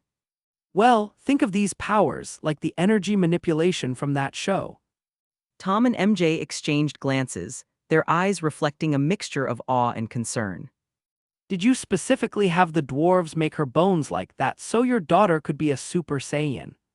Tom asked pointedly. Peter looked away, unable to stare anyone in the eye. No. While everyone was glaring at Peter with a healthy bit of skepticism, Lily stood to the side, cupping her hands together in a practiced motion. Came. She recited as a small ball of blue energy appeared between her palms. Hey! Peter called out before she could go any further. No Kamehameha waves inside. He said, getting a nod of approval from the surrounding adults. If you want to practice, then go to the roof and shoot them up into the sky. Instantly, the surrounding adults looked at Peter as if he were crazy, losing faith in his parenting abilities. Okay. Lily nodded her little head and rushed off to the roof. Wait! Tom yelled as he chased after her. You need to watch out for planes and birds. Chapter 390, C396 Clearing the Air. Want to read ahead of what I've posted so far? Go to my Patreon and get early access chapters. As of now, the Patreon is 6 chapters ahead. https://www.patreon.com/alienwarp. Yin Yang insert harmony gifts here, most likes wins yin. Trophy yesterday's GIF winner S, the Crimson Abyss Trophy AN, new king who dis crown. After a day of searching for Venom and any other villains that may or may not be out there, everyone returned home for the night, tired from the constant manhunt they've been on. May, being the lovable aunt she was, invited all of the Spidermen and Lily to stay at her and Tom's apartment. It would be a tight fit, but she was dead set on housing them all for the remainder of their stay. Peter walked into the living room, his steps light as he just tucked Lily in bed. He found Tom, Toby, and Andrew sitting around the living room, chatting amongst themselves. Taking a seat, Peter let out a tired sigh. She really tired herself out. He said, his voice filled with amusement. Practiced those energy blasts for a good few hours. Tom glanced at Peter, a smile playing at his lips. She's quite something, isn't she? It must be those Parker genes. He said proudly, as if she were his daughter as well. Peter chuckled, a touch of pride in his voice. Yeah, she's amazing, isn't she? Toby, however, remained silent, his gaze fixed on the floor. The tension in the room grew, and Peter could sense Toby's unease. Taking a deep breath, he decided to address the elephant in the room. Toby, do you remember me? Peter asked, his voice gentle but carried the tiniest bit of amusement. Toby's head snapped up, surprise and confusion written across his face. He looked at Peter for a moment, his earlier doubts completely vanished. It's him! In a flash, Toby leaped out of his seat, his body tense and ready for a fight. His fists clenched at his sides as he launched himself at Peter, a punch aimed straight for his face. The blow connected and Peter's head snapped to the side. I deserve that. Peter said, his voice calm as he touched his cheek, his eyes fixed on Toby. But you only get one. Toby, fueled by his anger and confusion, tried to go in for another attack, but this time, Peter wouldn't allow it. With quick reflexes, he caught Toby's fist midair, effortlessly halting his advance. A golden rope made of eldritch energy materialized, ensnaring Toby and pulling him back into the seat. Toby struggled against the restraints, his eyes filled with frustration. Let me go, damn it. He demanded, his voice laced with a mix of anger and confusion. Peter held Toby's gaze, his expression serious. It's just a little spell to keep you from doing anything rash. We need to talk. The tension in the room was palpable as Toby glared at Peter, his eyes narrowed. Andrew and Tom watched in silence, unsure of what was happening but ready to intervene if necessary. Peter leaned forward, his voice holding zero remorse. So I take it you didn't believe my letter. Toby's eyes narrowed, disbelief flashing across his face. What? The part that said your Aunt May is hotter than mine, or that you were sent by a genie to save my uncle? I forgot I wrote that. Peter smirked, holding back a fit of laughter. But both statements are true. He nodded matter-of-factly. Tom and Andrew stared at Peter in shock. What? Peter asked as he looked at Tom. Our Mays are pretty hot, especially compared to the granny in his world. Toby shouted angrily. My Aunt May is perfectly fine the way she is. He defended. Dude! Tom stared at Peter in shock. Not cool, I didn't need to hear that. She's like my mom. Peter scoffed. It's the truth, deal with it. He shrugged uncaringly. My Aunt May is good too. Andrew muttered, feeling that his aunt was being left out of the argument. Who cares about this? Toby shouted as he continued to glare at Peter. You held a gun to the back of my uncle's head. He revealed, shocking Tom and Andrew. Peter's voice softened as he spoke, hoping to calm his counterpart down. I traveled to your universe to save your Uncle Ben, but I also had to teach you a lesson, the same lesson Uncle Ben's death would have taught you. It had to be done. I'm sorry for the way I did it, but I'm not sorry for the outcome. Toby's expression flickered between feelings of anger and acceptance. You. Peter nods his head. Yeah, and as soon as you learned your lesson, I was taken out of your universe. Your mission was actually easy compared to his. He motioned to Andrew. What, did you try and kill his family too? Toby asks, still annoyed by the whole situation. No, he. Andrew went on to explain what happened. As everyone seemed to calm down, Peter eventually released Toby, and the four Spider-Man got to talking about the differences in their lives. So do you have a girlfriend or what? Peter asked Toby, knowing that his love life was really weird in the movies. He already knew that Tom had MJ and Andrew had Gwen, so he was curious if his interference helped Toby with his love problems or not. Oh yeah, it's complicated. Toby answered awkwardly. Peter leaned back in his seat expectantly. Well, explain and maybe the Council of Spider-Men can give you some advice.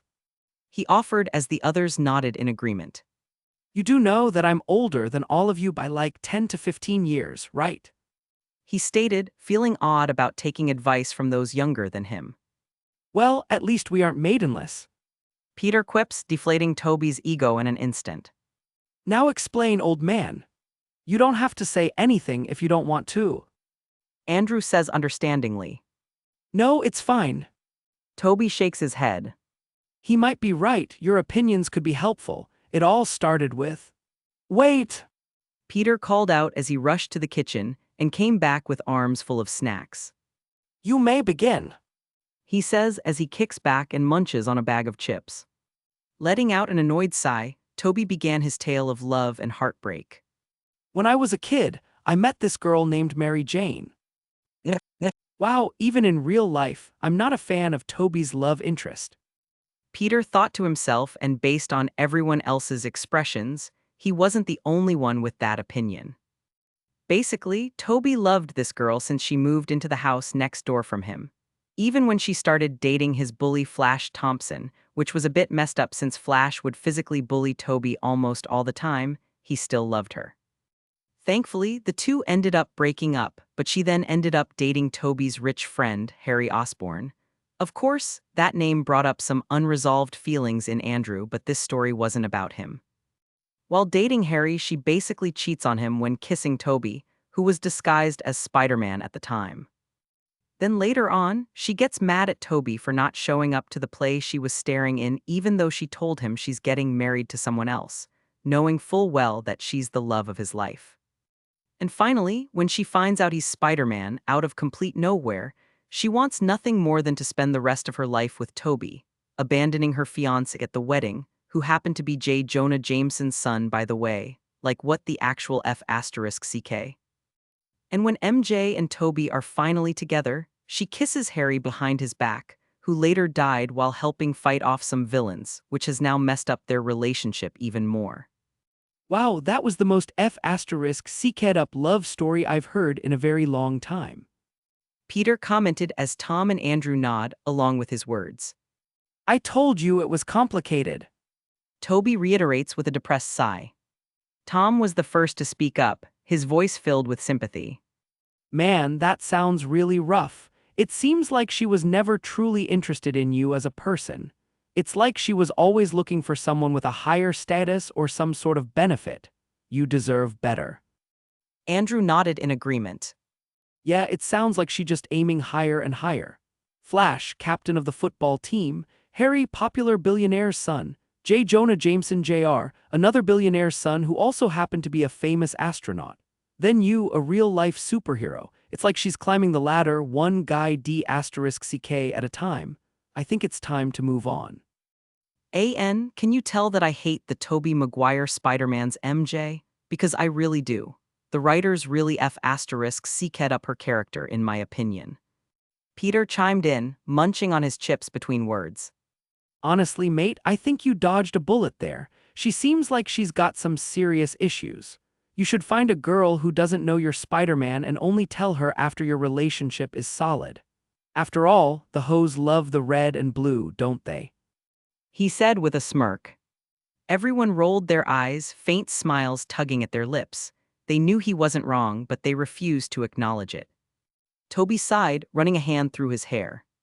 You guys are right. I've held onto these feelings for so long, hoping things would get better.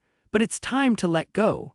I've spent too much time dwelling on MJ when there's a whole world of possibilities out there.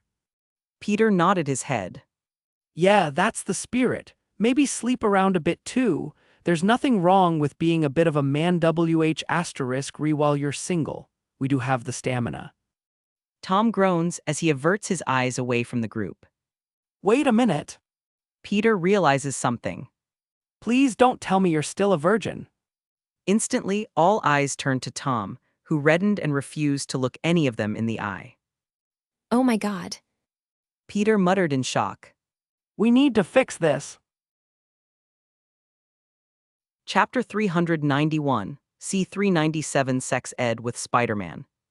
Want to read ahead of what I've posted so far? Go to my Patreon and get early access chapters. As of now, the Patreon is 7 chapters ahead. https://www.patreon.com/alienwarp. Dizzy insert wish gifts here, most likes wins Dizzy. Trophy yesterday's GIF winner, Hazer 508 Trophy AN Crown. The living room was filled with a mix of amusement and disbelief as the Spidermen stared at Tom, their expressions a mixture of shock and amusement. Well, except Toby, who never had S*X in high school or college for that matter. Tom shifted uncomfortably in his seat, his face turning several shades of red. His only solace in this situation was Toby, though that was nothing to be proud of. You mean to tell me that you haven't had a chance to? He asked and received confused looks all around. Oh come on, Bump Ugly's horizontal tango, conquer the pink fortress, 2-person push-ups, assault with a friendly weapon, a bit of the old in and out, bedroom rodeo, hot yoga, parallel parking, bow chicka wow wow. Tom interrupted Peter before he could continue, his embarrassment turning into annoyance. Yes, I get it, I'm a late bloomer or whatever you want to call it. Can we please move on? Peter smirked, enjoying this very much. And although Toby and Andrew wouldn't admit it, they were getting a kick out of this whole situation as well. Peter sat back and kicked his feet up. We can't have this. He couldn't help but exaggerate his words for effect, much to Tom's dismay. Andrew leaned in, a twinkle of amusement in his eye. Don't worry, mate. We're here to guide you through this delicate and beautiful process. Consider us your wise mentors on the subject of knocking boots. Tom groaned. Please, no more innuendos. I can't take any more. Toby nodded in agreement, his eyes drifting off into the distance. I remember when Uncle Ben gave me the talk. He offered, seemingly the only one of them that was willing to help out of the goodness of his heart. Tom's face contorted into a mix of horror and annoyance. You guys seriously enjoy tormenting me, don't you? Peter shrugged, a mischievous grin on his face. It's all in good fun. Consider this an initiation into the Brotherhood of Spidermen. Plus, it's high time you had a proper understanding of these matters.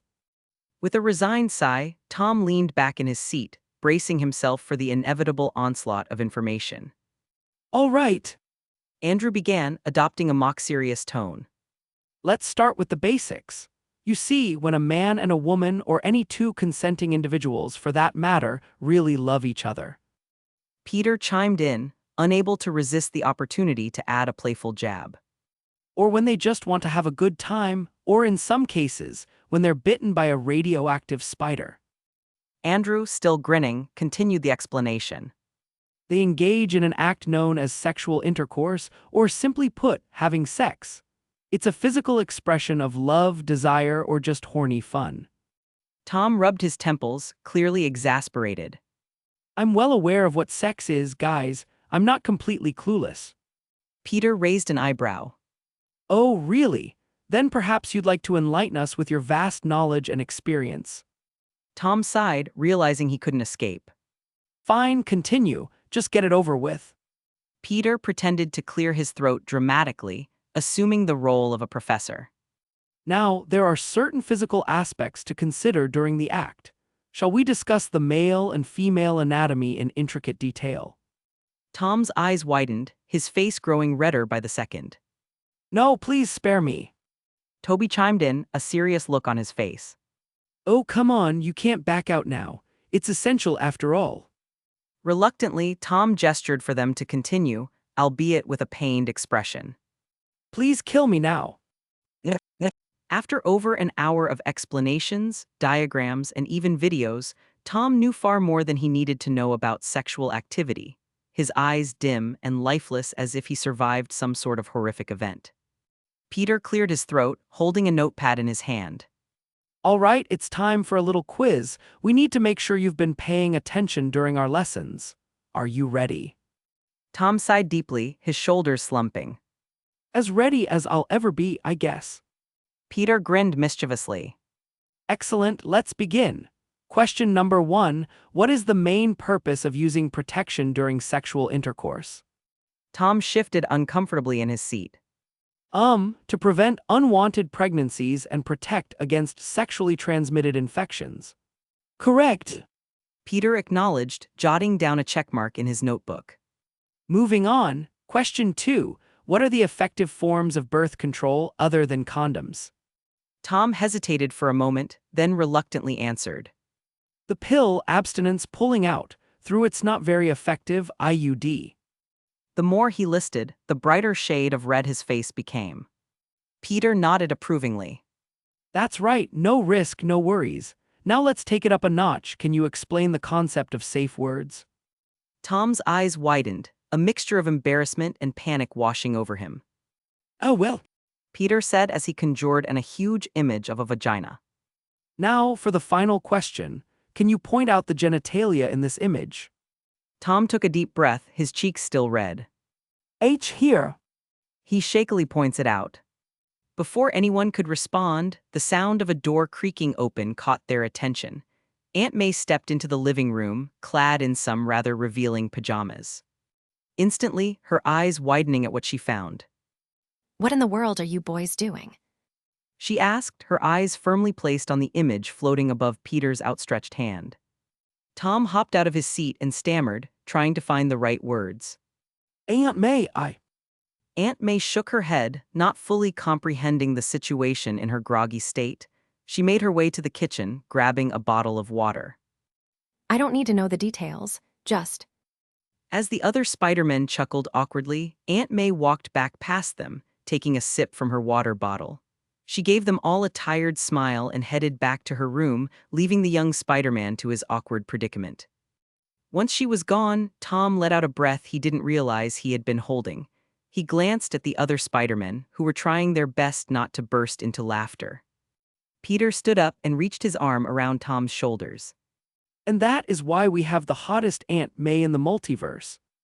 Tom groaned, burying his face in his hands. Can this night get any worse? Tom sighed, knowing that he would never live this down. But deep down, he couldn't help but appreciate the support and camaraderie he had found, even if it meant enduring some embarrassing moments along the way. As the sun began to set, Venom emerged from the sewers, his dark form pulsating with malevolence as he took in the surroundings. His eyes scanned the street, filled with disdain and hunger for his next meal. And that's when he spotted Flash Thompson, boasting about his fictional friendship with Spider-Man to a group of disinterested girls. Flash, wearing his typical self-assured smirk, leaned casually against the wall, regaling the girls with tales of his heroic escapades. Yeah, Spidey and I are tight. We go way back, saved the city together countless times. The girls exchanged skeptical glances and rolled their eyes, clearly unimpressed by Flash's attempts to impress them. They turned to leave, ignoring Flash's protests as he desperately tried to salvage his ego. But the symbiote, hidden within the darkness, was captivated by Flash's words. Venom needed a new host, and someone who could bring him closer to Spider-Man was certainly appealing. So here, in front of him, was a golden opportunity.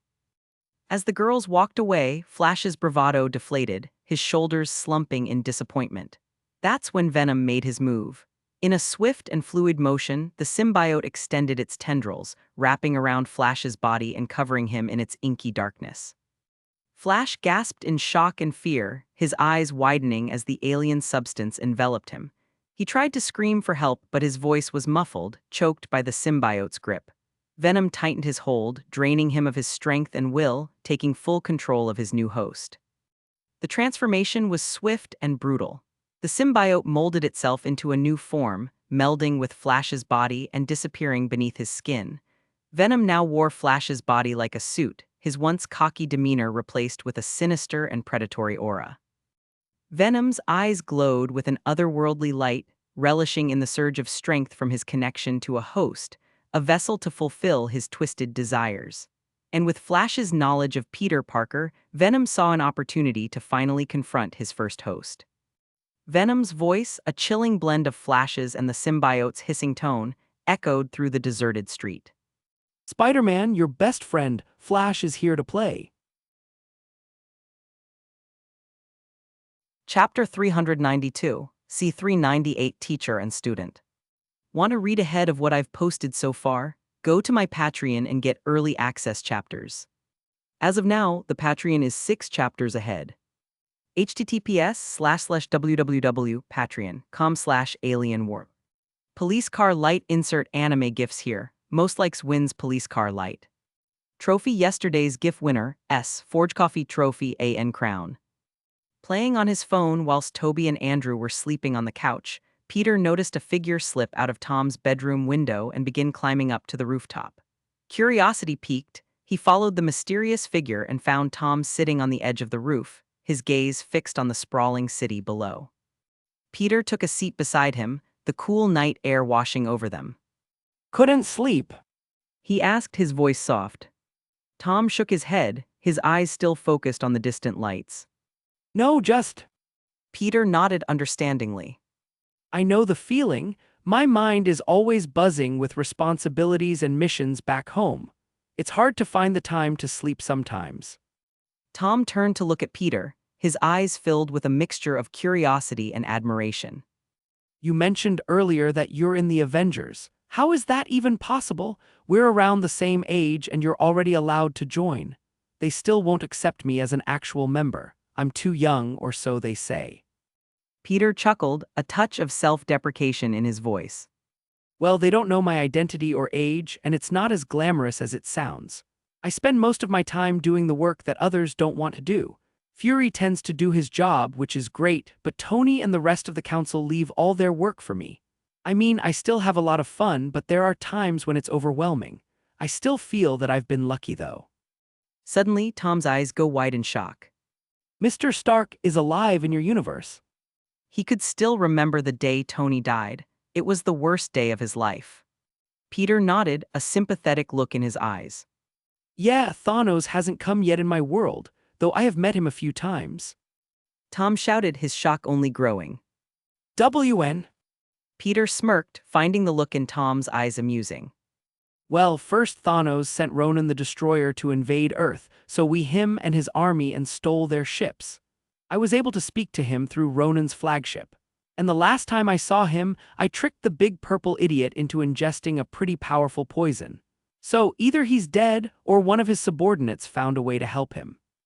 Tom's awe-filled expression slowly transformed into one of vulnerability. I can't help but feel. Peter placed a hand on Tom's shoulder, offering a reassuring squeeze. I get it, believe me, but here's the thing.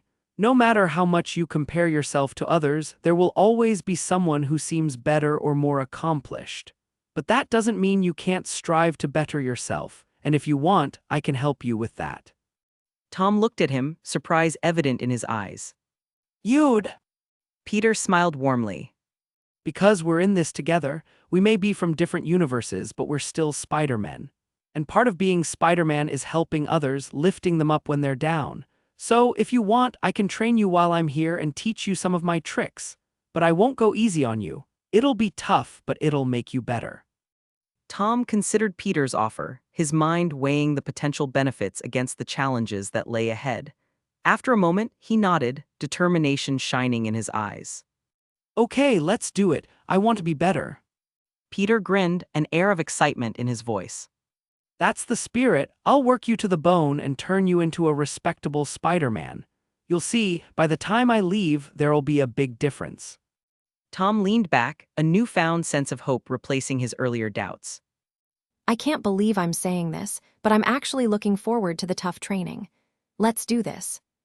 Peter clapped him on the back, his warm smile morphing into an evil smirk. Great, because we're starting now. He revealed, enjoying the reluctant look on Tom's face. But, Tom complains tiredly. meh, you don't need sleep. Peter shrugged him off. Besides, you're excited for training, right? He says, a dangerous look in his eyes. Why, yeah. Tom mutters, too afraid to refuse. Peter smirked. Good, now come here. He said, walking over to the center of the rooftop.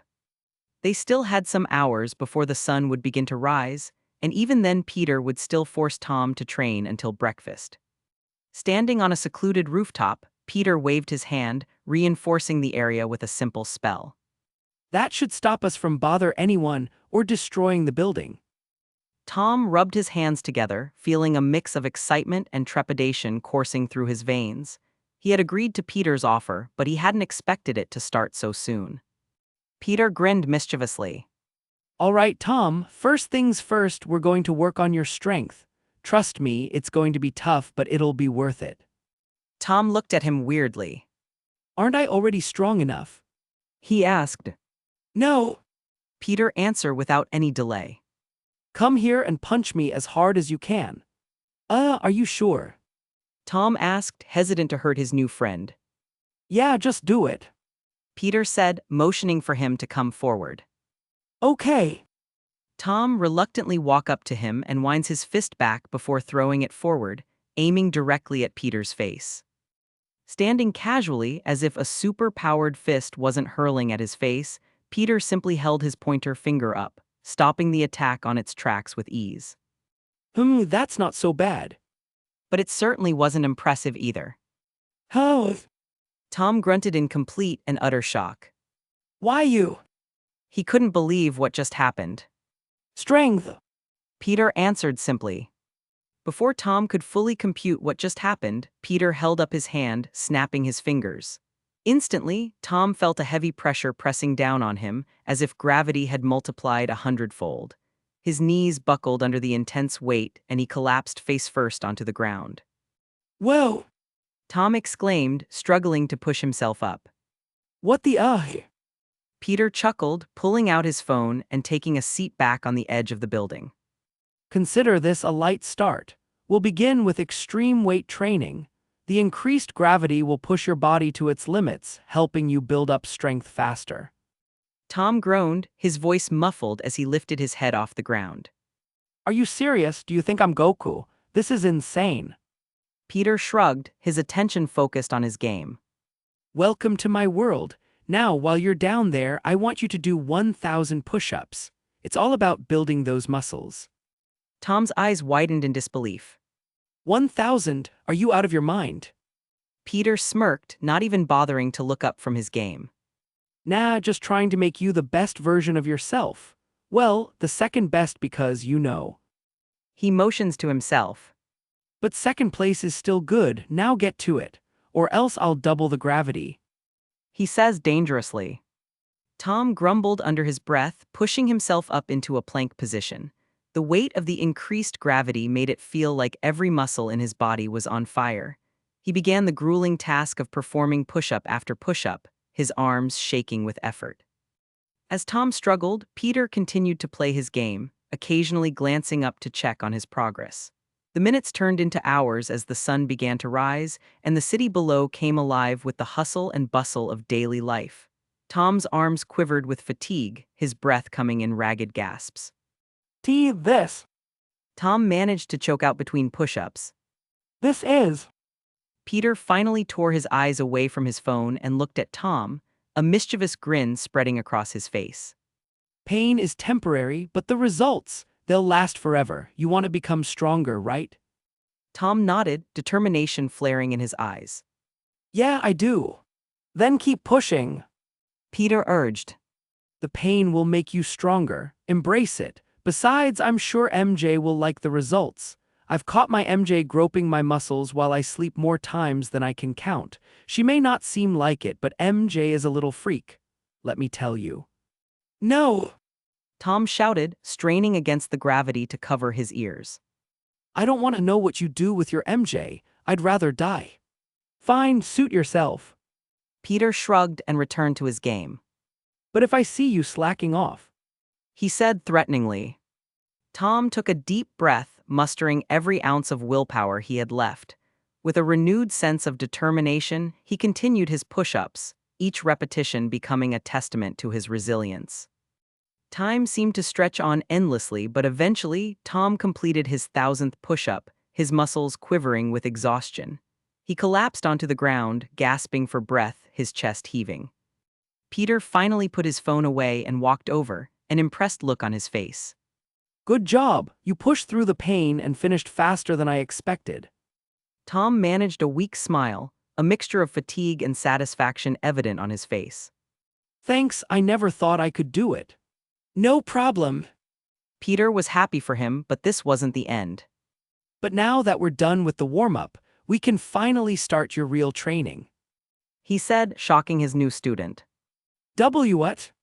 The poor guy uttered as Peter snapped his fingers again, increasing the gravity until Tom smacked into the floor once again. Here.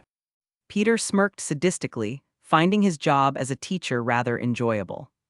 Now stand up and do 500 jumping jacks, and once you're done with that I want another 1,000 sit-ups. And once you're done with that. He listed off all sorts of exercises, watching the hope drain from his students' youthful eyes. I think I made a horrible mistake. Chapter 393, C399 Sandman. Want to read ahead of what I've posted so far? Go to my Patreon and get early access chapters. As of now, the Patreon is 7 chapters ahead. https://www.patreon.com/alienwarp. Police car light insert cartoon, not anime gifs here, most likes wins police car light. Trophy yesterday's GIF winner, S. Ukash Djabrelov Trophy, a new king sits upon the throne. Crown PSF face with symbols on mouth CKU for having a long and complicated name. I had to triple check to make sure it was spelled right. Tom could barely catch his breath as he lay sprawled out in the center of the rooftop, drenched in sweat. Every muscle in his body ached and he could feel the soreness settling in already. He gasped for air, his chest rising and falling rapidly. Suddenly, the door to the roof opened and Aunt May appeared, rushing over to her nephew's side as soon as she saw him, concern etched on her face. What happened? Are you okay? Tom managed a weak smile, his voice strained. I'm... May's eyes darted to Peter, her expression a mix of worry and accusation.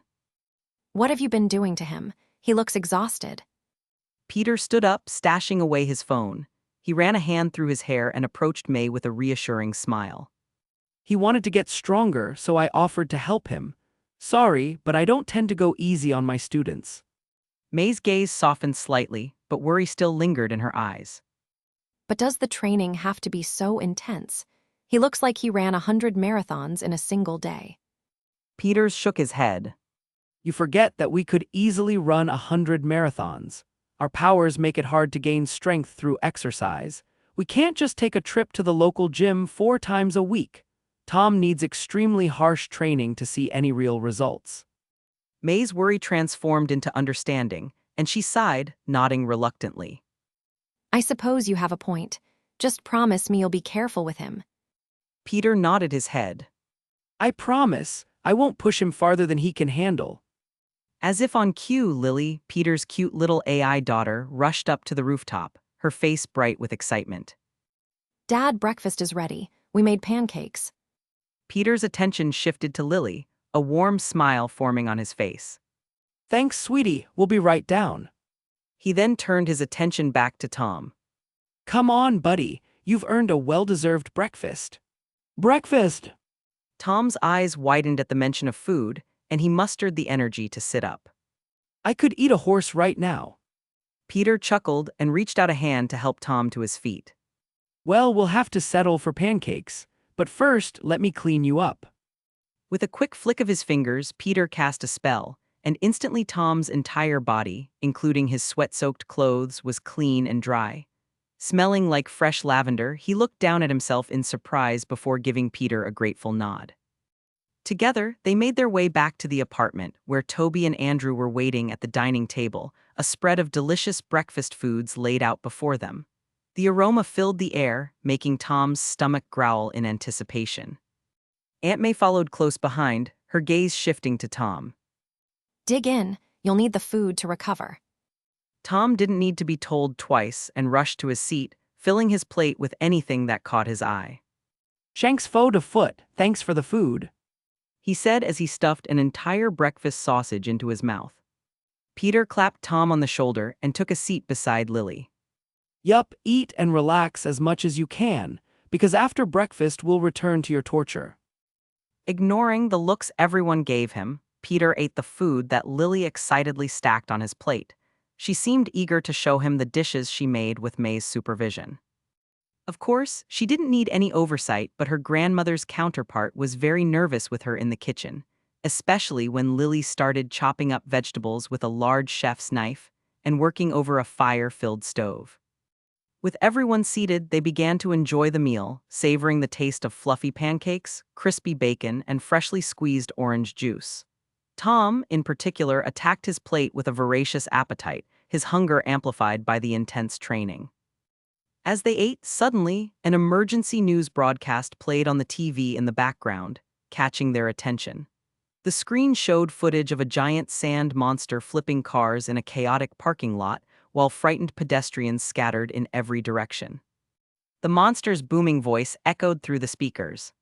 Spider-Man, get over here now. I know this is your fault. I need to get back home. I have a daughter to take care of. He shouted his complaints. Toby's eyes flashed with recognition. That's Flint Marko, a crook who gained the ability to control and morph into sand after falling into a super collider. He should be from my universe. He explained. Peter's eyes narrowed as he stood up abruptly. Looks like we've got some trouble to deal with, and since it's just one guy, we'll handle it. Tom, this is also a part of your training, so no complaining. Tom groaned, half-heartedly stuffing another piece of pancake into his mouth. Seriously, can't I at least finish breakfast first? Peter chuckled, grabbing Tom by the back of his shirt and dragging him away from the table. No time for that now. We'll eat later. Duty calls. Tom shot a longing look at the remaining food on his plate as Peter dragged him out of the door. Save me some bacon. He shouted as everyone, including May and Lily, stole strips of bacon from his plate, leaving not a single crumb behind.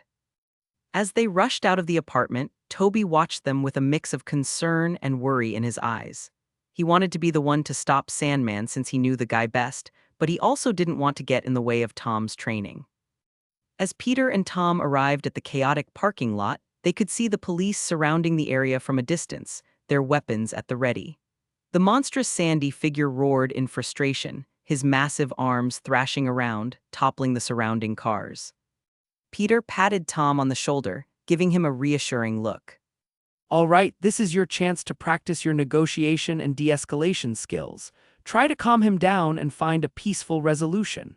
Remember, the pinnacle of talk no jutsu is turning a lifelong enemy into a lifelong friend. It's time to awaken in your inner Naruto database. Seriously? Tom stares at Peter in disbelief. You know that's just an anime, right? Peter ignored his words and pushes him forward. Good luck. Tom took a deep breath, trying to steady his nerves. Negotiation wasn't exactly his strong suit, but he was determined to make Peter proud. He leaped forward, making his way past the police, who hesitated, their weapons lowered in respect to Spider-Man's presence. Peter found a flipped car nearby and perched himself on top of it, observing the unfolding situation with keen interest.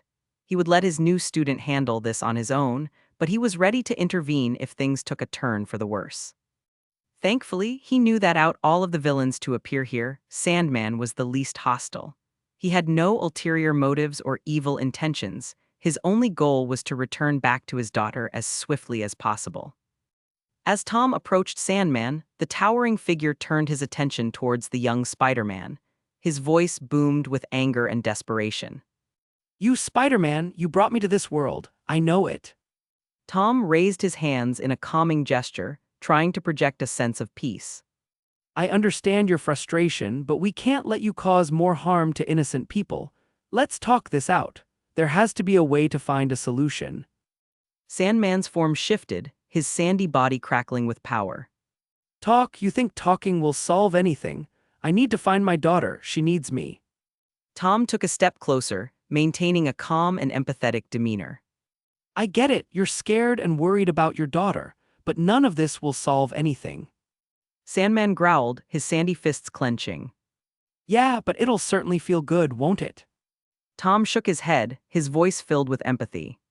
I understand how much you miss her, but hurting people won't solve anything. We're already working on a solution. Just calm down and come with me, okay? Before Sandman could respond, his frustration got the better of him.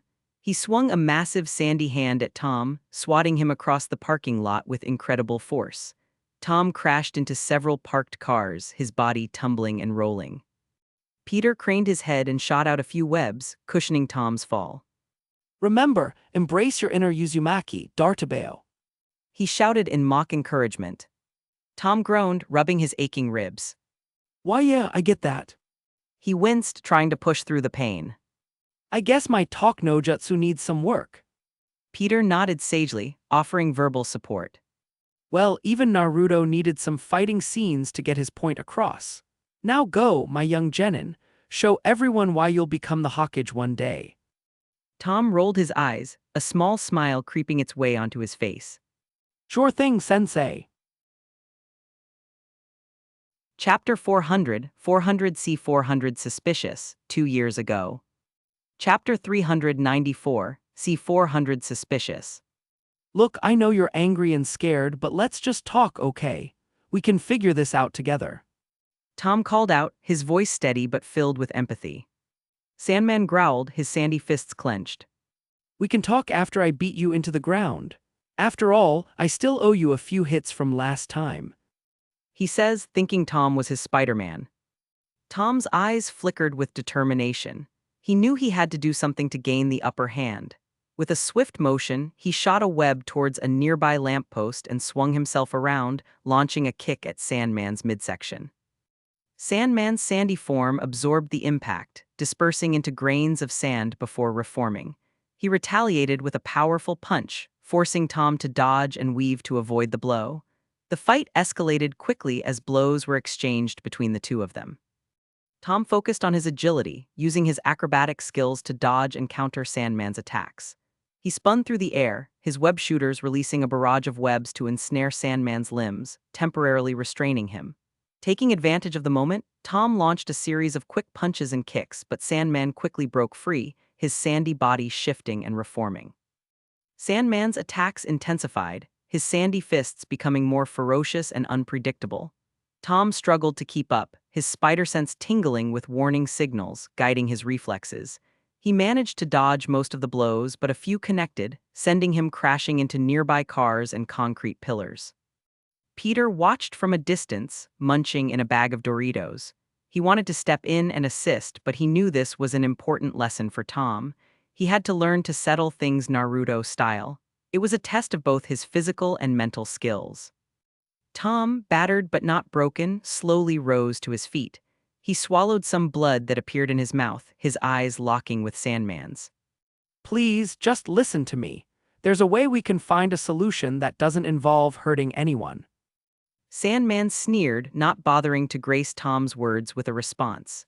He just wanted to capture him after a nice beating and force Tom to send him home. Although he had no proof, he knew deep down that this was all Spider-Man's fault. Undeterred, Tom pressed on. He scanned his surroundings, searching for a strategy, a weakness he could exploit. Then it hit him. The nearby fire hydrant, still intact despite the chaos. With a flick of his wrist, he shot a web, wrapping it around the hydrant. As Sandman lunged at him, Tom dodged to the side, using his agility to circle around and yank the web, ripping the hydrant from the ground.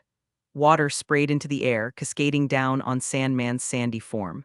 The moisture caused his body to clump together, hindering his movement. Tom seized the opportunity, launching a flurry of punches and kicks, his blows landing with much more impact than before. But Sandman still fought back, his strength and resilience making it difficult for Tom to gain the upper hand. The battle raged on, the two adversaries locked in a fierce struggle. As the fight wore on, Tom's fatigue began to take its toll. Signs of a night and morning full of intense training started to appear, his movements slowed, his strikes lacking their initial power. Sandman, fueled by his desperation to return to his daughter, grew stronger. He retaliated with renewed ferocity, his blows shaking the ground beneath them. Tom fought to stay on his feet, his mind racing for a solution. He needed to end this before he succumbed to exhaustion. He took a step back, using his web shooters to create a web trap on the ground, luring Sandman towards it. Sandman charged, his sandy form barreling towards Tom. With a well-timed move, Tom leaped over the web trap, causing Sandman to crash into it. The sticky webbing clung to his water-clumped body, immobilizing him momentarily. Tom seized the opportunity, landing a powerful blow to Sandman's midsection, followed by a roundhouse kick that sent the villain sprawling to the ground. Sandman groaned, his sandy body weakened and disoriented. Breathing heavily, Tom stood over Sandman, his voice laced with both exhaustion and determination. This didn't have to end in violence. There's always another way. I can help you, you just have to let me. Sandman began to shrink back to normal size, his human features returning. Gasping for breath as water continued to rain down on him from the hydrant, he stared up at Tom with a mix of defeat and frustration. Tom extended a hand towards Sandman, offering him assistance. We can help you. We'll find a way, but you have to trust us. Sandman hesitated for a moment before reluctantly taking Tom's hand. With a grunt, Tom helped him to his feet, the fight finally coming to a halt. As the dust settled, Tom turned towards Peter, a triumphant smile on his face. He had faced a formidable opponent and managed to hold his own. It was a small victory, but a victory nonetheless. Peter approached, an impressed look on his face. Good job, you held your ground and managed to peacefully subdue Sandman in the end. I give you a B. Tom frowned at his grade. What? That was at least an A. And where the hell did the minus come from? He complained. Sandman stood beside them, wondering why there were two Spidermen in front of him. What kind of nightmare world did I wake up in? Due to the battle that just took place, the streets were scattered with debris and the remnants of Tom's clash with Sandman. Behind some of those debris, a shadowy figure stood in the distance, concealed within an inky blackness. The hidden figure watched with intense interest as Tom approached Sandman, extending a hand to help him up. As Sandman struggled to his feet, the figure's form shifted and contorted, transforming into the familiar shape of Flash Thompson. Venom, having taken over Flash's body, had been observing the fight from the shadows. Seeing an opportunity, Flash rushed past the police barricade, bypassing their attempts to stop him, and called out to Tom, feigning familiarity. Hey buddy, you did great out there. Man, watching you fight that sand guys was crazy. I thought you were about to get squished like 10 different times. Tom narrowed his eyes, his skepticism evident. Rushed past the police barricade, bypassing their attempts to stop him, and called out to Tom, feigning familiarity. Hey buddy, you did great out there. Man, watching you fight that sand guys was crazy. I thought you were about to get squished like 10 different times. Tom narrowed his eyes, his skepticism evident. Flash, what are you doing here? Flash put on a wide grin, trying to hide his ulterior motives. I saw you in action. Dude, you were amazing, I just couldn't look away. He complimented, his tone turning awkward and hesitant. Look, Tom scoffed, crossing his arms. You think a few sappy words are going to make up for everything, Flash? I don't need your help. I've got it under control. The disguised symbiote's expression faltered for a moment, desperation flickering in his eyes. Rushed past the police barricade, bypassing their attempts to stop him, and called out to Tom, feigning familiarity. Hey buddy, you did great out there. Man, watching you fight that sand guys was crazy. I thought you were about to get squished like 10 different times. Tom narrowed his eyes, his skepticism evident. Flash, what are you doing here? Flash put on a wide grin, trying to hide his ulterior motives. I saw you in action. Dude, you were amazing, I just couldn't look away. He complimented, his tone turning awkward and hesitant. Look, Rushed past the police barricade, bypassing their attempts to stop him, and called out to Tom, feigning familiarity. Hey buddy, you did great out there. Man, watching you fight that sand guys was crazy. I thought you were about to get squished like 10 different times. Tom narrowed his eyes, his skepticism evident. Flash, what are you doing here? Flash put on a wide grin, trying to hide his ulterior motives. I saw you in action. Dude, you were amazing. I just couldn't look away. He complimented, his tone turning awkward and hesitant. Look, Deal, you won't regret this, I promise. As they prepared to leave, the disguised venom slithered beneath Flash's skin, concealed from view. The symbiote listened intently, waiting for the right moment to strike. It hungered for power and hoped to find his captured host, knowing that patience would be its greatest asset in achieving its sinister goals. While keeping a mistrusting eye on their newest group member, Peter waved his hand and opened a golden portal, shocking many of the onlookers, including Venom. All right, let's go see if Doctor Strange has found a way to fix all this. Although he was extremely suspicious of Flash, he decided to just wait and see what the little douchebag was up to. Of course, he'll have to put some safety measures in place. Maybe I should put a reversed protection spell on him.